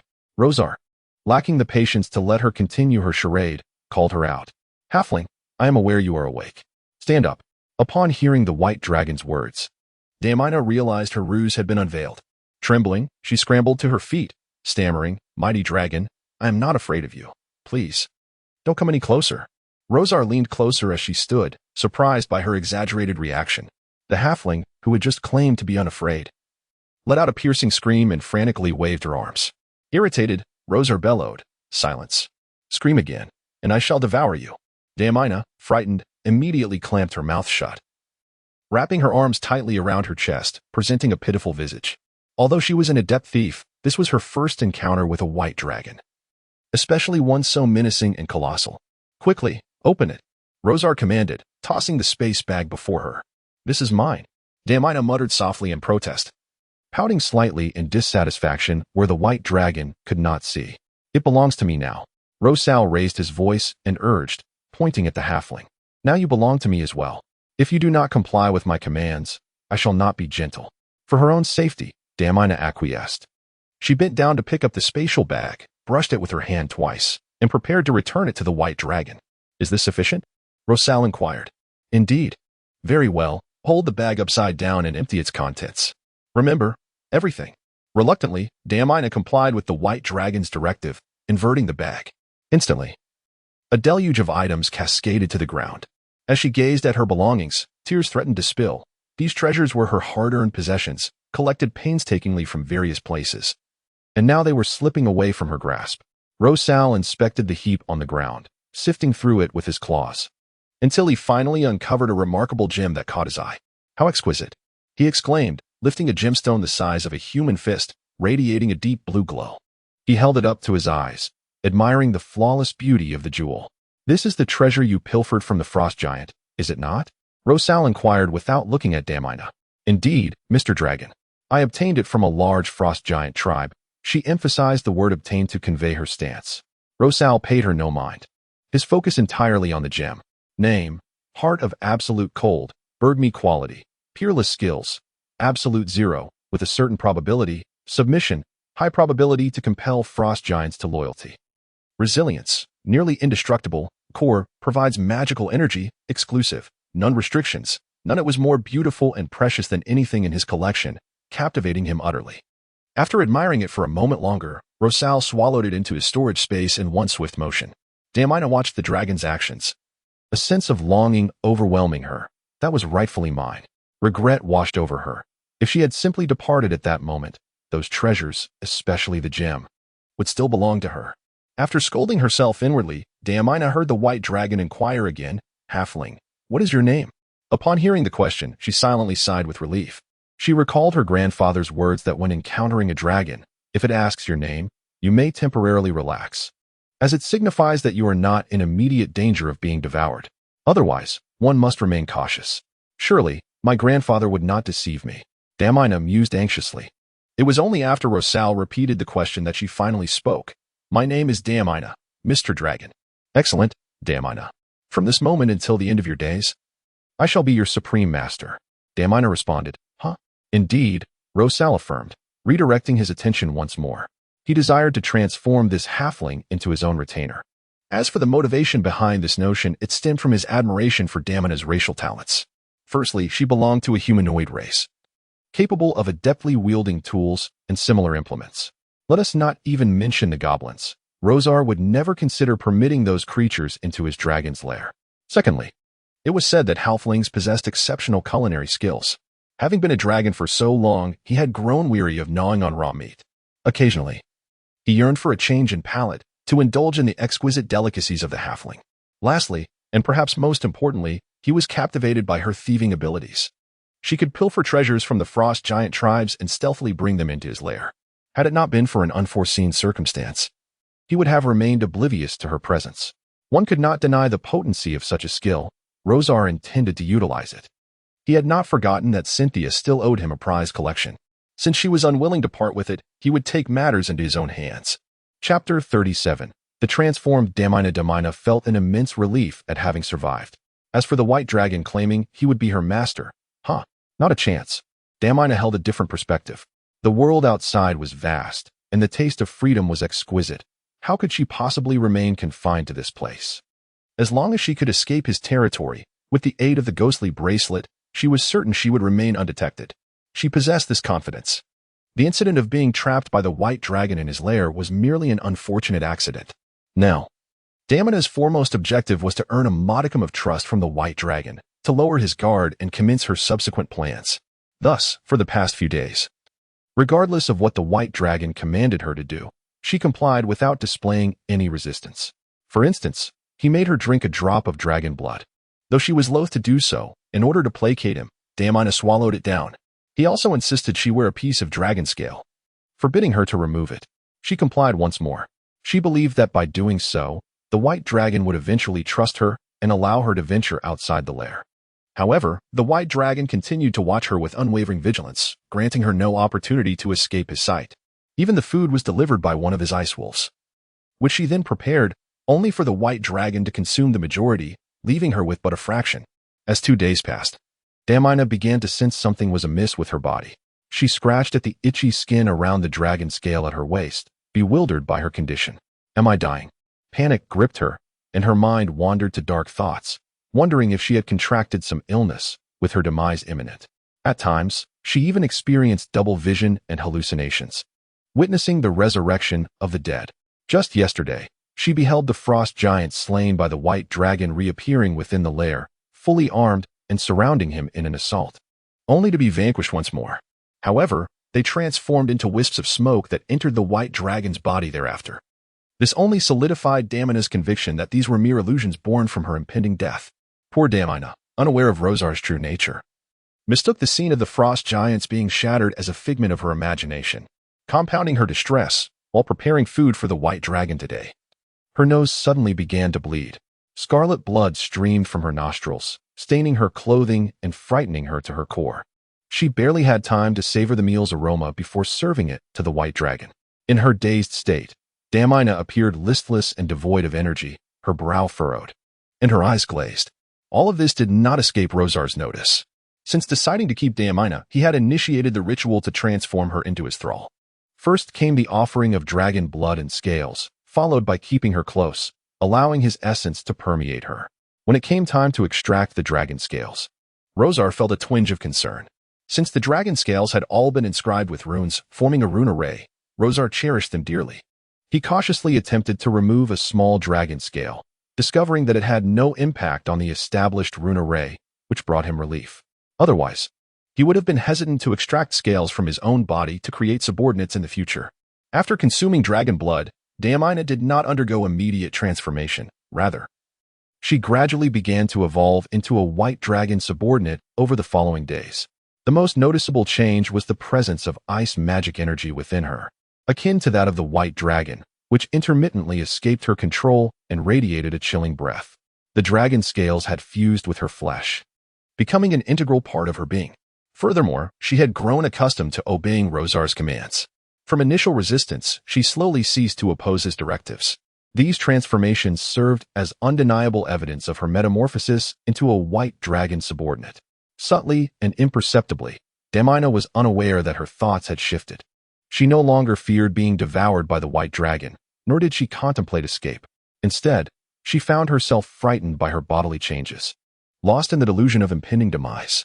Rosar need not concern himself with these matters. She would gradually come to understand them. Rosar also acquired fragments of memories from the frost giants. Although not entirely clear, they provided insight into the frost giant tribe.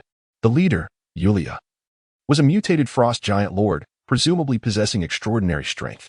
His tribe comprised nearly 200 frost giants and continued to absorb wandering giants or attack other tribes to annex them. Ambitious and relentless, he vowed to transform the north into a kingdom of frost giants. To this end, he sought the gem known as the Heart of Begemi, said to be the first frost giant and ancestral progenitor of all frost giants, known as the Absolute Cold. Possessing this gem would compel the allegiance of most frost giants. Additionally, it contained immense magical energy capable of lowering the surrounding temperature to absolute zero, hence its designation as the absolute cold. Unfortunately, the frost giants had yet to master this ability. Otherwise, the North would have long been a realm of frost giants. As Rosar gradually pieced together this information, he felt no concern. It was evident that they could not contend with him. Since absorbing the essences of these frost giants, his stature had grown to over 50 feet. Nearing 60, and his magical energy had significantly increased. He had also learned some frost giant-like magical abilities. Although these spells did not rival those possessed by the White Dragon, they nonetheless enriched his repertoire. Setting aside the frost giant dilemma, Rosar savored the meal presented by Damina. However, the food's flavor today was lacking. As he chewed, he discerned it was not as delectable as in previous days, and he reluctantly swallowed it. It appeared that Damina's bodily transformations had preoccupied her mind, hindering her culinary efforts. It simply would not do to let this affect his enjoyment of fine cuisine. Initially, Rosar, wishing to let things unfold naturally, had no choice but to summon Damina to his side, reassuring her with certainty. Damina, there is no need for concern. All the manifestations you are experiencing are entirely normal. They are merely evidence of your impending acquisition of the White Dragon bloodline.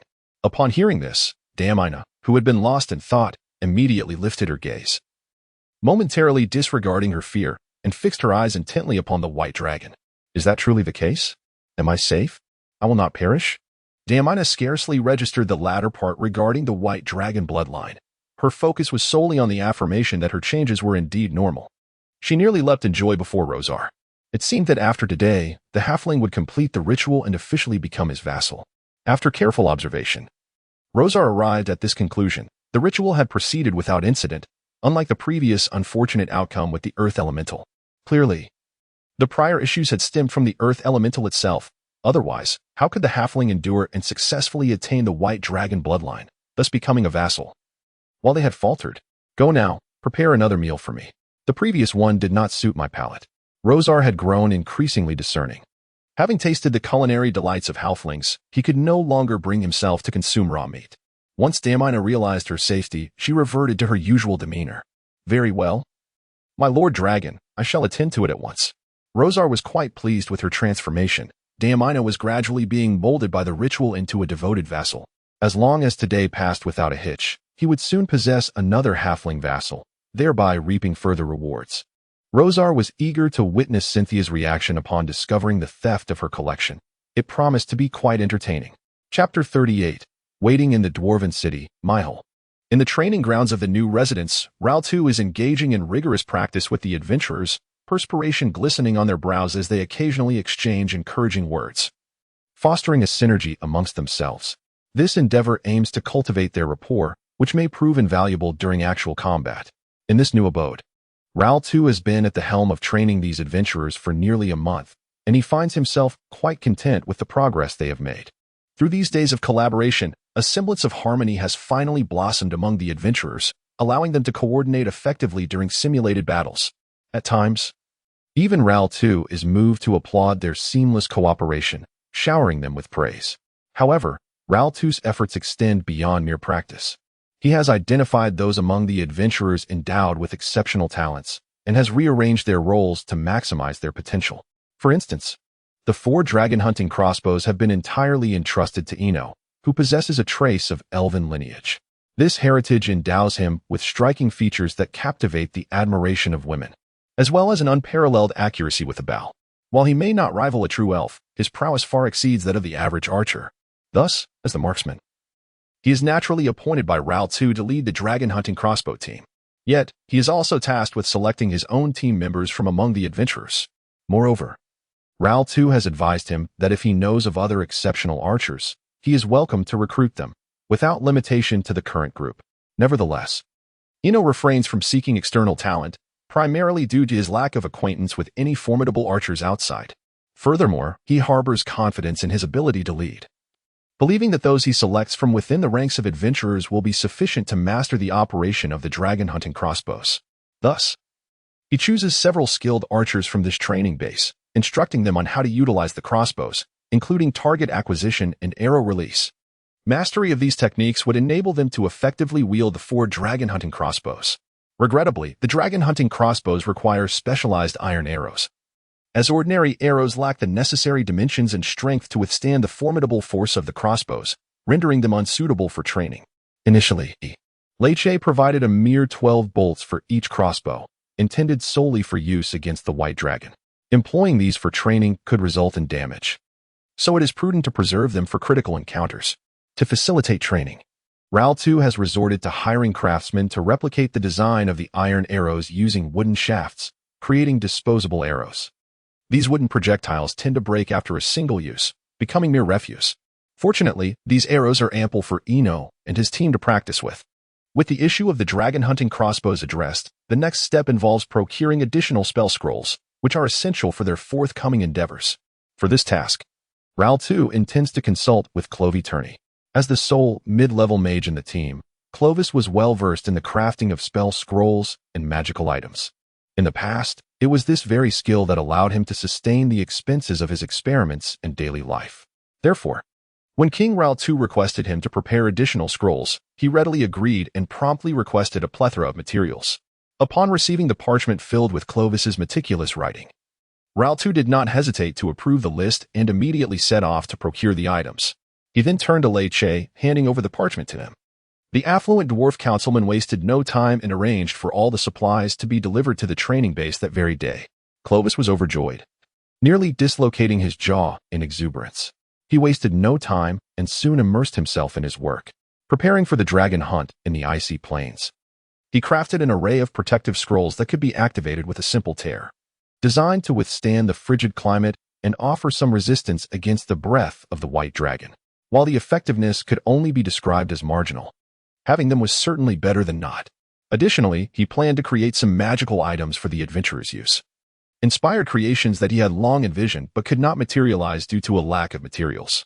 Now, with a wealth of resources at his disposal, he was finally poised to unleash his creativity. Ral 2 next arranged for the halfling Ace. As a rogue, Ace held a crucial role, needing to scout the terrain and provide intelligence to the team from the forefront upon their departure. This also placed him in the highest danger. Consequently, Ral 2 prepared several pieces of equipment for him. The first was a pair of enchanted boots imbued with a spell of lightness, allowing for a slight buoyancy while walking. Clovis observed as Ace donned the boots, effortlessly traversing the snowy terrain, leaving no footprints behind. These were merely standard magical boots. The finest of their kind could even allow one to walk upon water, creating only the faintest ripples. Although Ral 2 sought such exceptional boots, he regrettably could not find them. Furthermore, he equipped Ace with a cloak of illusion, which enabled the wearer to blend seamlessly with their surroundings, achieving a semblance of invisibility. Unfortunately, it did not mask one's scent, leaving the wearer susceptible to detection by smell. With these enhancements, Ace's combat prowess remained unchanged. Yet his survival skills and stealth capabilities were significantly heightened. Of course, Ral 2 did not overlook the other adventurers. Utilizing the supplies previously provided by Leiche, he ensured that their weapons and armor were all upgraded. Now, the adventurers were clad in newly refreshed gear, resembling a well-organized battalion in stark contrast to their former haphazard appearance. Brimming with confidence, the equipped adventurers eagerly urged Ral 2 to hasten their departure for the icy plains to slay the dragon. Not only them, but even Leiche had sent inquiries regarding the anticipated departure of the dragon-slaying party. Why has it taken such a long time to procure the supplies without any action? Thus, King Laurel 2 had no choice but to personally visit and explain the situation, eventually persuading him to cease his incessant urgings. In truth, King Laurel 2 was also eager to commence their journey. Unfortunately, Motto, along with the Imperial Guard, had yet to arrive in Myhol, rendering any departure impossible. In his estimation, with the current forces at their disposal, they would barely manage to confront the smallest of the 4 white dragons. Lacking any formidable defensive capabilities, they risked being decimated by the aerial assaults of the White Dragon after exhausting their supply of dragon-hunting crossbow bolts. Only upon the arrival of Motto's Imperial Guard, with their formidable defensive formations, could they hope to draw the White Dragon's attention, luring it down from the skies before unleashing a volley of crossbow fire, thus increasing their chances of success. Over the past few days, he had stationed Pink at the outskirts of Myhol to remain vigilant regarding the situation outside the city. The decision to keep them stationed outside was to avoid arousing the suspicions and discontent of the dwarves within the city. After all, no one wishes to have a foreign army encroach upon their territory. One wondered whether Pink was diligently fulfilling his duties. King Laurel 2 was tempted to investigate personally, Yet all matters here required his meticulous oversight, rendering him unable to leave. So, was Pink truly awaiting Motto outside the city as instructed by King Laurel II? The answer is no. At that moment, Pink was not waiting outside. Rather, he had accompanied a drinking companion to a tavern. Was Tidon Ironhammer truly here? Pink tugged at his friend's shirt, eyeing the dilapidated tavern before him in disbelief. How could a renowned adventurer like Tidon Ironhammer possibly reside in such a crumbling establishment? Really?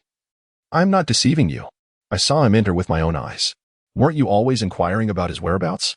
Upon seeing him, I rushed to inform you. His companion replied, winking at Pink. Shouldn't you reward me for this? Pink casually tossed a silver coin to him. Here you go. If Tidon is indeed inside, that will suffice. However, if you're lying, this shall be our last interaction.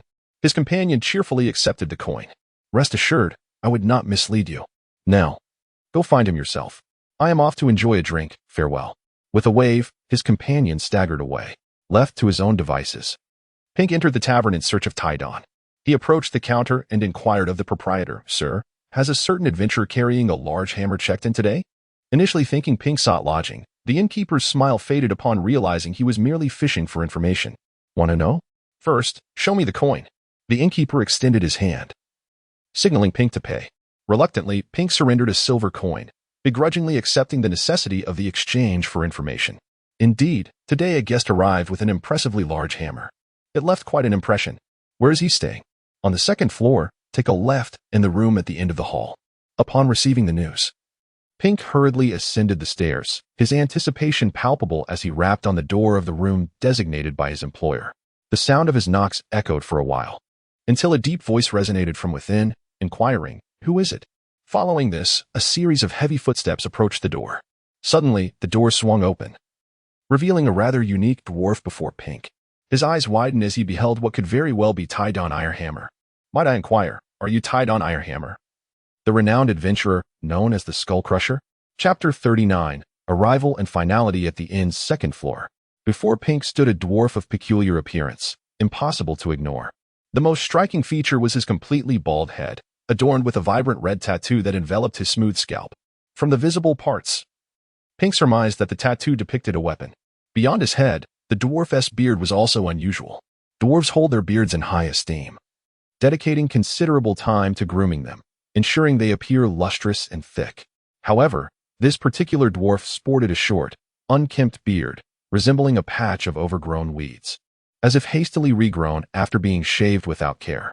While Pink had recently shortened his own beard in a fit of vengeful fervor, he took pride in its maintenance, often applying wax and carrying a comb to tidy it whenever it appeared disheveled. By comparison, Pink deemed his beard to be in excellent condition, aside from his distinctive appearance. The dwarf bore no weapon, clad only in a chain shirt with a layer of cloth beneath. Pink promptly introduced himself. Greetings, fellow dwarf. I am Pink. The dwarf in the room then revealed his name. Indeed, I am Tidon Ironhammer. What brings you to me? Upon hearing the dwarf acknowledge his identity, Pink felt a surge of elation, realizing his journey had not been in vain. He excitedly exclaimed, I have heard tales of your journey from the southern deserts, where not a single beast could impede your path, all crushed beneath your mighty hammer. Thus, you have earned the title Skull Crusher, have you not? I hold you in great admiration and have come to pay my respects since learning of your arrival in Miha. Pink continued to prattle, even resorting to gestures, mimicking the act of wielding a great hammer and producing thudding sounds. Oh, is that so? Tidon glanced at Pink, skeptical of his words, and simply replied, Well, now that you have met me, swiftly convey your purpose, and do refrain from employing that same line of flattery. Tidon moved to sit at the table, his gaze fixed intently on Pink. Feeling the weight of Tidon's stare, Pink grew anxious, half expecting the dwarf to produce a hammer and threaten to shatter his skull. Under the pressure of Tidon's piercing eyes, Pink decided it best to speak truthfully. Thus, placing his right hand over his heart, he respectfully stated, I am the attendant of Prince Ral II of the Longnail clan, and we are preparing for a dragon-slaying expedition. The prince has also heard of your esteemed reputation and has invited you to join our ranks. Tidon paused for a moment. Slaying dragons? Indeed. Who is the target? The polar catastrophe Cynthia and her 3 offspring, totaling 4 white dragons. And how many do you have? Pink hesitated briefly before responding. We have recruited nearly 30 formidable adventurers, with additional support from our clan on the way. Very well, I shall join. Upon hearing Tidon's declaration, Pink was utterly taken aback, his eyes wide in disbelief. Unsure of how to respond. What's the matter? Do you have any objections? Tidon jested, looking at Pink. Pink quickly waved his hands. No, no, no. I am very pleased, quite taken aback actually. I just did not anticipate that you would agree so readily. He then hesitantly inquired. Why didn't you ask about other matters before so eagerly agreeing? What else should I inquire about? Tidon countered, momentarily stumping Pink. Well, for instance, compensation? Or why we are to slay dragons? Pink provided examples. Those details are inconsequential. Tidon replied nonchalantly, evil dragons deserve to perish. I am more than willing to lend my strength against them. As for compensation, I expect it to be comparable to what others receive. I trust that you can accommodate me in that regard, yes? He then continued, since you have already consented, could you move to our current location? The place is filled with our hired adventurers who are training together, fostering camaraderie among teammates. Tidon surprisingly proved to be quite agreeable. Certainly. Allow me a moment to gather my equipment. Tidon wrapped his belongings, then lifted the large hammer resting beside his bed onto his shoulder. Very well, let us depart. Pink, astonished, queried, is that all? Just this? Tidon laughed heartily, stroking the hammer. It is my second life. As long as I carry it, I can venture anywhere without the need for anything else. Upon entering the door, Pink shouted, Captain, Captain, come quickly, I have brought Tidon Ironhammer to meet you. The following Tidon did not take offense, merely trailing behind as Pink's exuberance drew everyone out. He had long recognized that this dwarven compatriot possessed a boisterous yet harmless disposition. Though blunt, it was not unlikable. Pink, what is all this commotion about? Raltu pushed through the throng of adventurers and stepped forward. Pink quickly sidled up to Raltu. Captain, did you not express your desire to invite the adventurer Tidon Ironhammer to join us? You mentioned that upon his arrival in Maiha, you would personally extend the invitation. Today, upon learning of his arrival, I invited him to partake in our dragon-slaying endeavor. And he has already consented. I even brought him along. Raltu promptly approached Tidon and bowed. Greetings, brother dwarf. It is a pleasure to have you join our ranks. After finishing his words, he brandished the hammer that had been in his hand. King Raltu arranged for Tidon to be placed in the training base, engaging him in a lengthy discussion about their perspectives on the malevolent dragon. They were in unanimous agreement. The dragon must perish. Today might indeed be a fortuitous day for Pink. He had scarcely left the city when he noticed a caravan making its way towards Maiha in the distance. He surmised that it was a merchant convoy, likely comprising several hundred individuals. As he approached, he soon discerned that the leader of the group was none other than Mado. Pink's excitement surged, and he adjusted his horned helmet, extending his arms in welcome. Mado. Pink. Mado also spotted Pink, casting aside the reins of the ox cart and hastening towards him. As they drew closer, they embraced each other warmly, patting one another's backs vigorously. Upon closer inspection, Pink realized that the rest were warriors from the clan. Captain Ham, accompanied by the royal guard, approached as well. Ham declared, let us first proceed to find the prince. It was then that Pink remembered King Raltu's instructions. The king advised me to inform you to camp outside the city. He will come to meet you there. He feared that such a large military presence entering the city might incite misunderstandings among the townsfolk. Ham, upon hearing this, did not object and led the 300 guards to a nearby clearing to establish their camp. Once everything was in order, he turned to Pink and said, Come. I shall accompany you into the city to meet the prince. I will go too, Mado added in agreement. Very well, Pink had no reason to decline. This time, he refrained from shouting and instead guided the two directly before him, wishing to surprise the prince. Upon seeing the two unexpectedly before him, King Raltu was overwhelmed with excitement. After the initial surprise, he inquired, Ham, did my father send you as well? How many have you brought? Ham stepped forward to pay his respects. His Majesty ordered me to bring 300 men, ready to serve at your command. King Raltu understood precisely what this entailed. He clapped his hands together, producing a sharp sound. Excellent. I shall not disappoint my father. I will accompany you to the encampment outside the city and deliver some provisions. You have traveled far. You deserve a few days of rest. Once you have recuperated, we shall officially set forth to slay the dragon. Chapter 40. Ready to depart at long last, the three dwarves who had once fled to Maiha reunited once more. It was then that Raltu learned of the arduous journey they had endured. Ever since departing from their clan, Mado and his companions had been hastening their pace. To make progress, they had even taken to sleeping in shifts on their ox-drawn cart. Their sustenance consisted solely of purchased flatbreads and loaves of bread, washed down with nothing but plain water. Only when utterly fatigued would they seek a place to rest at night, resuming their journey by dawn.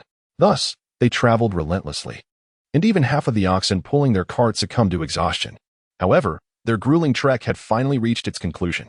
They arrived at Maiha, weary and travel-worn, where they were greeted outside the city by Pink, whom Rao-Tu had assigned to assist them, before venturing into the city to meet Prince Rao-Tu himself. Rao-Tu personally brought provisions, guided by the directions of Ham and the others, to the encampment of the royal guard stationed outside the city. Many of the guards were familiar to him, having been in his father's company, and he could even recall their names. Upon seeing the prince, the soldiers of the royal guard saluted him respectfully.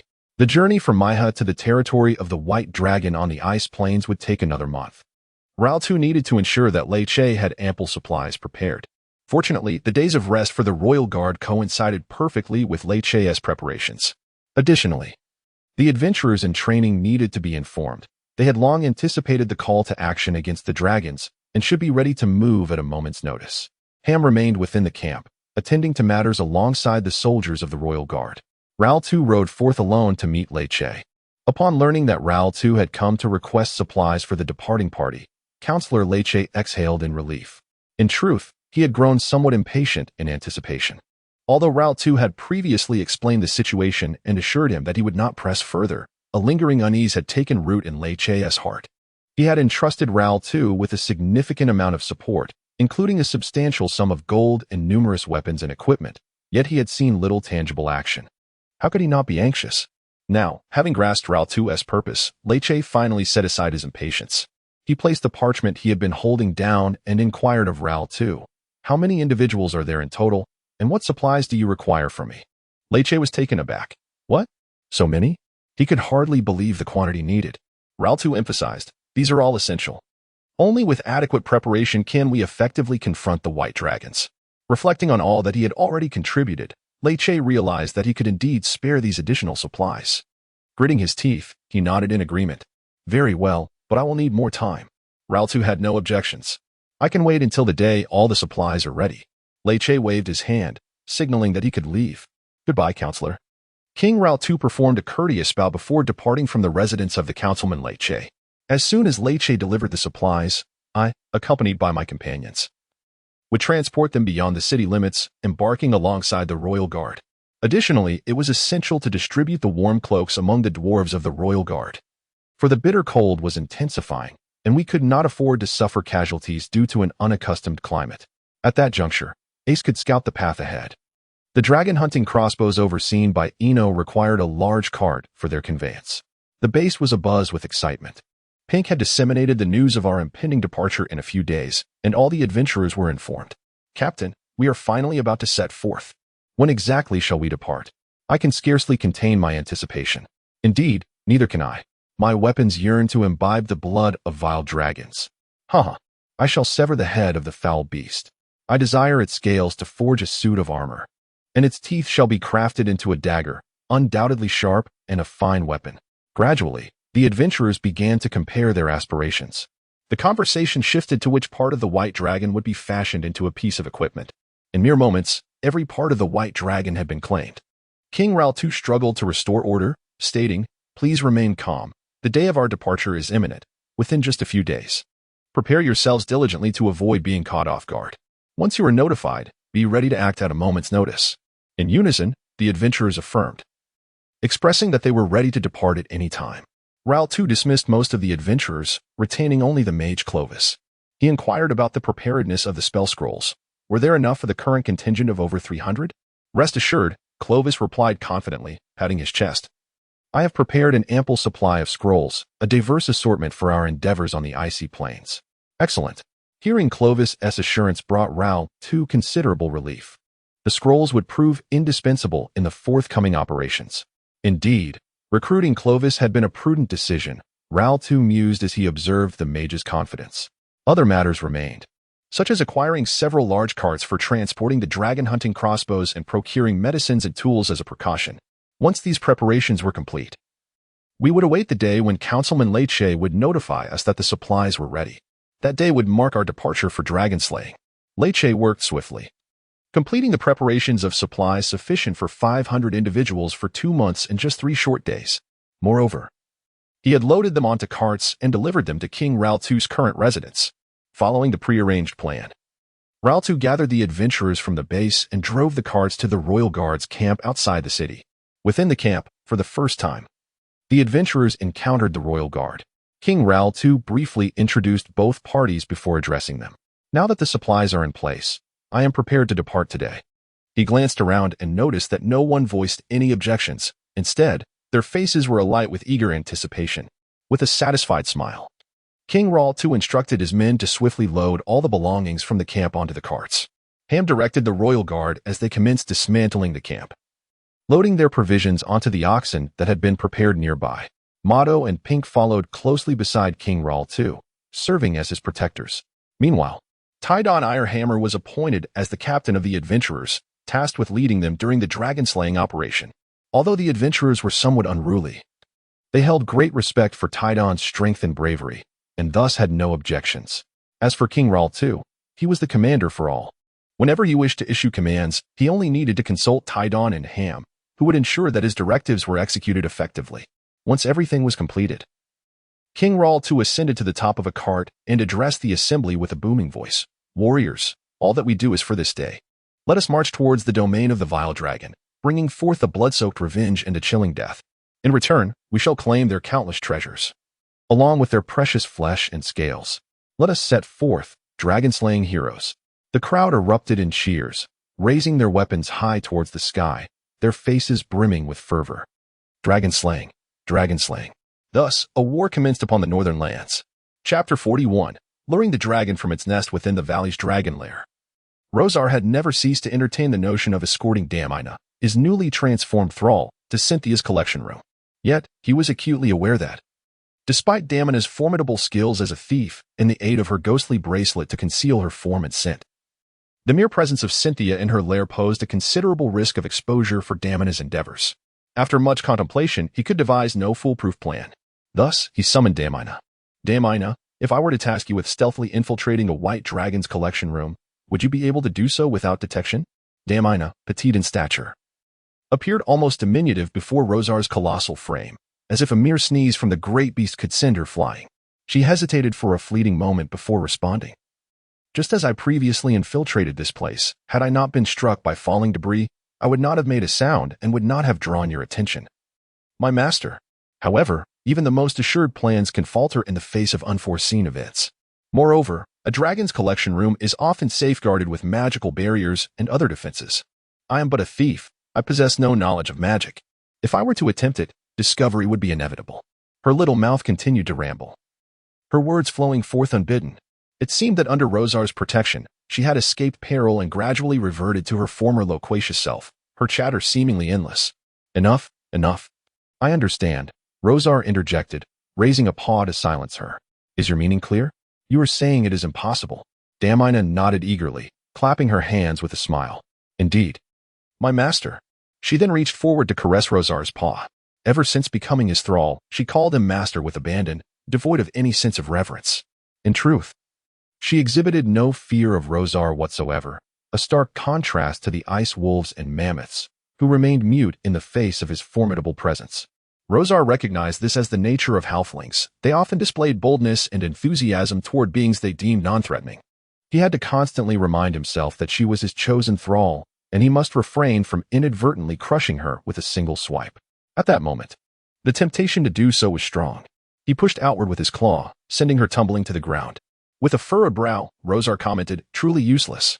Damina, unperturbed, dusted herself off and stood back up, eager to continue her discourse. Yet, Rosar found little interest in her words. That is enough. You may leave now. As he dismissed the garrulous Damina, Rosar pondered whether he could lure Cynthia from her lair.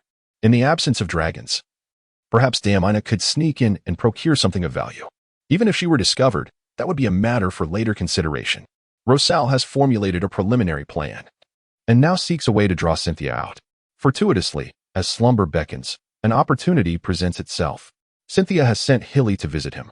Observing Hilly's cautious demeanor before him, Rosal languidly inquires, Cynthia has sent you to see me. What is the matter? She has commanded you to meet her at her lair in 1 week, and then fly to Maita. Upon hearing this, Rosal instinctively began to rhythmically tap his forepaw against the ground, producing a sound akin to thud. Thud, thud. A flicker of thought crossed his mind. This could be an excellent means to lure Cynthia out. An idea struck him. Suddenly, he lunged forward, pinning Hilly, who had awaited their conversation, to the ground. Command? What authority does she possess to command me? He spoke while tightening his grip on Hilly's neck. Bewildered by Rosal's sudden frenzy, Hilly thought to herself, he seemed perfectly fine just moments ago. With all her strength, she clawed at the ground, attempting to break free. Alas, despite creating 2 depressions in the earth, she remained under Rosal's restraint. Unable to escape, Hilly could only plead for mercy. Rosal, please let me go. I merely came to inform you as per Cynthia's instructions. This is not my doing. It is all Cynthia's fault. I implore you, release me. Furthermore, she should come to personally request my presence next time. Begone. With that, he relinquished his grip, allowing Hilly to scramble away in fright, clearly shaken by the encounter. This was precisely the outcome Rosal desired. Hilly was sent by Cynthia, and his actions undoubtedly dealt a blow to her pride. He was certain she would not let this transgression go unpunished. Once she departed from the lair to seek retribution, he could arrange for Damina to explore her collection room. Rosal had long recognized that Cynthia held a deep-seated apprehension towards him, never daring to confront him alone. Aside from the earlier instances when she could face him independently, she always required the company of Hilly and Hivy when seeking him out. This occasion would likely prove no different. Rosal summoned Sorlin and Damina inside. I have a task for you both. Master, please command us. Master, Damina is listening. When Cynthia's 3-headed white dragon emerges, Damina must stealthily infiltrate, locate the collection room, procure several treasures, and rendezvous with Sorlin outside. Remember, do not let them discover you. Moreover, ensure you only enter once all 3 have taken flight together. Rosal specifically instructed Damina. Understood? Damina nodded. Rest assured, Master. As soon as they depart the lair, I shall fulfill your command. Her crisp, resolute voice exuded confidence. Rosal was pleased and instructed them to prepare, as they would wait near Cynthia's lair today. Cynthia would not remain patient for long. Rosal lay on the bed, his gaze fixed on the cave entrance, murmuring to himself. It became evident that Rosal's intuition was correct. Cynthia was indeed furious and resolved to teach her rebellious son a lesson. However, she was also aware that given Rosal's current stature, his strength should not be underestimated. To ensure a favorable outcome, she decided to summon the sisters Hilishi and Hivy, along with Nasir. She tasked Hivy with calling Nasir to join them. In her eyes, the foolish Nasir would not dare to defy her. Without a moment's hesitation, Nasir followed Hivy to her side, with 3 children by her side. Cynthia felt entirely at ease and promptly set off to find Rosal. Meanwhile, Solong and Damina had stealthily concealed themselves near Cynthia's dragon nest.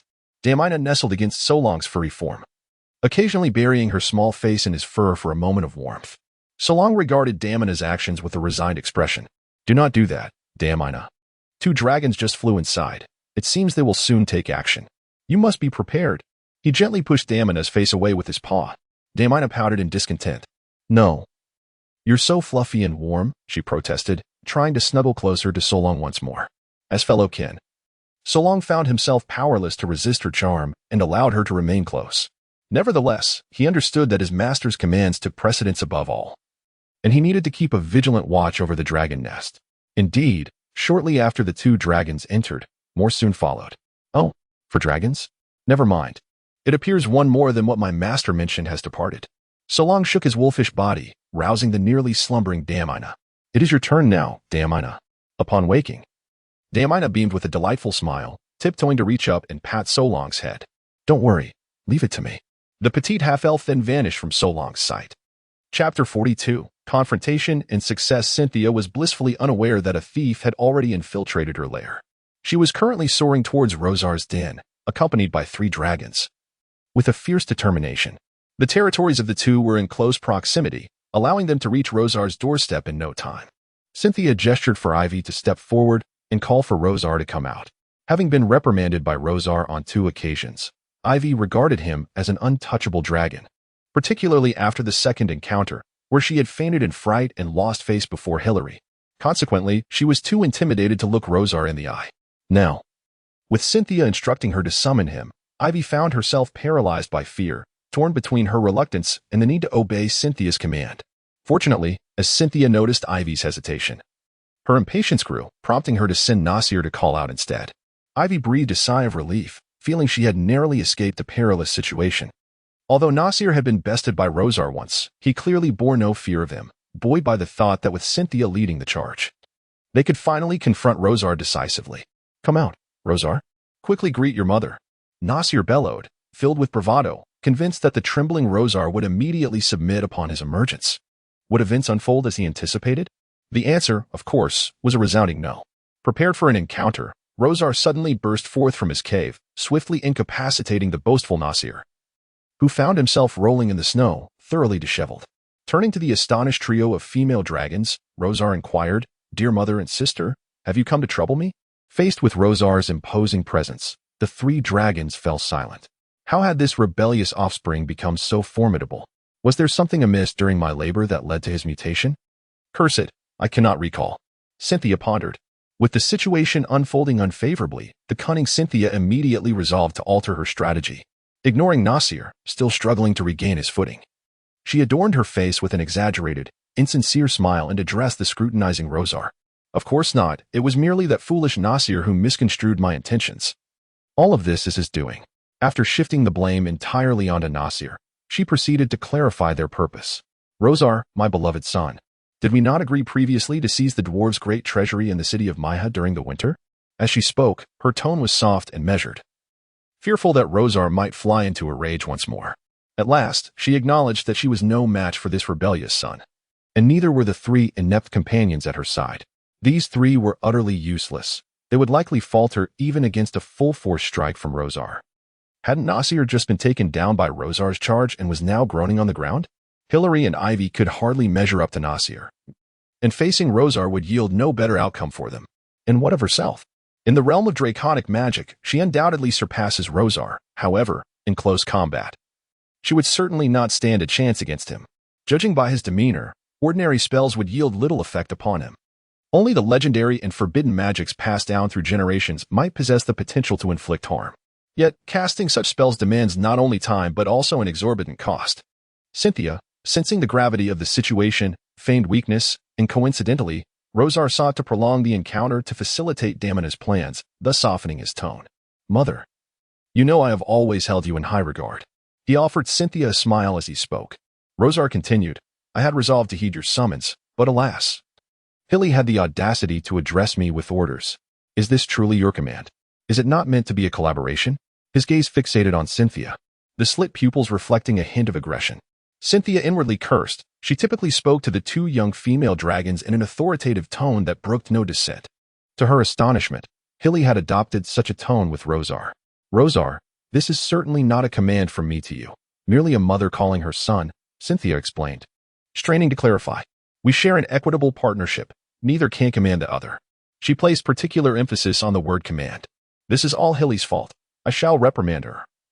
Cynthia readily thrust Hilly forward as a shield, just as she had with Nasir moments earlier. Rosar chuckled softly, then turned to regard Hilly with a unique expression. "No need. I have already disciplined her. I trust she has not forgotten." The exchange between the mother and son left the two young female dragons utterly astonished, their jaws agape. How had their relationship transformed into one of such apparent affection? Confused and at a loss, the young dragons stood to the side. "Mother brought us here to teach you a lesson. Surrender at once." As he flew onto the platform, Nasir sensed that something was amiss.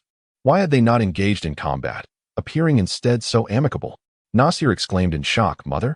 Upon seeing this fool approach, Cynthia wished fervently to cast him back down. "Useless wretch," she muttered under her breath, her expression taut as she reproached Nasir. "Be silent. I am here to have a serious discussion with your brother. Who permitted you to make such a commotion upon your arrival?" Nasir, thoroughly bewildered by Cynthia's scolding, glanced between her and Rosar, nearly twisting his neck in the process. He could not fathom how the situation had shifted so drastically. Reluctantly, he complied with Cynthia's directive and flew away, feeling aggrieved. Yet, he could not voice a request for Nasir to remain, watching helplessly as he departed. One could only hope that Damina would act swiftly, remaining undetected. Rosal could only think this way. Cynthia, noticing that no dragons were bothering them at present, broached the subject of their planned raid on Maya once more. "Rosal, I extend an invitation for you to visit my dragon lair a week from now. Together, we shall embark on our mission to the dwarven city of Maya. What say you? Will you accept?" She gazed at Rosal with eager anticipation. "Why must we go to your dragon lair?" Could I not simply depart from here and meet you in Maiha? Rosal inquired. Cynthia shook her head. If we do it that way, we would need to locate each other once we arrive in Maiha. It would waste precious time and make us vulnerable to detection by Maiha's watchtowers. If we act in unison, upon reaching Maiha, you will directly assault the city to divert the guards' attention. Meanwhile, I shall transform and slip in unnoticed.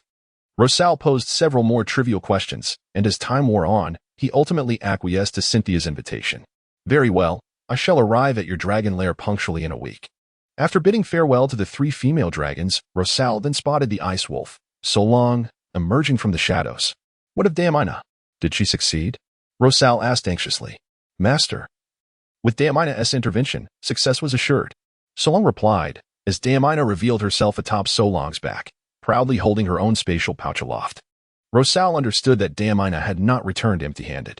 A certain dragon thought with glee, next, it shall be time to admire our treasures. Chapter 43. The angry Cynthia. Rosal brought Diamina into the dragon's lair and instructed her to empty the contents of her spatial bag. Prior to their arrival, he had already ordered that everything within the bag be extracted and piled in a corner of his lair.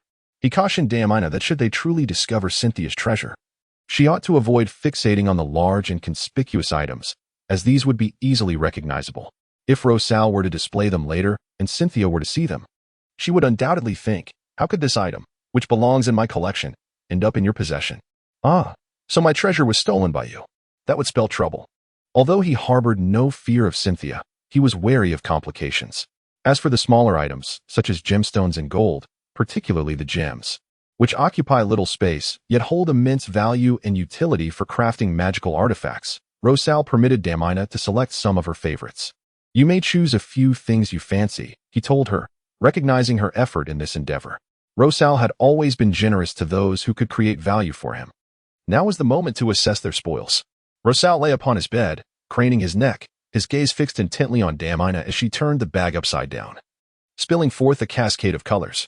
The sound of clattering gold and shimmering gemstones filled the air, creating a melodious symphony. As he beheld the mound before him, excitement welled within him, his mouth agape, nearly drooling at the sight. More, even more. Rosal growled in exhilaration. He had never witnessed such an abundance of gold and gems. His own treasure likely amounted to less than half of what lay before him, barely enough to cover a small corner of his bed. With these riches, he could finally adorn his entire bed with a delicate layer of gold. In that moment, he envisioned himself reclining upon it, rolling about and hearing the delightful sound of gold scraping against his scales. Now that was true, boundless joy. He chuckled aloud at the thought. According to your instructions, I have gathered only the unmarked gold and gems, Rosal remarked, still savoring the sight of the treasures cascading down.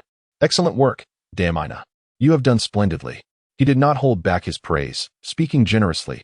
Take whatever you desire. Diamina beamed. Thank you, master. She stepped forward to retrieve a short sword, a pair of gloves, and a ring, which had been concealed within the gold.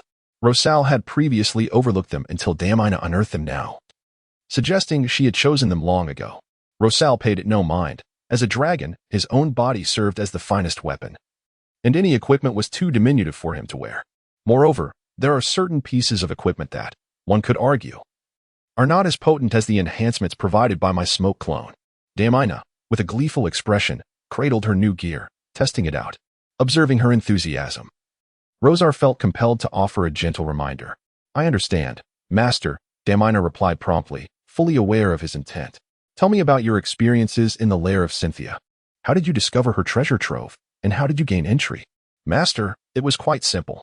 All the dragons had departed, and upon my entry, I found nothing but an empty cavern.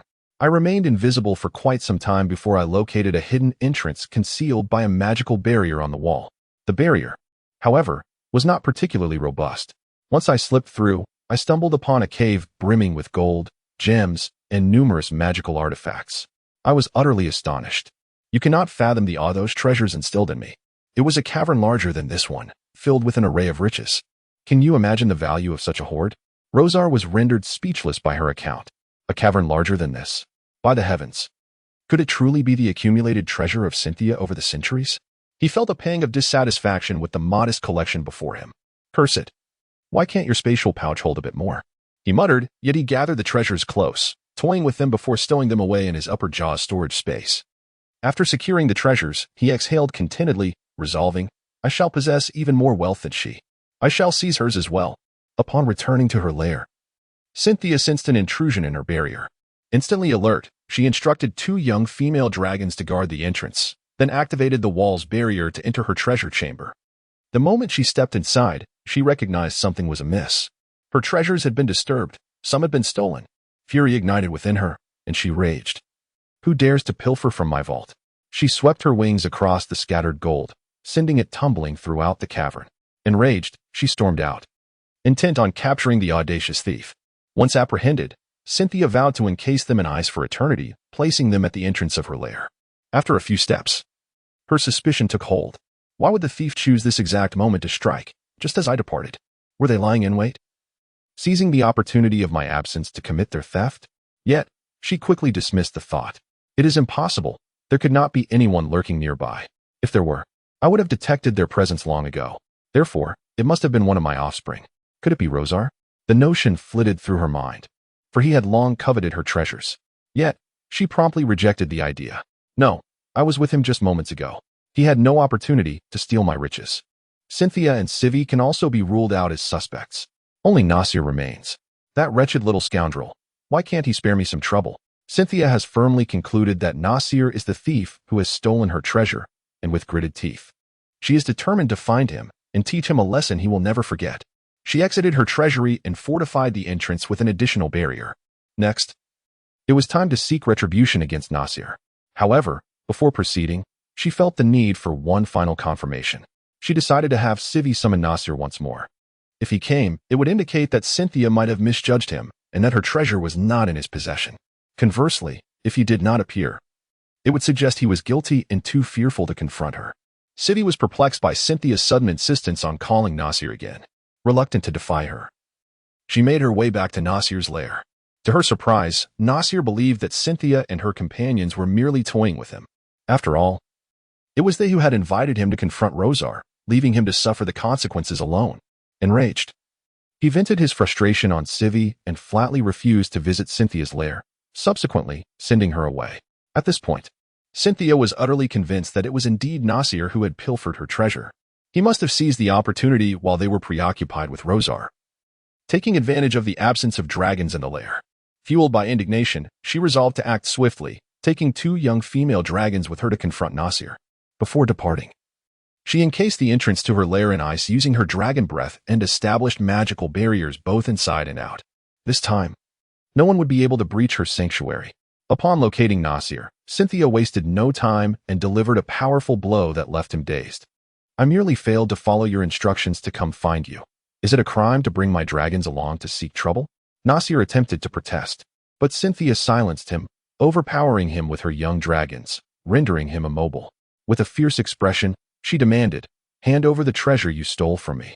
Nasir, bewildered and at a loss for words, responded, Cynthia, I have no idea what you were talking about. Let me go? Cynthia was not one to easily trust him. She meticulously searched his lair multiple times. Aside from discovering some animal bones and a few glimmering stones, her treasure was nowhere to be found. Empty your storage space of all its contents. With no room for resistance, Nasir complied, but Cynthia still could not locate her belongings. Doubts began to creep in. Had she truly made an error? If not him, then who could it be? Chapter 44. Temporary endurance and new beginnings. Cynthia turned Nasir's lair upside down, yet she could not unearth her lost treasure. Nasir vehemently denied having stolen Cynthia's riches. After tirelessly searching, Cynthia found herself empty-handed. Observing Nasir, who lay on the ground like a defeated creature, she deduced that he likely lacked the audacity to deceive her. It seemed he was truly innocent. Doubts began to creep into Cynthia's mind regarding her initial judgment. Had she been too hasty? Perhaps this affair had no connection to Nasir after all. Until the thief was apprehended, it would be wise to keep a close watch on the 3 dragons. With Nasir cleared of suspicion, Cynthia reluctantly shifted her gaze towards Rosar. Might he be shielding a thief? A chill ran down her spine as this thought crystallized in her mind. As for the identity of the thief, Cynthia speculated whether it could be one of the subordinates he had secretly tamed. Had Rosar orchestrated this all along, luring her out to facilitate the theft of her treasure? Cynthia gradually pieced together the puzzle and concluded that Rosar's deliberate assault on Hiri was a ruse to summon her. Cursed Rosar, it must be so. If she could just inspect Rosar's lair for her missing treasure, the truth would undoubtedly come to light. Yet, it was evident that Rosar would not permit her to examine his domain so easily. Should she resort to confrontation? Cynthia hesitated. Dealing with Rosar was far more challenging than confronting Nasir. The feckless Nasir had succumbed to her easily, allowing her to search his lair without resistance. Returning to her lair, Cynthia instructed her 3 children to remain under her watchful eye and refrain from venturing out. Nasir, having just faced adversity, was naturally reticent to protest. Hiri and Hivi, though generally obedient, found this confinement uncomfortable and voiced their discontent softly. Cynthia, however, showed no mercy at that moment. A high-level spell of psychic pain struck them, imparting a sense of maternal care that silenced their complaints. Psychic pain, a sophisticated mental spell, enables the caster to simulate profound suffering within the target's psyche, delivering an experience that feels all too real, thus disrupting the target's abilities. After disciplining her daughters, Cynthia felt considerably more at ease. Yet, Rosar loomed as an insurmountable obstacle before her. Cursed be he, I shall remember this debt, Rosar. In a week's time, I will journey to my end. With the aid of those dwarves, settle the score with you. Ultimately, Cynthia preferred not to tempt fate. For the sake of prudence, she resolved to address the matter later. Everything else continued as usual. Rosar, reassured, realized that Cynthia had not uncovered the true identity of the thief and had no intention of escalating the situation. Very well, Damina. Your belongings are ready for use. Remember to change their appearance. Rosar conveyed this decision to Damina directly. Upon hearing it, Damina could hardly contain her excitement and promptly adorned herself with the new gear. The short sword replaced her ordinary dagger, featuring a hilt embedded with a crimson gemstone that grants increased attack speed and absorbs the blood of foes to restore its durability. This means that as long as there is sufficient blood, it will remain as sharp and radiant as new, gleaming with a chilling light. The ring is a magical artifact capable of casting a barrage of fireballs, usable twice a day without requiring the owner to provide magical energy. It actively absorbs natural magical potency from its surroundings to replenish itself. The power of the fireball barrage is commendable, and Damina finds herself quite satisfied with it. Among the 3 items, the gloves are the most precious. Crafted from woven mithril with a touch of enchanted gold, they offer excellent protection, sufficient to withstand the edges of enemy weapons. More valuable than the material is the layer of runes stitched within, enabling the wearer to generate an all-encompassing magical shield, significantly enhancing magical resistance and increasing survival chances under magical assaults. Damina is thoroughly pleased with these 3 items. With them, she has addressed her shortcomings and taken a significant step closer to her dream of becoming a legendary thief. Rosar, too, laid out all the gold and gemstones across his bed.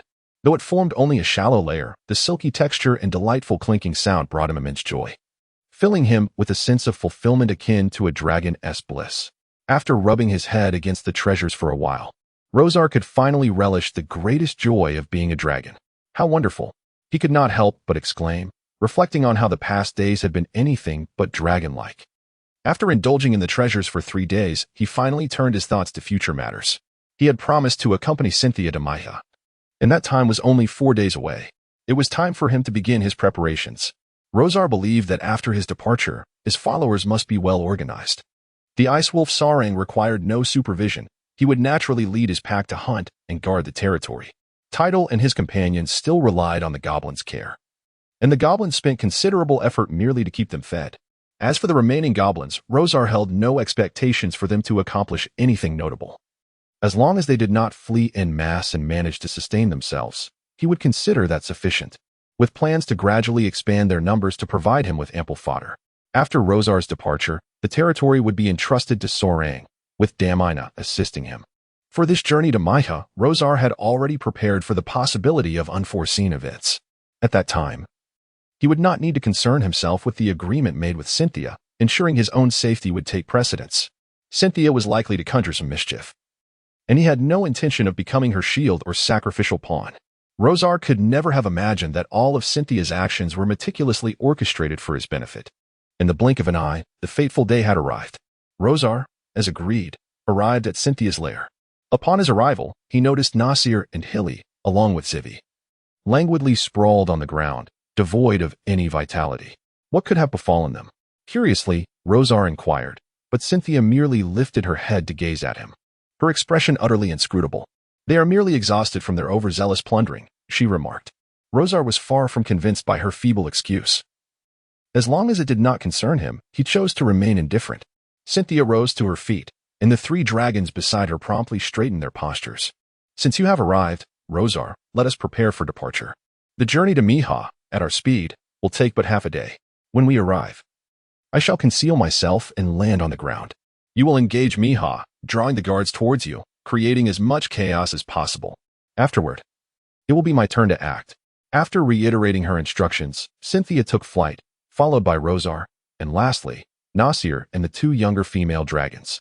Before their departure, Cynthia had hidden everything from her treasure hoard, with the most precious items secured within the storage space of her upper jaw. Now, her treasury was barren, reduced to mere stones. Any thought Rosar might have entertained about pilfering Cynthia's treasures during this time would yield nothing but disappointment. High above in the sky, Rosar felt an exhilarating sense of freedom. Unlike the others, who insisted on flying slower and lower than Cynthia, he reveled in the pleasure of soaring freely. With a surge of enthusiasm, he outpaced Cynthia and the 3 dragons, leaving them behind. This act of defiance ignited a furious wrath within Cynthia, who seethed with anger, cursing him under her breath. Humph, rebellious child, your triumph shall be short-lived. The white dragon's speed was remarkable. Having set off in the morning, they were already within sight of the mountain range where Miha was located by noon. The structures of Miha began to emerge in the distance. Miha was now tantalizingly close. Chapter 45, The Calamity of Miha, Part 1. Miha, a realm where silver converges, serves as the largest stronghold for the northern dwarfs. In this bustling enclave, over 100,000 dwarves toil, mining and forging, possessing everything they desire. However, Miha is not solely inhabited by dwarves. Each day, the streets of Miha teem with not only dwarves but also a myriad of other races, including elves, halflings, orcs, gnomes, and humans. Among these, humans constitute the largest contingent, almost rivaling the dwarves in number. Human caravans traverse great distances, laden with essential goods such as food and wine, arriving here with the sole intention of selling their wares at a premium. The dwarfs, being discerning yet easily swayed buyers, often find themselves enchanted by the merchant's persuasive rhetoric, readily parting with several times the worth of the goods. With their silver mines as a foundation, the dwarves are affluent, paying little heed to the prices, as long as they procure satisfactory merchandise. In essence, the dwarves are not short on wealth. The allure of substantial profits has drawn a continuous influx of traders, transforming Miha into one of the most prosperous cities in the north. Yet, the only vexation for these merchants is the simultaneous attraction of avaricious dragons, ever eager to plunder Miha's riches. These malevolent dragons covet the wealth of Miha, constantly scheming to seize its alluring treasures. Consequently, the merchant caravans become prime targets for these dragons. Encounters with these beasts result not only in the loss of goods, but also in significant casualties among the caravan members. Nonetheless, persuading them to abandon their ventures is an impossibility. The gleaming gold is simply too enticing, and the thought of foregoing such riches is unbearable. Thus, the merchants can only pray to avoid a dragon's wrath. Typically, such prayers prove effective. Once within the confines of Miha, the likelihood of dragon attacks diminishes significantly, ensuring their safety. However, today, as the merchants busily attend to their affairs and the townsfolk labor diligently, an ominous tolling from the copper bell atop the watchtower reverberates throughout Miha. Doom, doom, doom. Those familiar with this sound instantly grasp its meaning. A dragon approaches. Everyone must seek refuge. Panic ensues as the populace hastily gathers their belongings and scurries towards their homes, striving to reach their basements before the dragon strikes. In preparation for such assaults, the dwarves had long mandated that every residence in Miha must feature a basement, stocked with ample provisions and water, equipped with ventilation holes. When a dragon attacks, the citizens retreat below while the dwarven warriors ascend the towering arrow towers, manning the dragon-hunting crossbows to defend against the colossal threat. At this moment, all the esteemed bearded council members of the inner city have convened, deliberating the impending dragon incursion. A member from the defense faction speaks first, relaying the information he has gathered. For dragons? This marks the first occasion when such a multitude of malevolent dragons has simultaneously besieged Miha. Concerns were voiced by a council member, questioning whether our arrow towers could withstand the onslaught. Among those present was the councillor Leche, who, upon hearing the apprehension in the member's words, immediately countered, "Now is not the time for such worries. The number of arrow towers is ample and their fortitude unquestionable. We must place our trust in the valiant warriors ahead. They will surely drive the dragons away. Simultaneously, we must provide robust support. This sentiment garnered the agreement of the majority of the council members. Let us deliberate on how best to assist our warriors in the field. To combat the dragons soaring through the skies, the most effective weapon is the dragon hunting crossbow. We shall retrieve all available crossbows from the storeroom and dispatch them to the arrow towers. Furthermore, summon additional mages. Their spells can also inflict damage upon the dragons. Additionally, prepare some sturdy ropes. Should we bring down a dragon, we must ensnare it with these ropes to hinder its movements. We need to allocate personnel to buy us more time. Amidst this gathering, there were those among the council who could still orchestrate matters effectively in such dire circumstances. Clearly, they possessed the requisite abilities, though they had initially been taken aback by the alarming news of 4 dragons attacking simultaneously. Now, having regained their composure, the council members began to articulate their suggestions, which the secretary diligently recorded before delegating them to subordinate agencies for execution. Once these tasks were completed, the members exchanged glances, their expressions still grave. May our courageous warriors succeed in driving away those dragons swiftly. In the silence that followed, an unknown council member uttered words that resonated with all. Indeed, if only we could slay those dragons. Thus, the notion arose to proactively venture into the dragon's lair and eliminate them there. It was evident that this member was of the aggressive faction. He then turned to Leiche and inquired, Leiche, I have heard that you sponsored a dwarven dragon-slaying team. Is that true? Leiche did not deny it. Indeed, this is no secret. The council member regarded Leiche with a glimmer of delight in his eyes, seemingly pleased that Leiche had shifted his stance to support an offensive approach. Leiche merely smirked and shot him a glance. Now is not the time for such discussions. Let us first drive away the dragons. Silence ensued, punctuated by anticipation. And beyond that, they engaged in prayer. Cynthia cast a fog spell, conjuring a vast expanse of white mist that concealed her presence, leaving the unfolding events in Rosar's hands. In any case, the 3 inept individuals would pose no challenge to Rosar once she departed. With Cynthia gone, it was now Rosar's turn to take command. He was aware of Cynthia's ulterior motives and had already planned to merely feign compliance. Thus, he stated succinctly, Go forth, Mihai lies ahead, destroy it. He then observed as the 3 dragons roared fiercely towards Mihai. The distant tolling of a bronze bell from the watchtower was audible even to Rosar. They had been discovered. However, it matters not. The ones who will suffer are those 3-headed dragons. One dragon leisurely trailed behind the trio, ready to merely observe the unfolding events. Hidden in the shadows, Cynthia intended to witness a conflict between Rosar and the dwarves before making her exit, but what she encountered instead was Rosar's lackadaisical demeanor. Gritting her teeth in silence, she resolved to divert some hostility towards him. Before long, Nasir found himself confronted by the formidable arrow tower defenses of Maya. Each tower was armed with at least 4 dragon-hunting crossbows, capable of guarding all directions, and the towers were strategically positioned to ensure no defensive blind spots existed. Leading the charge, Nasir became the target of the dwarven warrior's crossbows, as a volley of bolts was unleashed upon him. The situation was dire, as the bolts neared their mark. The dwarves erupted in cheers. Yet, despite appearing feeble before Cynthia and Rosar, Nasir was, in fact, a fully grown white dragon, measuring a formidable 25 feet in length. To think these crossbows could inflict harm upon him was nothing short of folly. Let them try to strike me. With a sudden turn, Nasir evaded the onslaught, plunging downward to dodge the incoming bolts. Approaching one of the towers, he swung his tail against its side with great force, creating a gaping hole that exposed the dragon-hunting crossbows and the dwarves within. Typically, each tower housed 10 to 12 dwarven warriors operating the crossbows. Though the dwarves valiantly retaliated, they were ultimately no match for the ferocity of the White Dragon. The wooden structure of the tower crumbled under Nasir's relentless assault, large chunks of debris crashing to the ground and stirring up clouds of dust. Satisfied after demolishing the tower, he soared away, only to repeat the same tactic against the next tower. Witnessing Nasir's rampant destruction, the 2 young female dragons were equally determined. They employed their own strategies against the towers. In the air, they deftly altered their trajectories, providing mutual cover, leaving the dwarves dazed and disoriented, unable to discern whether it was an illusion or if the white dragon truly hovered near. Often, amidst their hesitation, the young dragons would close in on the towers, leading to the dwarves' impending doom. Eschewing their frost breath, they opted instead for fiery exhalations. From below, They watched as the towers were consumed by flames, the dwarves succumbing to the inferno in a state of despair.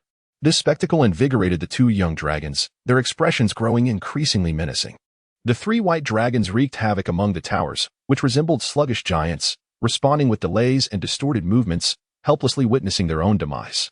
At that moment, Rosar leisurely approached the scene. "These three fools have performed admirably," he remarked, uncharacteristically offering praise. In Rosar's eyes, the once serene Miha had transformed into a cacophony of chaos. He wondered what Cynthia was up to now. Remaining aloof, he hovered in the air, observing the unfolding situation. Unfortunately, his arrival only deepened the dwarves' despair, who were already at a disadvantage. With a swift whoosh, a dragon-hunting crossbow suddenly shot towards him. Caught off guard, Rosar nearly found himself in dire straits. Anger surged within him. He had initially intended to spare them, yet they chose to court their own demise. As Rosar took action, the very heavens seemed to tremble and the earth to quake. Chapter 46. The Calamity of Miha, Part 2. A resounding crash echoed as a well-preserved arrow tower succumbed to the force of Rosar's relentless assault. Enraged, Rosar bulldozed his way into the cluster of towers, weaving through them with his formidable physique until he located the very tower that had unleashed a dragon-hunting crossbow bolt upon him. Each of these towers stood approximately 70 to 80 feet tall, constructed of a blend of wood and stone, topped with a platform measuring 9 feet on each side, encircled by a railing.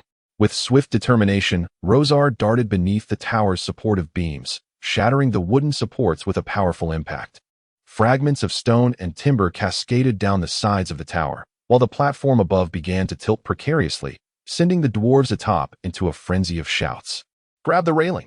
It's going to fall! Be careful! Forget the dragon-hunting crossbow and focus on the dragon's attack." However, Rosar was relentless.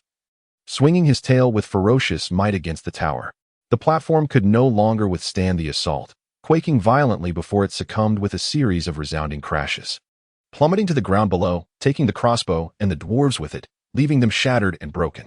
Yet, Rosar's fury remained unquenched. He unleashed his frost domain. Activate. Instantly, the already wintry Miha transformed into a realm of stark whiteness, the sky growing ever paler, icy winds howling, and snow swirling violently. Within a radius of 500 feet, all dwarves atop the arrow towers felt as though they had plunged into an icy abyss, their limbs rendered numb and trembling. Unable to load the dragon-hunting crossbows. Desperate, the dwarves clutched their weapons, gazing helplessly at the sky where the instigator of their doom, the colossal white dragon, loomed. They posed no threat to the white dragon, merely exhibiting a feeble resistance born of despair. With the dragon-hunting crossbows neutralized, the other three dragons reveled in their newfound freedom, roaring with wild abandon as they hastened the destruction of the remaining towers. In the skies, the four white dragons had already decimated half of the arrow towers, with the remaining structures falling silent. Just as the situation seemed poised to collapse entirely, reinforcements from the council finally arrived. Leading them was Wint, the captain of the city guard, a formidable dwarf warrior renowned for having single-handedly slain a scorpion-tailed lion. Known for his stern demeanor and strict expectations of his subordinates, he dealt harshly with criminals in Miha City and commanded great respect among the council and the populace alike. Upon receiving news of the dragon assault, he promptly summoned the city guard to fortify the outer arrow towers. The Longbeard Council had also dispatched envoys to instruct them to retrieve all weapons from the armory, especially the dragon-hunting crossbows, to confront the malevolent dragons. However, these proceedings consumed valuable time, causing them to arrive at the battlefield later than intended. Upon arrival, Wint was met with a scenario far more dire than anticipated. This dragon calamity was unlike any previous encounter. The four dragons appeared to be coordinating their efforts, rendering the dwarves' dragon-hunting crossbows ineffective, as one dragon would destroy the targeted tower just as another was aimed at it. Moreover, there loomed an extraordinarily large and menacing dragon, which forcefully brought down a sturdy arrow tower. Subsequently, it employed some arcane spell, transforming the surrounding environment into an even harsher cold, detrimental to the dwarves' combat efforts. In this dire situation, Wint dared not engage in idle conversation. He promptly instructed his subordinates to calibrate all the dragon-hunting crossbows they had brought, ready for immediate launch. He also summoned the mages from the city guard. "Do you see that arrogant giant dragon? At my command, unleash your most formidable spells upon it." Wint was referring to Rosar. The leading mage hesitated, glancing at the distance, and objected, "No, it is too far away. Our spells cannot reach it. Upon hearing this, Went furrowed his brow. He had initially intended to catch the formidable dragon off guard, only to find distance to be an impediment. Then which dragon can your spell strike? He pressed, indicating the one that had plunged deepest and was closest to them, Naxxar. Went spoke sternly, very well, then let us attack him. Simultaneously, he instructed his subordinates to aim all the dragon-hunting crossbows at Naxxar. Seizing the moment, Went shouted, "Now fire!" The mages and crossbowmen, upon receiving the command, unleashed their pre-prepared spells and bolts. Dozens of spells and iron-tipped arrows surged towards Naxxar, leaving him no time to react whatsoever. In an instant, the previously boastful Naxxar was struck hard, afflicted by numerous spells, and pierced by several crossbow bolts. He let out a pained howl, spiraling down toward the ground. Naxxar's plight stunned the two smaller female dragons, who, fearing a similar fate, hastily ascended to the sky, distancing themselves from their prior position. Rosar also noted this unusual occurrence. Is someone playing the part of the sixth wheel, launching a sneak attack? Rosar scanned the surroundings and spotted Went leading his group out from the structures, rushing toward the descending Naxxar, evidently intent on delivering a decisive blow. Though Rosar and Naxxar had a troubled relationship, even having clashed in the past, he would not allow the dwarves to slay Naxxar before his very eyes. He called out to the two female dragons, "Go save Naxxar." Hilly and Hivy hesitated momentarily but ultimately obeyed Rosar's directive. Meanwhile, Rosar flew toward Went's contingent, aiming to buy Naxxar some time to regain altitude. Went, initially exhilarated at having brought the dragon down with their volley, prepared to lead his men to ensure it remained grounded permanently. However, the massive white dragon in the distance seemed to sense their intent and flew directly toward them. "Prepare for battle," Went bellowed. "Mages, ready your spells. Hunters, load your crossbows." He had to exercise caution. The white dragon appeared to be twice the size of the one they had downed, undoubtedly possessing greater strength. Has the white dragon grown so formidable? Mages, obliterate it with your spells. The dragon-slaying crossbow is prepared for launch. The city guard, raise your shields and advance. Vent, remain poised as you await Rosar's approach. As Rosar draws near, an icy domain envelopes the surroundings. What is this? Vent suddenly feels a bone-chilling cold. Is this the magic of the white dragon? Wizards, think of a way to dispel this spell. The city guard's mages exchanged glances, equally perplexed by the unknown incantation, leaving them at a loss. However, Vent pressed them urgently. They could only respond vaguely before searching through their belongings. Rosar had already soared to their front. There was no time for delay. The white dragon's attack was imminent. Falling ice. A massive ice boulder descended from above, hurtling towards Vent and his men. They scrambled to evade it, yet a few were caught off guard, crushed beneath the boulder, leaving them bloodied and broken. The dragon-slaying crossbows could not be repositioned in time, resulting in the destruction of several. Vent, witnessing the grievous injuries among his subordinates, felt rage swelling within him as he shouted at the mages, "Where is your spell? What of your magic? Dragon-slaying crossbows, fire upon it." This command was directed at the remaining crossbowmen. Upon hearing the order, the mages and crossbowmen sprang into action. Spells and bolts were aimed at Rosar, launching forth with haste.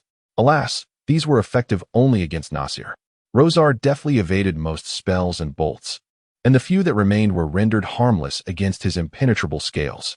"Ha!" Rosar cackled. "Little insects, surrender. You cannot harm me. I shall bring you devastation. I am the great cataclysm." Vent's resolve remained unshaken by these taunts. He gestured for his men to persist and ignore the dragon's bluster. Yet, not all his subordinates possessed the same unyielding spirit as Vent. They were mere dwarves, susceptible to fear. Faced with the seemingly invincible Rosar, doubt crept into their hearts, reflected in their hesitant expressions. Observing this, Vent cursed inwardly. Damn it, they fear and waver. He hastily rallied their spirits. "We have 100,000 kin behind us, providing relentless support. Before us stand only 4 vile dragons. They cannot triumph over us. If we hold firm, they will surely flee in shame." Vent no longer spoke of slaying the white dragons. It was evident that their current numbers could not contend with the colossal beast above. They could only endure until the next wave of reinforcements from the council arrived. Rosar, however, would not miss the opportunity to strike the fallen. The majority of the dwarves were already gripped by terror. It was the perfect moment for him to decisively eliminate them.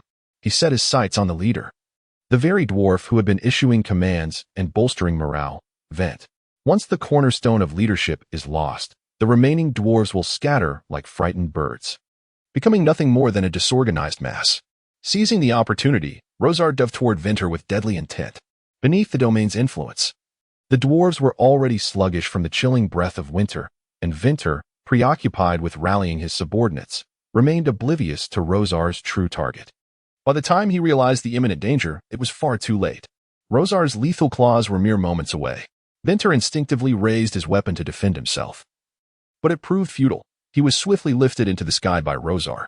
Once airborne, Vinter was akin to a fish awaiting slaughter, devoid of any means of resistance, and was torn to shreds by Rosar's merciless grip.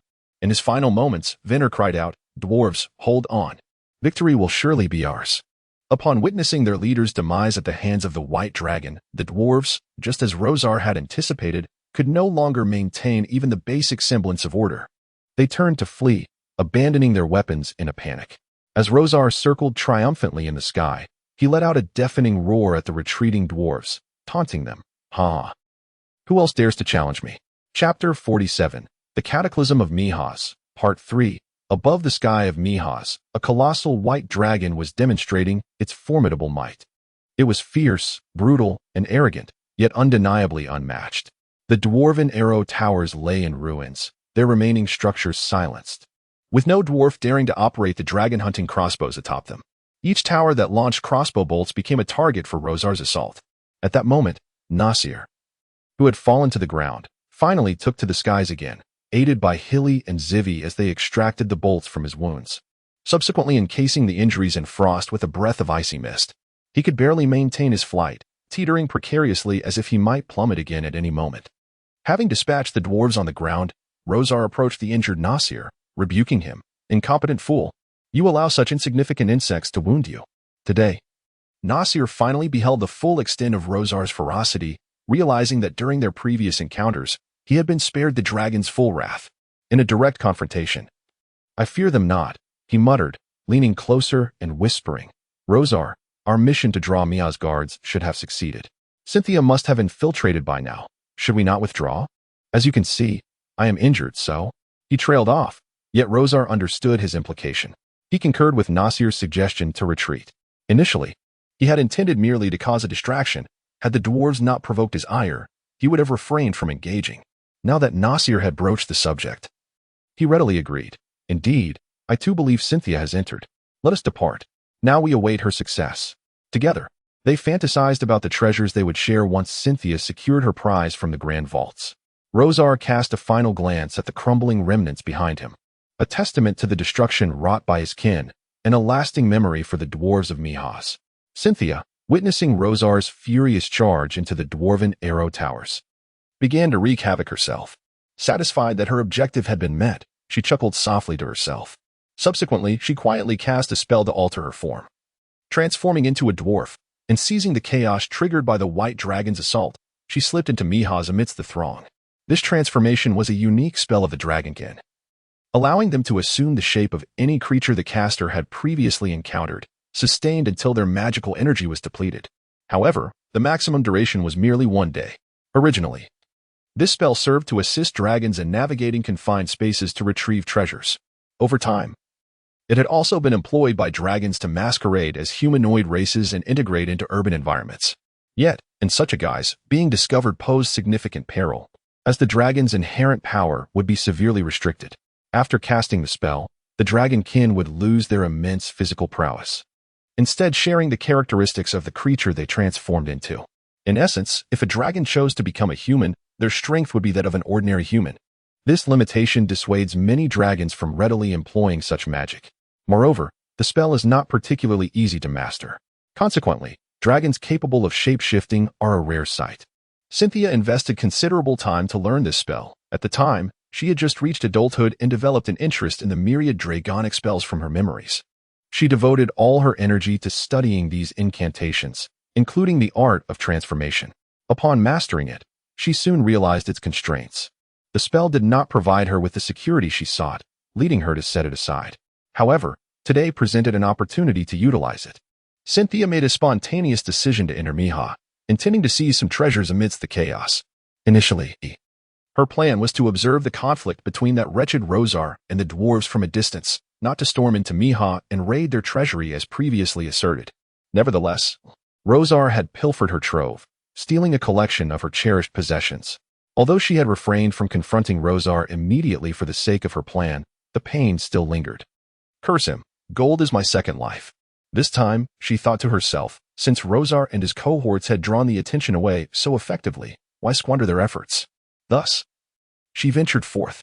Naturally, she would avoid the treasury, knowing that raiding it alone was unrealistic. Cynthia aimed to plunder a few merchant caravans. Typically, the caravans arriving in Miha from distant lands were substantial in size, sure to carry a wealth of gold coins. That was her true objective. In the past, she had ambushed several caravans headed for Miha, but regrettably, their goods had never been sold, and the gold they yielded had left her wanting. In a fit of rage, she had set fire to both the merchants and their wares. This time, she believed the City's guild would possess enough gold to satisfy her. It could serve as a means to recoup her losses. Swiftly, Cynthia traversed the streets, soon discovering a promising guild. She feigned panic from the White Dragon's attack, disregarding the guards' attempts to stop her, and rushed into the guild. A quick glance confirmed her instincts. Her bloodline sensed the proximity of gold. Upon locating the storeroom of coins, she wasted no time, incapacitating the guards who approached her with a spell, then following her intuition to the guild's treasury. The guild guards soon realized that someone intended to take advantage of the turmoil. They shouted for their comrades, "Come quickly, we are being robbed. Grab your weapons." After a brief moment, the armed guards cautiously advanced toward the treasury, shields raised. "Be careful, it seems we are dealing with a mage," they warned one another. Cynthia from the treasure vault opened the chest filled with gold coins, and a warm, golden light illuminated her eyes. "Aha, splendid." Her smile grew increasingly audacious. She grasped a handful of coins, letting them cascade through her fingers, delighting in the delightful clinking sound, her heart racing with exhilaration. Cynthia continued to open the remaining chests. 2 of them contained gold and silver coins. Another was brimming with gemstones and scrolls, while the rest housed weapons crafted by dwarves. She first stored the chest of gold and silver in her storage space, followed by the gemstones and scrolls, and finally, the weapons. After a moment's contemplation, she discarded the weapons. "These are unnecessary. I shall reserve space for gold." At that moment, the guards finally reached the entrance, witnessing Cynthia's actions. They immediately roared, "Thief! Drop those items." 2 guards from the front rushed in. Cynthia paid no heed to these insignificant pests, although her dwarven form lacked the strength of the dragons. Her magical prowess remained intact. Slow, Frost Ray, Ice Spike. A trio of spells erupted forth. The Slow and Frost Ray spells immobilized them, while the Ice Spike pierced through their bodies, expending not a shred of her magic. The guards blocking her path were sent fleeing in disarray, and Cynthia seized the opportunity to saunter out. She had another merchant guild to visit, and wasting time here was not prudent. As she stood at the door, she glanced up, observing 4 rampaging white dragons in the distant sky. Let them make a ruckus. The louder, the better. The longer this drags on, the more guilds I can raid. Ignoring the guards in pursuit, she quickened her pace, vanishing into the streets. When the council learned of Venter's demise at the hands of the vile dragon, all 14 bearded counselors fell into a profound silence. After a lengthy pause, it was Lish who, with a hoarse voice, inquired about the situation. "What are the details? Was the white dragon injured? Where are they now?" The messenger was merely a lowly soldier, unaware of such particulars, gazing innocently at Lish with wide eyes. "I apologize, esteemed counselor, but I do not possess that information. I was merely sent to inform you of Captain Venter's sacrifice. If you wish to know the specifics, you must venture to the front lines yourselves." After bowing, he turned to depart. Lish watched the soldier leave with a wry smile, then turned to the gathered counselors. "The situation is dire. We must implement urgent measures." "Are you suggesting?" "Indeed, we must seek out the dragon skull hunter, Hyken." "But didn't Hyken tell us he was breaking through the legendary bottleneck?" "He requested not to be disturbed recently. Given the current circumstances, he must intervene. Otherwise, those vile dragons shall obliterate the entirety of Mihai." "Very well. Let us raise our hands to vote. Raise your right hand if you concur with my perspective." Upon uttering these words, Leche raised his right hand first. Subsequently, a number of legislators followed suit, lifting their hands in agreement. Leche glanced around and noted that 10 members had consented. Thus, the resolution was passed. "Now, let us proceed to awaken Hygen, so that he may vanquish those vile dragons." The legislators exchanged glances and trailed behind Leche as they made their way to a secluded chamber, the very place where the dragon slayer Hygen had transcended his legendary limitations, and where the hopes of these legislators resided. Chapter 48. The dragon skull hunter, the dwarven counselors approached a secluded chamber, poised to awaken Hyken, the dragon skull hunter. A dwarf on the brink of achieving legendary status as a dragon slayer. 40 years prior, he was merely a common dwarf miner who fortuitously stumbled upon a magical dragon-slaying weapon in the depths of a mine, which not only doubled the damage inflicted upon dragons but also allowed him to track their whereabouts. He perceived this as divine guidance from the dwarven gods, steering him towards the pursuit of dragons. Thus began his transformation into an adventurer, relentlessly seeking out dragons, from the weakest drakes to the formidable chromatic dragons. Although he had yet to slay a legendary chromatic dragon, he had vanquished numerous lesser dragons. After each kill, Hyken would ceremoniously sever their heads, stripping them of flesh until only the ivory skulls remained, which he displayed around his dwelling as testament to his dragon-slaying journey. Over time, he earned the moniker Dragon Skull Hunter. Currently, Hyken serves as the chief dragon consultant employed by the Maya Council, tasked with repelling or slaying dragons that threaten Maya. Typically, he is not called upon for other duties, let alone those he detests. Recently, however, Hyken has felt an intuitive foreboding that he is on the verge of breaking through to legendary status, believing it to be yet another divine sign. Once he achieves this breakthrough, he will possess the capability to hunt legendary dragons. Consequently, he informed the counselors that this was a critical moment, imploring them not to disturb him. He then entered the prearranged chamber, resolute in his determination to remain inside until he attained legendary status. Before entering, he confidently proclaimed that upon his emergence, Maya would gain a revered legend. Yet now, the counselors, disregarding the potential disruption to Hyken, gathered before the chamber. They stood aside while the attendants vigorously pounded on the stone door. The heavy door emitted a muffled thud with each strike, serving as a reminder to Hyken within that he was not alone. Bang, bang, bang. The incessant knocking echoed, yet there was no response from within. If the door had not been designed to open solely from the inside, Leiche would have eagerly pushed it open himself. At last, a gruff voice erupted from within, laced with irritation. Who dares to disturb me? Did I not explicitly state that no one should interrupt me at such a crucial moment? The door swung open, revealing Hyken in all his rugged splendor.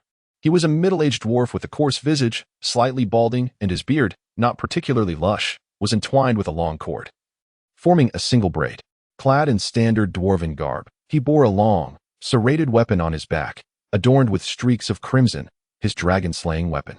Upon seeing the assembly of counselors outside, he was taken aback, his mouth agape in astonishment as he inquired, "What brings you all here?" Hyken found it peculiar. Despite having previously articulated his thoughts, they still insisted on battering down the door. The legislators clamored, eager to relay the news from outside. The malevolent dragons had arrived, and the arrow towers were rendered ineffective against them. "Hyken, you are our only hope now." Unfortunately, everyone wished to speak first, resulting in a cacophony where none could convey their message in full. Leiche stepped forward, grasped Hyken, and urged him to exit. "Follow us outside, and you will understand." Hyken offered no resistance. His path to breakthrough had been fraught with challenges, and he yearned for fresh air. Along the way, Leiche seized the opportunity to inform Hyken of the dragon onslaught that was wreaking havoc upon Maya, hoping he could fend off the white dragons. Upon hearing this, Hyken readily agreed. He had just been troubled by his inability to overcome his limitations, yet now, white dragons were delivering themselves to him as adversaries. He was elated. Combat was undoubtedly the most effective means of achieving a breakthrough.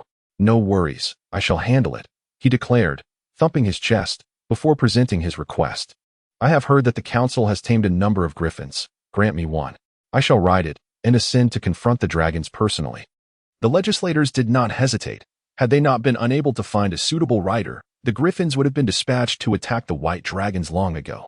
Now that Hyken desired one, they readily acquiesced. As long as he could drive away the white dragons, any condition would be acceptable. Hyken was satisfied. Having acquired a flying steed, though he had not achieved legendary status and lacked the ability to fly, he would compensate with his winged mount. Observing a griffin being led to him, Hyken seized the reins and mounted its back. "Await my good news," he exclaimed, guiding the griffin into the sky, heading towards the dragons. Meanwhile, Rosar had slain Vinter and sent the supporting dwarves scattering in disarray. Suddenly, he noticed in the distance, beyond the reach of their attack, flames and cries of battle beginning to emerge. It appeared that someone within Maya was seizing the opportunity to loot amidst the chaos. How opportunistic. Rosar felt a mix of anger and jealousy. Despite his efforts, he had yet to claim a single gold coin, while those capitalizing on the turmoil might be amassing riches. Just then, Nasir, having been shot down from the sky, suggested to Rosar that it was time to retreat, feeling a sense of trepidation. Rosar, acquiescing, agreed. The remaining dragons dispatched the last of the resisting dwarves and then veered off into the sky, departing. At this juncture, Hyken, riding the griffin, was nearing the battlefield. Observing the white dragons gathering and then retreating, he presumed they were frightened by his approach. After pursuing them for a while, he realized he could not catch up. The griffin's speed paled in comparison to that of the white dragons, and soon, even their shadows were nearly lost. Hyken decided to descend to the ground. Intending to assess the casualties among the dwarf warriors, he secured the griffin's reins to a nearby wooden post, brandishing his weapon as he surveyed the ruins of the arrow tower for any survivors. With a crack, a burning flame severed a piece of timber, which in turn triggered a more significant collapse, stirring up a cloud of dust. After searching the vicinity, Hyken found no living dwarves. Those who could flee had already done so, while others were likely buried beneath the rubble. The white dragon had already departed, prompting him to quickly organize a team to clear the ruins and rescue the injured. Curiously, Hyken wondered if there was still another dragon nearby.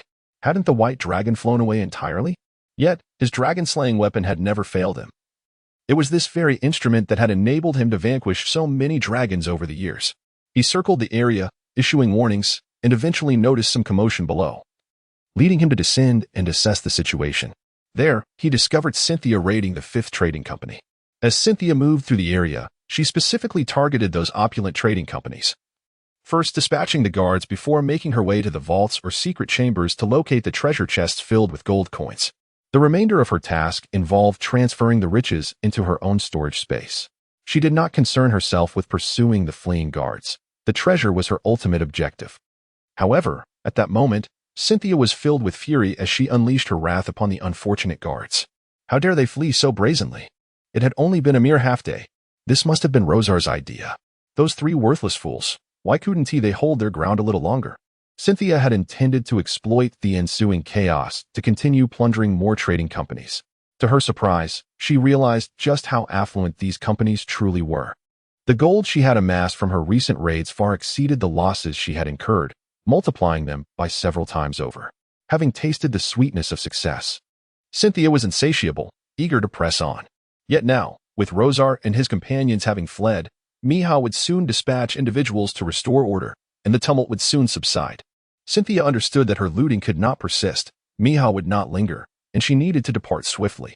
Casting a glance at the fleeing guards, she casually executed several spells, leaving them battered and bloodied. What a stroke of bad luck for you. Just as Cynthia prepared to leave the trading company, a thunderous roar erupted nearby. Beast, meet your end. A fully armored dwarf warrior burst through the door, his weapon capturing Cynthia's attention. She sensed an ominous aura emanating from this blade. It was a hefty longsword, its serrated edge gleaming, adorned with a crossguard and marked by what appeared to be veins of blood along the blade. She was certain this was a dragon-slaying weapon. The one who entered was none other than Hyken. Guided by the instinct of his weapon, he soon spotted Cynthia, transformed into a dwarf, engaged in her nefarious plunder. His instincts, coupled with the restless energy of his weapon, confirmed his belief that the dwarf before him was none other than the dragon in disguise. Before he could prevent her from slaying the guards, Hyken finally intercepted Cynthia just before her departure. He licked his lips, a surge of battle fervor igniting within him. He felt a twinge of regret for not having fought the white dragon earlier. Perhaps such a clash could have propelled him to new heights. Now, he would not allow this dragon before him to escape. The moment of the hunt had arrived. The hunter was poised to claim a new trophy. Chapter 49. Mutual Destruction. Hyken obstructed Cynthia's path, eager for action. He was acutely aware that the diminutive figure before him was, in truth, a dragon and dared not underestimate it. Adult dragons typically possessed extraordinary power, capable of engaging legendary beings in combat, thanks to their formidable physiques. While they might not triumph over legends, they could certainly evade them, as legendary beings often lacked effective means to deal with dragons. As a dragon aged and its magical prowess intensified, it naturally transcended the threshold from extraordinary to legendary, emerging as a true paragon of power. At this stage, the dragon became its most formidable self. Though Hyken wielded a dragon-slaying weapon that inflicted double damage upon dragons, he remained merely an extraordinary warrior, yet to ascend to legend. Thus, as he blocked the dragon's path, he understood that inflicting maximum damage before it could regain its draconic form was his only hope of vanquishing it. The moment the dragon transformed into a humanoid, the disparity between Hyken and Cynthia would be at its narrowest. Seizing the opportunity, Hyken surged forward, weapon raised, intent on striking Cynthia. He reveled in his perceived success, but his joy was premature, aware of her apprehension towards his weapon. Cynthia had already focused her attention entirely on its wielder. After all, a weapon alone could not leap forth to slay. It required the hand of its master. As Hyken lunged, Cynthia prepared herself, employing a phantasmal clone to evade his assault, leaving behind only an illusion. Indeed, Hyken's weapon struck what he thought was Cynthia. Yet it passed straight through, causing him to stumble forward, nearly losing his balance and collapsing. Cynthia, seizing the moment, took advantage of Hyken's disarray to create distance and unleashed a death spell. This spell, notorious for its wide area of effect and fearsome power, offered its target a 50-50 chance of survival. Half would perish immediately, while the other half would emerge unscathed. Notably, the spell's damage could seldom be mitigated by equipment. One either survived without a scratch or succumbed without a trace of injury. By casting this spell against Hyken, Cynthia hoped to gamble on his fortune. Should luck be unkind, a single incantation could eliminate this formidable foe. The death spell struck Hyken, yet miraculously, it bore no effect, indicating that fortune had favored him. It seemed that a direct confrontation was now inevitable. Cynthia mused with irritation. However, the death spell had a limitation. It could be cast on the same target only once per day. Should it be used again, it would yield no harm. Hyken, initially startled by her magic, soon realized that he had suffered no damage, which brought him relief. He called out to Cynthia, "Wretched dragon, you cannot escape." As he shouted, he finally regained his composure and balance. Cynthia, unwilling to prolong their entanglement, resolved to swiftly eliminate this dwarf before making her exit from Maya. Her children had departed, and if she lingered any longer, an unrelenting horde of dwarves would soon converge upon her. Her purpose in coming here was to incite a fierce conflict between the dwarves and Rosar, not to find herself ensnared within their ranks. Cynthia first unleashed a few spells, prompting Hyken to dodge momentarily. Seizing this opportunity, she cast a fog spell, enveloping the entire courtyard in a shroud of white mist. Utilizing the obscurity to conceal her presence, she stealthily slipped out of the guild's courtyard and into a narrow alley adjacent to the street.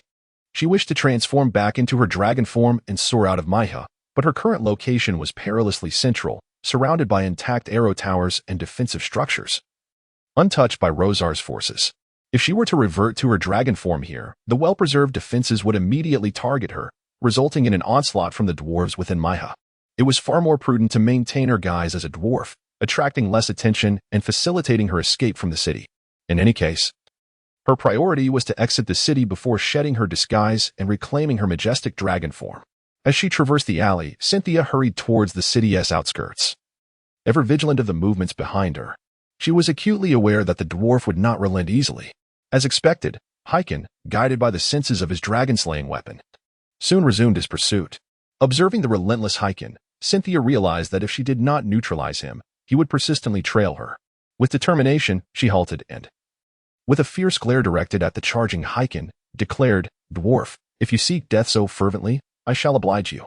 With a disdainful huff, Cynthia invoked a levitation spell, ascending into the air. Although the levitation spell allowed her to fly, its speed and agility were lacking, rendering her an easy target for archers. However, against a dwarf who could not fly, the advantages of levitation were substantial, placing her in an advantageous position. Cynthia finally unleashed her full magical prowess. Mind Crush, Cursed Flames, Ice Wall, Falling Ice. The high-tier spells flowed from her like a torrent, each one more resounding than the last, particularly the Ice Wall and Falling Ice. The Ice Wall was designed to restrict Hyken's movements, confining him to a specific area, followed by a colossal ice orb descending from above, intent on crushing him. Yet, the dwarf was not to be underestimated. Upon witnessing the unfolding scenario, Hyken decisively activated his ultimate technique, Divine Descent. With a thunderous roar, a radiant golden light enveloped him, and he swelled in size. Now imbued with immense power and an overwhelming presence, he became immune to Cynthia's Mind Crush spell. Lowering his stance, he broke through the ice wall summoned by Cynthia and escaped the perilous range of the falling ice. Then, with one leg slightly bent, he propelled himself off the ground, causing the nearby earth to fracture underfoot. Harnessing the force of his counterattack, Hyken soared into the sky, brandishing his dragon-slaying weapon as he struck towards Cynthia. His velocity in the air was remarkable, and he quickly reached her side. Cynthia, taken aback by his unexpected maneuver, swiftly dodged his direct assault. She realized that the dwarf lacked the ability to change direction midair, affording him only a fleeting moment to strike before he would plummet. Instant slash? Hyjin was not limited to mere lunges. He also possessed the ability of instant slash. This technique, a warrior's ultimate skill, involved compressing the internal energy and releasing it, enabling the warrior to appear beside the enemy in an instant, akin to teleportation. This time, Hyjin succeeded in striking Cynthia, the serrated edge of his weapon tearing away a substantial piece of flesh from her body. Roar. The tremendous impact caused Cynthia to emit a painful scream. In a desperate attempt to escape further damage, she immediately reverted to her dragon form. Unfortunately, this transformation did not mitigate the harm inflicted by the dragon-slaying weapon. Instead, her wounds became even more pronounced. Blood flowed from her injuries like a crimson fountain. In her agony, Cynthia lost her composure, failing to flee in time.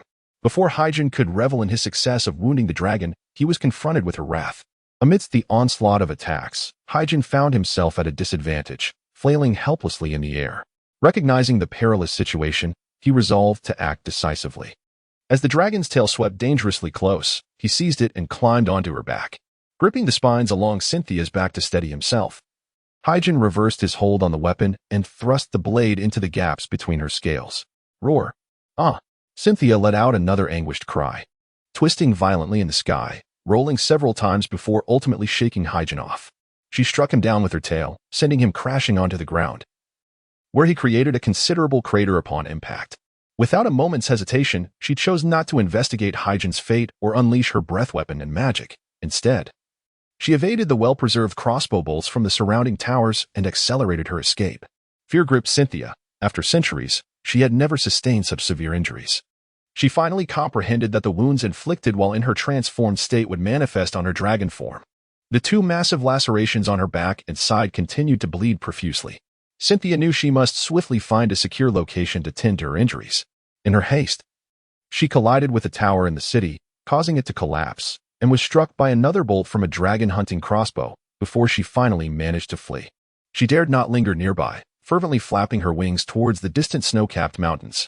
After Cynthia's departure, Hyjin shakily emerged from the crater in the ground. He coughed up a mouthful of blood, clutching his ribs. The injuries were severe. Fortunately, the white dragon bore wounds even more grievous than his own. Higgins forced a bitter smile and shook his head, leaning against the remnants of the ruins. Why had support not yet arrived? If reinforcements had come, perhaps they could have captured that white dragon. He found himself lost in thought. After resting for a moment and feeling somewhat better, Higgins managed to rise to his feet, disregarding the griffin that had flown off to who knows where, and simply walked away from the battlefield. In this conflict, neither Cynthia nor Higgins emerged victorious. Yet neither had spared the other from suffering. The final outcome was one of mutual destruction. Chapter 50. A temporary conclusion. He did not question them as to why they had only just arrived. Instead, he directed them to the site of his recent battle with the malevolent dragon, suggesting they investigate for any dwarves who may have been injured in the fray. They hurriedly gathered around him, inquiring about the situation. Upon learning that he had engaged in combat with a transformed white dragon and had successfully driven it away, they erupted into jubilant cheers. Splendid! Ancestors bless Miha! Ha ha! The wretched dragon has fled. Thank you, Hyjin. You are the hero of Miha. However, Hyjin, unable to contain himself in the face of their optimism, interjected. This attack might serve as a dire warning. The dragon had set its sights on Miha. Would it return to strike again? At his words, the council members' voices faltered, as if suddenly choked. The previously raucous atmosphere fell silent. Surely not? They responded, incredulous. Since the dragon was thwarted this time, could it possibly dare return? Hyjin countered, yet we have only wounded one or two. We have not slain even a single white dragon, have we? Seizing the moment, a member of the aggressive faction proposed, it is time to take the initiative. We must organize an army and march upon the dragon's lair. This time, even a few representatives from the defensive faction found themselves swayed, engaging in discussions about the feasibility of such an endeavor. The surroundings grew quieter as the members whispered among themselves, contemplating the matter.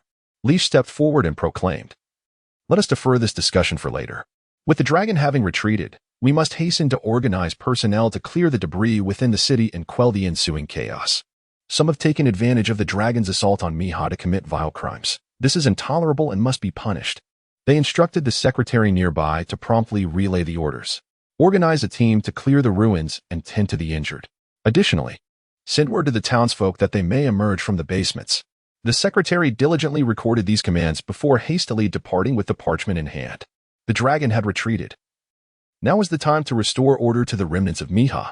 Meanwhile, the dragons that had long since departed Miha remained unaware that, after their exit, Cynthia had engaged in a fierce battle with a formidable dwarf warrior within the city. Their journey had taken them half a day, and the destruction they wrought in Miha had consumed an equal amount of time. It was not until the following morning that the 4 dragons finally beheld the peaks of Cynthia's territory. Rosal remarked, "It feels as though we have been away for an entire year, despite having only left the territory for a single day." Regrettably, prior to her departure, Cynthia had erected multiple layers of barriers around the dragon's lair, preventing Hilly and Hivy from entering. Hivy stood at the cave entrance, seething with frustration. "What is Cynthia doing? Keeping us locked out. Where are we to go?" She was eager to shatter the barriers. Frequently glancing at Hilly, she hoped for her to join in the endeavor. Yet Hilly, being the more prudent and compliant of the two, restrained Hivy's impulsive actions. Zivy had no choice but to abandon her idea. The 2 dragons found a spot on the adjacent peak, preparing to await Cynthia's return. Sorlin crouched respectfully before Rosar, while Damina's demeanor was much more casual. She merely bowed and then stood upright. With wide eyes, she curiously inquired, "Master, did you gain anything from your excursion? Do show me." Her thirst for knowledge remained insatiable. At the mention of this, Rosar felt a flicker of irritation. His recent venture had nearly devastated half the city, yet yielded nothing. He exhaled 2 snorts of frustration and replied in a gruff tone, "Nothing, Damina, absolutely nothing." Damina, upon hearing this, elongated her tone in disappointment. How could there be nothing? Rosar chose to ignore her and turned his attention to Sorlin, asking, "What is the situation in the territory? The goblins haven't begun to flee in droves again, have they?" Damina immediately nodded. Indeed, they must be looking for me. That gem was taken from their tribe." Rosar's eyes flickered with suspicion as he asked, "Did they only appear after I left yesterday?" Sorlin confirmed this assertion. It seemed the frost giants had long been lurking around his domain, only daring to venture forth once he had departed. "And today?" He inquired further, "Have they vanished again?" Sorlin had already dispatched his subordinates to investigate, but it would take some time to receive a report. Rosar was pleased, acknowledging that Sorlin had acted wisely, saving much time. "Very well, inform me once you have results. If those frost giants dare linger in my territory, ensure they receive a proper lesson. And you, Damina, refrain from venturing outside for the next few days to avoid encountering the frost giants. Wait until they are dealt with before you go out." Although Damina yearned to stretch her legs, she felt a twinge of concern about the frost giants and reluctantly agreed to wait a few days. "Humph. Once Master drives away those frost giants, Damina will venture out again." She secretly thought to herself, for now she was under the protection of a formidable master. After addressing the trivial matters of his territory, Rosar prepared to summon his new smoke avatars. In Mia, many dwarves had perished under his assault, based on past experience. The disc would transform these individuals into new smoke avatars, serving as a reserve resource for Rosar's enhancement. Now, Rosar could determine when to summon these avatars. He felt a sense of anticipation, wondering how much strength this new batch would bestow upon him and whether they would increase his size once more. With a thought, under the mental pull, a swarm of avatars materialized within the cave. At first glance, there appeared to be 200 or 300. Rosar gazed at the rushing smoke avatars with delight, dispersing them one by one, transforming them back into smoke to be absorbed. The foremost dwarf left the most profound impression on him. He commanded his subordinates to bring Nasir crashing to the ground, had he not intervened. Nasir would likely have faced a gruesome fate at their hands. Ultimately, it was Rosar who apprehended him midair and resolved the matter. The summoned smoke clones proved formidable, compelling Rosar to exert himself considerably. After dedicating some time to vanquish all the smoke clones, Rosar gradually sensed a surge of power within him. Closing his eyes and attuning himself to this newfound strength, a triumphant laugh escaped him. "Ha ha ha. It appears that enhancing one's power can indeed be swift." Furthermore, there linger the memories of the dwarfs. Several fragmented recollections coalesced into a detailed map of Maya. Notably, the city guard captain, Vint, is a renowned figure in Maya, possessing an intimate familiarity with its intricacies. Every street, every district, every sewer exit, he meticulously committed these to memory in his pursuit of the elusive criminals. Now, these memories have fortuitously fallen into Rosar's possession, rendering him intimately knowledgeable about Maya. Should he venture there again, he would know precisely how to navigate its defenses with minimal cost. Regrettably, this knowledge is of little use now. If bestowed upon Cynthia, it could have spared her considerable effort. This time, we played the role of decoys, drawing fire while she executed her operations in the city. Even if she did not manage to raid the Grand Treasury, she would surely have amassed a considerable haul elsewhere. This time, Rosar resolved not to let Cynthia slip through unscathed. Even if it meant severing ties with her, he would claim what was rightfully his. With his claws, Rosar gathered the gold and jewels from the bed, fashioning them into a makeshift pillow. Resting his head upon this treasure, he closed his eyes and savored the exquisite sensation. Indeed, gold and dragons make a splendid pair. Chapter 51. Disappearance and Intent. It was the two little female dragons who personally informed Nasir upon arriving at Rosar's lair. Their patience was waning. They no longer wished to wait indefinitely. Several times, Shiwei attempted to shatter the irritating barrier, only to be thwarted by Hilly. Hilly, reluctant to breach the barrier, suggested seeking out Rosar instead. However, both Shiwei and Hilly had previously faced Rosar's wrath, instilling a sense of trepidation within them regarding a confrontation. Thus, they decided to approach Nasir first, persuading him to relay their concerns to Rosar. Unlike the two sisters, Nasir exhibited no fear in confronting Rosar. They made their way to the dragon's lair, where Rosar listened with intrigue to Hilly's account. It had been a fortnight since their ruckus in Maiha, which had drawn considerable defensive forces. Regardless of Cynthia's intentions, the likelihood of success was not merely a matter of chance, it was nearly assured. Had she encountered a perilous adversary that left her stranded in Maiha? Such a notion crossed Rosar's mind, yet he quickly dismissed it. If Cynthia had indeed proceeded with her earlier plan to plunder Maiha's treasury, even in failure, she would not have faced an insurmountable threat. After all, what could hinder a legendary adult white dragon from fleeing? Certainly, no one in Maiha possessed such prowess. Otherwise, Rosar and his companions would not have been able to flaunt their might, nearly ravaging half of Maiha, for they would have been the first to confront any adversaries. After contemplating, Rosar addressed the three dragons gathered around him. Let us go and investigate Cynthia's lair. An inkling of a thought began to form in his mind. Yet it remained necessary to visit Cynthia's lair to ascertain the validity of his suspicions. Leading the way, he arrived at Cynthia's lair, where the barrier remained intact, dutifully fulfilling its role. What could such a thing possibly impede? He charged forward, effortlessly dismantling the barrier. Following him, Nasir, Hilly, and Shiwei entered together. The once vibrant lair now lay desolate, bereft of its owner's care for over half a month, resulting in a stark decline. The elevated platform, once adorned with a plethora of gold and gems, serving as Cynthia's resting place, now revealed only a stark, pale floor. Every possession belonging to Cynthia had vanished. Rosar ascended the platform, meticulously surveying his surroundings until he finally discerned the location of the treasury that Damina had previously accessed. With a single claw, he shattered the barrier, revealing an entrance. Ignoring the astonished expressions of the three dragons behind him, Rosar boldly ventured inside. Upon entering, he found himself in a vast cavern.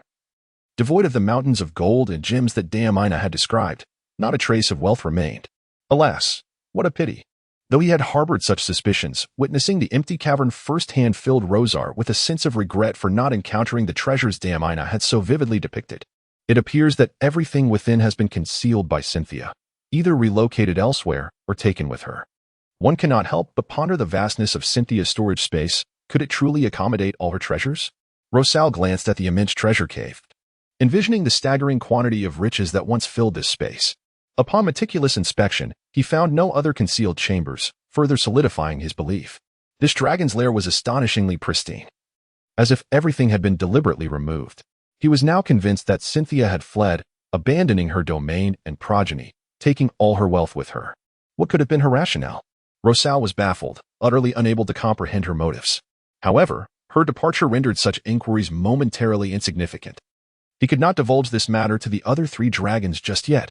Rosal intended to deceive them for the time being. Next was Nasir. And you, Nasir. Your territory lies in the far south. Be vigilant regarding any disturbances from that direction. This was the best arrangement he could conjure at present, without Cynthia by their side. Nasir and the others dared not contest Rosal's decisions, all nodding in agreement. In truth, Cynthia's departure was fortuitous for Rosal. He secretly wished for her absence. Had she remained? Once Rosal's strength surpassed hers, a rivalry would inevitably ensue. Now that Cynthia had voluntarily left, he had spared himself considerable future exertion. But where could Cynthia possibly be now? Her rebellious nature had long been noted by Cynthia herself. Thus, she resolved to seek a cave as a temporary refuge. On that fateful day, gravely injured by dwarven weapons, Cynthia flew eastward for a considerable distance until she found a sufficiently steep cliff, where she excavated a burrow just large enough to accommodate her dragon form. Once completed, she swiftly entered, sealing the entrance so that it appeared indistinguishable from the surrounding rock, concealing the presence of a great dragon within.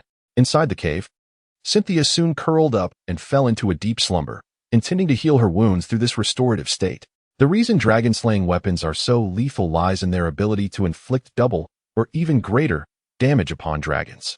Moreover, the wounds they inflict cannot be treated through ordinary means. Such grievous injuries render dragons increasingly feeble, significantly diminishing their power, thus creating opportunities for dragon slayers. In this instance, Hyjin's dragon-slaying sword had torn through Cynthia's flesh, creating a gaping wound that bled profusely. Despite her best efforts, she could not staunch the flow of blood from the injury. To heal, she resorted to her last recourse. Theoretically, a dragon slumber can eradicate all negative states, including the severe physical damage it has sustained, functioning as a veritable panacea. However, this method is not without its drawbacks. During this time, a dragon's perception of the outside world diminishes to its lowest point, rendering it nearly incapable of responding to danger. Throughout history, many formidable dragons have met their demise at the hands of dragon slayers while in slumber, having been unexpectedly approached in their repose. Consequently, during their periods of hibernation, dragons meticulously appoint guardians and servants to watch over them, often establishing barriers and magical traps for added protection. In a hurried manner, Cynthia managed to set a few concealed barriers both inside and outside her lair before succumbing to sleep. She anticipated that this slumber would not be brief, likely extending for several years. However, upon her return, she would seek vengeance against the dwarfs. With Cynthia's departure, Rosar began to contemplate whether all that she had left behind should rightfully be inherited by him. As for Nasir and the two young female dragons, they were to submit to him just as they had to Cynthia. Previously, Rosar had harbored thoughts of leaving the desolate polar ice plains. His recent journey to Maiha had only solidified this resolve. The extreme northern tundra was far too barren to sustain Rosar's aspirations. He yearned for an abundance of prey, to fill his treasury with gold, to command a legion of loyal subjects and servants, and to elevate his own power. Yet, remaining in the icy wasteland would unequivocally thwart these ambitions. To realize his dreams, he must venture southward. The southern lands are warmer, more prosperous, and more conducive to the lives of dwarves, humans, and other races. They, in turn, would provide Rosar with everything he desired. He envisioned leading them southward, ultimately discovering a suitable territory to establish his dragon lair. From there, he would methodically expand his influence step by step. Chapter 52. Aftermath and traps. In the wake of the dragon catastrophe, the city of Maiha was met with an enormous mobilization of personnel by the council, which took several days to clear the remnants of destruction. All the injured buried beneath the rubble were located and provided with adequate medical care and shelter. The populace emerged from their basements, gazing at the desolation before them, their hearts heavy with grief, yet relieved to have escaped the calamity. As long as life remained, there would come a day when they could reconstruct their homes. The streets of Maiha gradually saw an increase in pedestrians, suggesting a return to normalcy. However, the dwarves of Maiha would not forget the atrocities committed by the White Dragon. At this juncture, all 14 members of the Longbeard Council convened around a circular conference table, deliberating the aftermath of the dragon's assault on Maiha. Adjacent to them was a small square table where two secretaries prepared to document the resolutions of the council. With everything in place, the members commenced their discourse. The sole agenda of this meeting was to contemplate how to address the dragons that had attacked Maiha. The presiding speaker, seated centrally among the council members, articulated the day's topic, inviting opinions. No sooner had he finished than an aggressive member sprang to his feet, eager to voice his stance. With fervor, he addressed his fellow counselors, exclaiming about the vile dragons that had nearly obliterated all the outer arrow towers and had slain nearly 500 city guards, including their leader, Went. Faced with such grievous losses, he asserted that Maiha must organize a formidable force to vanquish these dragons. His voice crescendoed with passion, his arms gesticulating vigorously, as if no other expression could encapsulate his sentiments. His impassioned rhetoric resonated with the majority of the council, igniting a shared indignation that prompted many to express their agreement. Clearly, the aggressive member's proposition echoed the collective sentiment of all Maiha's denizens. Remarkably, even the defensive faction refrained from opposition, as they too yearned for retribution against the dragons. Amidst the cacophony of enthusiastic counselors, the presiding speaker resorted to forcefully striking the table to restore order. After a considerable interval, calm was finally restored. At this moment, Lei Che posed a pertinent inquiry. Have we discerned the origins of the dragons that besieged Miha? Promptly, a responsible council member responded, Indeed, we have made progress. While clearing the rubble, we concurrently gathered clues. A tribe of Chemoer outside the city, upon hearing of the incident, dispatched envoys to our people, claiming they recognized the enormous dragon that had once attacked them. They refer to the largest white dragon as wings of destruction. According to their assertions, the wings of destruction and the other three-headed white dragons are believed to inhabit the territory surrounding the polar catastrophe Cynthia, presumably as her descendants. In Northern Whispers, it is said that this cunning white dragon strategically places her progeny around her domain to fend off external threats. Hyjin also confirmed that the white dragon responsible for the subsequent pillaging of the merchant guild within the city is likely the polar catastrophe Cynthia. With this revelation, the council members finally discerned the true culprit behind the calamity. Excellent, we now possess a target for our crusade. The aggressive faction representatives, who spoke earlier, immediately urged the council to provide support in organizing an army to vanquish that accursed malevolent white dragon and her offspring. Amidst the rising fervor, the council members swiftly reached a consensus. However, Leash suddenly recalled a detail. The dragon that King Rao II mentioned they were to confront was, in fact, the polar catastrophe Cynthia. The eternal furnace also resides within her lair. It has been nearly a month since King Rao II's expedition departed. Had they reached the domain of the vile dragon Cynthia? Could they contend with Cynthia and her progeny? With these thoughts swirling in his mind, Leash remained oblivious to the fate of King Rao II's party. Would they succeed? Subsequently, he redirected his focus to the matter at hand. After deliberation, the council members devised a plan for revenge against the dragon. They resolved to begin recruiting personnel in Miha City, aiming to assemble an army exceeding 1,000 strong. This contingent would be named the Fury of Dragon Slayers. It is now the month of November in the north, and the Fury of Dragon Slayers is slated for completion before March of the following year.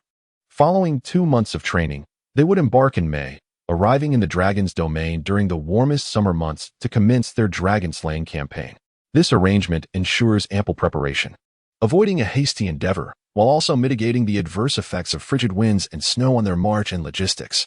Engaging in battle during summer, free from the distractions of blizzards and cold, would empower the dwarven warriors to exhibit their full might. To better execute this plan, the council appointed 3 representatives to oversee the preparations. The first was the aggressive faction representative, Kaelin, who had been the first to speak earlier. He is the most steadfast proponent of offense, eager to personally lead the charge against the dragon. The second was the defensive faction representative, Kapu, who holds considerable authority and esteem within the defensive camp. The final representative was the centrist Leash, the largest real estate mogul in Miha City, possessing an extensive portfolio of properties. Thus, each faction was represented. Kaelin would oversee recruitment and training of the army, Kapu would manage logistical support, and Leash would provide the training facilities. Naturally, Leash would also serve as a mediator between Kaelin and Kapu, with all arrangements meticulously made. The council members commenced their respective duties. Everything progressed in a systematic and orderly fashion. Miha eagerly anticipates the arrival of the appointed day. Meanwhile, the second prince, Rao II, recalled by Leash, draws closer to the territories of Rosar and Cynthia with his entourage. Rather than launching a direct assault on Cynthia's domain, Rao II dispatches the halfling wanderer, Ace, to scout the area, ultimately discovering a concealed spot to establish a camp. Once everything is settled, he gathers the 2 captains, Teton and Ham, along with several formidable adventurers and the dwarf warriors of the guard, to collectively devise a strategy against the malevolent white dragons they are about to confront. Do you possess any effective methods to tackle these vile dragons? Rao II first inquires of his captains. Teton, stroking his bald head and tugging at his straw-like beard, responds, What is there to ponder? We should charge straight into their lair and slay them. Teton, a former solitary adventurer, typically employs such a straightforward approach against any encountered monsters. However, Rao II dismisses this as an imprudent strategy. He shakes his head and articulates his rationale. The confines of the white dragon's lair are too cramped. With our numbers, we cannot effectively form a battle formation, nor can we adeptly evade the dragon's assaults. Upon hearing this, Teton blinks and gestures helplessly towards Rao II, indicating his lack of further ideas. Rao II then turns his hopeful gaze to Ham, the captain of his father's guard, who he believes might offer a sound plan. Indeed, Ham articulates his perspective. There are 4 white dragons, and confronting them all at once is clearly unwise. Thus, we should first tackle the 2 smaller, weaker females. Once we have dealt with them, we can concentrate our forces on the remaining 2 more powerful dragons. Raltu listens intently. What, then, is the specific course of action? Ham proposes, first, we must set a trap for the 2 female dragons, luring them to a location where their ability to fly can be restricted, and then employ dragon-hunting crossbows to eliminate them. However, I have yet to determine where to set the trap and how to entice the 2 females into it. Upon concluding Ham's suggestions, Raltu claps his hands with delight. This is indeed a splendid plan. Raltu resolves to adopt this strategy in their endeavor against the wicked dragons. Chapter 53. Details at the encampment. Everyone gathered around the figure of Raltu. Raltu instructed Mado to inscribe the questions posed by Ham onto parchment, and then they deliberated on each point collectively. First, we must identify an appropriate location to set our trap. Raltu pondered for a moment, lightly tapping his forehead with his clenched left fist. It was then that Titan's suggestion emerged. Let Ace scout the area. He travels swiftly, equipped for the journey, and should encounter little danger. Raltu, upon hearing this, found merit in the idea and summoned the halfling, Ace. Ace, I require you to survey the surroundings and locate a site that can effectively hinder the white dragon's ability to fly, while maintaining a safe distance from its lair. Remember, do not allow the white dragon to detect your presence. Raltu concluded, placing a reassuring hand on the halfling's shoulder, his gaze steady. Ace, this is the initial step of our plan, and it rests upon your shoulders. Ace straightened, brimming with resolve. No problem. Rest assured, I shall return with good news. The halfling, receiving his orders without a hint of hesitation, bowed and set off to seek a suitable location. After Ace departed, inspiration suddenly struck Raltu. I know how to lure those 2 white dragons out. Haha. He shared his ingenious plan with the group. A treasure? Titan inquired, astonished. Would the white dragons be so foolish as to believe there is treasure on their own territory? Indeed. Raltu's strategy was to fabricate the existence of a treasure and ensure the white dragons became aware of this enticing information. Given their insatiable thirst for gold, they would undoubtedly seize any opportunity to acquire it. Moreover, the prospect of a treasure lying within their own dominion would be irresistible. Considering their greedy nature, it was highly likely they would be unable to resist the temptation to investigate personally. Even more advantageous, the dragon's avarice and suspicion would compel them to keep this information confidential. For each additional dragon would dilute their share of the gold. This ensured that only their intended targets, the 2 female dragons, would come forth, facilitating Raltu's team to ambush them. After elucidating his plan to the group, Raltu gradually garnered their approval. Titan candidly remarked, since no better method exists to draw them out, we might as well try this approach. With consensus achieved, Raltu prepared to create the illusion of treasure. To render the entire treasure convincing, it was imperative that the white dragons be shown authentic gold. Raltu gathered all the gold coins from the party, which he had distributed before their departure. After counting the coins, he found approximately 10,000 pieces. That should suffice, Raltu contemplated, strategizing on how to deploy these coins. A portion would be deliberately scattered on the ground surrounding the trap as bait. The remaining coins could be placed within the trap to convince the white dragon of the treasure's authenticity. Once everything was arranged, Pink suddenly posed a question that had not crossed the mind of Raltu. How could they make the white dragon aware of the treasure's existence? Raltu was momentarily taken aback. Indeed, they could not simply approach the white dragon and divulge the information. This conundrum left everyone in a state of uncertainty. With no clear direction in sight, amidst the collective contemplation, the sharpshooter Ino proposed a solution. Ino suggested crafting a fictitious treasure map and sending someone to feign a treasure hunt, only to become lost and encounter the white dragon. In a bid for survival, this person would then reveal the treasure's existence to the dragon, ultimately leading it into the trap. It must be said, this plan was rather fanciful, as no one could guarantee that the ferocious white dragon would allow the individual to finish speaking.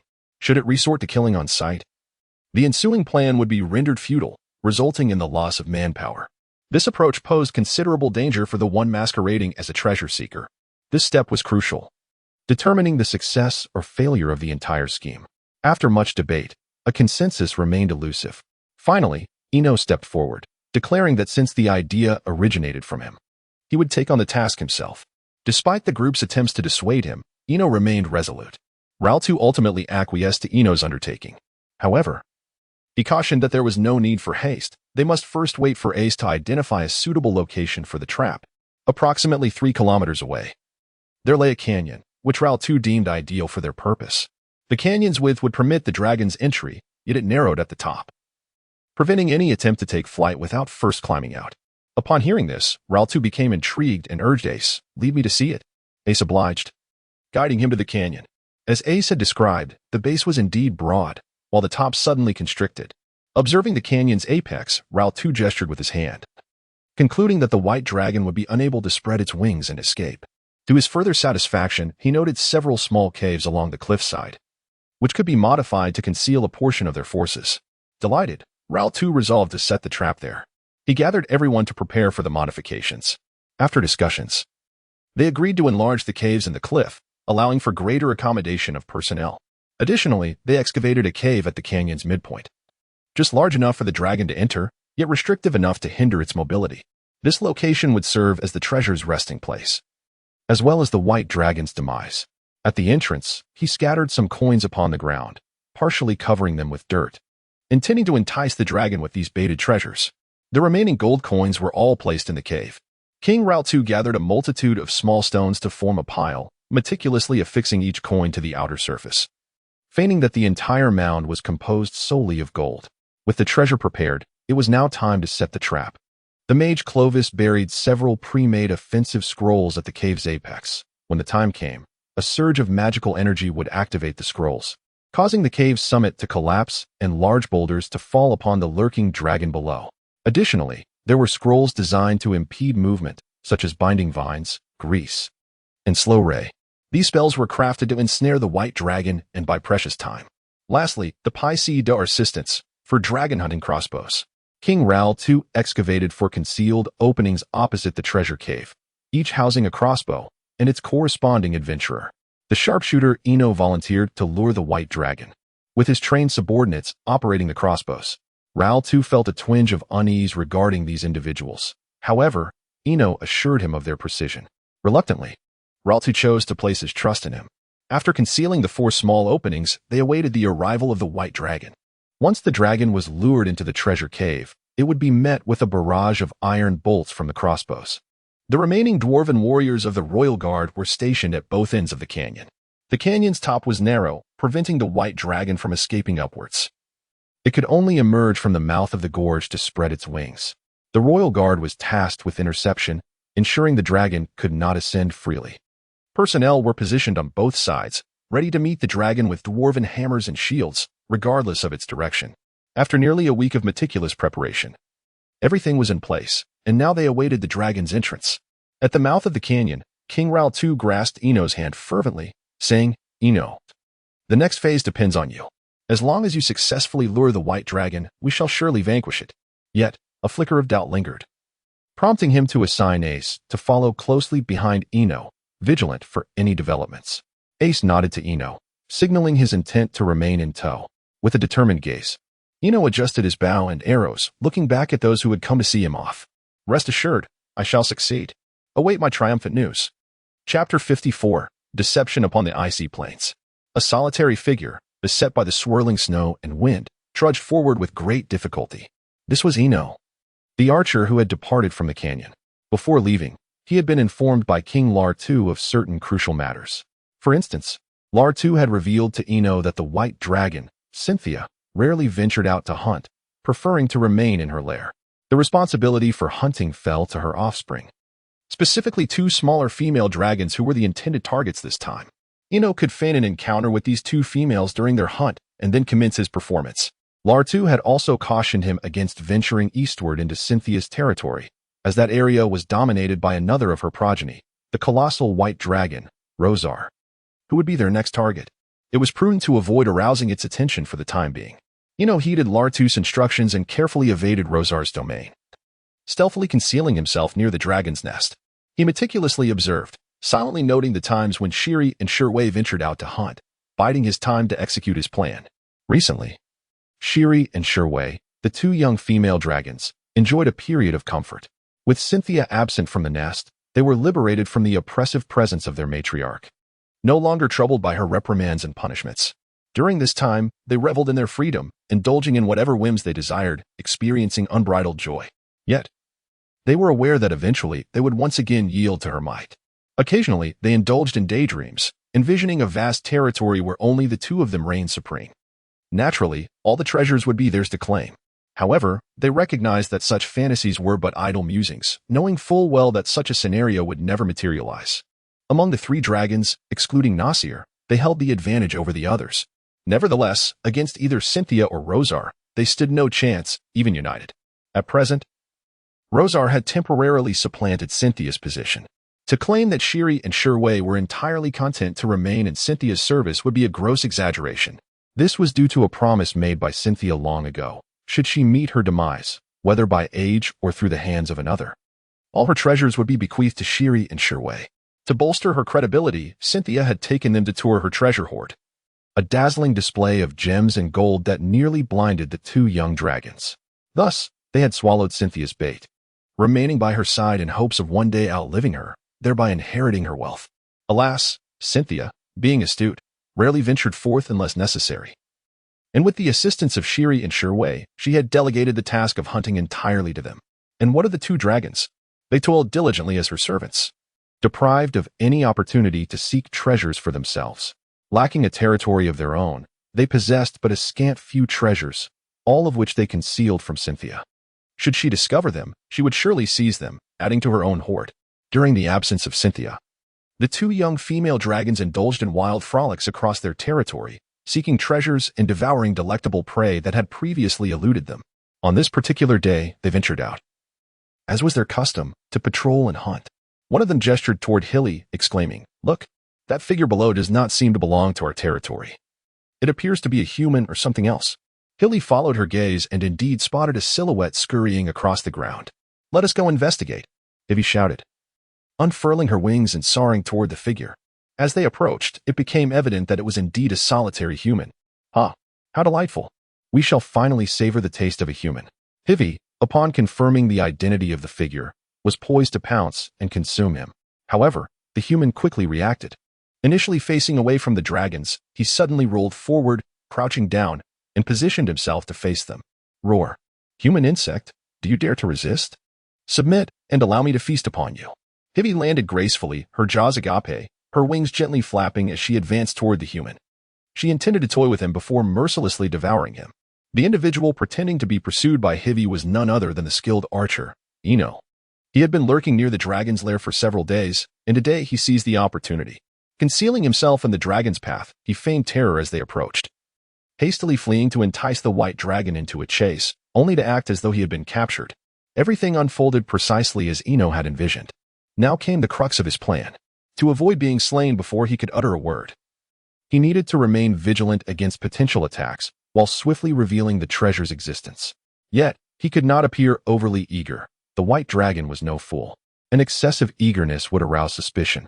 It was now time to test Eno's acting prowess. He crouched on the ground, hands bracing his knees, his face contorted in sheer terror. Trembling uncontrollably, his gaze weakened, brows furrowed, and the muscles of his face quivered incessantly, as if on the verge of tears. "Great dragon, please, do not harm me. I can offer you all the wealth I possess," he stammered as he cast his belongings upon the ground, a pouch of gold coins, a bow and arrows, and a short sword. Accidentally, he also dropped a neatly folded parchment from his cloak. While Ivy had been relishing the sight of the human's embarrassment, she now turned her attention to the parchment, intrigued. Hilly, too, focused on the parchment. "Stop right there. Human, hand over what you just retrieved. Quickly, or I shall devour you." Eno, sensing that the white dragon had taken the bait, felt a surge of delight within, though his expression displayed reluctance as he hesitated. Slowly extracting the parchment he had just dropped. "Toss it to me." Shiwei extended her claw, signaling Eno to toss it to her. She received it and, with great care, unfolded it, examining it closely alongside the approaching Hilly. The parchment was adorned with a myriad of intricate lines, varying in thickness and direction, yet marked distinctly at a certain point with a peculiar symbol. Unable to decipher its meaning, Shiwei turned to the human before her. "Pray tell, what is this?" She bared her teeth, her nostrils flaring as a hint of frost escaped her mouth. Eno feigned fear at her presence, stammering, This is a treasure map." "A treasure map?" Hilly and Shiwei exclaimed in unison. The two dragons exchanged a glance, brimming with excitement. This revelation piqued their interest immensely. With gleaming eyes, Shiwei leaned closer to Ino, her slit pupils fixated upon him. Do elaborate. Where is the treasure buried? And what does it contain? Is there gold? Or jewels? How much? As Ino was bombarded with her stream of inquiries, his face bore the marks of her dragon breath. He wiped his face with his sleeve and addressed Shiwei. I am willing to lead the two magnificent dragons to the treasure, provided you allow me to leave once we find it. Ino feigned a condition, hoping to persuade the White Dragon to spare him. Without hesitation, the two dragons agreed. No problem, as long as you guide us to the treasure, we shall let you go.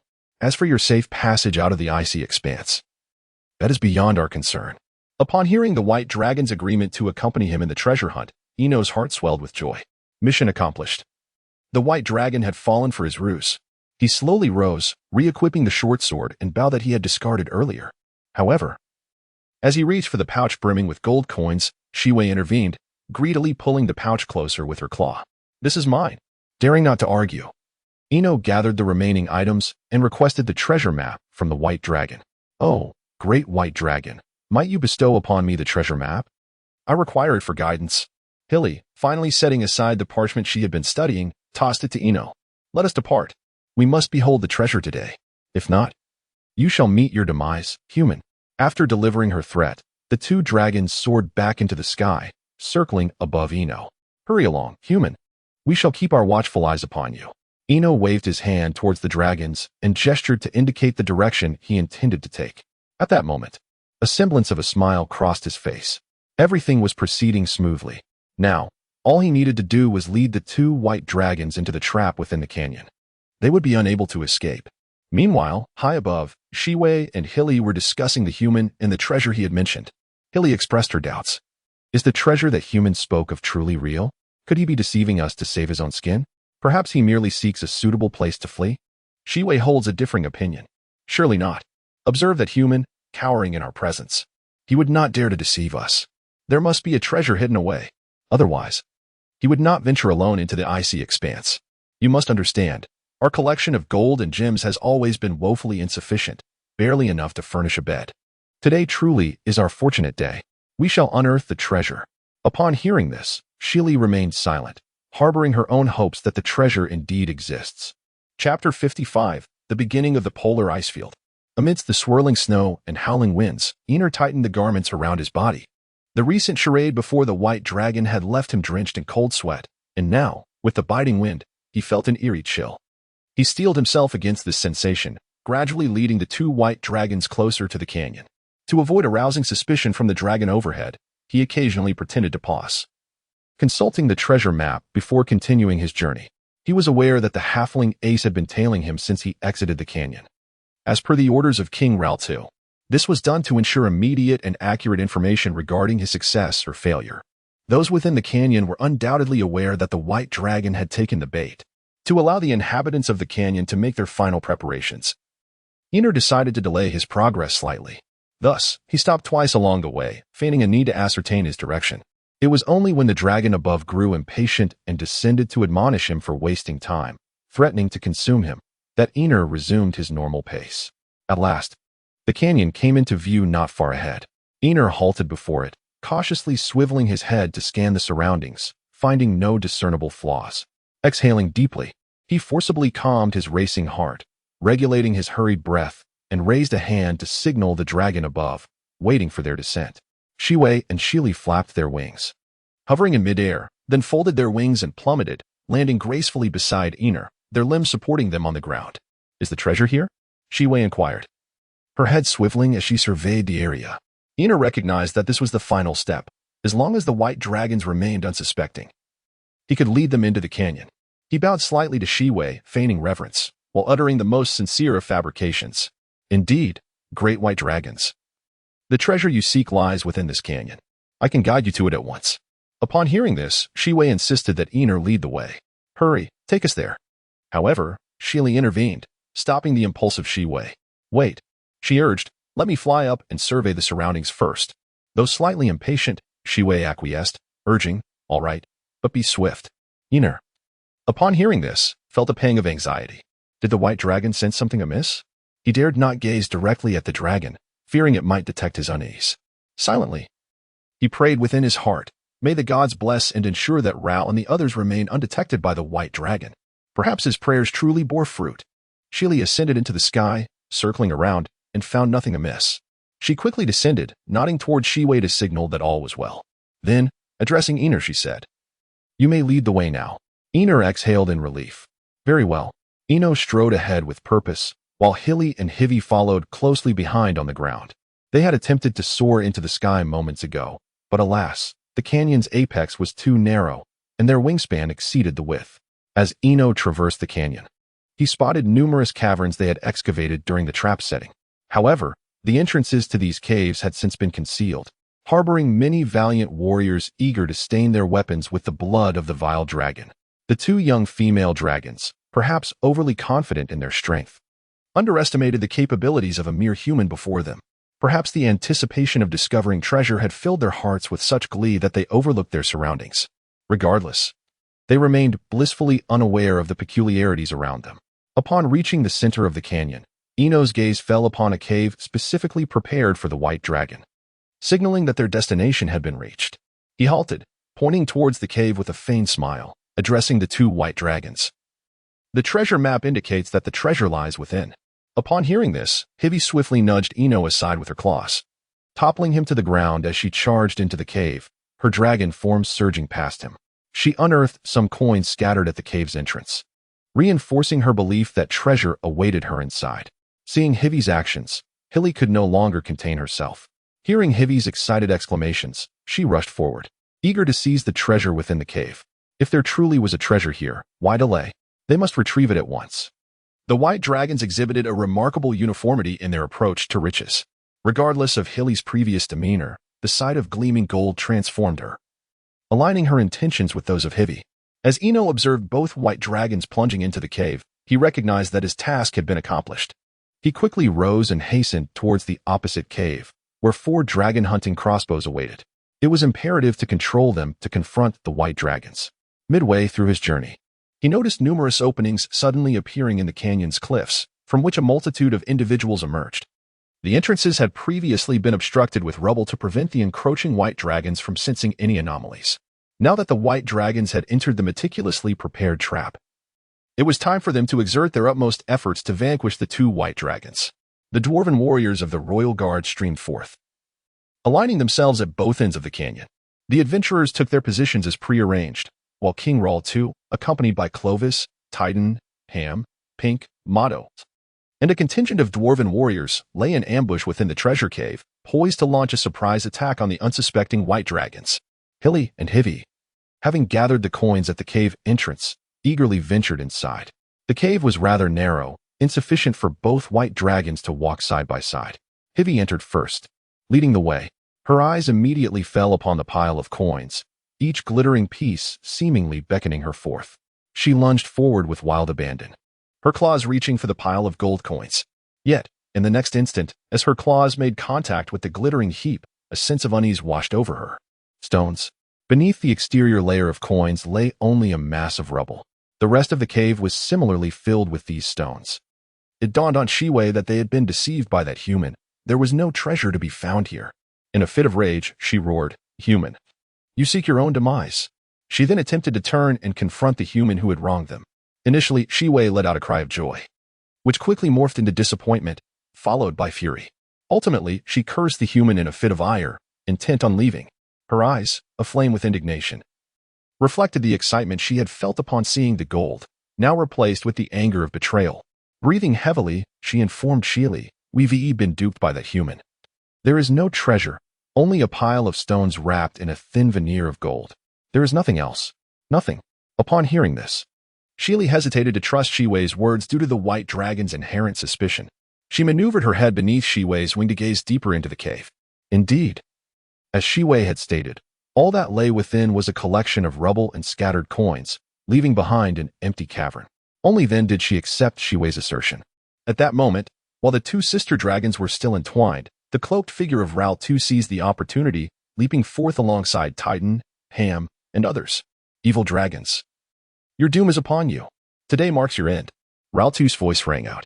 "White dragon, Present your head to my hammer and see which of us is more formidable. This was Titan Ironhammer's boast. The excitement of Pink and Motto was palpable, while Ham, typically taciturn, charged forward in silence, weapon in hand, leading the charge.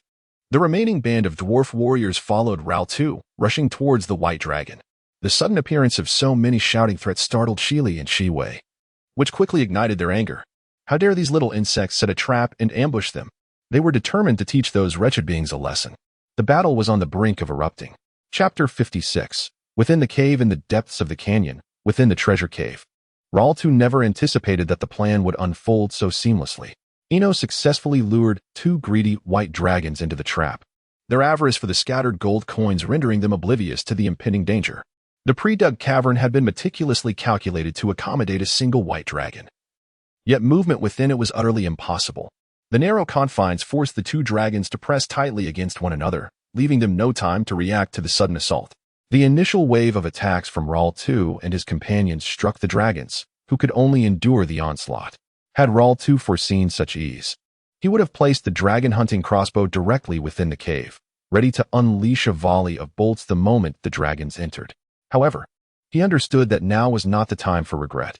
Quickly, take advantage of this opportunity. Attack them. Do not let them escape, he called out, charging forward with all his might, bringing his weapon crashing down upon the white dragons. The others rallied around the beasts, targeting their limbs, wings, and tails with fervor. Among them, Tidon exhibited the most reckless bravery. He leapt onto a nearby comrade's back, then vaulted directly onto the back of one of the white dragons. Gasps erupted from the crowd. What are you doing? It's dangerous. Yet Tidon paid no heed. Once he steadied himself, he raised his mighty hammer, poised to strike the dragon's head. With a resounding shout, he ignited his fury, enveloped in a crimson glow as he unleashed his full strength. Swinging the hammer with precision, he aimed for the dragon's skull. The collision produced a thunderous clang, reverberating through the cave. The spectators held their breath, eager to witness whether Tidon's blow would severely wound the dragon. Alas, while the dragon did indeed suffer from Tidon's strike, it was not the grievous injury they had hoped for. The dragon, struck upon the head, emitted a furious roar, followed by a torrent of curses and threats. Ah, you wretched insect! I shall not spare you. I will tear you apart with my own hands, freeze you into a block of ice, and reduce you to ashes. It raged incoherently. The force of the blow sent Tidon crashing against the stone wall, rolling upon the ground for 2 full rotations before finally coming to a halt. He lay back, spitting out a mouthful of blood. Cursed white dragon! Quite the strength it possesses, he muttered, then turned to the others. I'm fine. Do not concern yourselves with me. Continue your assault on the dragon. His hammer had been flung away, landing several feet from him. With great effort, Tidon propped himself up against the wall, reaching for his weapon. Once he regained hold of the hammer, he resumed his watch over the unfolding battle. Without a shadow of a doubt, the white dragon was dazed by Tidon's mighty hammer. Its horns lay shattered, and a gaping, bloodied wound marred its head. Even now, its skull swayed from side to side, in the face of the relentless assault. Its reactions were sluggish, and its counterattacks were mostly ineffective, failing to harm the surrounding dwarven warriors. It became evident to all that the creature had yet to recover from Tidon's devastating blow. Seizing the moment of weakness, the crowd intensified their onslaught against the white dragon. Among them, Hem silently struck off numerous scales from the beast, leaving it bloodied and mangled. Within a brief span since the dragon entered the cave, it bore multiple wounds. And worse still, it seemed incapable of effectively countering the attacks. In that instant, it appeared as though the 2 white dragons were utterly powerless, left to the mercy of their assailants. Hilly and Seaway, suddenly besieged by so many foes, were filled with a mix of fury and panic. Their immediate instinct was to retaliate, but the confining narrowness of the cave hindered their mobility. Their counterattacks were feeble and ineffective, failing to strike any of the attacking dwarfs. This predicament of being unable to fight back only fueled their rage, pushing them to the brink of losing their sanity. Yet, the more furious they became, the more disorganized their movements were, making escape all the more elusive. In a brazen display, one dwarf even climbed onto Seaway's back and severed one of her horns with a heavy hammer, all the while cursing incessantly. The violent struggle also affected Hilly, as the chaotic flailing interrupted her own planned counterattack, leaving her to endure the enemy's blows. Realizing that this course of action was untenable, Hilly shouted into Seaway's ear, Seaway, calm down. We must find a way out of here. Look, the white dragon is moving toward the cave's entrance. It appears to be attempting to flee. Chloe, positioned at the rear as a mage, quickly discerned the dragon's intentions and alerted the others. Ralph too, shout out, quick, stop them. Upon hearing Ralph's command, Chloe immediately activated the pre-prepared scrolls. In ordinary circumstances, these spell scrolls would inflict minimal harm upon the White Dragon, merely slowing its pace. However, at this juncture, any delay in the dragon's escape from the cave would only lead to further injuries. Each moment gained was invaluable. Finally breaking free from the entangling vines, Hilly found her footing precariously slickened by the grease spell. She reached the cave's mouth, poised to burst forth. Chloe, acting decisively, called out, "Be careful," and unleashed the scroll at the cave's apex, causing several massive boulders to plummet. The falling debris struck Hilly and Seaway, prompting cries of pain as it rolled from their bodies, further constricting the already narrow cave entrance. Yet, none of this could deter Hilly. Hilly, relying on the robust physique of the White Dragon, disregarded the onslaught of the crowd and forcefully squeezed her way out of the cave's entrance. At this moment, Seaway, having regained consciousness from the heavy blow to her head, coordinated her actions with Hilly. She understood that the terrain within the cave constrained their movements. Hilly pushed forward with all her strength, while Seaway exerted her force from behind to aid Hilly's escape. The entrance trembled as the two dragons pressed through, causing a section to collapse. At long last, they emerged into the open air, just as they were about to unleash a triumphant roar, celebrating their reunion with the sky. They noticed 4 iron crossbow bolts hurtling towards them with alarming speed. In an instant, there was no time to evade. Hilly was struck. Of the 4 bolts from the dragon-hunting crossbows, 2 pierced her wings, 1 lodged in her foreleg, and another grazed her face before embedding itself into the stone wall. Hilly let out a piercing scream of agony. Despite the excruciating pain, she steeled herself to charge forward and obliterate those dragon-hunting crossbows. Alas, at that moment, the dwarf warriors had already approached, blocking Hilly's path. They shouted their war cries, forming a disciplined line, shields raised, resolutely standing before her. Upon seeing these dwarven forces, Hilly realized that the events of the day were far from ordinary. From the initial encounter with that human to this fabled treasure cave, it was clear that the dwarves had orchestrated everything meticulously. She fixed her furious gaze upon the group of Ral 2 that had emerged from the cave and shouted at them, "Despicable dwarves! This was all part of your cunning trap, wasn't it? There is no treasure at all." Ral 2, witnessing the injuries sustained by the 2 white dragons, recognized the advantageous position they now held. He took no issue with allowing these nearly defeated dragons to learn the identity of their assailants. "Wretched dragons, your greed has led to your downfall. Had you not been blinded by gold, you would not have fallen into our trap. Do you remember what transpired months ago? You killed my kin, my brothers, and nearly took my life. Today marks your demise. This is your place of downfall. This is the day of my vengeance." With those words, Ral 2 pointed his weapon forward. "Warriors, follow me. Slay the dragons." Chapter 57. The battle amidst the howling winds and swirling snow. The air was filled with the cries of battle. Under the banner of the second Prince Ral, all rushed towards the 2 white dragons.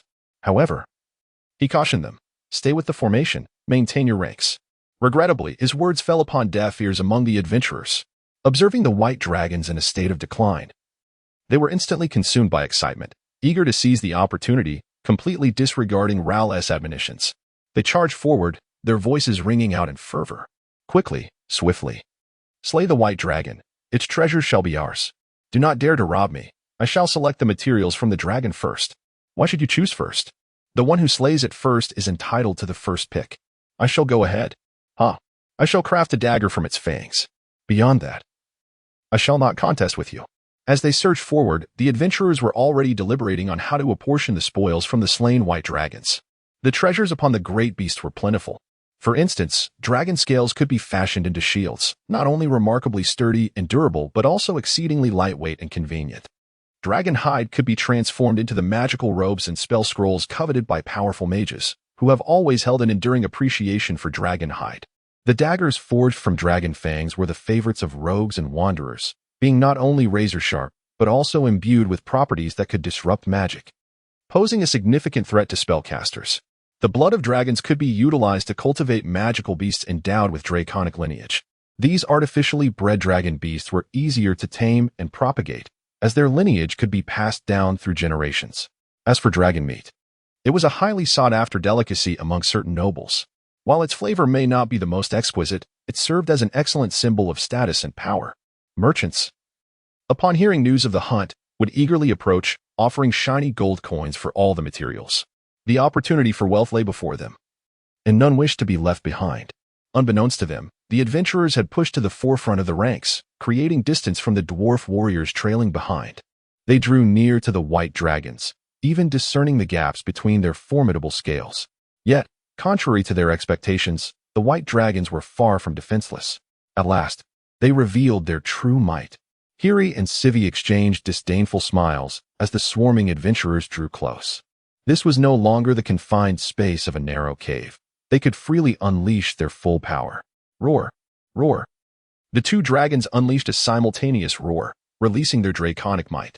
Suddenly, the adventurers, who had been so exhilarated moments before, were struck with terror as the overwhelming presence of the white dragons washed over them.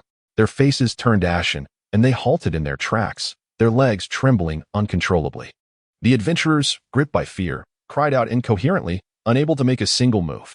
Seizing the moment, the two young dragons charged into the throng of adventurers, launching a fierce assault.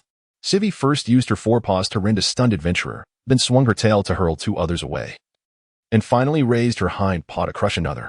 In a mere blink, she had dispatched 4 of those detestable insects. Hiri's method of attack differed significantly from that of Sivi. She first cast an icy armor upon herself, then opened her jaws wide to slay an adventurer, subsequently unleashing a breath of frost upon the other motionless adventurers. The frigid breath of the white dragon swiftly encased several adventurers in ice. In a mere instant, the once confident adventurers suffered a loss of nearly 1/3 of their ranks. The remaining individuals trembled in fear, casting pitiful glances at the rampaging white dragon. At this moment, King Raltu arrived, accompanied by a neatly arranged formation of dwarven warriors. Upon witnessing the grim scene, he had no time to chastise the adventurers for abandoning their ranks, which led to their demise at the hands of the dragon. The remaining adventurers finally realized that reinforcements had arrived and hurriedly sought refuge behind the dwarven warriors. King Raltu addressed the survivors, stating, "My brethren shall take the front lines. You are responsible for support." After uttering these words, he disregarded them and made his way to the forefront of the formation. Raising his shield, he issued a loud command, concealing his upper body and head behind the shield. "Advance, dwarfs," he bellowed. With a resounding rallying cry, the entire dwarven contingent slowly approached the white dragon. The two dragons regrouped, watchfully observing the dwarven movements. As the dwarves drew near, the dragons unleashed their draconic presence once more. However, this time, the effect was markedly less potent than it had been against the adventurers. The dwarves, seemingly oblivious, displayed no signs of fear or trepidation, resolutely advancing toward the white dragon. Hiri and Sivi were perplexed as to why their draconic aura appeared to have suddenly lost its efficacy against the dwarves. The reasons were twofold. Firstly, these dwarves were the elite guards of the king of the Long Nail clan, meticulously selected from a multitude of dwarven warriors. They were among the most valiant and fearless fighters, possessing remarkable psychological resilience. Secondly, their armor was designed to mitigate the power of the draconic presence. As previously mentioned, the dwarves had come to regard the chromatic dragons as arch-nemeses after the assault on their sacred site, Madga. In their quest to counter the chromatic dragons, the dwarves devised numerous strategies, one of which was to investigate the nature of the draconic aura. After centuries of research, they unraveled some of its secrets. The draconic presence was akin to a profound mental assault, yet conventional magical defenses were ineffective against it. Consequently, the dwarves sought to counter the draconic aura through their expertise in runes and forging. They developed a rune formation inscribed with mithril, capable of diminishing the potency of the draconic presence by 1/3. Henceforth, the armor worn by the dwarves was lined with this rune formation. The elite guards, too, donned helmets imbued with this protective rune. Thus, the draconic presence of the two young dragons fell flat against these dwarven warriors. Hili and Shiwei made another attempt, only to find that the dwarves before them remained utterly indifferent to their dragon might, which left them somewhat flustered. They lowered their bodies to the ground, emitting low growls from their throats while their forelimbs scratched incessantly at the earth. Ultimately, the reckless Shiwei was the first to charge at the dwarves. Observing this, Raltu immediately shouted, "Prepare the nets, launch." Instantly, several nets were hurled from the formation. These nets had been meticulously prepared beforehand, with iron wires woven through the center of the ropes. As the nets unfurled in midair, they descended upon the advancing Shiwei. Ensnared by the net, her wings and limbs became entangled, allowing the dwarves to surround her.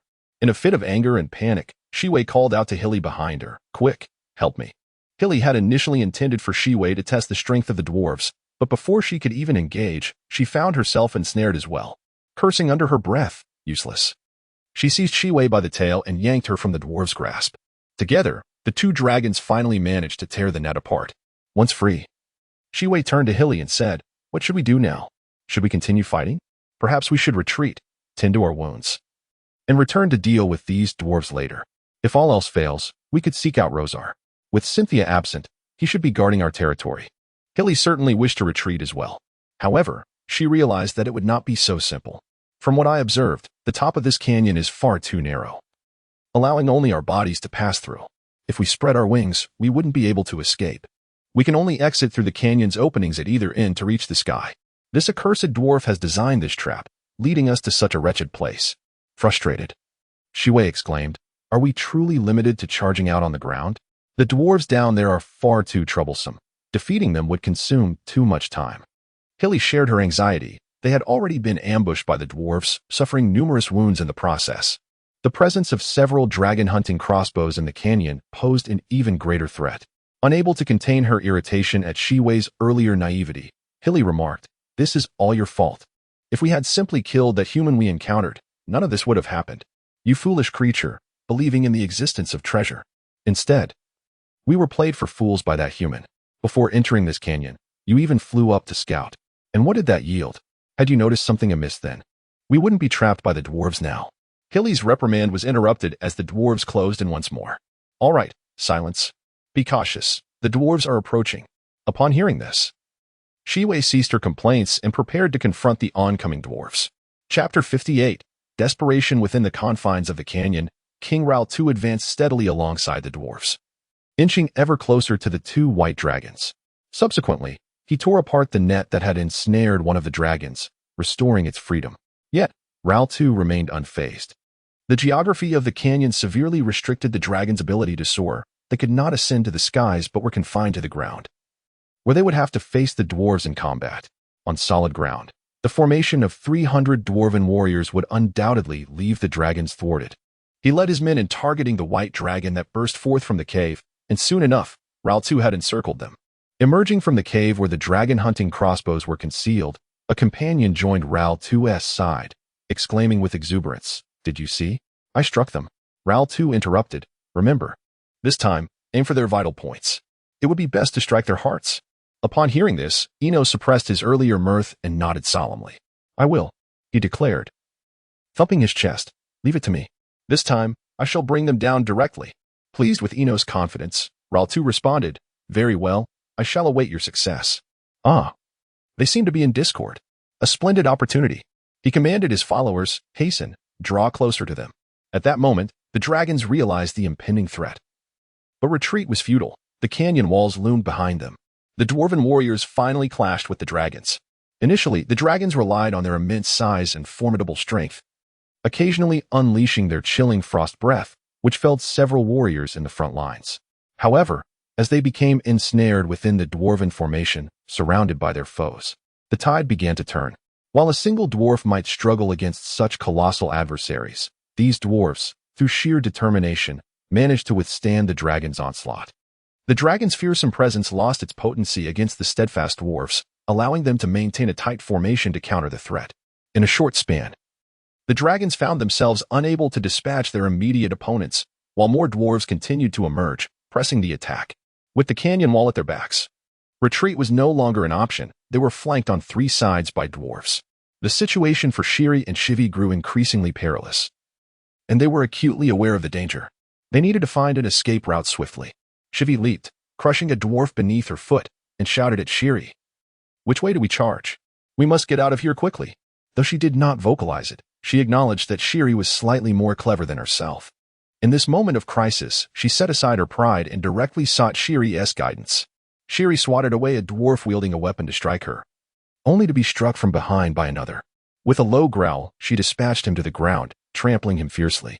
Hearing Shivi's question, she took a moment to assess their surroundings. At both ends of the valley, there were dwarves present. However, comparatively, there were fewer dwarves at the end they had previously approached. Thus, she decisively called out, "Follow me, charge forth."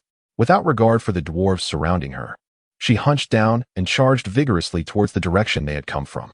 Ral, too, witnessing this scene, felt a surge of anxiety. Yet he understood that the dwarves who were besieging them had already exerted all their strength and failed to halt the white dragon. It was not their fault. He shouted to Eno and Clovis behind him, "Clovis, where are your spells? Hurry, cast a few to delay them.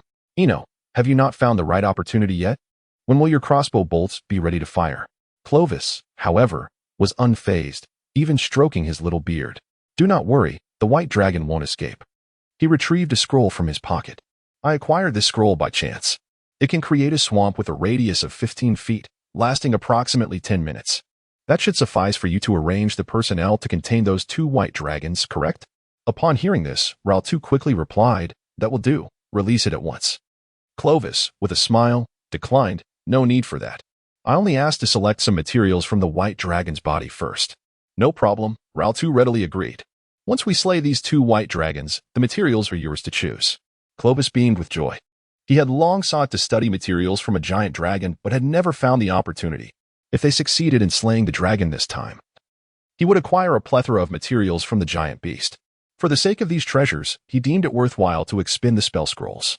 Clovis pushed past the dwarf warriors, moved to the front of the group, and tore open the scroll towards the direction of the white dragon. "Swamp, arise." Suddenly, beneath the running white dragon, a ring of light appeared, which gradually transformed into a pit of dark mud, bubbling ominously. The pursuing white dragon, unable to evade in time, fell directly into the swamp conjured by the spell, flapping its wings in vain, unable to extricate itself from the mire. Clovis then turned to Raltu and remarked, "The effect is commendable, but it can only do so much." Raltu responded with a smile, "Not just commendable, it is simply splendid. Eno, it is your turn. Aim all the dragon-hunting crossbows at the white dragon in the swamp and shoot it down. Kill it." Eno, seizing the opportunity, commanded his subordinates to quickly align their sights on the immobilized white dragon. "I have been prepared for this. Witness my marksmanship." With that, he personally operated a dragon-hunting crossbow, made slight adjustments, and pulled the trigger. Whoosh! Thud! The black iron bolt shot forth like a streak of light, striking the white dragon with tremendous force, embedding itself deep in its flesh, leaving only the fletching exposed. 4 dragon-hunting crossbows struck the white dragon with tremendous force, toppling it into the swamp, where it slowly began to sink. Ultimately, half of its body became ensnared in the mire, leaving only its head raised high.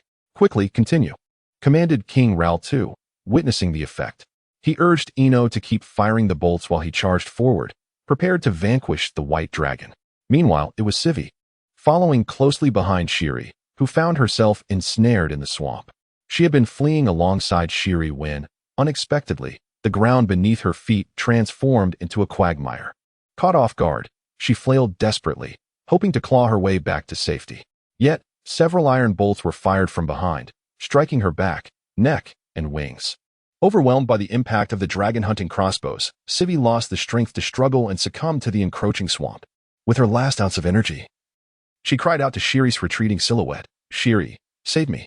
Upon hearing Sivi's anguished cry, Shiri, despite enduring attacks from nearby dwarves, turned her head to glance back. To her dismay, she saw Sivi entirely engulfed in the mire, several iron bolts lodged in her body, evidently gravely injured. Behind her, a throng of dwarves charged towards the swamp, clearly not intent on rescuing her. Shiri found herself in a dire dilemma. On one hand, her sister was in peril, and on the other, the path to safety was merely a few steps away. Though Shiri, as a white dragon, was ruthless and selfish, she did not possess Cynthia's heart of stone. She trampled or flung aside a group of dwarves at the swamp's edge, positioning herself in front of the advancing King Raltu. "Sivi, you fool, hurry and crawl out." As Shiri approached to rescue her, Sivi's instinct for survival ignited anew, her wings laboriously beating and limbs straining against the mire. After several attempts, she managed to slow her descent into the swamp. "Shiri, hold off the dwarves for a moment longer. The swamp is changing. The spell should dissipate soon." Shiri flicked her tail before Sivi, urging her to grasp it for support. "Quickly, grab my tail and pull yourself up."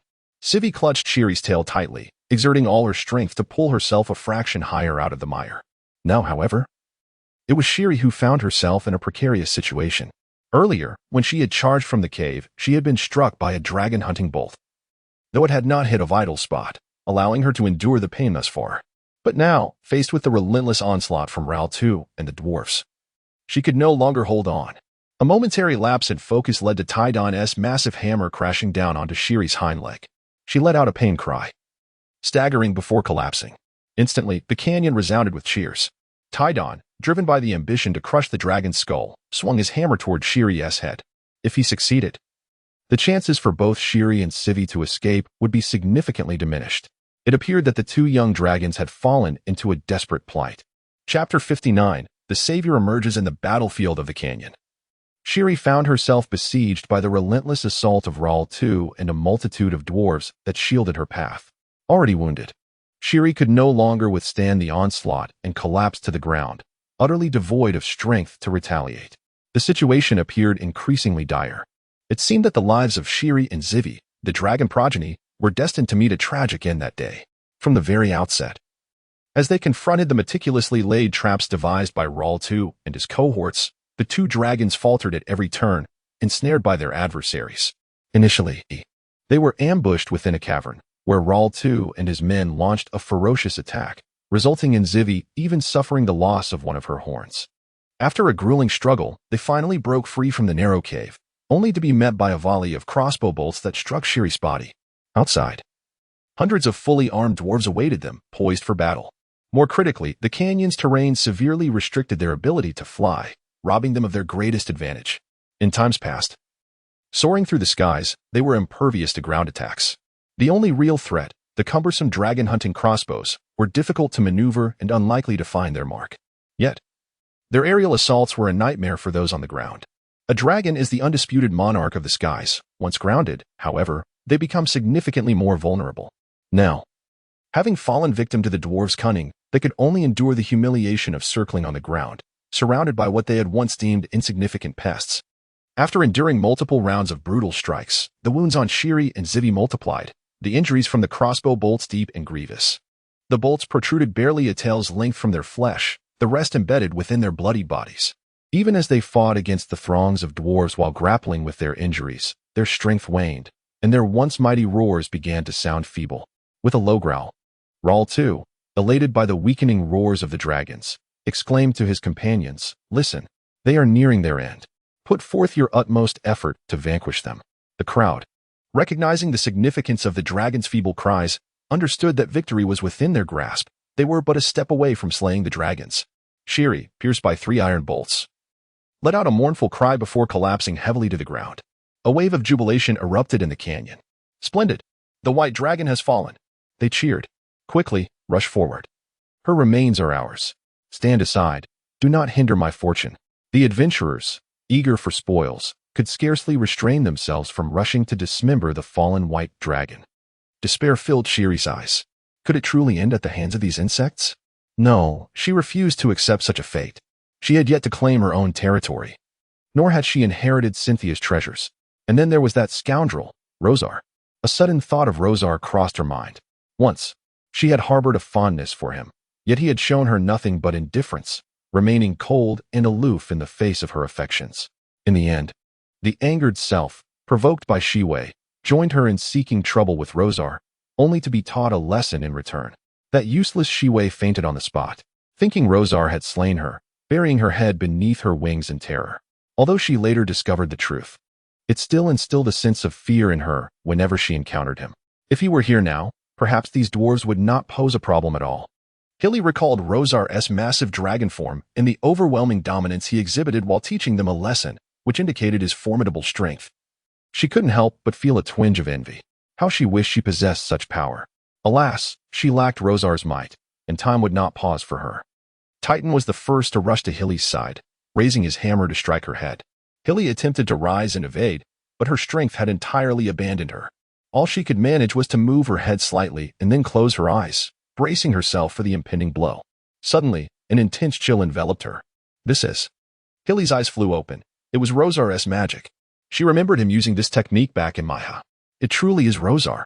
Summoning her remaining strength, Hilly shouted loudly, wanting to inform Rosar of their presence. Shiwei echoed her cries. The brightness above the canyon seemed to be obscured by an immense curtain, suddenly dimming significantly. A voice of reprimand thundered from above. Two useless creatures. It was Rosar, his wings casting a shadow over the sky. He dove down, completely disregarding the width of the canyon above. With a resounding crash, a colossal white dragon smashed into the canyon's upper stone wall, squeezing its way inside. Falling rocks cascaded like raindrops, indiscriminately striking every creature within the canyon. Prince Lar too glared at the familiar white dragon before him, gritting his teeth in hatred. There was no mistaking it. This was the dragon that had slain many of his companions. Sork, Jim, and all those who followed me. This time, I shall take my revenge personally. He then called out to the dwarves to reassemble their ranks. Quickly, reform the formation, remain vigilant. The one approaching was indeed Rosar. To understand why he had come here, one must look back several days. Since Rosar decided to expand southward, he had intended to bring Hilly and Shiwei under his command, relocating them together. Thus, he instructed Sarang to send his subordinate snow wolves to monitor their movements. Rosar planned to subdue them at the opportune moment. However, these two female dragons had been enjoying themselves in Cynthia's territory, entirely indifferent to her whereabouts. Today, just as Rosar felt the time was right to confront them, a human had been lingering around Cynthia's dragon nest for several days. Rosar found it peculiar that a human had appeared in Cynthia's domain. Something was amiss. He understood that those two foolish, arrogant she-dragons had undoubtedly been deceived by that human. Thus, Rosar soared high above, discreetly following the trio of dragons and human, eager to witness the unfolding events. As he predicted, it was indeed a conspiracy aimed at the two young she-dragons. He observed as the human lured Hiri and Hivi into a trap, whereupon a multitude of dwarves emerged to assail them. Leading the charge was the dwarf known as Larl II, who had appeared a few months prior. He recalled how Larl, accompanied by a dozen dwarves, had attempted to dig a tunnel into Cynthia's dragon lair to pilfer its treasures. Unfortunately for them, Rosar had discovered their plot and, alongside Cynthia, had captured them all. At that time, Hiri and Hivi had claimed that they had perished. It seemed they had spoken falsely. Initially, Rosar intended to intervene immediately. But after some reflection, he resolved to let the two young dragons learn a lesson. They needed to endure some hardship to sharpen their wits, lest they continue to fall victim to deceit. However, as he delayed, he was taken aback to witness them almost being slain by the dwarves. Such incompetence. Unable to contend with such a trivial threat, realizing he could no longer afford to wait, he knew he could not allow his intended subordinates to perish at the hands of others. He promptly dove into the canyon, placing himself between the dwarves and the two young dragons. With rocks cascading down around Hiri and Hivi, he chided them sharply. What utter incompetence! You fell for such a trifling ruse. To be wounded by these vermin, you are unworthy of being white dragons. Hivi and Hiri dared not retort, yet silently scoffed. Is it only the likes of you, a pervert, who deserve to be a white dragon? We embody the true essence of what a white dragon should be. At that moment, the swamp summoned by Chloe had dissipated, allowing Hivi to finally rise. She hurriedly sought refuge beside Rosar. Rosar, swiftly vanquish these pests. Avenge us. Rosar cast a sidelong glance at her, snorting disdainfully. Hivi, are you commanding me? Hivi recoiled slightly, hastily denying it. Of course not. It is a request, a most earnest request. At that juncture, Hiri also stood, moving to Rosar's other side. She leaned her body against his draconic form, nuzzling against his scales. Rosar shivered involuntarily. While he considered pushing her away, he restrained himself upon seeing her numerous wounds. What are you doing? Thank you for coming to our rescue, Rosar, Hiri exclaimed, her despair transforming him into her beacon of hope. Rosar, still unaware of Hiri's intentions, took a few steps forward, meeting the dwarves' watchful, hostile gazes. First, let us dispose of these bothersome pests, he declared. Dwarves, are you prepared to meet your demise? Chapter 60, Overpowering Part 1. Within the canyon, Rosar stood tall before the dwarves, resolute. He pushed Shiri and Shivi behind him and turned to meet the vengeful gaze of Lar II. Ah, I recognize you. You're that dwarf from last time. He identified Lar II, recalling everything about him from the memories of the dwarves he had previously slain. It seems you've brought quite a few companions this time. Unlike last, when there were merely a handful of dwarfs. That was hardly satisfying. Rosar's icy vertical pupils swept across the ranks behind Lar II, causing immediate tension among them. Haha, today I shall relish a proper slaughter. Lar II, seething with anger at Rosar's arrogance, pointed his weapon at him and retorted, Wretched dragon. Your words do not sway me.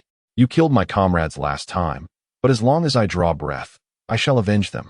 I had intended to slay those 2 mother dragons before seeking you out, but since you are here today, I shall eliminate you as well."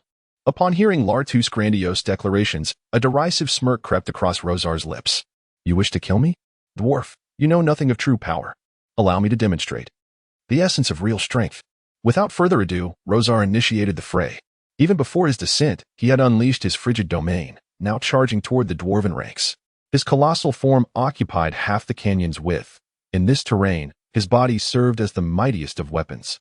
Rosar tightened his wings and forcefully stomped the ground, unhesitatingly crashing into the throng. Upon contact, he sent a dozen shield-bearing dwarven warriors flying, then unleashed a breath of frost upon them. Before their bodies even reached the ground, they had already been encased in ice. Lartu shouted commands to his comrades. "Quickly, scatter. Do not engage this dragon head-on. Entangle it with nets, and use dragon-hunting crossbows against it." He called out the name of the sharpshooter. "Eno, Eno. Aim the crossbow at it." "Understood." After setting up the dragon-hunting crossbow, Lartu sought magical support. "Do you possess any formidable spell scrolls?" he inquired of Clovey, hoping for additional resources. Clovey grimaced. "I am but a mid-tier mage. I possess no powerful spell scrolls. Moreover, you never mentioned this white dragon would be so immense. By the heavens, it must be at least 70 feet long. In its presence, we seem minuscule, hardly larger than its claws." Lartu shared a similar grimace. Just months prior, the dragon had been considerably smaller. At only 40 or 50 feet, he was astonished at how much it had grown in such a brief span. Clovey hesitated before suggesting, "It appears we lack any advantage. We should contemplate our next course of action." King Lartu resolutely declared, "If there is no advantage, then we shall create one. It is merely a beast of flesh and blood. Let its blood flow, and its flesh be stripped, and it shall still perish. Therefore, we are not without opportunity. The other 2 white dragons have already lost their fighting capability. We need only to focus on the one before us. We still possess 4 dragon-hunting crossbows and several bolts. If we can strike true, it will surely falter." After uttering these words, he continued to press Clovis for any spell scrolls that might harm the white dragon. Clovis merely shook his head. Hearing this response, Lartu, with a hint of resignation, said, "Very well, take care of yourself. I must advance." He stepped away from the mage's side and positioned himself at the forefront of the group, ready to fight alongside his compatriots. Rosar faced the charging dwarfs, effortlessly swatting them aside as if brushing away weeds. With a mere flick of his hand, he sent several fully armored dwarves flying, with a whip of his tail. More were struck down, bloodied, and incapacitated. The dwarves' attacks upon Rosar merely produced a series of sharp clangs and occasionally sparked, failing to even dislodge a single scale. Rosar laughed maniacally, completely dismissing the dwarfs. "Ha! Little insects, cease your futile struggles. Your assaults merely tickle me." He deliberately sought out the densest clusters of dwarfs, and wherever he went, casualties mounted. In his fervor to kill, Rosar abandoned even his breath weapon, resorting to using his own body as a weapon. The skull-crushing hammer, Tidon Ironhammer, could no longer bear the sight. He watched as his comrades struck at Rosar, their weapons unable to penetrate its defenses. Faced with the white dragon's counterattacks, they could not evade, enduring blows that left them either wounded or dead. Tidon felt compelled to alter this dire situation. He resolved to employ the same tactic he had used against Civi, leaping onto the back of the white dragon to bring his mighty hammer crashing down upon its skull. Turning to those nearby, he commanded, "Cover me," and dashed toward the dragon's flank. Seeing Tidon's intent, the nearby dwarves rushed to attract Rosar's attention, shielding his advance. Thus, with their desperate protection, Tidon first climbed the adjacent rock wall and then leaped onto Rosar's back, grasping a spiny protrusion to steady himself. He rose and made his way towards the dragon's neck. At last, Tidon found the dragon's head directly before him. With a mighty roar, he ignited the remaining energy within him, feeling his veins surge with power. If he waited any longer, he would burst. Raising his hammer high, he bellowed, "Ah, foul dragon, perish!" Rosar, sensing the audacious dwarf clambering onto his back, turned his head in an attempt to discern the intruder's form. Foolhardy creature, HM, as he concentrated. His robust tail lashed out like a nimble whip towards the dwarf. Just as the dwarf raised his mighty hammer to strike down, Rosar's tail was nearly upon him. Nevertheless, Tidon disregarded the impending dragon's tail and resolutely swung his hammer downward. With a resounding clang, the hammer struck Rosar's head. In the same instant, the dwarf was sent sprawling by Rosar's tail. A moment of confusion enveloped Rosar, accompanied by a ringing in his ears, yet he quickly regained his composure. Remarkably, he sustained no injuries, not a single scale was dislodged. In stark contrast, Tidon, who had taken a direct hit from the dragon's tail, fared poorly. Rosar was no diminutive figure like Siwei. His size was not without merit. Tidon was sent flying far away, crashing into his fellow dwarves.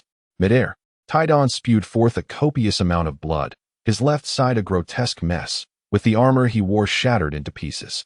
Upon landing, the tremendous force inflicted further harm, toppling several dwarves who attempted to catch him, and he rolled helplessly on the ground until he collided with the canyon's stone wall, finally coming to a halt. At that moment, the battered Tidon iron hammer lay on the brink of death, his massive hammer lost to the chaos. In the briefest of moments, the once lively dwarf who had ascended the White Dragon's back now lay in such a state. Witnessing the calamity, Ral too was filled with sorrow. He had believed Tidon could successfully injure the White Dragon, as he had done before. He nudged the still-dazed Pink. "Hurry, go see how Tidon fares. Quickly. Lift him down and administer the potions and salves we prepared." Pink, not daring to delay, swiftly grabbed Motto and dashed to Tidon's side, crouching down to assess his injuries. Fortunately, Tidon was alive, albeit gravely wounded and unconscious, mumbling incoherently. Leaning in, Pink strained to catch his words. My hammer. My hammer." Pink managed a rueful smile. Even in such a dire state, Tidon was preoccupied with thoughts of his hammer. "He lives," Pink reported, "but he is unconscious." Ral too sighed in relief. "As long as he lives. Now, let us go fight. Today, only one of us shall leave this place alive." Chapter 61, Ruthless Domination, Part 2. After Rosal had effortlessly dispatched the audacious dwarf, he no longer paid him any heed. With unwavering confidence, he assumed that the dwarf, having endured such a devastating blow, would either perish or be rendered incapacitated, thus posing no further threat. In the canyon, Rosal unleashed a relentless slaughter. Not actively seeking out targets, rather, the dwarves flocked towards him, eager to strike with their weapons in hopes of inflicting wounds. Alas, every assault was but a mere annoyance to him, requiring neither his attention nor concern, for his draconic scale shielded him from all harm. As he continuously absorbed the essence of the smoke clones, Rosal's prowess surged as if unimpeded by any limitations. With each increment in strength, his physique expanded, and his defenses fortified. At times, he found himself curious about his true limits and pondered the form he would ultimately assume. Yet, all would gradually become clear with the passage of time. King Elar too observed the White Dragon wreaking havoc among the dwarves. Witnessing the once orderly ranks disintegrate into disarray, his heart swelling with astonishment and frustration.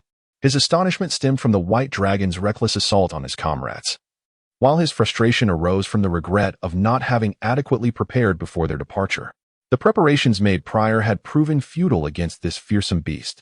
The nets were ineffectual, the spell scrolls rendered useless, the dwarven formations ineffective, and even the formidable dragon-hunting crossbow failed to deliver. Ino aimed the crossbow at the White Dragon. Yet every iron bolt he launched merely ricocheted off Rosal's form, leaving no mark. The realization that even the dragon-hunting crossbow was powerless against it was unfathomable. Ino, in disbelief, attempted once more, but the outcome remained unchanged. As he instructed his subordinates to reload the crossbow, they looked at him with a mix of apprehension and confusion. What? They're all gone? How could this happen so quickly? Ino could scarcely accept the reality. The White Dragon still loomed before them. Yet their most crucial weapon had fallen silent at the critical moment, a scenario that should never have occurred. However, the depletion of iron bolts was an undeniable truth that could not be altered.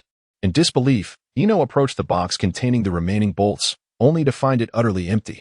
He gazed at his despondent subordinates and declared, "Since we have exhausted our bolts, the dragon-hunting crossbow has lost its purpose. I shall advance to confront the White Dragon. Who among you dares to accompany me?" The adventurers, who once shared no rigid hierarchy with him, now found themselves in a precarious situation. Having been free adventurers prior to joining Elar II's dragon-slaying brigade, they were now relegated to Ino's command to operate the crossbow. The current predicament was grim, and their thoughts began to shift. They were reluctant to risk their lives for the dwarfs. All heads bowed in silence, feigning ignorance to Ino's words. Upon witnessing the situation, Ino did not press further, merely uttering a disdainful remark. "Coward." He then leapt from the cave, sliding down the stone wall to join the dwarves. Meanwhile, King Raltu was engaged in a discussion with Ham regarding the strategy to penetrate the soft underbelly of the White Dragon, which they speculated might be its Achilles heel. Ham, while you draw its attention from the front, I shall approach from the flank and seize the opportunity to strike at its abdomen. Raltu tightened the straps of his protective armor and lowered his helmet's visor, giving his voice a somewhat muffled tone. Ham objected, "Allow me to lead." After all, Raltu was the heir to the throne, a figure to whom he would owe allegiance in the future, and could not be allowed to face any peril. Raltu's voice resonated with determination. "No more arguments. Time is of the essence. Obey my command." "Yes, your highness." Ham reluctantly took a contingent of dwarves forward to divert Rosar's attention. "Vile dragon, do not be so brazen. You mindless reptile, filthy beast, cold-blooded lizard. You shall not escape here today." Ham rallied his followers to hurl insults at Rosar, finally eliciting a glance in their direction. Simultaneously, Raltu approached the dragon's abdomen with Pink, Motto, and a few other willing dwarves and adventurers from the opposite side. Irritated by the barrage of insults from Ham and his companions, Rosar seethed internally. After all, no one relishes being the subject of such vitriol. He resolved to teach those foul-mouthed dwarves a lesson. Conveniently, he could summon the smoke clones he had created earlier to assist him in battle, which included numerous dwarves. The sight of their kin transformed into foes, charging at them, would surely evoke a most amusing reaction. Without hesitation, Rosar conjured forth swirling smoke, and in an instant, the smoke clones materialized before the dwarves. As they fully formed, Rosar chuckled, "Dwarves, come play with my legion." The smoke clones seemed to receive a simultaneous command and surged toward the dwarves. Although many were swiftly dispatched by Ham and his comrades and would not regenerate, they were devoid of consciousness, unperturbed by the threats of injury or demise. They existed solely as puppets under Rosar's control, their singular directive being the eradication of all dwarves within the gorge. While engaging in combat, they too would strike at their opponents. They might perish, but their adversaries would not emerge unscathed. In an instant, the dwarves led by Ham found themselves ensnared by the smoke clones, rendering them unable to focus on Rosar. Naturally, their attempts to attract his attention faltered. Before reaching the abdomen of the White Dragon, Raltu and his companions found themselves surrounded by a swarm of smoky doppelgangers. What fresh trick is this White Dragon employing? Frustration welled up within Raltu as he smashed aside a humanoid figure charging at him. They were so close to touching the dragoness belly, yet these wretched creatures obstructed their path. Even the White Dragon had noticed their struggle. "Oh, what do you little insects intend to do?" Rosar caught sight of Raltu's group from the side. "Huh, I have yet to seek you out. And yet you have delivered yourselves to me." With a swift motion of his body, he enveloped them entirely in his shadow. "Allow me to deal with you." Rosar leapt into the air, his massive form descending like a looming mountain, intent on crushing Raltu and his companions. Faced with such unreasonable aggression, the dwarves found themselves lacking effective countermeasures, forced instead to evade the assault.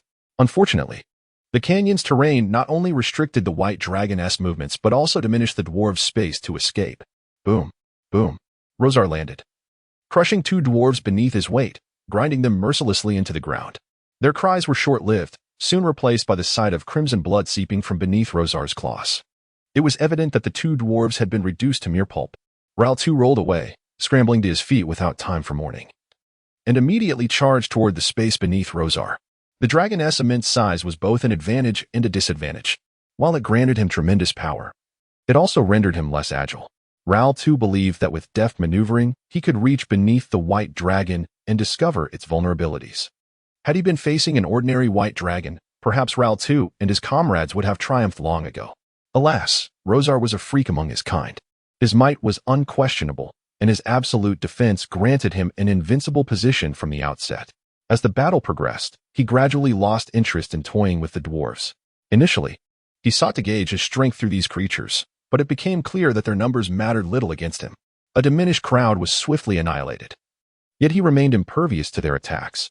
It appeared that to truly test his prowess, he would need to confront more formidable opponents. With their utility now exhausted, Rosar resolved to conclude this skirmish swiftly. The pitiful dwarves, their nightmare was only just beginning. Chapter 62, Crushing Part 3, on the battlefield. The already dire situation took a swift turn for the worse. Rosar decided to no longer squander time with the diminutive King Laurel and his kin. When he truly became earnest and unleashed his formidable prowess, Laurel and his companions found themselves teetering on the brink of death. Laurel too evaded the descending claws of Rosar, but could not escape the icy breath that erupted from the dragon's maw. In a desperate roll upon the ground, he activated the shield of his guardian armor, warding off the frigid fate that loomed over him. However, the runic gems embedded in the armor seemed to have expended considerable energy, their once resplendent glow now considerably dimmed. Without a moment to spare for his armor, Laurel too anxiously turned to glance at his comrades who had been by his side only moments ago. To his dismay, those companions had not been so fortunate. They were now encased in solid ice, victims of the chilling breath. Through the crystalline prison, he could clearly discern the expressions of astonishment and terror etched on their faces. Among them, Pink and Madhu were the last two dwarves who had followed him in search of the everlasting forge. They had narrowly escaped death alongside him previously, only to find themselves in this dire predicament. It was they who had aided him in assembling this very company, yet now they lay defeated. The others were comrades with whom he had shared months of camaraderie, gradually growing familiar. They had resolutely followed him into the fray against the White Dragon. Brave warriors who had placed their trust in him, only to have their lives extinguished in this unforgiving moment. Laurel too clenched his teeth, his eyes bulging with rage as he glared at the colossal perpetrator of their doom. He understood that this dragon-slaying endeavor might very well come to an abrupt end. At the outset, they had been filled with confidence, brimming with exuberance at the prospect of vanquishing a few white dragons with their combined strength and ample preparation.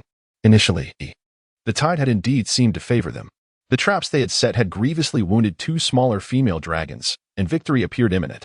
Yet, the emergence of the massive white dragon had turned the tide, rescuing its kin and precipitating the collapse of their plans. This dragon seemed insurmountable, impervious to every method they employed. Even its scales proved unbreakable. One by one, the dwarves fell to its might, while the adventurers either perished or fled in terror. From a once thriving company of over 300, fewer than 50 remained standing in the canyon.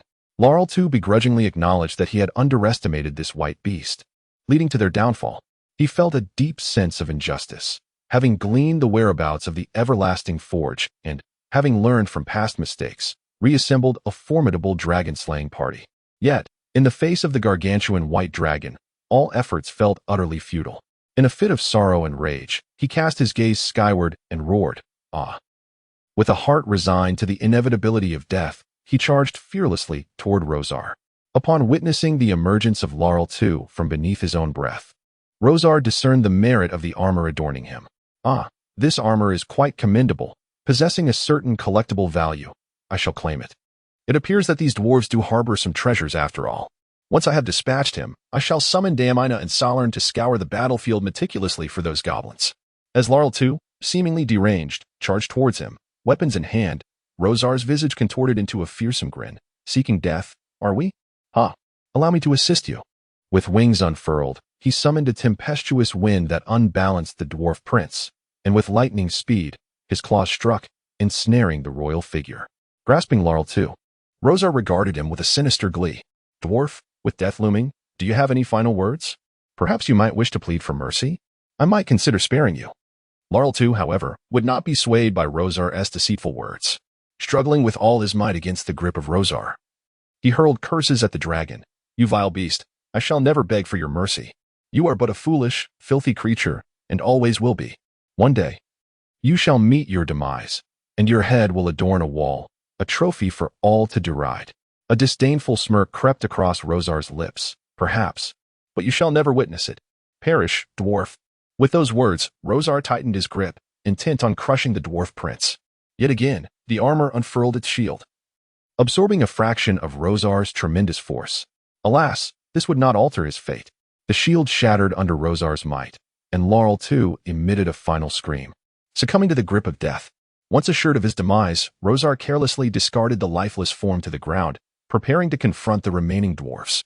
Upon observing them, he noted that only a small contingent remained engaged in combat with his smoky duplicates, while the rest were either slain or fleeing towards the canyon. After assessing the battle between the smoky forms and the dwarves, Rosar found their combat prowess commendable. Being composed entirely of smoke, they lacked the vital weaknesses of flesh, and only by completely dispersing them could one claim a true victory. These smoky manifestations fought fiercely, trading blows and lives, managing to ensnare the dwarves and even gain a slight advantage. Rosar nodded in satisfaction. "It seems these smoky duplicates possess some utility. I shall employ them against lesser foes in the future." Dwarves, your leader has fallen by my hand. Rosar nudged Laurel II's corpse forward, signaling for them to take heed. You have provided me with ample amusement today, and I have decided to spare your lives, provided you surrender to me. Ham, leaning on his weapon, gazed at the prince's lifeless body, a resolve to die stirring within him. Yet, both of their missions had now failed. He remained unmoved by the malevolent dragon's temptation, exclaiming, "Begone, you wicked beast! You are unworthy of our surrender." He spat blood towards Rosar, undeterred by the impending death that awaited him. "Come forth, bald dragon." Rosar observed the dwarf before him with keen interest, mockingly retorting, "You speak only for yourself. Do you know the thoughts of your kin?" Before he could respond, Rosar raised his voice, interjecting, "The terms have changed. Now, whoever can slay this dwarf shall be permitted to leave the icy expanse." He pointed at Ham, articulating the new condition.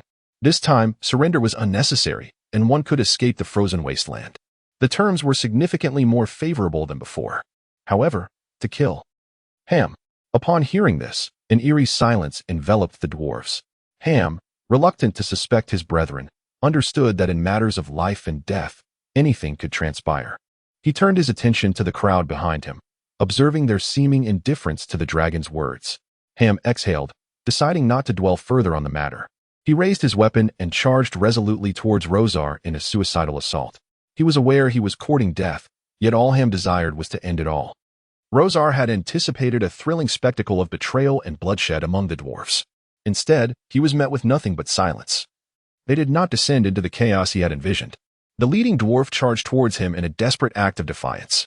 Rosar, disappointed by the lack of entertainment, wasted no time.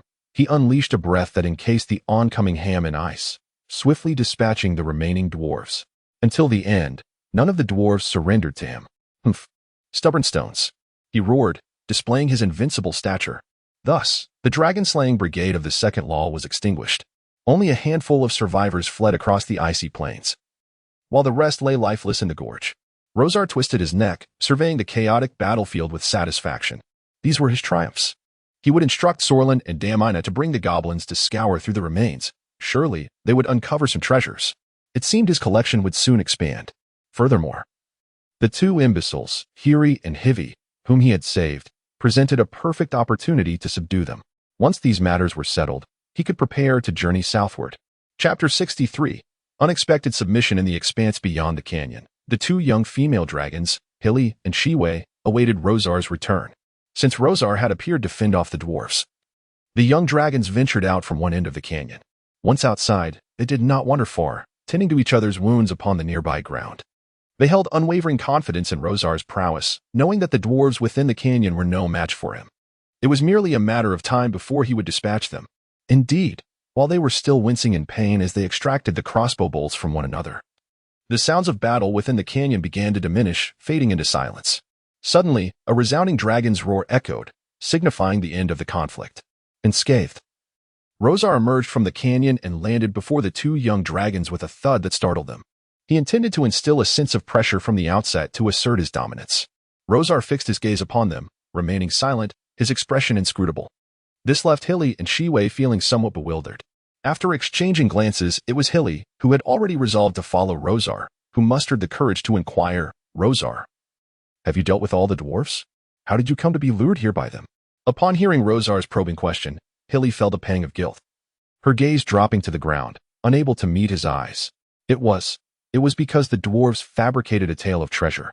"We wished to find it and share it with you," Hili stammered, concocting a reason even she found hard to believe. "Indeed, we sought the treasure to share the gold, gemstones, and all precious artifacts with you." Her words left even Shiwei momentarily speechless. Shiwei's mouth fell agape, her thoughts racing. "That was not our intention at all." Rosar struggled to maintain his serious demeanor, unable to resist retorting, "Share it with me upon finding it?"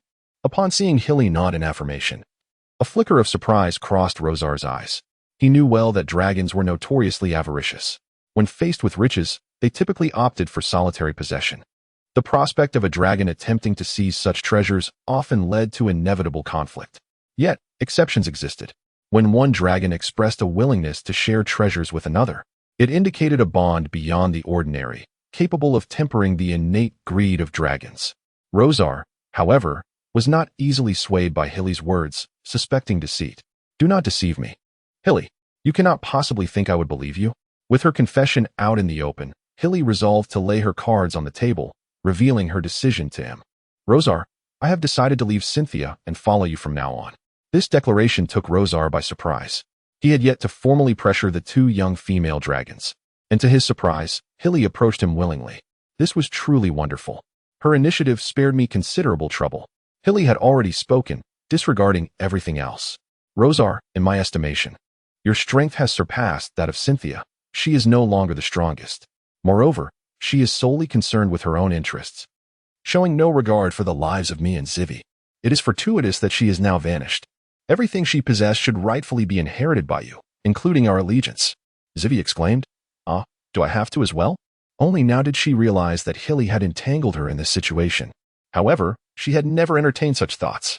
Wasn't it better to be free? Yet, she dared not interrupt Hilly, especially since Rosar seemed quite intrigued. Rosar had already contemplated this course of action.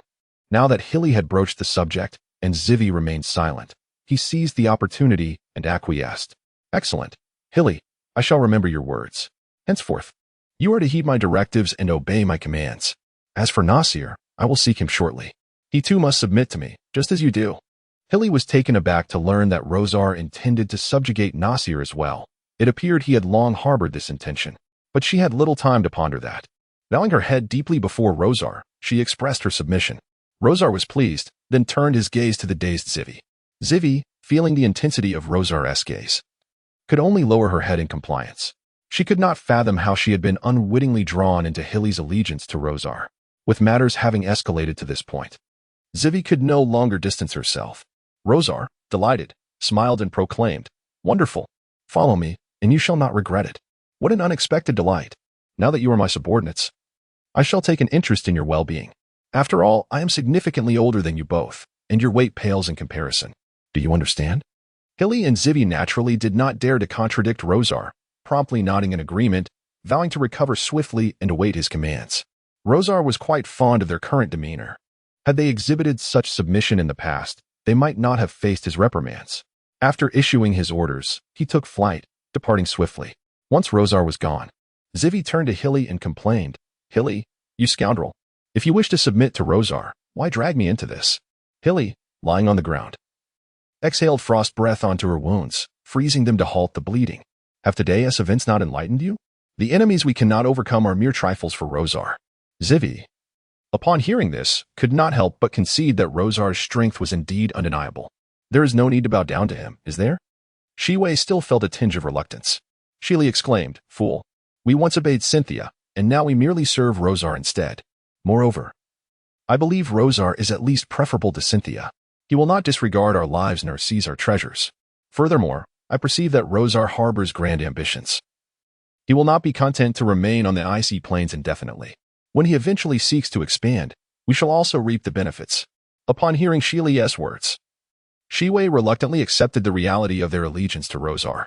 To reconsider? One ought to first inquire whether Rosar would consent.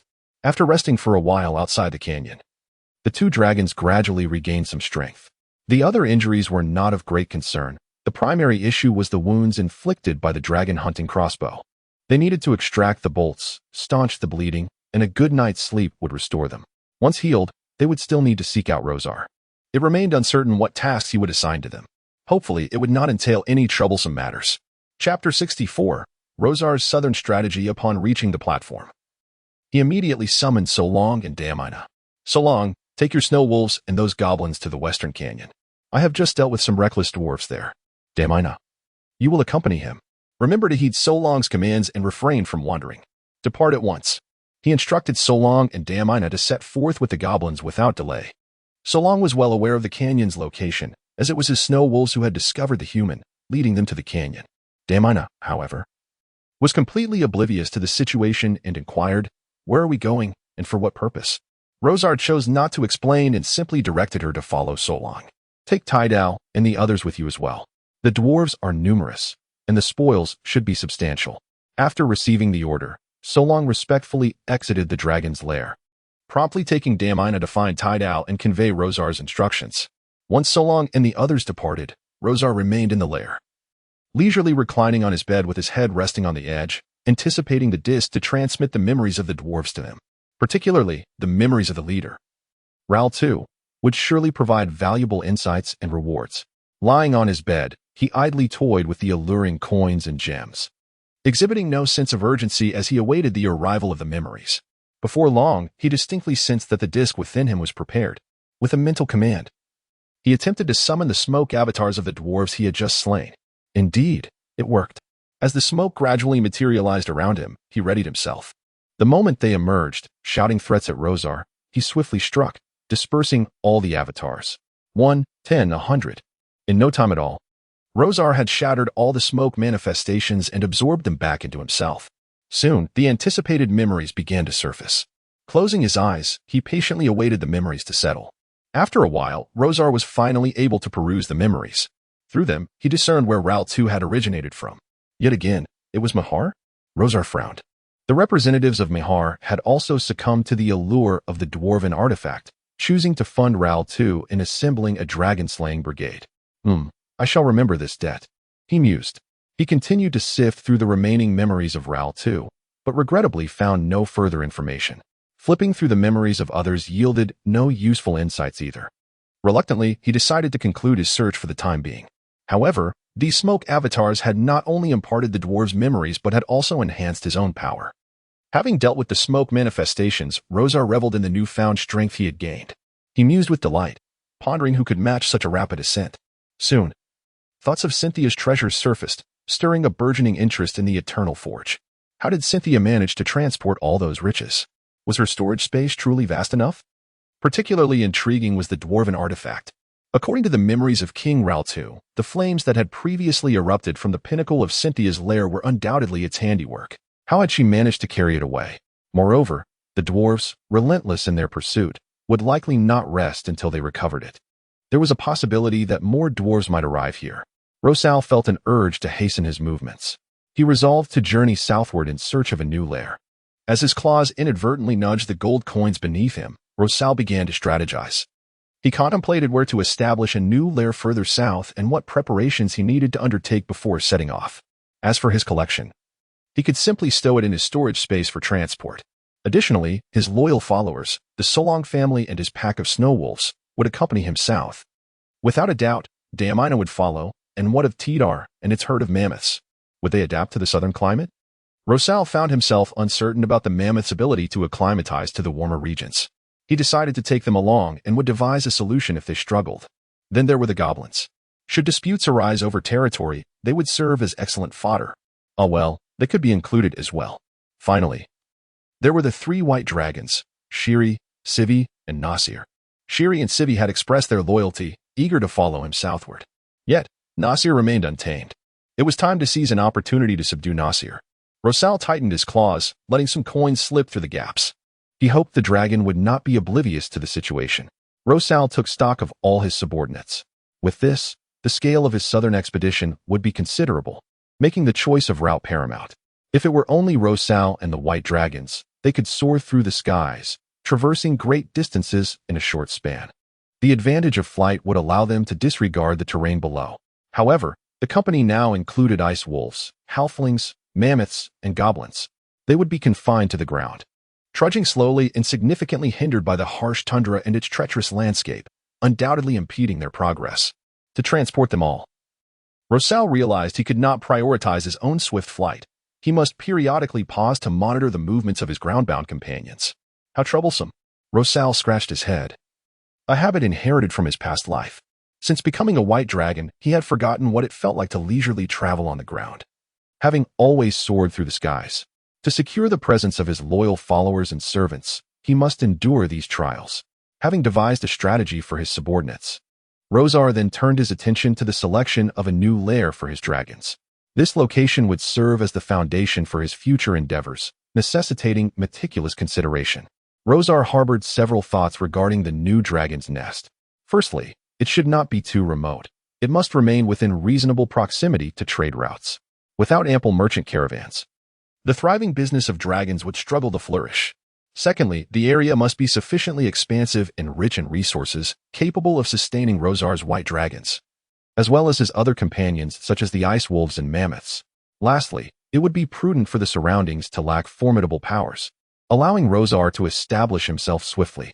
Although he did not fear antagonizing others, minimizing early complications would be advantageous.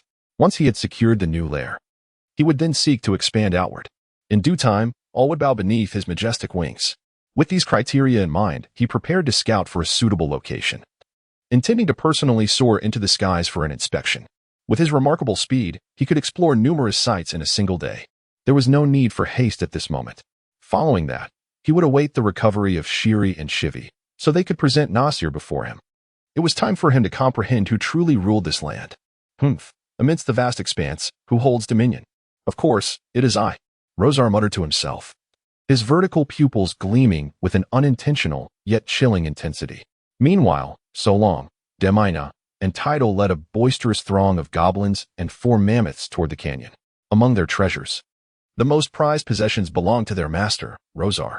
However, the remaining items, deemed unworthy by their master, were theirs to claim.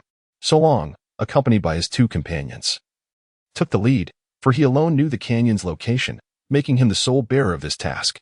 Damina, petite in stature and intrigued by Tidal's long, flowing fur, climbed onto Tidal's broad back, playfully whispering into the mammoth's ear.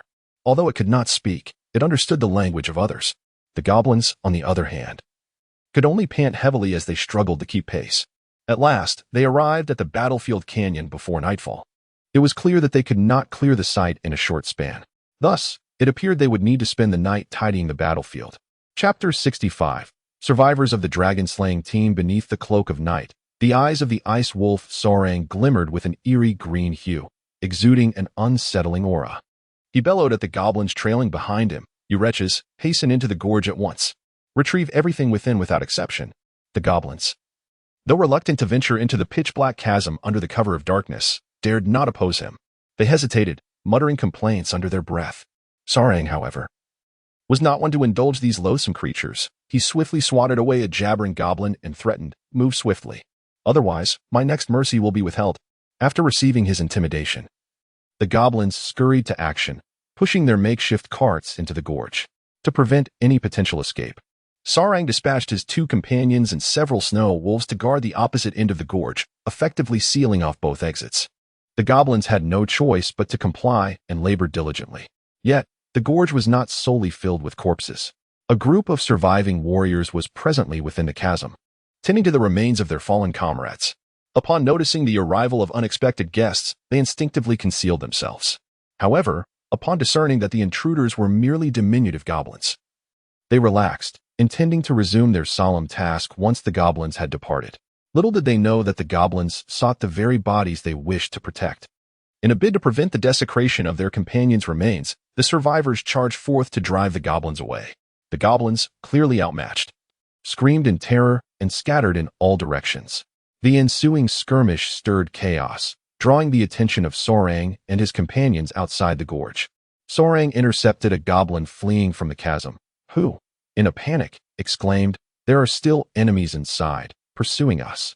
Sensing a shift in the situation, Sorang's expression sharpened as he prepared to investigate further. Damina, intrigued, dismounted from Tidar, brandishing a glowing stone to illuminate the surroundings, ready to accompany Sorang. "Wait for me. I wish to join," exclaimed Damina. Tidar, shaking his head, rewrapped her onto his back. "What are you doing, Tidar?" Damina gasped. However, as she witnessed Tidar following closely behind Sarang into the gorge, she realized he too desired dinner. "Aha." Damina affectionately patted Tidar's large ears. "Thank you, Tidar." After a brief search within the gorge, Sorang and Tidar arrived at the site of the battle. They beheld several injured goblins sprawled on the ground, wailing in agony. The assailants were a group of bloody dwarves and human adventurers. Sarang bared his teeth and inquired of the individuals before him, "Who are you?" Yet, he quickly recognized the folly of his question. It was evident that these were the survivors from the dwarven contingent engaged in combat with their master, Rosar. His expression instantly transformed into one of ferocity, and he prepared to launch an attack. As for the goblins in the canyon, those who had survived had long since fled, rendering them unreliable allies. Sarang's thoughts were indeed accurate. Among the few present were several survivors who had escaped from Rosar. During the battle, realizing the futility of confronting Rosar, some wisely chose to flee beyond the canyon, preserving their own lives. Among these survivors were the mage Clovey and the halfling wanderer Ace.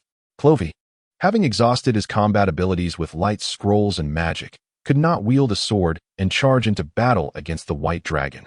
Thus, he retreated to the canyon's outskirts, seeking a place to recuperate his magical energies. The halfling Ace, not adept in direct combat, was assigned by Ral II to tend to the wounded after the skirmish. Currently, several dwarves in the group were among those he was caring for, including Titan. After the battle concluded, they witnessed Rosar take flight. Clovey and Ace began their search from one end of the canyon, checking every corpse they encountered, only to face consistent disappointment. Thus far, they had not discovered a single survivor.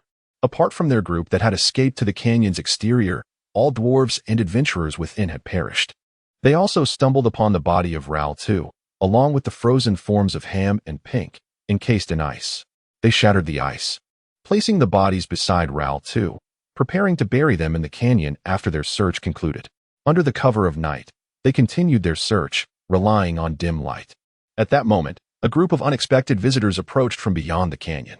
Ace and the surviving dwarven warriors quickly concealed themselves, eager to ascertain the identity of the newcomers. Upon recognizing that a band of goblins had entered the canyon, rummaging through the corpses, it was evident that their intent was to desecrate the dead. Ace and the dwarven warriors, unwilling to allow their fallen comrades to be violated by the goblins, armed themselves, intent on driving them away. However, in their efforts to repel the goblins, they inadvertently attracted a more formidable foe. As the imminent clash loomed between the two factions, Ace suddenly recognized Damina, seated upon Tidal and holding a glowing stone. "Wait, is that you, Damina?" She scrutinized the figure before her, realizing it was also a halfling. "Who are you? And how do you know my name? The last time I encountered him, he mentioned you and showed me your portrait, stating you would be his successor. Why are you here? Can you command these ice wolves to cease their advance?" Damina attentively listened to Ace, sliding down Tidal's nose. She approached Sorang, placing her hand upon his neck. "Sorang, hold on a moment." Sorang tilted his head to glance at her, signaling the encroaching wolves to refrain from attacking for the time being. "Damina, you must understand, these are the Master's enemies." Damina stated, "I understand. I merely wish to converse with that halfling." She then stepped forward, fixing her gaze upon the individual across from her. "What is your name? How can you prove your acquaintance with my grandfather?" She inquired of Ace. Without hesitation, Ace recounted the names of her grandfather and parents, even detailing the family residence and its furnishings with remarkable clarity. It was only then that Damina began to trust him. After a moment of contemplation, she addressed Ace. "You may leave, but the others cannot. They are enemies of the Master and must be eliminated." "Master? Are you referring to the White Dragon?" Ace asked, astonished. He was perplexed as to why this young halfling woman would regard a white dragon as her master. Observing the situation, Sorlin no longer hesitated. "Attack. Annihilate everyone except the halfling." The battle commenced and concluded in a fleeting moment. Most among them were already wounded, their strength nearly depleted. With the onset of night, the dim light further hindered their ability to discern the direction of their attackers. Consequently, the majority of the surviving individuals were swiftly subdued by Sorlin's pack of wolves. Aside from the halfling Ace, only the mage Clovis managed to tear open a precious teleportation scroll to escape the scene. The others found themselves either pinned beneath the wolves or had their throats seized in deadly grips. Ace had intended to assist. However, Sorlin had instructed his companion, a female Arctic wolf, to keep a vigilant watch over him. The moment Ace attempted to move, she would emit a low growl from her throat, warning him to remain still. Only when everything had concluded did Damina address Ace from her elevated position. "You may depart now." Ace cast a deep glance at Damina, uttered no further words, and turned to vanish into the shadows of the night, enveloped in his cloak. Chapter 66 Report in the Depths of the Night. A minor skirmish had drawn to a close. Among the survivors of the dragon-slaying team, only the fleeing mage Clovis and the released Ace, set free by Damina, remained. The rest had been obliterated by Solon. Solon did not impede Damina's decision to liberate Ace, as he recognized their equal standing. In fact, he sensed that Damina enjoyed a certain favor in the eyes of their master. With the remaining survivors dealt with, Solon deemed it prudent to continue with the battlefield cleanup. The following day, the task was finally completed by the afternoon. All spoils had been loaded onto a wooden cart pulled by a mammoth, while a few scattered items were carried by the goblins. However, their actions displeased Damina, who halted them with a firm command, ordering the goblins to dispose of all the corpses into the previously designated treasure cave. Over 300 bodies nearly filled the cavern to capacity. Subsequently, she instructed several mammoths to bring stones to seal the entrance securely. Clearly, she intended this cave to serve as a sepulchre for the dwarfs. Solon observed Damina as she issued her commands. On their return journey, Damina inquired, "Aren't you curious about my reasons for doing this? Are you referring to placing all the corpses in the cave and sealing it with stones?" Solon replied indifferently, "Regardless, they have already become corpses. You may dispose of them as you wish." Damina waved her hand dismissively, grinning, "Feel free to speak your mind. He, the master won't blame me." Solon smirked slightly. Perhaps. Upon returning to the dragon's lair, Solon instructed the goblins to pile all the items in a clearing outside the valley, ensuring they wiped the bloodstains from the surfaces using the accumulated snow. After arranging everything according to type and size, he finally entered the valley's lair to report to Rosar. "Great master, I have completed all the tasks you entrusted to me. All spoils are arranged outside the valley, awaiting your selection." Rosar regarded Solon with approval, exclaiming, "Well done, Solon. You truly are my most capable servant." Bowing his head, Solon expressed gratitude for Rosar's praise before continuing, "Master, there is something of utmost importance I must convey to you." "Oh, speak freely." "Yes. While I was leading the goblins to the gorge Damina, a halfling, he swiftly recounted the events of the previous night, detailing the encounter with the survivors and Damina's release of one halfling. As Rosar listened, the smile gradually faded from his face, and with a furrowed brow, he remarked, "I see. I will inquire about this matter with Damina. For now, let us inspect my spoils." "Of course, master." Solon relayed the information to Rosar, unconcerned with what would follow. Rosal flew beyond the valley and immediately spotted the objects scattered on the ground. He descended, activating his long-unused data vision, and surveyed everything at a glance. He selected several items that he deemed valuable and suitable for his collection, including the remarkable guardian armor belonging to Lar II. Rosal stored the chosen items in his personal space and turned to Sorang, who was waiting nearby, instructing him, "You shall allocate the remaining items." He then fixed his gaze on Damina, addressing her sternly, "Damina, come to my dragon's lair at once. I have matters to discuss with you." Damina had hoped to carefully select from the remaining items, but was taken aback by Rosal's summons. She stepped forward, looking at him imploringly, "Master, may I finish choosing here before going to the lair?" Rosal deliberately denied her the opportunity to argue, firmly refusing her request. "No, come here immediately." Damina huffed quietly, aware that Sarang had likely informed Rosal of the situation, though she believed her master would not impose a harsh punishment. The sight of so many enticing items within her reach, yet inaccessible, felt like torment. She approached Sarang, pleading, "Please save some for me." Sarang responded gently, "I will. Hurry along, lest you keep the master waiting." With that, Damina hurried towards the dragon's lair. Upon reaching Rosal, she stood obediently before him. Rosal scrutinized her. "Do you understand the error of your ways?" "Yes," she replied softly, bowing her head. "Then tell me, why did you let that half-elf go?" Damina lifted her gaze, biting her lip, her hands entwined. "He was the first half-elf I encountered on the icy plains, and his feeble strength posed no threat to you, my great master. That is why I released him. He had asked me to free everyone, but I refused." Damina understood her boundaries and vowed never to repeat such an act. "Master, can you forgive me?" After explaining, she looked at Rosal with pleading eyes, seeking his forgiveness. Rosal had no intention of imposing a severe punishment. He recognized that the escaped half-elf posed no real danger to him, and the harshness of the icy plains would likely deal with him. Whether the half-elf could survive the journey across the frozen expanse remained uncertain. Thus, he was not particularly angered. However, he aimed to instill a sense of caution in Damina, hoping to deter her from acting independently in the future. After allowing a moment of silence to pass, he decided it was time to conclude the conversation. "Such occurrences must not happen again. Do you understand?" "I understand," Damina replied, her head bowed. "Very well, you may leave." Upon hearing those words, Damina cautiously glanced at Rosar's expression, then hesitantly turned away. As her body fully pivoted, she instantly quickened her pace, trotting out of the dragon's lair. Once outside, Damina covered her small face, exclaiming, "Oh dear, that frightened me to death. Ha ha, what a close call." She resumed her usual demeanor. She still needed to visit so long. With that thought, she began to skip joyfully along her way. Meanwhile, within the cave, Rosar did not dwell on the matter. He was certain that Damina would never betray him. Those transformed into loyal subjects through the ritual possess an unwavering allegiance to their master, a fact beyond dispute. With loyalty assured, Other concerns diminished in significance. Rosar now awaited Shiri and Shivi to mend their wounds. Once the two young female dragons recovered, he would send them to locate Nasir and bring him to his lair. In the sanctity of his dragon's nest, Rosar would finally subdue Nasir, completing the final piece of his cadre. Once the puzzle was complete, the only task remaining would be for him to venture out and inspect his new domain. Meanwhile, the two dragons had caught two prey along the way, preparing to feast before resting. They were now discussing Rosar's next move. Why do you think Rosar wishes to subdue Nasir? Shivi inquired, puzzled. Shiri, lazily reclining on the platform once belonging to Cynthia, let out a low murmur. Isn't it quite normal?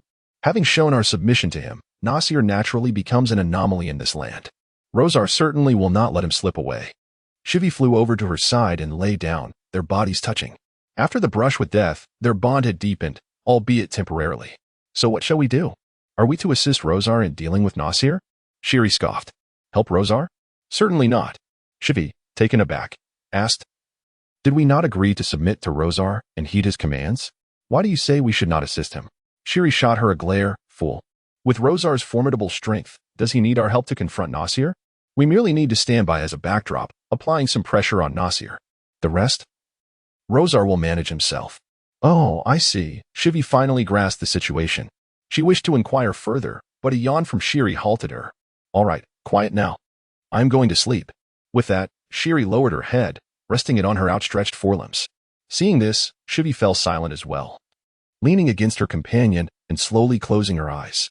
Chapter 67. A simple task in just a week. Hilly and Hivi regained their vitality. For dragons, as long as they are not wounded by dragon-slaying weapons, they can heal ordinary injuries swiftly through slumber. The two young female dragons awakened from their sleep, soaring freely in the sky with their healed bodies, stretching their dragon forms with delight. Occasionally, they emitted joyful roars, expressing their exuberant spirits. However, Hilly soon shattered the serene atmosphere. She glided to Hivi's side and said, come, Hivi, let us seek out Rosar. He instructed us to recover fully before finding him, mentioning he has tasks for us. Is there really any need for haste? We could delay our visit for a few days, Hivi replied. Hilly, however, held a different opinion. She whispered, do you recall the last time he ventured into the canyon to rescue us? Yes, I remember. What of it? Hivi inquired, puzzled. How do you suppose he knew we followed that human into the canyon? Hilly posed the question, her gaze meaningful. Hivi gasped, are you suggesting he has been watching us? In truth, Rosar had ceased to have Sarang monitor the movements of the two dragons. Hivi was startled by Hilly's tone. She was acutely aware of her fear of Rosar, feeling utterly powerless in his presence. Thus, she conceded, all right, I understand. Let us head to Rosar's lair now to accept his assigned tasks. In a huff, she changed direction and flew towards Rosar's lair, disregarding Hilly behind her. Hilly smiled faintly, choosing not to mind, and followed closely, arriving at Rosar's lair shortly thereafter. All matters concerning their territory needed meticulous accounting, ensuring they could depart southward at a moment's notice upon receiving their orders. Throughout the past week, they had been preoccupied with this task. Damina welcomed the prospect of journeying south. The tundra was unbearably frigid for a halfling like her. While she could endure it temporarily, prolonged residence in such conditions proved quite challenging. Although she now possessed a trace of the White Dragon's bloodline power, it did little to alleviate her discomfort. The ice wolves under Sarang's command were eager, curious to witness the differences between the southern lands and the tundra. In contrast, the mammoths, like Tidal, were indifferent to such matters. They were solely concerned with filling their bellies. As long as there was food, they would follow Rosar anywhere. As for the goblins, their thoughts went unnoticed. Sarang was busy supervising them in crafting additional carts and gathering more food supplies for their southern expedition. He had dispatched the wolf pack to capture more prey. At Damina's suggestion, Rosar agreed to capture some live animals for domestication within their territory. Thus, while the leader issued commands, the subordinates scurried to fulfill them. They were then confined within the wooden enclosure constructed by the goblins, who were also tasked with their nourishment. Hearing a commotion in the sky, he looked up to see that the two sisters of his master had arrived. In his heart, Sorlin understood that the day of their descent might not be far off. Hilly and Zivi entered the dragon's lair, instinctively bowing their heads in deference to Rosar. They were now subordinates of Rosar, and this awareness was not lost on them. Rosar observed the two young female dragons, restored to their former glory, and nodded with satisfaction. Very well. It appears your wounds have healed completely. Zivi nodded eagerly, Indeed, please tell us what the task is. Rosar replied languidly, the task is quite simple for you. You are to find Nasir and bring him to me. Remember, do not reveal anything to him.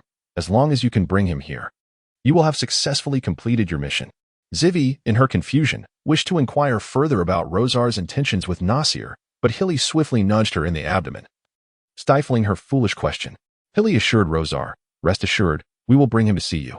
She then dragged Zivi out. Zivi continued to protest. What are you doing? Why won't you let me finish my question? Hilly rolled her eyes. Fool, what is there to ask? It's simply that Rosar wishes to compel Nasir to become his subordinate. If that is the case, why doesn't he just go find Nasir himself? Why must we bring him here? Zivi remained perplexed. Hilly had some thoughts on the matter, but struggled to articulate them to Zivi. Ultimately, she bluntly stated, I don't know, just find him and bring him here. Why ask so many questions? Zivi rolled her eyes again, but Hilly remained unfazed.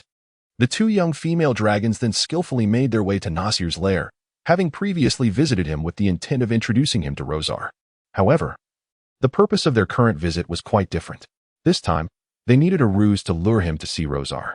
On their way, Hilly and Zivi had coordinated their story, using their earlier attack as a pretext. The essence of their tale was that a band of dwarves had attempted to slay dragons in their territory, and while they had slain most of them, a few had managed to escape into Rosar's domain. They intended to seek Nasir's company to accompany the two dragons as they approached Rosar, to discuss the possibility of utilizing his ice wolves to track down the fleeing dwarfs. Do you remember? Hilly reminded Zivi, make sure you don't let anything slip.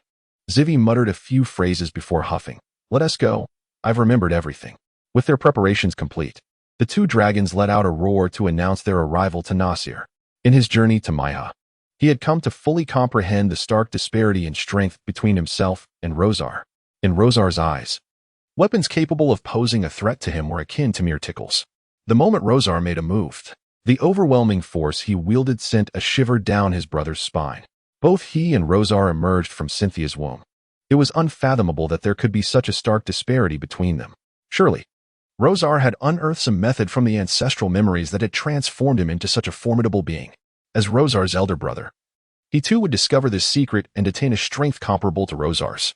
For quite some time, he had been engrossed in the search for this arcane technique within the dragon's nest. Today, upon hearing the roars of dragons outside, he realized it was his two frail sisters. Stepping out of the cave, he learned the reasons for their disturbance and initially intended to refuse them. However, a moment's contemplation led him to reconsider. After scouring his memories for days without a glimmer of insight, perhaps it would be prudent to seize this opportunity to visit Rosar, in hopes of gleaning some valuable information from him. Thus, Nasir acquiesced. With their individual motives in tow, the three dragons departed from Nasir's lair. Hilly and Zivi felt a slight alleviation of their worries. Having arrived here, they had accomplished half of their mission. Zivi eagerly urged Nasir, hurry, let us go meet Rosar. Nasir, unaware of any underlying issues, followed them into Rosar's lair. Indeed, for the two young female dragons, this task proved to be remarkably straightforward. Chapter 68. Yielding and unrest. Nasir walked ahead of the two young female dragons as they entered the dragon's lair. The last time they had implored him to seek Rosar, he had similarly taken the lead. However, unlike the previous occasion, this time, upon entering, he seemed to hear two faint cheers from behind. Nasir had no choice but to continue forward until he reached Rosar. Upon casting a glance, he cursed under his breath. Damn, how has he grown even larger? At the same time, he eagerly anticipated acquiring some secret methods to enhance his strength from Rosar. Had Rosar been privy to Nasir's inner thoughts, he would have merely scoffed and shamelessly declared, there are no secrets. My strength stems from my innate talent. Unfortunately, Rosar lacked the ability to read minds and remained oblivious to Nasir's misconceptions. As Nasir approached Rosar, he had yet to utter a word when Rosar preemptively addressed the two young dragons. Hilly, Hivi, you have done well. You have completed the task I entrusted to you. Nasir was left utterly bewildered. Task? What task? He sensed that something was amiss. The two dragons behind him could finally drop their FA-aids and cheered. Wonderful. Hilly then turned to the flustered Nasir, hesitatingly asking Rosar, should we leave and allow you two some privacy? Rosar shifted his position. Rising from his resting place, his massive form nearly brushed the cave's ceiling, imposing a palpable pressure upon the three dragons. He shook his wings and then opened his jaws wide, looking down at them with a menacing grin. No need. This will all be over soon. It was only then that Nasir realized Rosar intended to confront him. Hilly and Hivi had deceived him. They were in league with Rosar. He shouted at them, "You two scoundrels! Why did you lie to me?" Then, with terror etched on his face, he turned to the advancing Rosar and demanded, "Rosar, what do you intend to do?" Rosar grinned wickedly, his tongue gliding between his sharp teeth, his deep voice resonating slowly.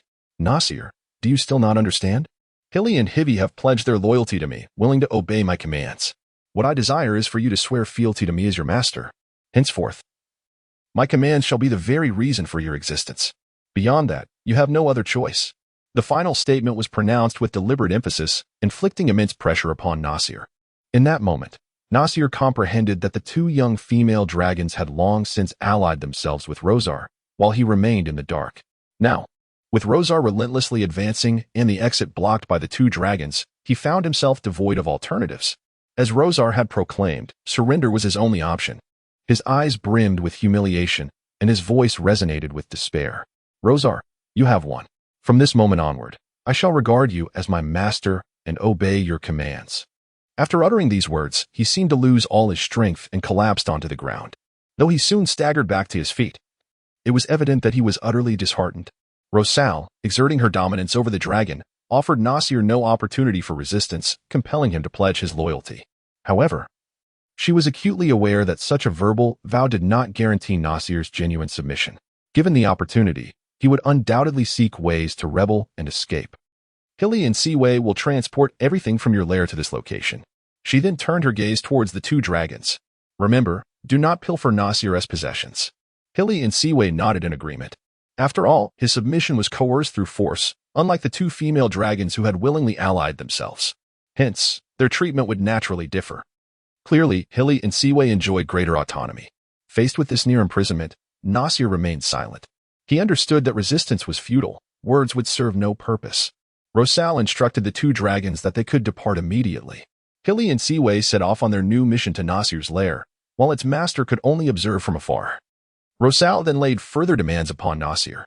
"You may roam within the valley, but do not venture beyond its confines. There is no need to worry about food. My kin shall provide for you. Beyond that, I impose no further restrictions. Now, you may seek out a cave to serve as your new lair." Rosal regarded the situation with indifference. No matter how reluctant Nasir may be, the disparity in their strengths ensured that he would remain under her control. In due time, he would willingly submit to her will. At present, Nasir found himself subdued, and all matters on the ice plains had been resolved. It was now time to proceed southward as planned. How many wooden carts, crafted by the meticulous gnomes under Sarang's supervision, would be sufficient to transport the possessions of the territory? Would the captured prey suffice for sustenance along the journey? Furthermore, the destination remained undetermined, which was the focal point of concern. In any case, Rosal pondered many things until Damina quietly entered. "My lady, I wish to report a matter to you." "What is it?" Rosal inquired, regarding her loyal subject. "Well, it appears that the frost giant spies in our territory have increased in number. During my outing, I inadvertently noticed a few frost giants stealthily trailing me. Those foolish giants believed they went unnoticed. In truth, their enormous forms betrayed them. Unless they were blind. How could they not be seen?" Damina wrinkled her nose, seemingly disdainful of the frost giant's intelligence. Rosal, amused by her endearing demeanor, interrupted her grievances. "I recall having advised you recently against venturing out alone, did I not? Did you indeed go out by yourself?" Damina quickly waved her hands in denial, exclaiming, No, I did not. I accompanied Tidal and the others." After Damina's explanation, Rosar understood the situation. It turned out that the goblins, preoccupied with crafting wooden carts, had inadvertently neglected their duties towards the mammoths. Given the mammoth's substantial appetite, they were compelled to forage for food on their own to avoid hunger. Coincidentally, Damina had grown somewhat weary of staying in the valley, so she decided to join them. She rode on Tidal's back, accompanying them daily. Whenever the mammoths found food and halted to eat, she would dismount from Tidal and wander nearby, seeking out intriguing little treasures. It was from her vantage point on Tidal's back that she spotted several frost giants in the distance. After explaining all this, Damina looked at Rosar with a pitiful expression. Imploring, "Master, I truly did not defy your wishes." Rosar interrupted her repetitive explanations, saying, "All right, I understand. You may cease now." Finally, Damina, clutching her garment, closed her mouth and awaited Rosar's verdict. Those frost giants remain relentless in their pursuit of you, Rosar remarked as he tapped the ground with his claw, leaving several scratch marks. His thoughts were consumed with the notion of relocating, setting aside other concerns for the time being. Let us disregard them for now. In a few days, we shall depart from this place. The frost giants will not follow us indefinitely. Am I not even permitted to accompany Tidal and the others? Damina pressed for a chance. Rosar firmly rejected her request, stating, "No." "Very well," Damina conceded, pouting as she exited the dragon's lair.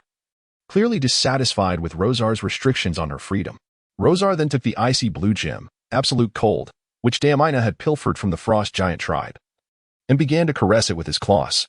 This gem was undoubtedly the most precious item in his collection thus far and his most cherished possession. "Oh, gem, it seems those frost giants have come seeking you. You truly are a treasure with sufficient allure." He chuckled, feeling even fonder of it. Rosar dismissed the frost giants as a threat. They lacked the audacity to approach his lair. After thoroughly enjoying the feel of the gem, he carefully stored it away, subsequently forgetting all about the frost giants. Chapter 69. The Assault upon the Icy Plains. The frost giants, whom Rosar had underestimated, were engaged in discussions about him. Over 100 miles away from Rosar's territory, in a valley that now served as the encampment for the frost giants, more than 200 towering frost giants rested, under the leadership of their chieftain, Lord Julia. The tribe to which Julia belonged was known as Halfister, meaning White Frost. Once the number of frost giants in the White Frost tribe exceeded 100, the fortunate Julia underwent a mutation, becoming taller and more powerful than his brethren. Exhibiting greater ferocity and ambition, he swiftly defeated and killed the former chieftain, leading the tribe into a period of expansion. First, he vanquished a nearby hostile faction of smaller frost giants, absorbing them into his own ranks. Then, he departed from their original territory, journeying northward in pursuit of the legendary polar ice fields where the first frost giant, Bergme, was said to have been born. Perhaps it was true that Julia had been chosen by Bergme, for during a passage by an ice cliff, he discovered a gem known as the Heart of Absolute Cold. Overwhelmed with joy, Julia believed he was favored by the ancestors of the frost giants, destined to lead them in the establishment of a kingdom that would rule the entirety of the north. Thus, he decided to linger near the ice cliff, preparing to use it as a base for further conquests. Initially, Julia leveraged the allure of the Heart of Absolute Cold to rally support from the frost giants, and his campaigns were remarkably successful.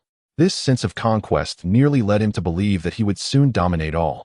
Unfortunately, at the peak of his triumph, the Heart of Absolute Cold was stolen by an invisible halfling. When the gem was taken from him, he nearly succumbed to madness, convinced that the ancestors of the frost giants had forsaken him. However, he quickly regained his composure and dispatched all his frost giants to track down the halfling thief and recover the gem. A team of missing frost giants ultimately uncovered a lead. The thief had transformed into a subordinate of a white dragon, and, as anticipated, the precious gem was now in the dragon's possession. Julia even suspected that the insidious halfling had been sent by the white dragon to pilfer the gemstone. To gather intelligence, he sent numerous frost giants to the domain of the white dragon to keep a close watch on the halfling, preparing to seize her at the opportune moment to extract the gem's whereabouts. Now, the frost giants he had dispatched were reporting back on the situation within the white dragon's territory. "My lord, the white dragon's minions have recently been stockpiling supplies and constructing carts. I managed to capture a few goblins that had sneaked out, and they revealed that the white dragon intends to relocate its lair southward." Julia slammed his iron rod heavily against the ground. "Curse be that wretched white dragon! It dares to abandon its territory? The Heart of Absolute Cold still lies in its possession. It cannot be allowed to escape." In a fleeting moment, Julia resolved to take action. He summoned all of his subordinates and announced his decision, instructing them to prepare their weapons and provisions for a march towards the domain of the white dragon. One of Julia's followers stepped forward, not outrightly opposing him, but posing a question. "My lord, none of us have witnessed the white dragon's might firsthand. We are unaware of its true strength. All we know is its enormous size and that it once vanquished a band of frost giants." Julia glared at him with fierce intensity and asked, word by word, "Are you questioning me?" Julia's dominion over the frost tribe was not built on weakness and kindness, but rather on cruelty and ferocity. Typically, he dealt with dissenting frost giants personally, executing them and displaying their severed heads on stakes as a means to instill fear in the hearts of the others. Casting a sweeping glance around, he noted that no other frost giant dared to voice any further doubts. "Frost giant Bergme, bear witness to my oath. he declared with unwavering conviction, asserting that the White Dragon would not pose a challenge to him. Soon after, the entire tribe busied themselves with preparations. Once everything was in order, the journey of over 100 miles, at the pace of the frost giants, would likely take an entire day. Upon arrival, after a night's rest, they would formally launch their assault on the White Dragon's territory the following day. Meanwhile, Rosar was blissfully unaware that a group of oblivious frost giants would soon seek to trouble him. Is this truly all that remains in the nest of Nasir? Just this little? You haven't hidden anything, have you? Rosar mused, pondering if the two young female dragons had become greedy and pilfered a portion of the treasures. Celia quickly shook her head. No, absolutely not. We turned Nasir's nest upside down, and this is all that we found. She continued to explain. When Cynthia was here, she would always seize any valuable items we acquired. I believe Nasir experienced something similar. His collection must have been greatly diminished by Cynthia's cunning theft. Upon hearing this, Rosar felt a twinge of pity for the three white dragons who had suffered exploitation at Cynthia's hands. However, he suddenly recalled that even before his arrival, his predecessor had also lost valuable possessions to Cynthia. Ah, it seems we are all kindred spirits in our plight, he reflected inwardly, waving his claw dismissively. Very well. Take all of Nasir's belongings to him. He then reassured them, rest assured, I have no intention of behaving like Cynthia and robbing you. Celia graciously supported Rosar, exclaiming, Of course, we all believe you will do better than Cynthia. Sylvia rolled her eyes, yet she too felt compelled to echo Celia's sentiments. Indeed. Rosar noted with amusement that these two young female dragons were becoming increasingly eloquent. After sending Nasir's belongings outside, he needed to contemplate what tasks remained before the move. It seemed that the only thing left was to personally scout for a new dragon's lair. However, just days ago, he had only recently managed to subdue Nasir. He feared that upon his departure, Nasir would rebel instantly. Was he to take him along? No, that would not do. Rosar contemplated for a moment and ultimately decided against it. He resolved to wait a few more days, observing Nasir's behavior for a while longer. Rosar had not anticipated that his once unrestrained freedom to go wherever he pleased would now be curtailed by Nasir. Alas, the disobedience of subordinates truly was a vexation. After a day's journey, Yulia, accompanied by his army of frost giants, arrived at the eastern boundary of Rosar's territory. He summoned a few frost giants stationed there for surveillance. Is the White Dragon within its lair? Are its minions still those same ice wolves and goblins? The frost giant who had been monitoring the territory reported to Yulia, My lord, it appears that 3 additional white dragons have recently joined its lair, likely under its command. Yulia was incensed. This was not what he had envisioned and disrupted his plans. In a fit of rage, he kicked over the subordinate who provided the report. He understood the validity of the subordinate's words, yet at that moment, he merely sought a place to vent his frustrations. Yulia resolved decisively. Form up, squad leaders. Gather your troops and follow my banner. Charge. Chapter 70. The clash. As Rosar leisurely reveled in his collection within the dragon's lair, an unexpected cacophony erupted outside, disrupting his tranquil enjoyment. Furrowing his brow in annoyance, he contemplated inquiring with Sorang about the commotion. Suddenly, Damina rushed into the lair, her expression fraught with tension. Breathlessly, she exclaimed, They are fighting. They are fighting, master. Her abrupt and disjointed announcement left Rosar bewildered. Who is fighting? He pondered, initially suspecting a conflict among his subordinates. However, Damina's subsequent revelation startled him. It is the frost giants. A multitude of them has stormed in here. She explained, her urgency palpable. They appeared out of nowhere and swiftly overwhelmed the goblins. Sarang has already led Tidal and the wolf pack to confront them, but they are likely no match for the frost giants. Upon hearing this, Rosar sprang to his feet, eager to ascertain the source of these audacious giants that dared to tread upon his domain. He immediately queried, Damina, are these the frost giants you once provoked? Damina hesitated, her eyes darting as she reluctantly acknowledged, It seems so. I obtained that gem from the frost giant who led the charge today. He later discovered my theft, forcing me to flee in haste. He dispatched many frost giants to pursue me until I encountered you. The frost giant scouts lingering in our territory must have been sent by him. Realizing the origins of the frost giants, Rosar's mind raced. Only days prior, he had concluded that they would not dare to trespass upon his territory. Reality, however, had delivered a resounding slap to his face. Not only had they brazenly arrived, but they did so with audacious arrogance. Rosar's immense form surged past Damina, the gust of wind generated nearly toppling her. Upon bursting forth from the cave, his voice, laced with suppressed fury, resonated. Let us pursue those frost giants. We shall discover the strength that emboldens them to provoke me. Yes, master, Damina replied, urgency propelling her short legs to hasten in pursuit of Rosar. As the frost giant horde launched their surprise attack, the goblins bore the brunt of the assault. Engaged in crafting wooden carts, they were caught off guard and swiftly encircled by the giants. The diminutive goblins, resembling mere stumps in the presence of the towering frost giants, found themselves utterly defenseless. The giants needed not bend down to wield weapons against the goblins. With a mere stomp of their massive feet, the filthy, grotesque creatures were sent sprawling like pebbles kicked aside on a roadside. Hundreds of goblins, including the larger ones among them, stood no chance against the frost giants. In a mere encounter, the goblin ranks were shattered, some perished, while others fled, with a few unfortunate souls wailing on the ground. The moment Sorang spotted the frost giants, he sensed impending doom. He hastily howled to summon his pack of wolves. The mammoths and Damina swiftly gathered by his side. However, by the time Sarang and his wolves arrived for support, they discovered that the goblins had already met their demise. Useless goblins.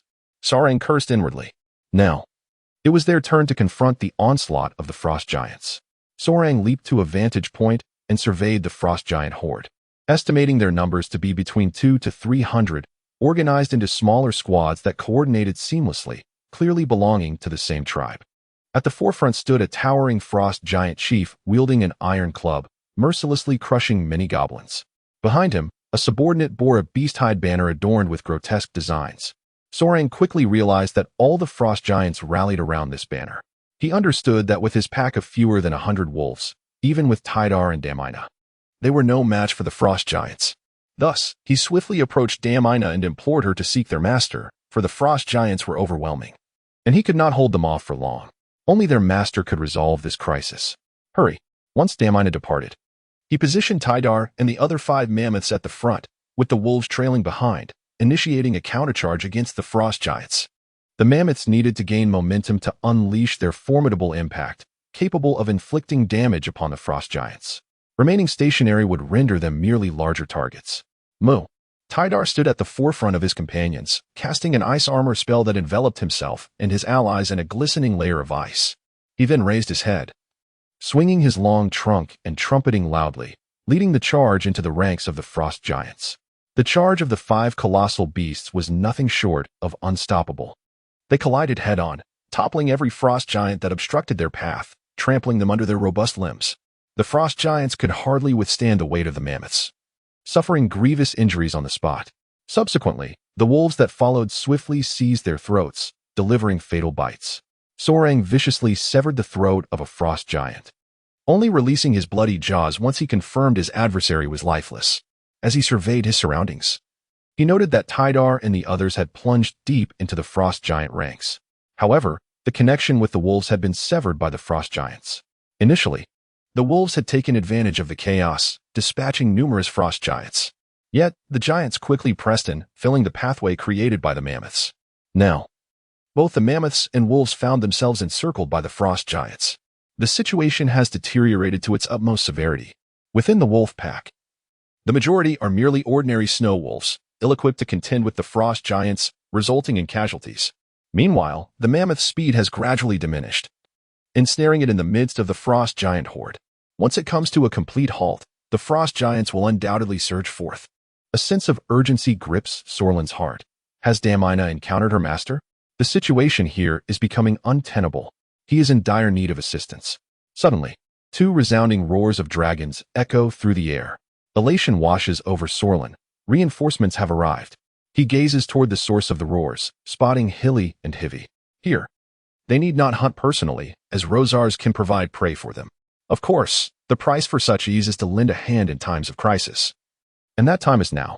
They swiftly soar above the frost giant army, unleashing blasts of icy breath. Perhaps due to the frost giant's high resistance to ice, the effects are less than optimal. Regrettably, for the thick-skinned frost giants, this does not inflict significant damage. Those toppled giants quickly rise again, hurling vehement curses at the white dragons above. The 2 dragons, confronted with such a vast and prepared host of frost giants, dare not descend recklessly. If the frost giants were to drag them to the ground, they would likely meet a grim fate.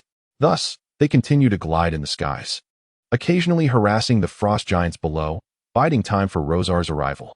Yulia's assault with the frost giants commenced with remarkable success. The first encounter with the goblins proved devastating. A mere exchange resulted in their utter annihilation. However, this was also due to the goblins' inherent fragility. Subsequently, they encountered a few mammoths, accompanied by a pack of ice wolves. The mammoths indeed posed a significant challenge to the frost giants. Their immense size, combined with their speed, generates unparalleled impact. Fortunately, their numbers are scarce, and as flesh and blood beings, they too succumb to fatigue. Yulia instructed his subordinates to avoid direct confrontation with their charge, opting instead to flank and target their bellies and legs. This strategy yielded commendable results. Their speed gradually waned, and with it, their momentum diminished significantly, leading to an increase in frost giant assaults upon them. The wolf pack trailing behind the mammoths was isolated and left to face the frost giants' onslaught alone. Just as they were on the verge of dispatching these mammoths and wolves, the true adversaries Yulia sought to confront finally emerged. Two white dragons soared from the valley, circling incessantly above the frost giants' heads. Regrettably, they remained vigilant, denying Yulia the opportunity for a stealthy ambush. Otherwise, he could have swiftly dealt with the two dragons. Yulia, brimming with confidence, believed that with the sheer number of frost giants at his disposal, and as their lord, he could easily contend with these two dragons, even if the other two were to join the fray. At least, until he caught sight of Rosar, Yulia held steadfast to this conviction. At last, distinct from the previous draconic roars, a more resonant and commanding roar reverberated through the air. In an instant, a fearsome white dragon materialized in the sky. Swiftly, it traversed the distance to the battlefield. As it soared above, the shadow it cast enveloped the entire expanse of combat. The figure of Rosar emerged, starkly visible to all the frost giants. The giants, including Yulia, stood agape, astonished as they gazed skyward. Is this the White Dragon? Yulia seized one of his subordinates tasked with surveillance, his crimson eyes blazing with fury as he berated him. Is this the White Dragon you spoke of? The subordinate, terror-stricken by Yulia's wrath, stammered. Yes, it is the White Dragon. It was not like this before. Before he could complete his sentence, Yulia's enraged strike silenced him permanently. Yulia felt deceived. The creature before him was unequivocally not a white dragon, and he refused to believe it. No dragon could attain such colossal proportions, none. He howled in desperation, unleashing the terror that gripped his heart. Indeed, fear had taken hold of Yulia. Chapter 71, The Sacrifice. Rosal, alerted by Damina, hastily emerged from his lair upon discovering the arrival of a horde of frost giants in his territory. However, it took Damina a considerable amount of time to ascend to Rosal's dragon nest from the outside. Thus, when Rosal arrived on the battlefield, he beheld his followers ensnared in a perilous encirclement of frost giants on the brink of annihilation. The two young dragonesses, Hilly and Zivi, had arrived before him and were currently hovering above the battlefield, launching assaults on the frost giants below. Upon noticing Rosal's arrival, they immediately ceased their attacks and flew toward him. Why have you only just arrived, Rosal? What brings the frost giants to assail your domain? Zivi, ever the outspoken one, inquired before even reaching him. Hold your questions for a moment. We must first deal with these frost giants, Rosal replied, his tone laced with urgency. Is this truly all the strength you possess? Unable to dispatch even the frost giants? He questioned the capabilities of the two young dragonesses, pondering if they were indeed too weak to confront their foes. In response, Zivi retorted, Who claims our strength is lacking? We are perfectly ordinary white dragons. It is your powers that appear inadequate. Hilly nodded in agreement, clearly dissenting from Rosal's assessment. Yet, there was no time for debate.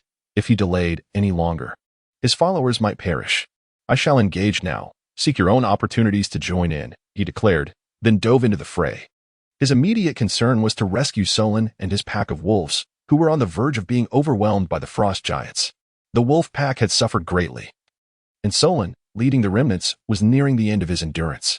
Rosal held a high regard for Solon's abilities throughout their time together. He had entrusted commands to him with complete confidence, merely awaiting the reports of his successes.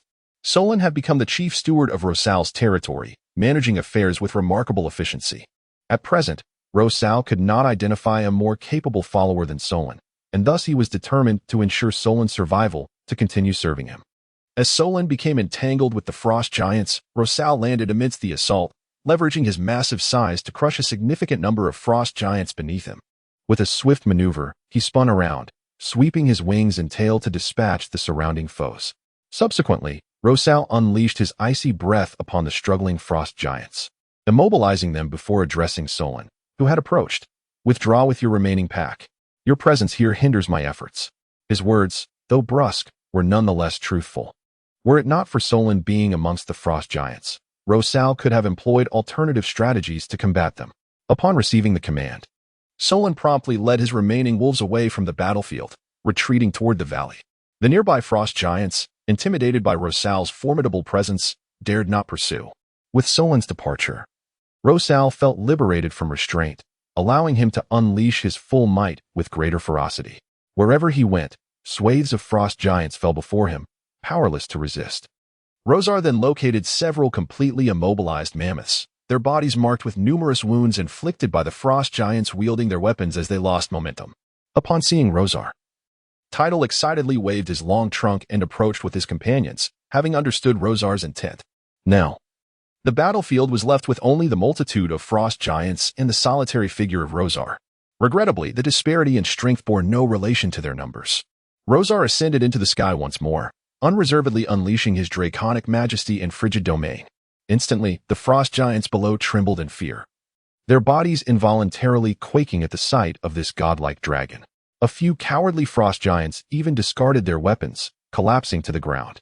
The one least affected was the frost giant lord, Yulia, whose strength allowed him to grip his weapon firmly in the face of Rosar, though his expression darkened with dismay. His prior overconfidence had led him to make a grave miscalculation.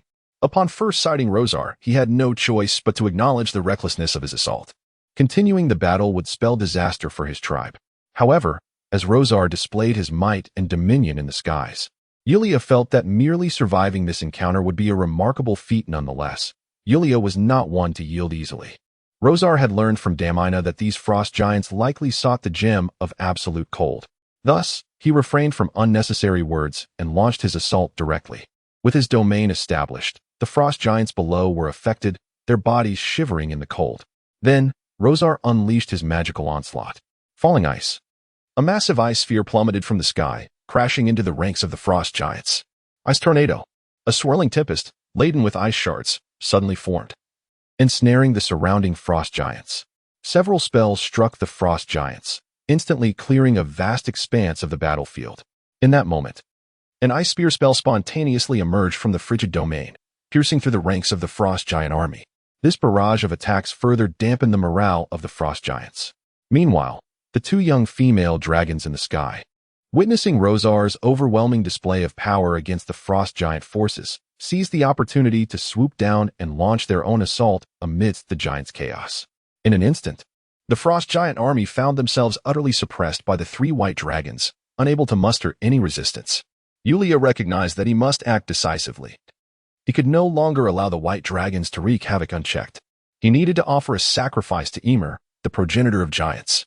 Beseeching for his strength to descend upon him, he seized the bewildered frost giant beside him, swiftly twisting its neck, positioning its head towards himself and its feet outward, placing it upon the ground.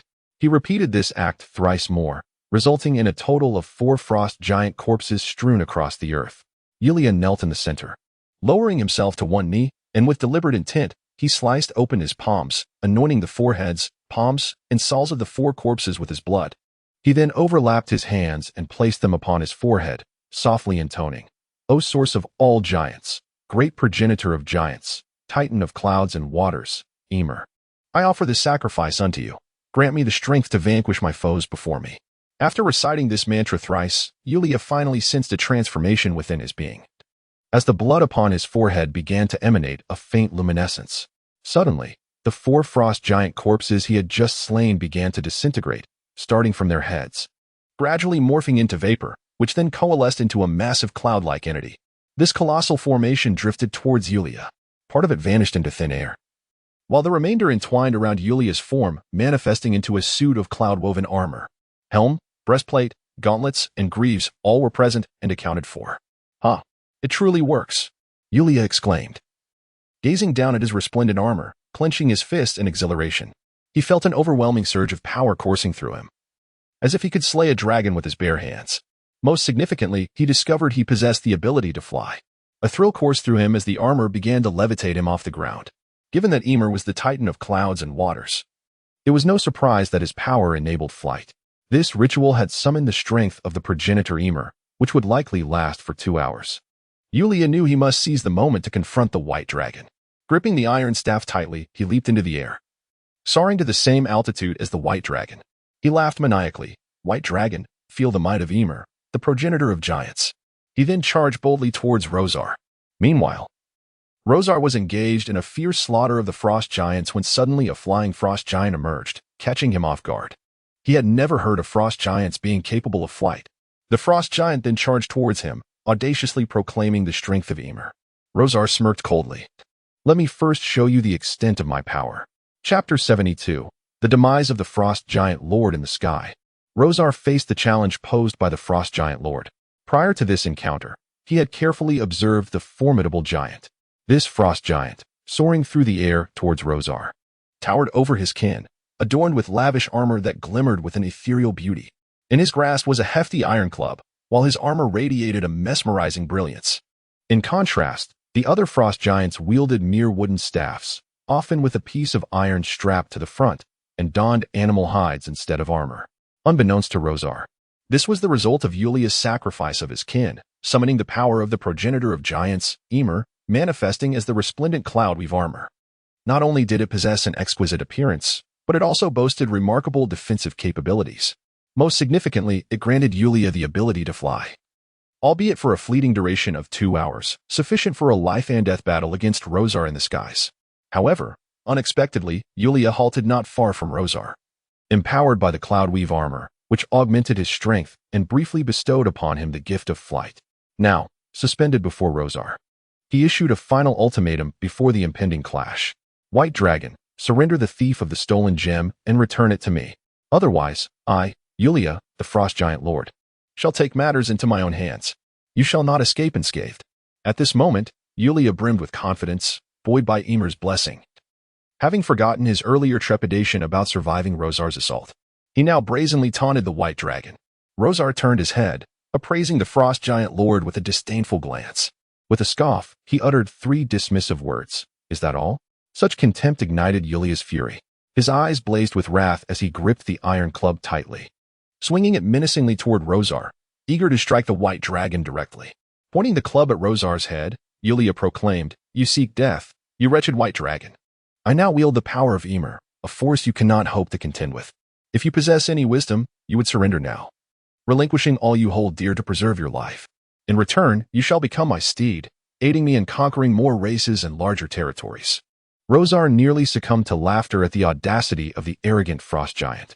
This provocation sent Yulia into a frenzy. No longer were words of surrender uttered. He charged once more at Rosar. "White dragon, when you witness my true strength, you will regret your defiance. For then, your demise will be inevitable." Rosar merely curled his lips into a faint smile, utterly unconcerned by Yulia's threats. He sought to test the boastful frost giant's prowess, confronting it head-on without flinching. The clash resonated with a thunderous sound as the frost giant's iron staff collided with Rashal's claws. To Rashal's surprise, this frost giant possessed considerable strength, seemingly untouched by his assaults. Could this be the might of the progenitor of giants he had spoken of? Intrigued, he turned to Yulia, mocking him with disdain. "Is this all you've got?" The earlier skirmish had left Yulia profoundly shaken. Empowered by the strength of Ymir, he found himself outmatched in a contest of might against the white dragon. Infuriatingly, he realized he had fallen at a disadvantage, shattering his confidence before the battle. Why was this happening? In disbelief, he resolved to launch another attack on the white dragon. This time, Yulia did not approach Rosal head-on. Instead, he evaded the dragon's claws and struck fiercely at its flank with his iron staff. With rapidity, he delivered several powerful blows to the creature's midsection, simultaneously conjuring a long ice spear to pierce the gaps in its scales. However, the outcome was once again disappointing. He poured all his strength into the blows, feeling the reverberation in his palms, yet the white dragon remained unharmed. The ice spear proved futile, shattering upon impact without penetrating its hide. Rosal had initially underestimated Yulia's intent, allowing him a fleeting opportunity to strike. However, as Yulia's assault landed, Rosal felt reassured. No breach in my defense. Now it's my turn." He laughed heartily, watching Yulia flail like a jester, unable to land a single effective blow. With a swift flick of his tail, he sent Yulia soaring through the air. losing control of his body as he spun helplessly backward. In a state of panic, Yulia knew the White Dragon would seize this chance. True to form, Rosal pursued him, launching a rapid attack that ensnared both of Yulia's arms with his hind claws, suspending him in a cruciform position. Realizing the precariousness of his situation, Yulia struggled violently. But Rosal offered no respite. With a powerful tug, he wrenched Yulia's arms from their sockets, discarding the severed limbs as Yulia writhed in anguish above. It seems that the power of Ymir has not aided you after all, has it?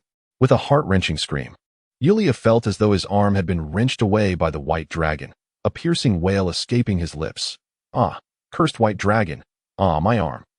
The armors woven from clouds could not withstand Rosal's immense strength. They, along with Yulia's arm, dissipated into the air. The Frost Giant Lord, now devoid of arms, posed no threat to Rosal. In that moment, Yulia, having lost both arms, teetered on the brink of despair. His previous bravado now seemed a mere jest. The White Dragon before him was nothing short of a monstrous entity, rendering the power he had sacrificed so dearly utterly insignificant.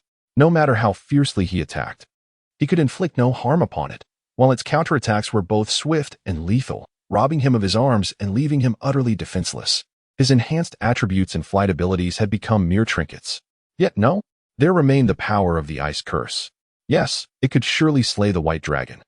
Even if it meant sacrificing his own life, he could channel a formidable curse upon his foe.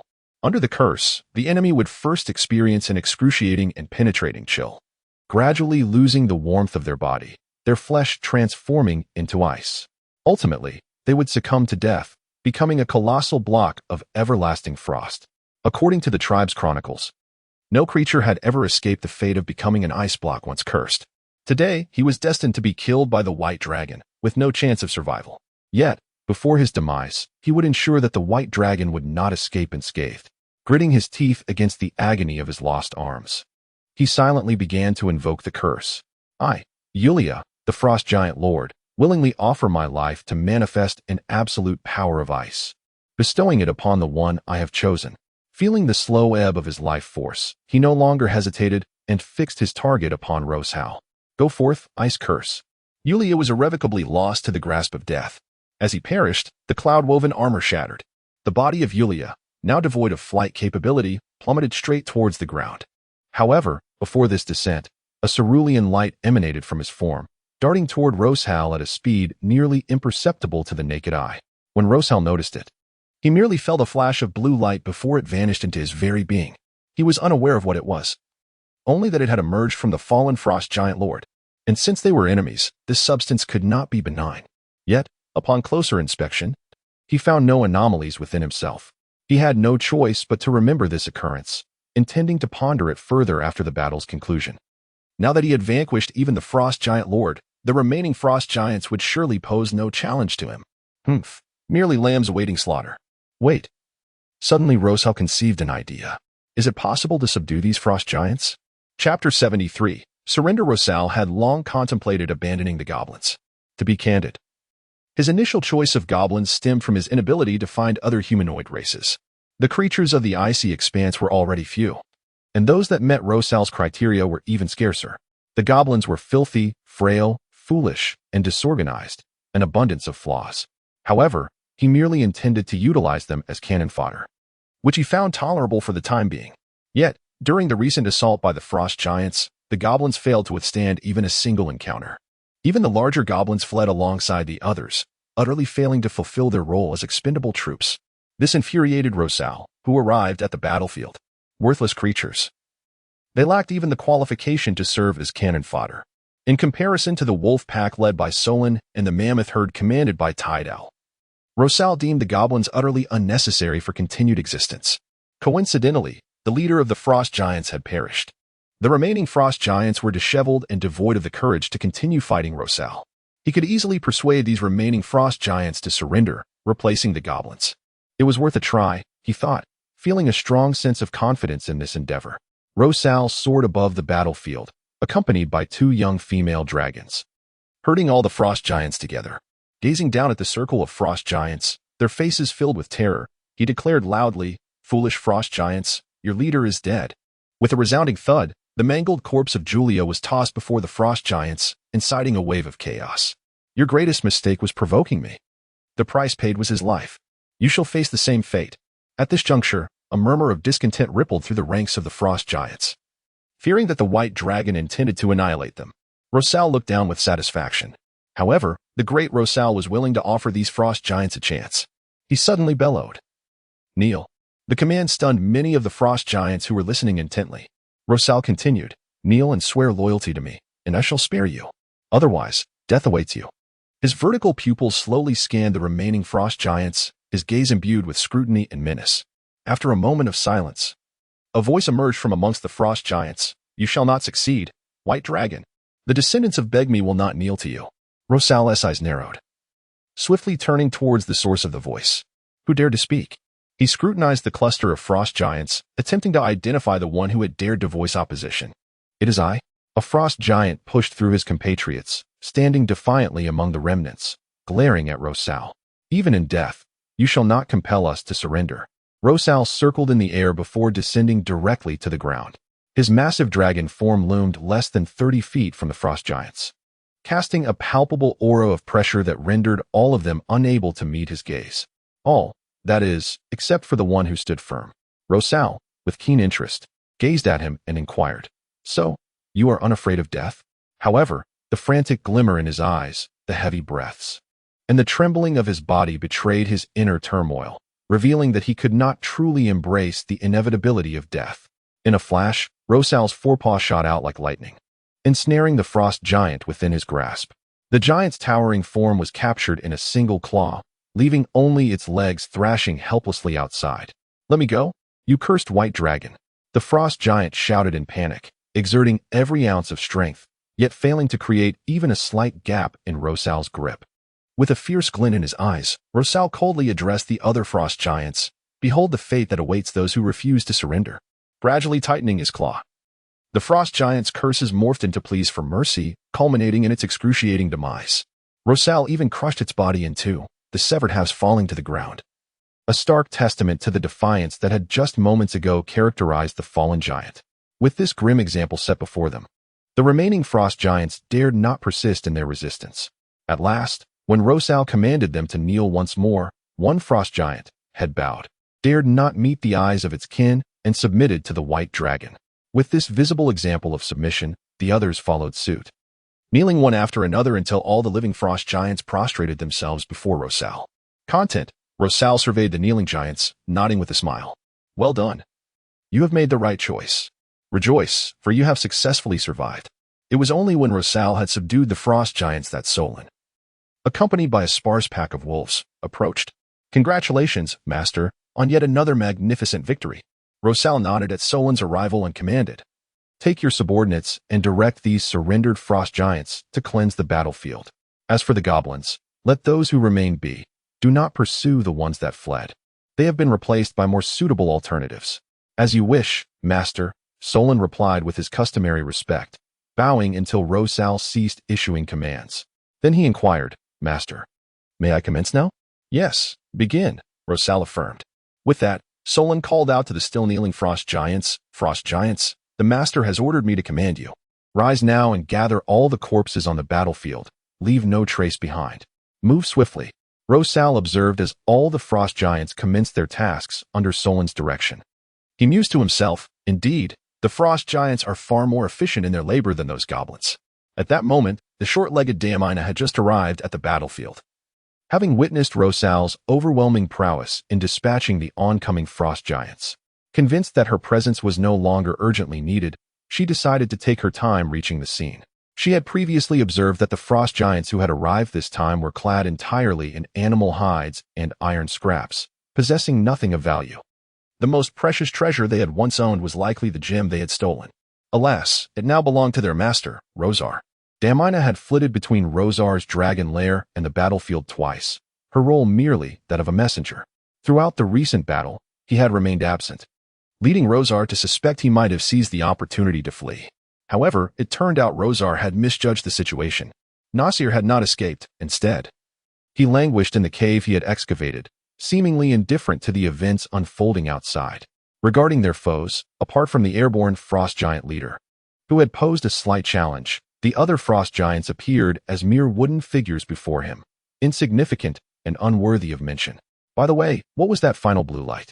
The thought of the frost giant leader brought to mind the blue glow that had emanated from him at the last moment, which had ultimately merged with Rosar's body. Yet, Rosar had felt no harm from it.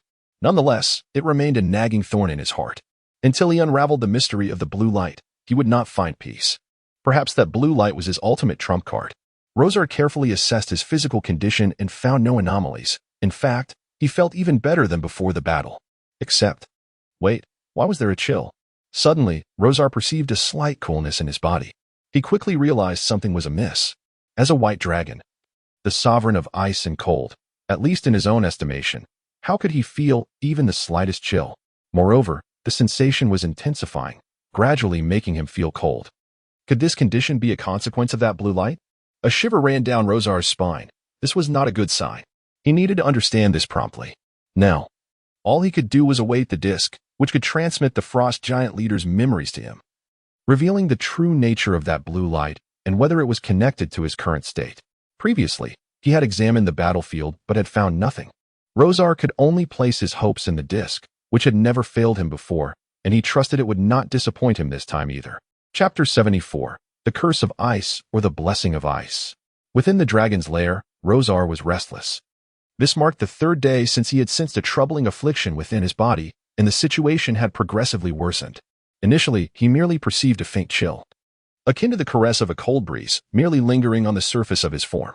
Gradually, however, that chill seemed to seep deeper, radiating an icy aura from within. As a white dragon, it was the first time Rosar experienced the sensation of cold in such a profound manner. Moreover, external transformations were manifesting upon him. Rosar gazed at his tail, where spots of icy blue began to appear. He brought his tail closer, pressing his claws around those spots, only to find them devoid of sensation. These icy blue markings first emerged upon his tail, and soon after, they began to appear on the scales of his limbs and chest. While awaiting the arrival of the disk, Rosar never ceased his meticulous examination. Yet he remained unable to decipher the cause of these phenomena. It seemed the only recourse was to seek answers within the memories of the Frost Giant Lord. Perhaps it was due to the formidable prowess of this Frost Giant Lord that the disk had yet to prepare his smoke avatar.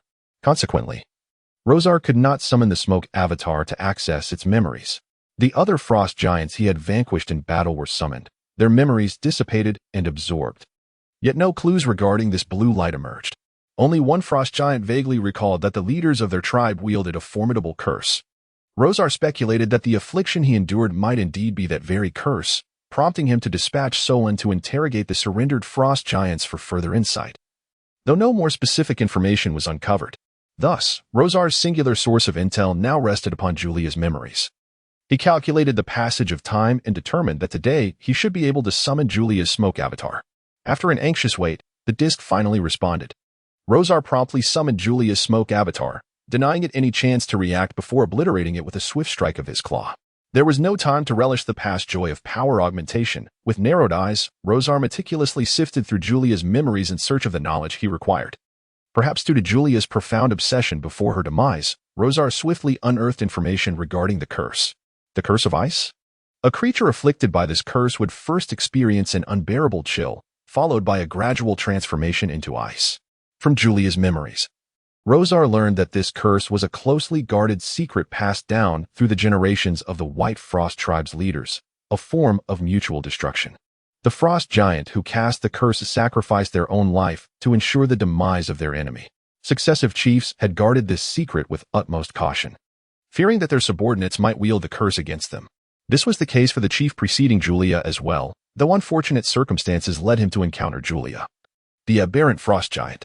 In a bid for power, Julia ruthlessly ended his life. Yet, before his demise, he was coerced by Julia into revealing the method to cast the curse. This very curse was subsequently employed against Rosar. Cursed be this wretched spell. The next course of action was to devise a means to lift this curse. However, no matter how diligently he sifted through Julia's memories, he found no clues regarding its removal. In fact, Rosar paid heed to every utterance of Julia's, yet the outcome remained unchanged. Consumed by rage, Rosar struck the ground with his claws, creating a deep crater with a thunderous crash. Damn it, is there truly no way out?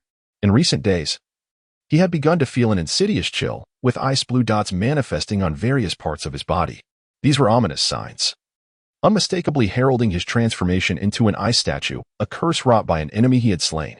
Since Yulia's memories yielded no solutions, Rosar resolved to rely on himself. The most enigmatic disc upon him thus became his last hope. Within Rosar's perception, the disc lingered near his heart, its 2 pointers unwaveringly and slowly moving towards the inverted triangle mark. As Rosar's consciousness drew near the disc, it threatened to siphon away his very essence, leaving him on the brink of unconsciousness. This time, with no other recourse, he bore the overwhelming dizziness and poured his spirit into the disc. Yet, even as he persevered, the disc showed no signs of change. Panting, Rosar took a moment to rest, his disappointment and frustration with the disc mounting. After some contemplation, a vague idea began to form. Could it be due to? Gritting his teeth, he tore off several scales adorned with ice blue dots and summoned a smoky doppelganger, adhering the dragon scales tightly to his form. The ice blue dots on the scales began to spread, infecting the dragon scales and subsequently the smoky doppelganger. Seizing the moment, Rosar dispersed the smoky doppelganger. In an instant, the mist imbued with the chilling curse was absorbed by the disc. Rosar immediately redirected his consciousness into the disc once more. As the foreign mist entered the disc, it began to tremble, signaling a transformation. Rosar's spirit was drawn in at an accelerated pace, and the sensation of dizziness intensified. Finally, with a soft click, the disc ceased its trembling, and Rosar momentarily lost consciousness. After a brief interval, he regained awareness, suddenly flooded with knowledge regarding this ice curse. Overjoyed, Rosar eagerly examined this newfound wisdom. The term ice curse was, in fact, a misnomer. It ought to be referred to as the ice blessing, for it was originally a secret technique employed by the ice spirit lineage for their legacy. In the legendary realm of the farthest north, there exists a peculiar race of beings, seemingly composed entirely of ice. With human-like limbs, they shun verbal communication, opting instead for the ethereal exchange of thoughts. These beings possess an extraordinarily prolonged lifespan, requiring neither sustenance nor hydration. Their numbers are exceedingly scarce, attributed to their unique mode of reproduction. The ice spirits are incapable of procreation in the traditional sense. In truth, they are merely animated blocks of ice, lacking the biological prerequisites for reproduction. Yet, the marvel of the Creator lies in the notion that existence itself is justified, and that which is justified shall endure. Under the influence of arcane arts, a small fragment of their form gradually expands, morphing into a being akin to the ice spirits. However, in this nascent state, it lacks consciousness, necessitating further magical intervention until it emits a psychic resonance, thus enabling communication with other ice spirits. At this juncture, it becomes a sentient newborn ice spirit. This exemplifies the continuity and legacy of the ice spirits, facilitated by a mystic rite known as the Blessing of Frost. The ancestors of the frost giants, having stumbled upon this arcane knowledge, mistakenly perceived it as a malevolent curse. For those frost giants who enacted this spell would instantly forfeit their lives, their entire forms transforming into ice, meeting a tragic demise. Henceforth, the frost giants dubbed it the Curse of Frost, signifying that all afflicted beings would inevitably turn to ice. Upon learning these truths, Rosar discovered a means to address the transformation of his own body. Drawing upon the knowledge within his mind, he ultimately recognized the blessing of frost residing within him, gradually altering his corporeal form. Rosar understood that this power was not a curse, but rather a boon, and thus, there was no imperative to dispel it. His objective now was to master the pace and process of this transformation, ensuring that his flesh and blood did not wholly succumb to ice. After all, he was not the fabled ice spirit, capable of movement even in frozen form. Contemplating this, Rosar prepared to guide this power, seeking to transform certain aspects of his being. Once this force was expended, he would have surmounted the current crisis. With utmost caution, he extracted a minuscule fragment from the icy azure energy residing within him, endeavoring to assimilate it into inconsequential parts of his body. His limbs and head were off limits, as were his internal organs. He decided to experiment with the scales, claws, and teeth. One by one, he explored all potential areas.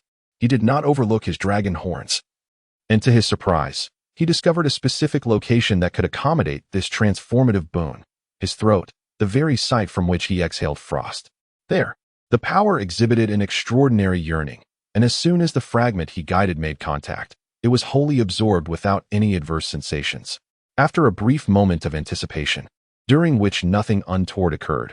Rosar felt reassured and cautiously directed the blessing of frost towards his throat. Thus, he dispersed this power across various regions of his being. After being absorbed by these places for the better part, he intended to channel the remainder onto his own tail. Thus, Rosar spent 2 days ultimately exhausting this transformative power of blessing, resolving the crisis at hand. This force not only alleviated the predicament but also bestowed upon him numerous advantages. Chapter 75, A Blessing in Disguise. Rosal, having resolved the crisis, found himself unexpectedly benefiting from the situation. Within the dragon's lair, he was examining the transformations occurring within his body. The first notable change was in his throat. He attempted to exhale a breath of frost. And perhaps due to the newfound power that had reshaped him, his icy breath now had the extraordinary ability to encase targets entirely in ice. Rosal was taken aback. Previously, his breath merely coated objects with a thin layer of frost, leaving their insides unchanged. However, now it completely transformed the essence of the objects. For instance, when Rosal directed his frost breath towards a stone and shattered it with his claws, the rock disintegrated into a shower of icy fragments. Confirming that his eyes had not deceived him, he scratched his chin, pondering, "Well, this is rather splendid." Rosal felt a surge of joy at this change, sensing that his breath had grown significantly more potent. Yet, this was merely one of the many transformations he had undergone. His scales, claws, teeth, and dragon horns, all areas infused with the blessing of frost, had experienced remarkable changes. His scales had taken on a delicate ice blue hue, and the gaps between his dragon scales had tightened, maintaining their formidable defensive capabilities. His claws and teeth seemed sharper, and newly sprouted branches had emerged from his horns. Rosal had a premonition that he could now channel spells through this newly formed horn. With a focused thought, he attempted to harness his magical energy, successfully unleashing a simple ice spike spell. He experimented with various other spells, some met with success, while others faltered. Clearly, further practice was necessary to master these newfound abilities. Having dealt with the repercussions left by Yulia and reaped such benefits, Rosal could truly say he had turned misfortune into fortune. Moreover, he distinctly sensed that the changes to his body were far from concluded. The most significant transformations were yet to come. He anticipated a breakthrough in his limits, propelling his strength to a higher echelon. Rosal had always perceived himself as a formidable transcendent white dragon.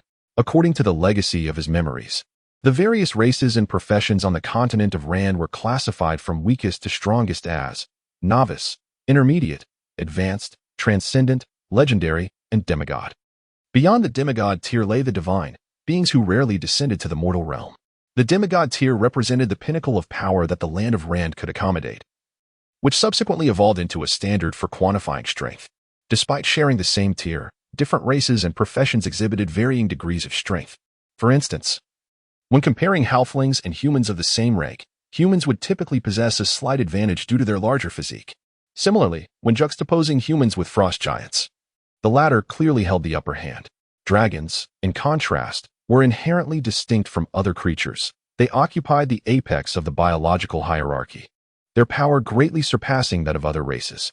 Although the white dragon among the 5-colored dragons was considered the weakest, it still generally possessed transcendent strength upon reaching maturity.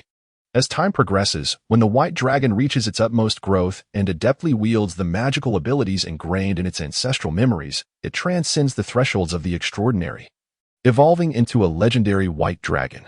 Each legend stands as a formidable figure among millions, and the legendary dragons reign supreme over these ordinary legends. Yet our Rosar remains merely an extraordinary white dragon.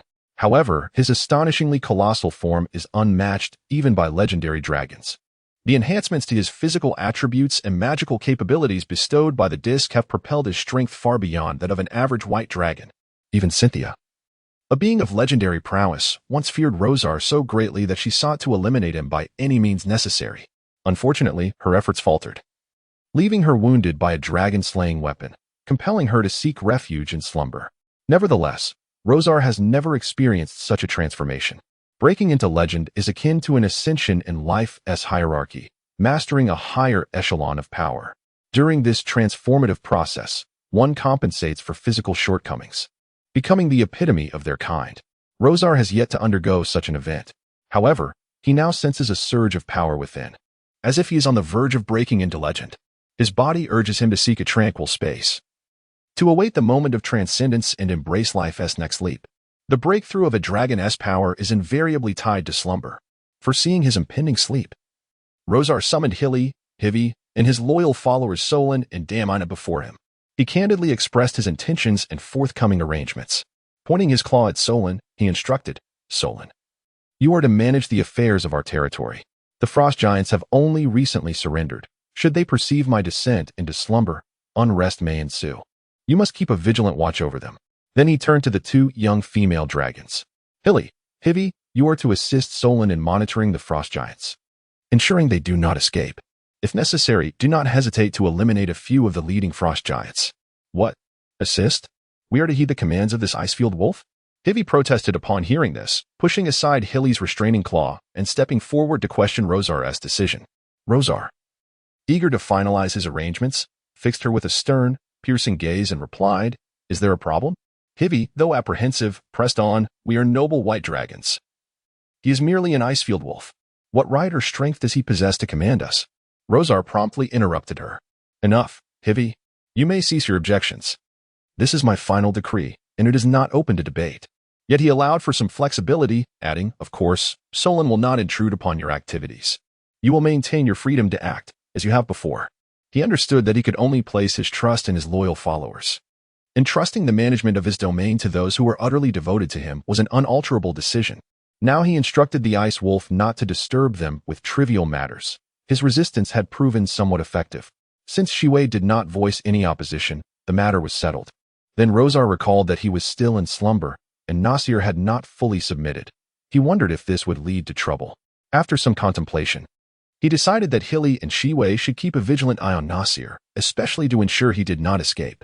The two young female dragons nodded in agreement, assuring him they would watch over Nasir closely. Once everything that could be arranged was in place, Rosar waved his claw and said, You may leave now. Damina, with her endearing innocence, pointed at herself and asked, Master, what about my task? Having stood there for so long without hearing her name mentioned by Rosar, she promptly highlighted his oversight as he began to usher everyone out. Rosar gazed at her earnest expression, wishing to convey that she was merely an afterthought. Summoned only because her name had come to mind, he had no intention of assigning her any responsibilities. Yet, faced with her persistent inquiries, he reluctantly devised a task.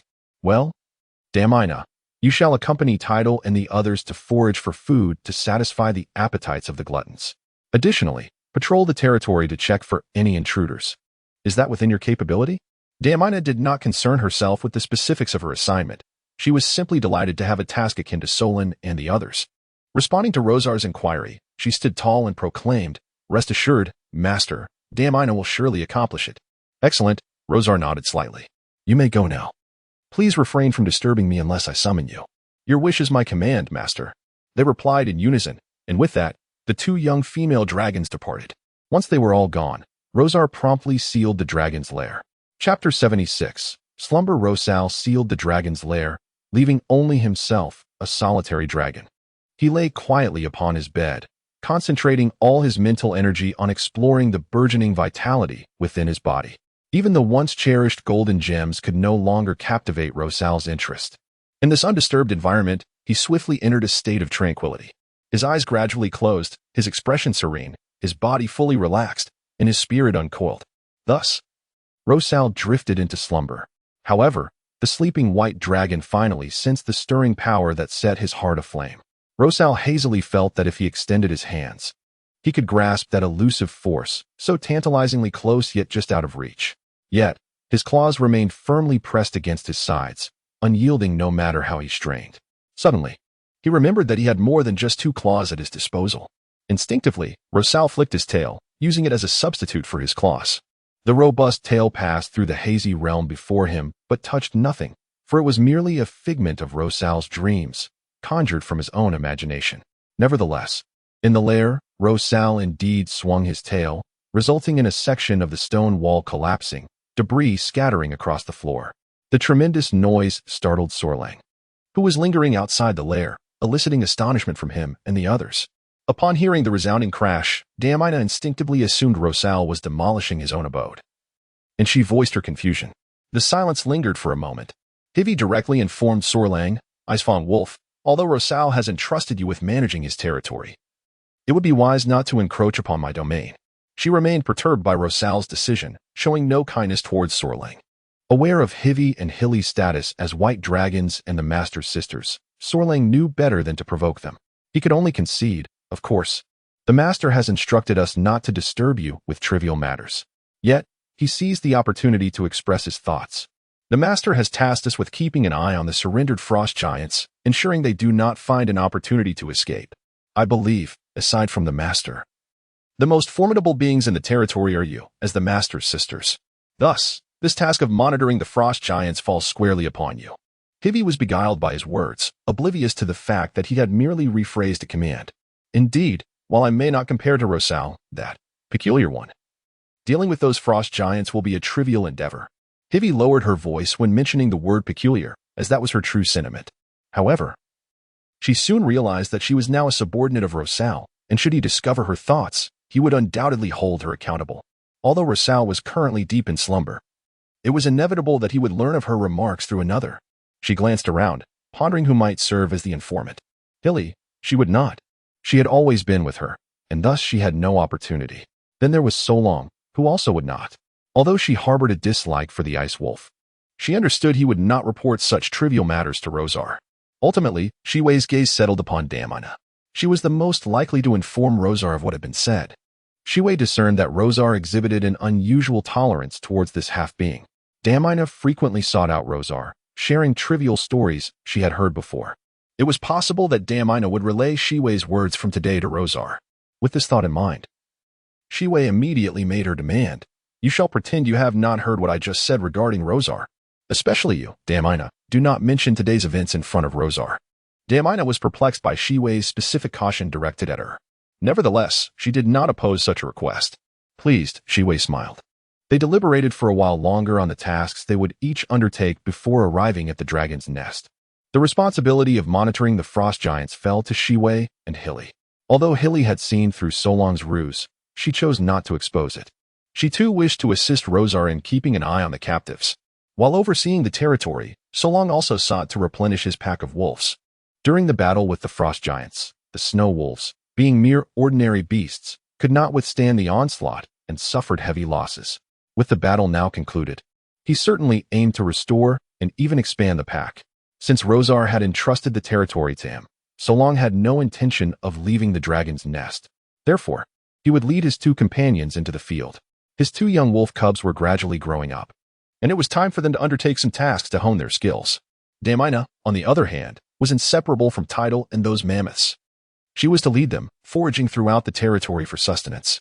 Pine needles, thorny grasses buried in the snow, berries from the underbrush, everything was discovered and subsequently consumed by the mammoths. Now devoid of the goblins' care, the mammoths spent most of their days searching for food. When the frost giants attacked, those goblins who did not perish on the spot fled in disarray.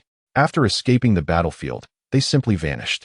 After successfully subduing the frost giants, Rosar had instructed Solong not to seek out those goblins any longer, allowing them to fend for themselves outside. He now had the frost giants, 100 times better substitute than the goblins. Thus, the mammoths, who had once enjoyed the tender care of the goblins, found their days of happiness gone, now relying on themselves to forage.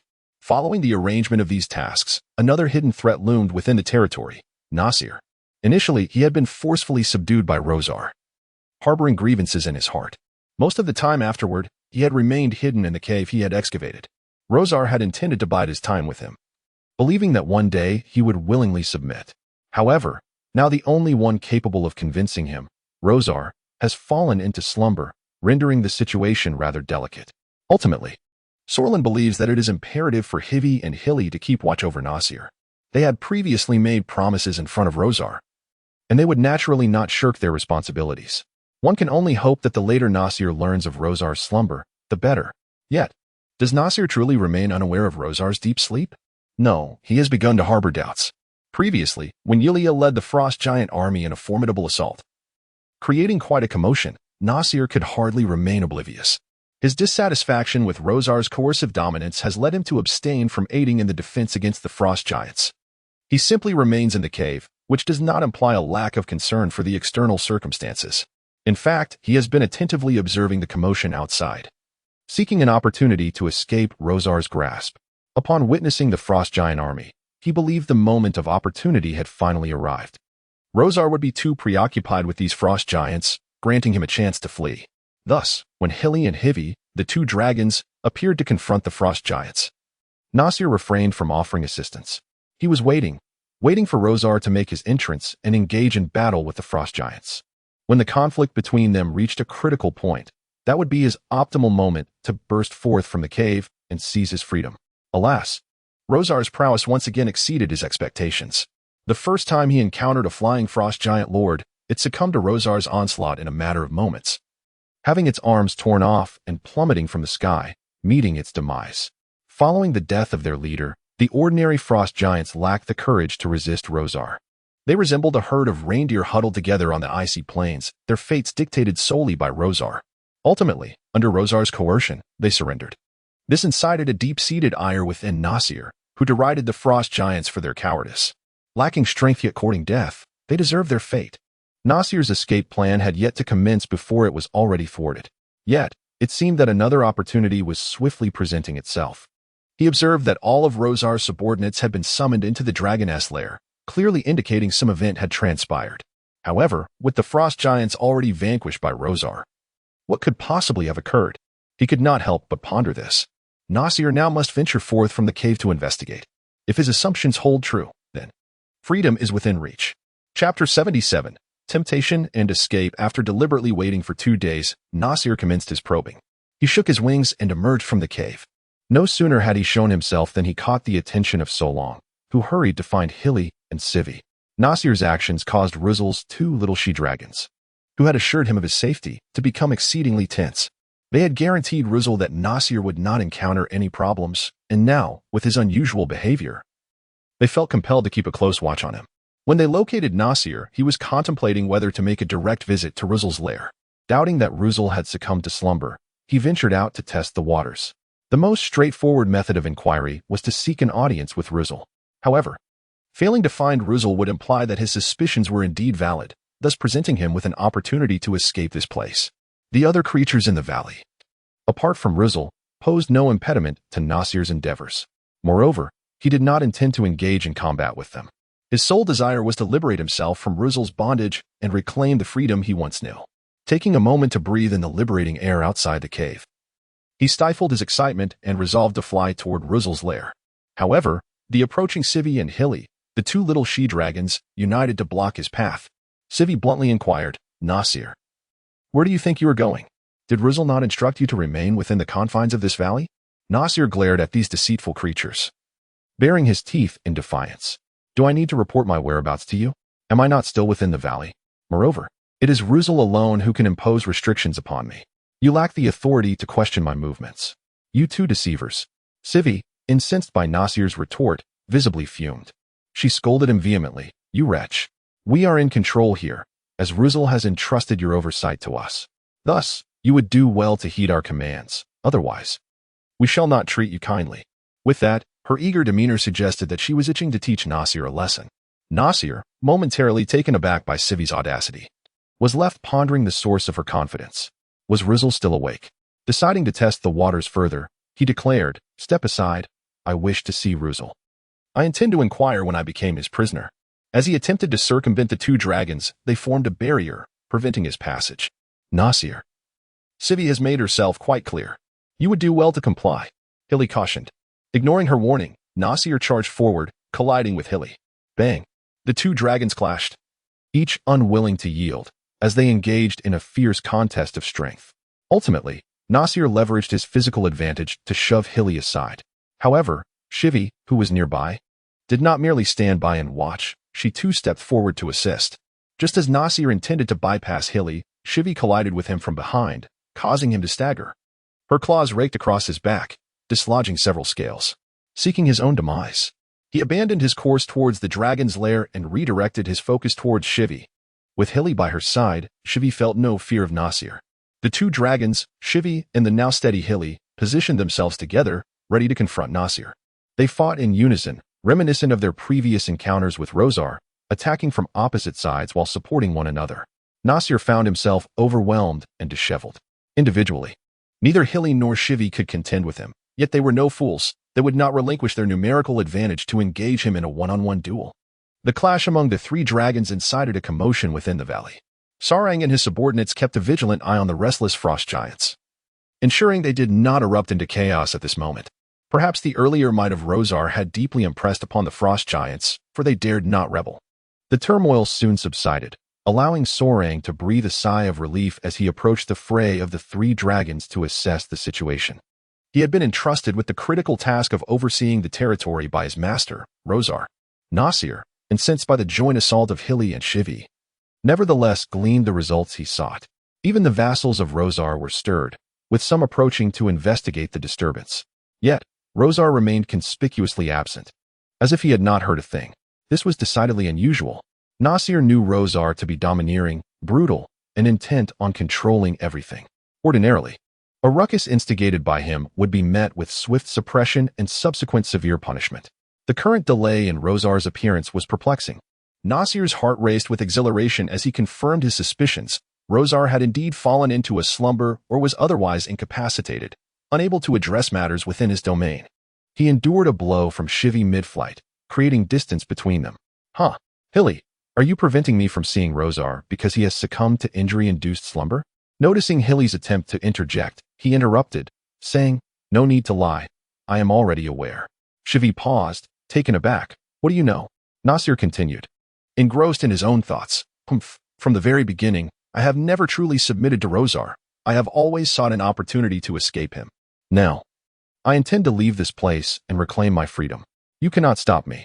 With a mighty roar, Nasir suddenly accelerated, altering his course to shake off the entanglement of the two dragons, soaring towards the valley's exit. Observing Nasir's flight, Hilly and Shivi promptly pursued him. In the blink of an eye, the three dragons vanished into the expanse of the sky. The once bustling valley now lay silent, save for Sarang, who was surveying the situation below, and Damina, who was watching from the sidelines. Upon witnessing the three white dragons take flight, Damina realized the excitement had dissipated, prompting her to approach Sarang and tug at his light gray fur. What should we do now? She inquired. Sarang was gazing upwards, contemplating whether he should follow the departing dragons. Damina's interruption broke his train of thought. Those frost giants were rather restless earlier. You and Tidal should oversee them together. We cannot afford any more issues with the frost giants. Damina nodded in agreement. Indeed, you are right. I shall fetch Tidal at once. As she stroked Sarang's sleek fur, she found the sensation delightful, reluctant to cease. Sarang, however, hoped fervently that no further troubles would arise in their territory, preventing the frost giants from seizing any opportunity to escape. Noticing Damina's hesitation, as she continued to pet his fur instead of acting immediately, Sarang growled, Hurry. Startled by his sudden outburst, Damina quickly ceased her actions. All right, I'm going. She assumed her caresses had angered Sarang and hurried off to find Tidal. Meanwhile, Hilly and Hivi trailed behind Nasir, yet the gap between them widened. Nasir, disinterested in their pursuit, had chosen a random direction after soaring out of the valley and flew onward without a care. His strength surpassed that of Hilly and Hivi, and with singular focus on distancing himself from Rosal's territory, he exerted all his energy, leaving the two dragons to watch his silhouette grow more distant. Eventually, Hivi's speed began to wane, seemingly opting to abandon the chase. Observing this, Hilly realized that even if she caught up to Nasir alone, she would stand no chance against him, and thus, she too came to a halt. Watching Nasir fade from view, she flew alongside Hivi. Hivi, why did you stop? Hilly asked, a hint of annoyance in her voice.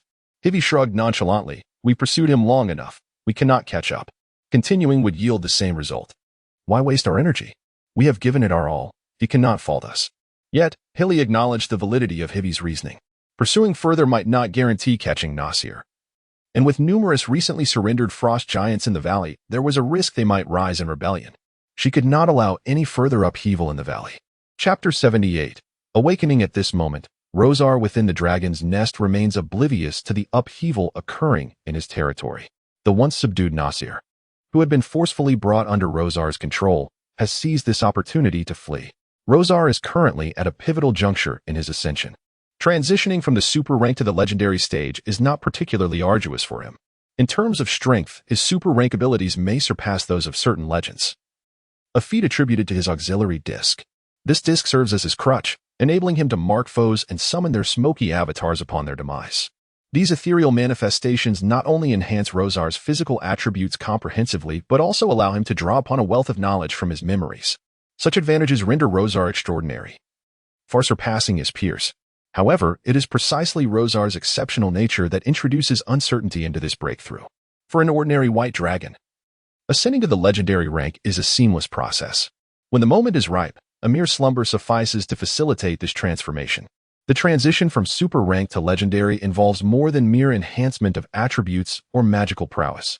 These are merely superficial indicators. The true essence of breaking through to legendary status lies in a profound leap in the very nature of one's being, evolving towards an ideal template. During slumber, the white dragon's energies begin to intertwine, collide, and merge, gradually transmuting into the same legendary power. His body absorbs this transmuted energy, transforming itself and evolving into its most perfect state. Once the metamorphosis is complete, the body ceases to absorb legendary power. At this juncture, it possesses the innate ability to autonomously transmute external energy into legendary power, which gradually accumulates, filling the entire body and forming an energy core. Only then can the white dragon be deemed to have truly ascended to the legendary rank. Yet, a dilemma confronts Rosar. His physique, excessively formidable and far beyond that of his kin, necessitates a far greater amount of legendary power for transformation. His body, having continuously absorbed the strength of those smoky avatars, has undergone such extreme enhancement that it now resembles an insatiable abyss. Each time legendary power is transmuted, it is swiftly absorbed, the rate of absorption outpacing that of transmutation. Consequently, he finds himself unable to take the final step towards legendary status. Rosar is aware of this predicament but cannot conceive a viable solution. It is unexpected that his overwhelmingly powerful physical attributes would impede his ascent to legendary rank.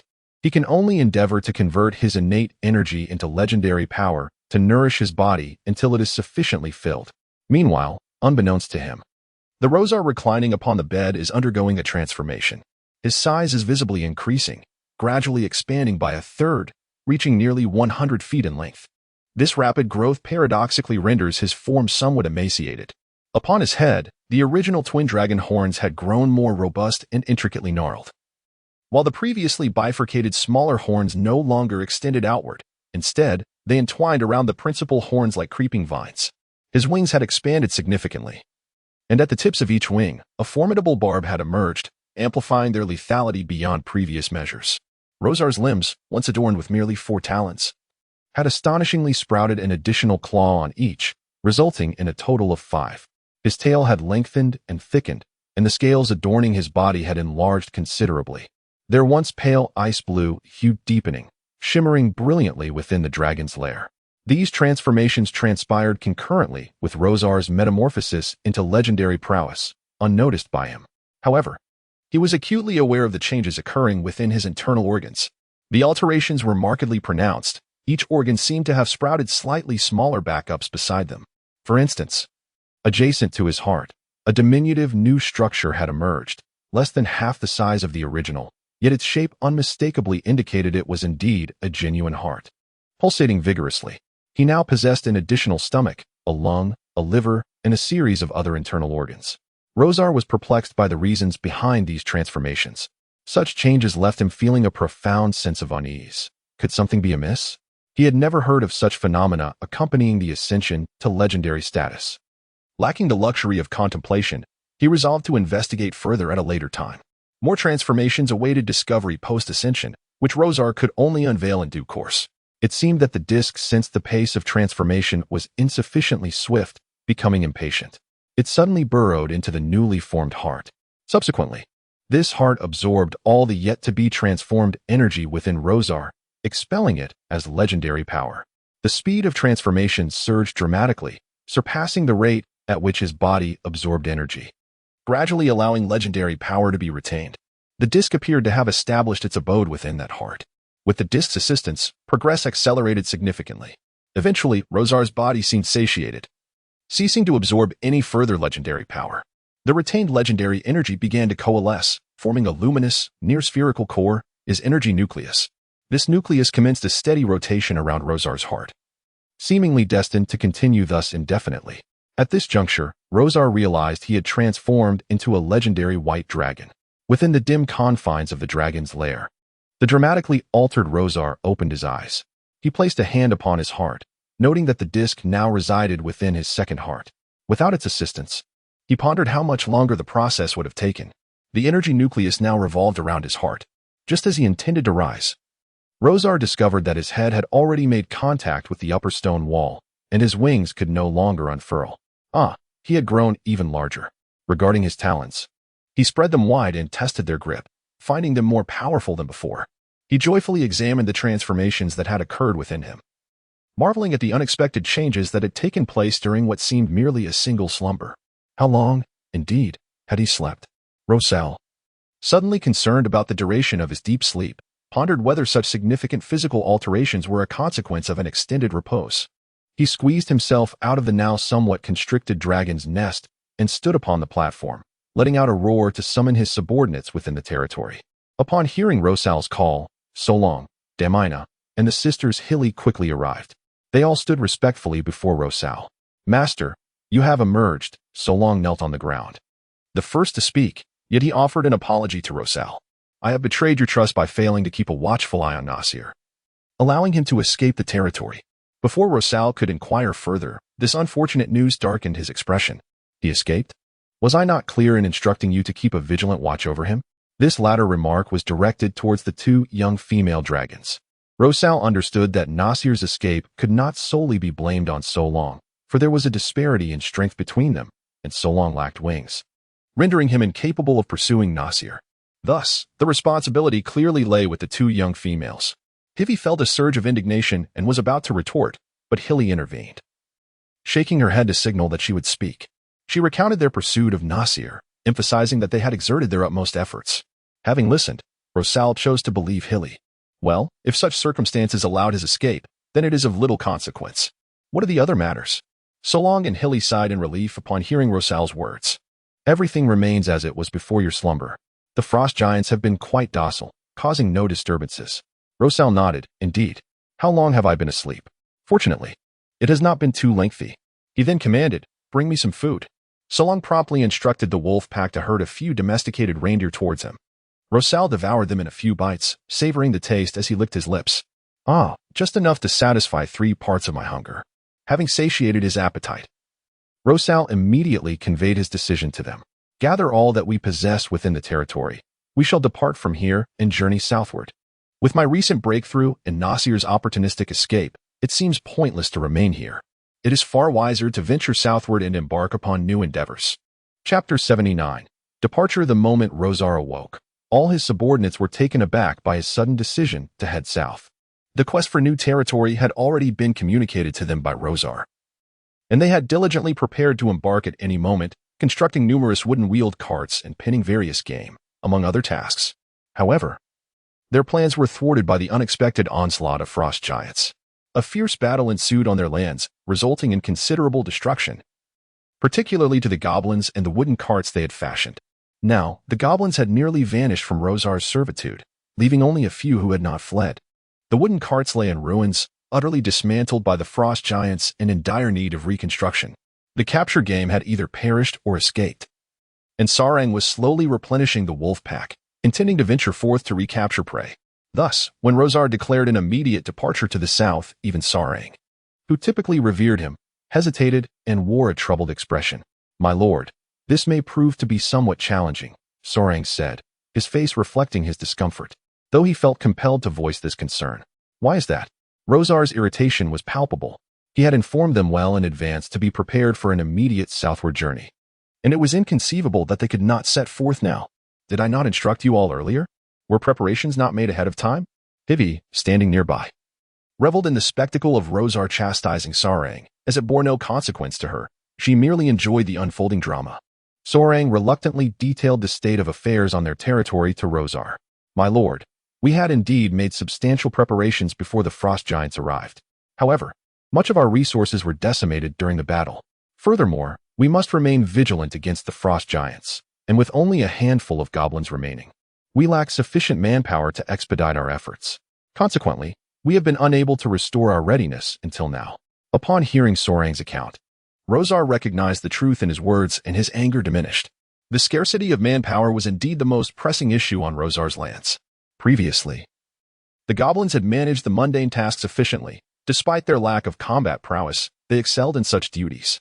With their absence and the frost giants yet to fully submit, labor had become a significant challenge.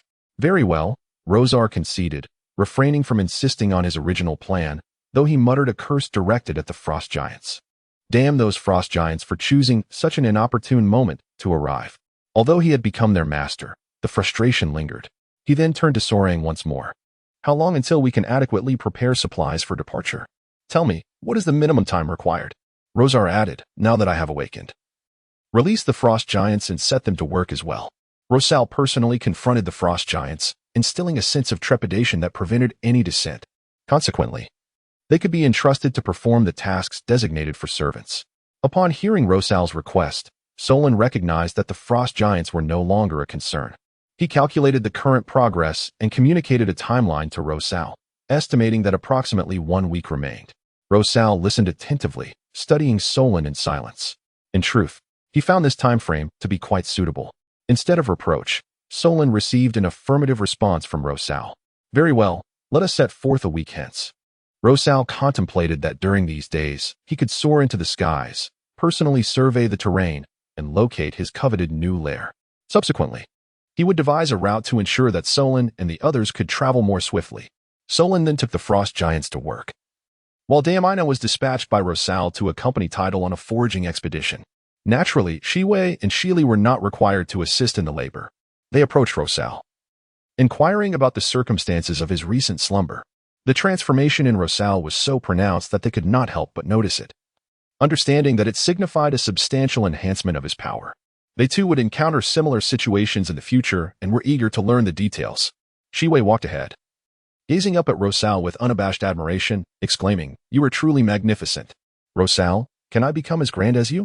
Please. Tell me what benefits you have gained from this slumber? What changes accompany your breakthrough to legend?"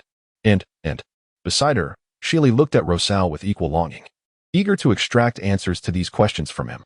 However, Rosal himself was still grappling with his own transformations, rendering him unable to provide clarity. He could only divert their curiosity with vague reassurances. You have all observed the changes in my physique. It's merely a matter of enhanced strength, a greater capacity for combat. That is all. He then cast a mischievous glance at them, asking, would you care to test your mettle? Shili and Shiwei quickly shook their heads, unwilling to be on the receiving end of Rosal's might. Rosal's expression shifted. Then why are you still here? He promptly ushered them away. The two young dragonesses hurriedly retreated. Consequently, he reclined upon the platform at the entrance of his lair, observing his subordinates as they busied themselves. However, it wasn't long before hunger struck again. Rosal contemplated summoning Solon to deliver more prey. Yet he realized it had been quite a while since he had engaged in the thrill of the hunt personally. Seizing the opportunity, he decided to venture forth and test his newfound prowess. With this resolution in mind, Rosal unfurled his wings and soared into the sky. He let out a triumphant roar, circling above before dashing away with lightning speed. This excursion served as a means to ascertain the extent of his current capabilities, noting that aside from his physical attributes, his magical prowess had also intensified, though these were merely the commonplace alterations accompanying his evolution. What is truly remarkable about Rosar is that his magical abilities have undergone a profound transformation. He now possesses the capability to cast spells at will, and moreover, to do so in a manner that affects multiple targets simultaneously. In the past, he was constrained by the necessity of remaining still while casting, with his body experiencing a fleeting pause during the formation of the spell. Such limitations are now relics of a bygone era. He can summon magic whenever he desires and in whatever manner he chooses, even while exhaling a breath of frost. Furthermore, he has begun to grasp several legendary spells from the memories of his lineage. His domain of frost has also been significantly enhanced, boasting an expanded range and increased potency. In the ensuing 2 days, Rosar dedicated half of each day to hunting, simultaneously acclimating himself to his newfound strength. Ultimately, he felt more invigorated than ever, prompting him to seek out a suitable location for his dragon lair. His criteria were threefold: proximity to trade routes, an abundance of resources, and the absence of formidable forces that could hinder the establishment of his nascent lair. Among these, the second condition held paramount importance, while the other two could be reconsidered later. If the territory were insufficiently vast and the resources scarce, they would struggle to thrive and would inevitably need to relocate. Thus, he resolved to identify several locations that met the second criterion, subsequently filtering them one by one. With a clear sense of direction, Rosar embarked on his quest for a lair.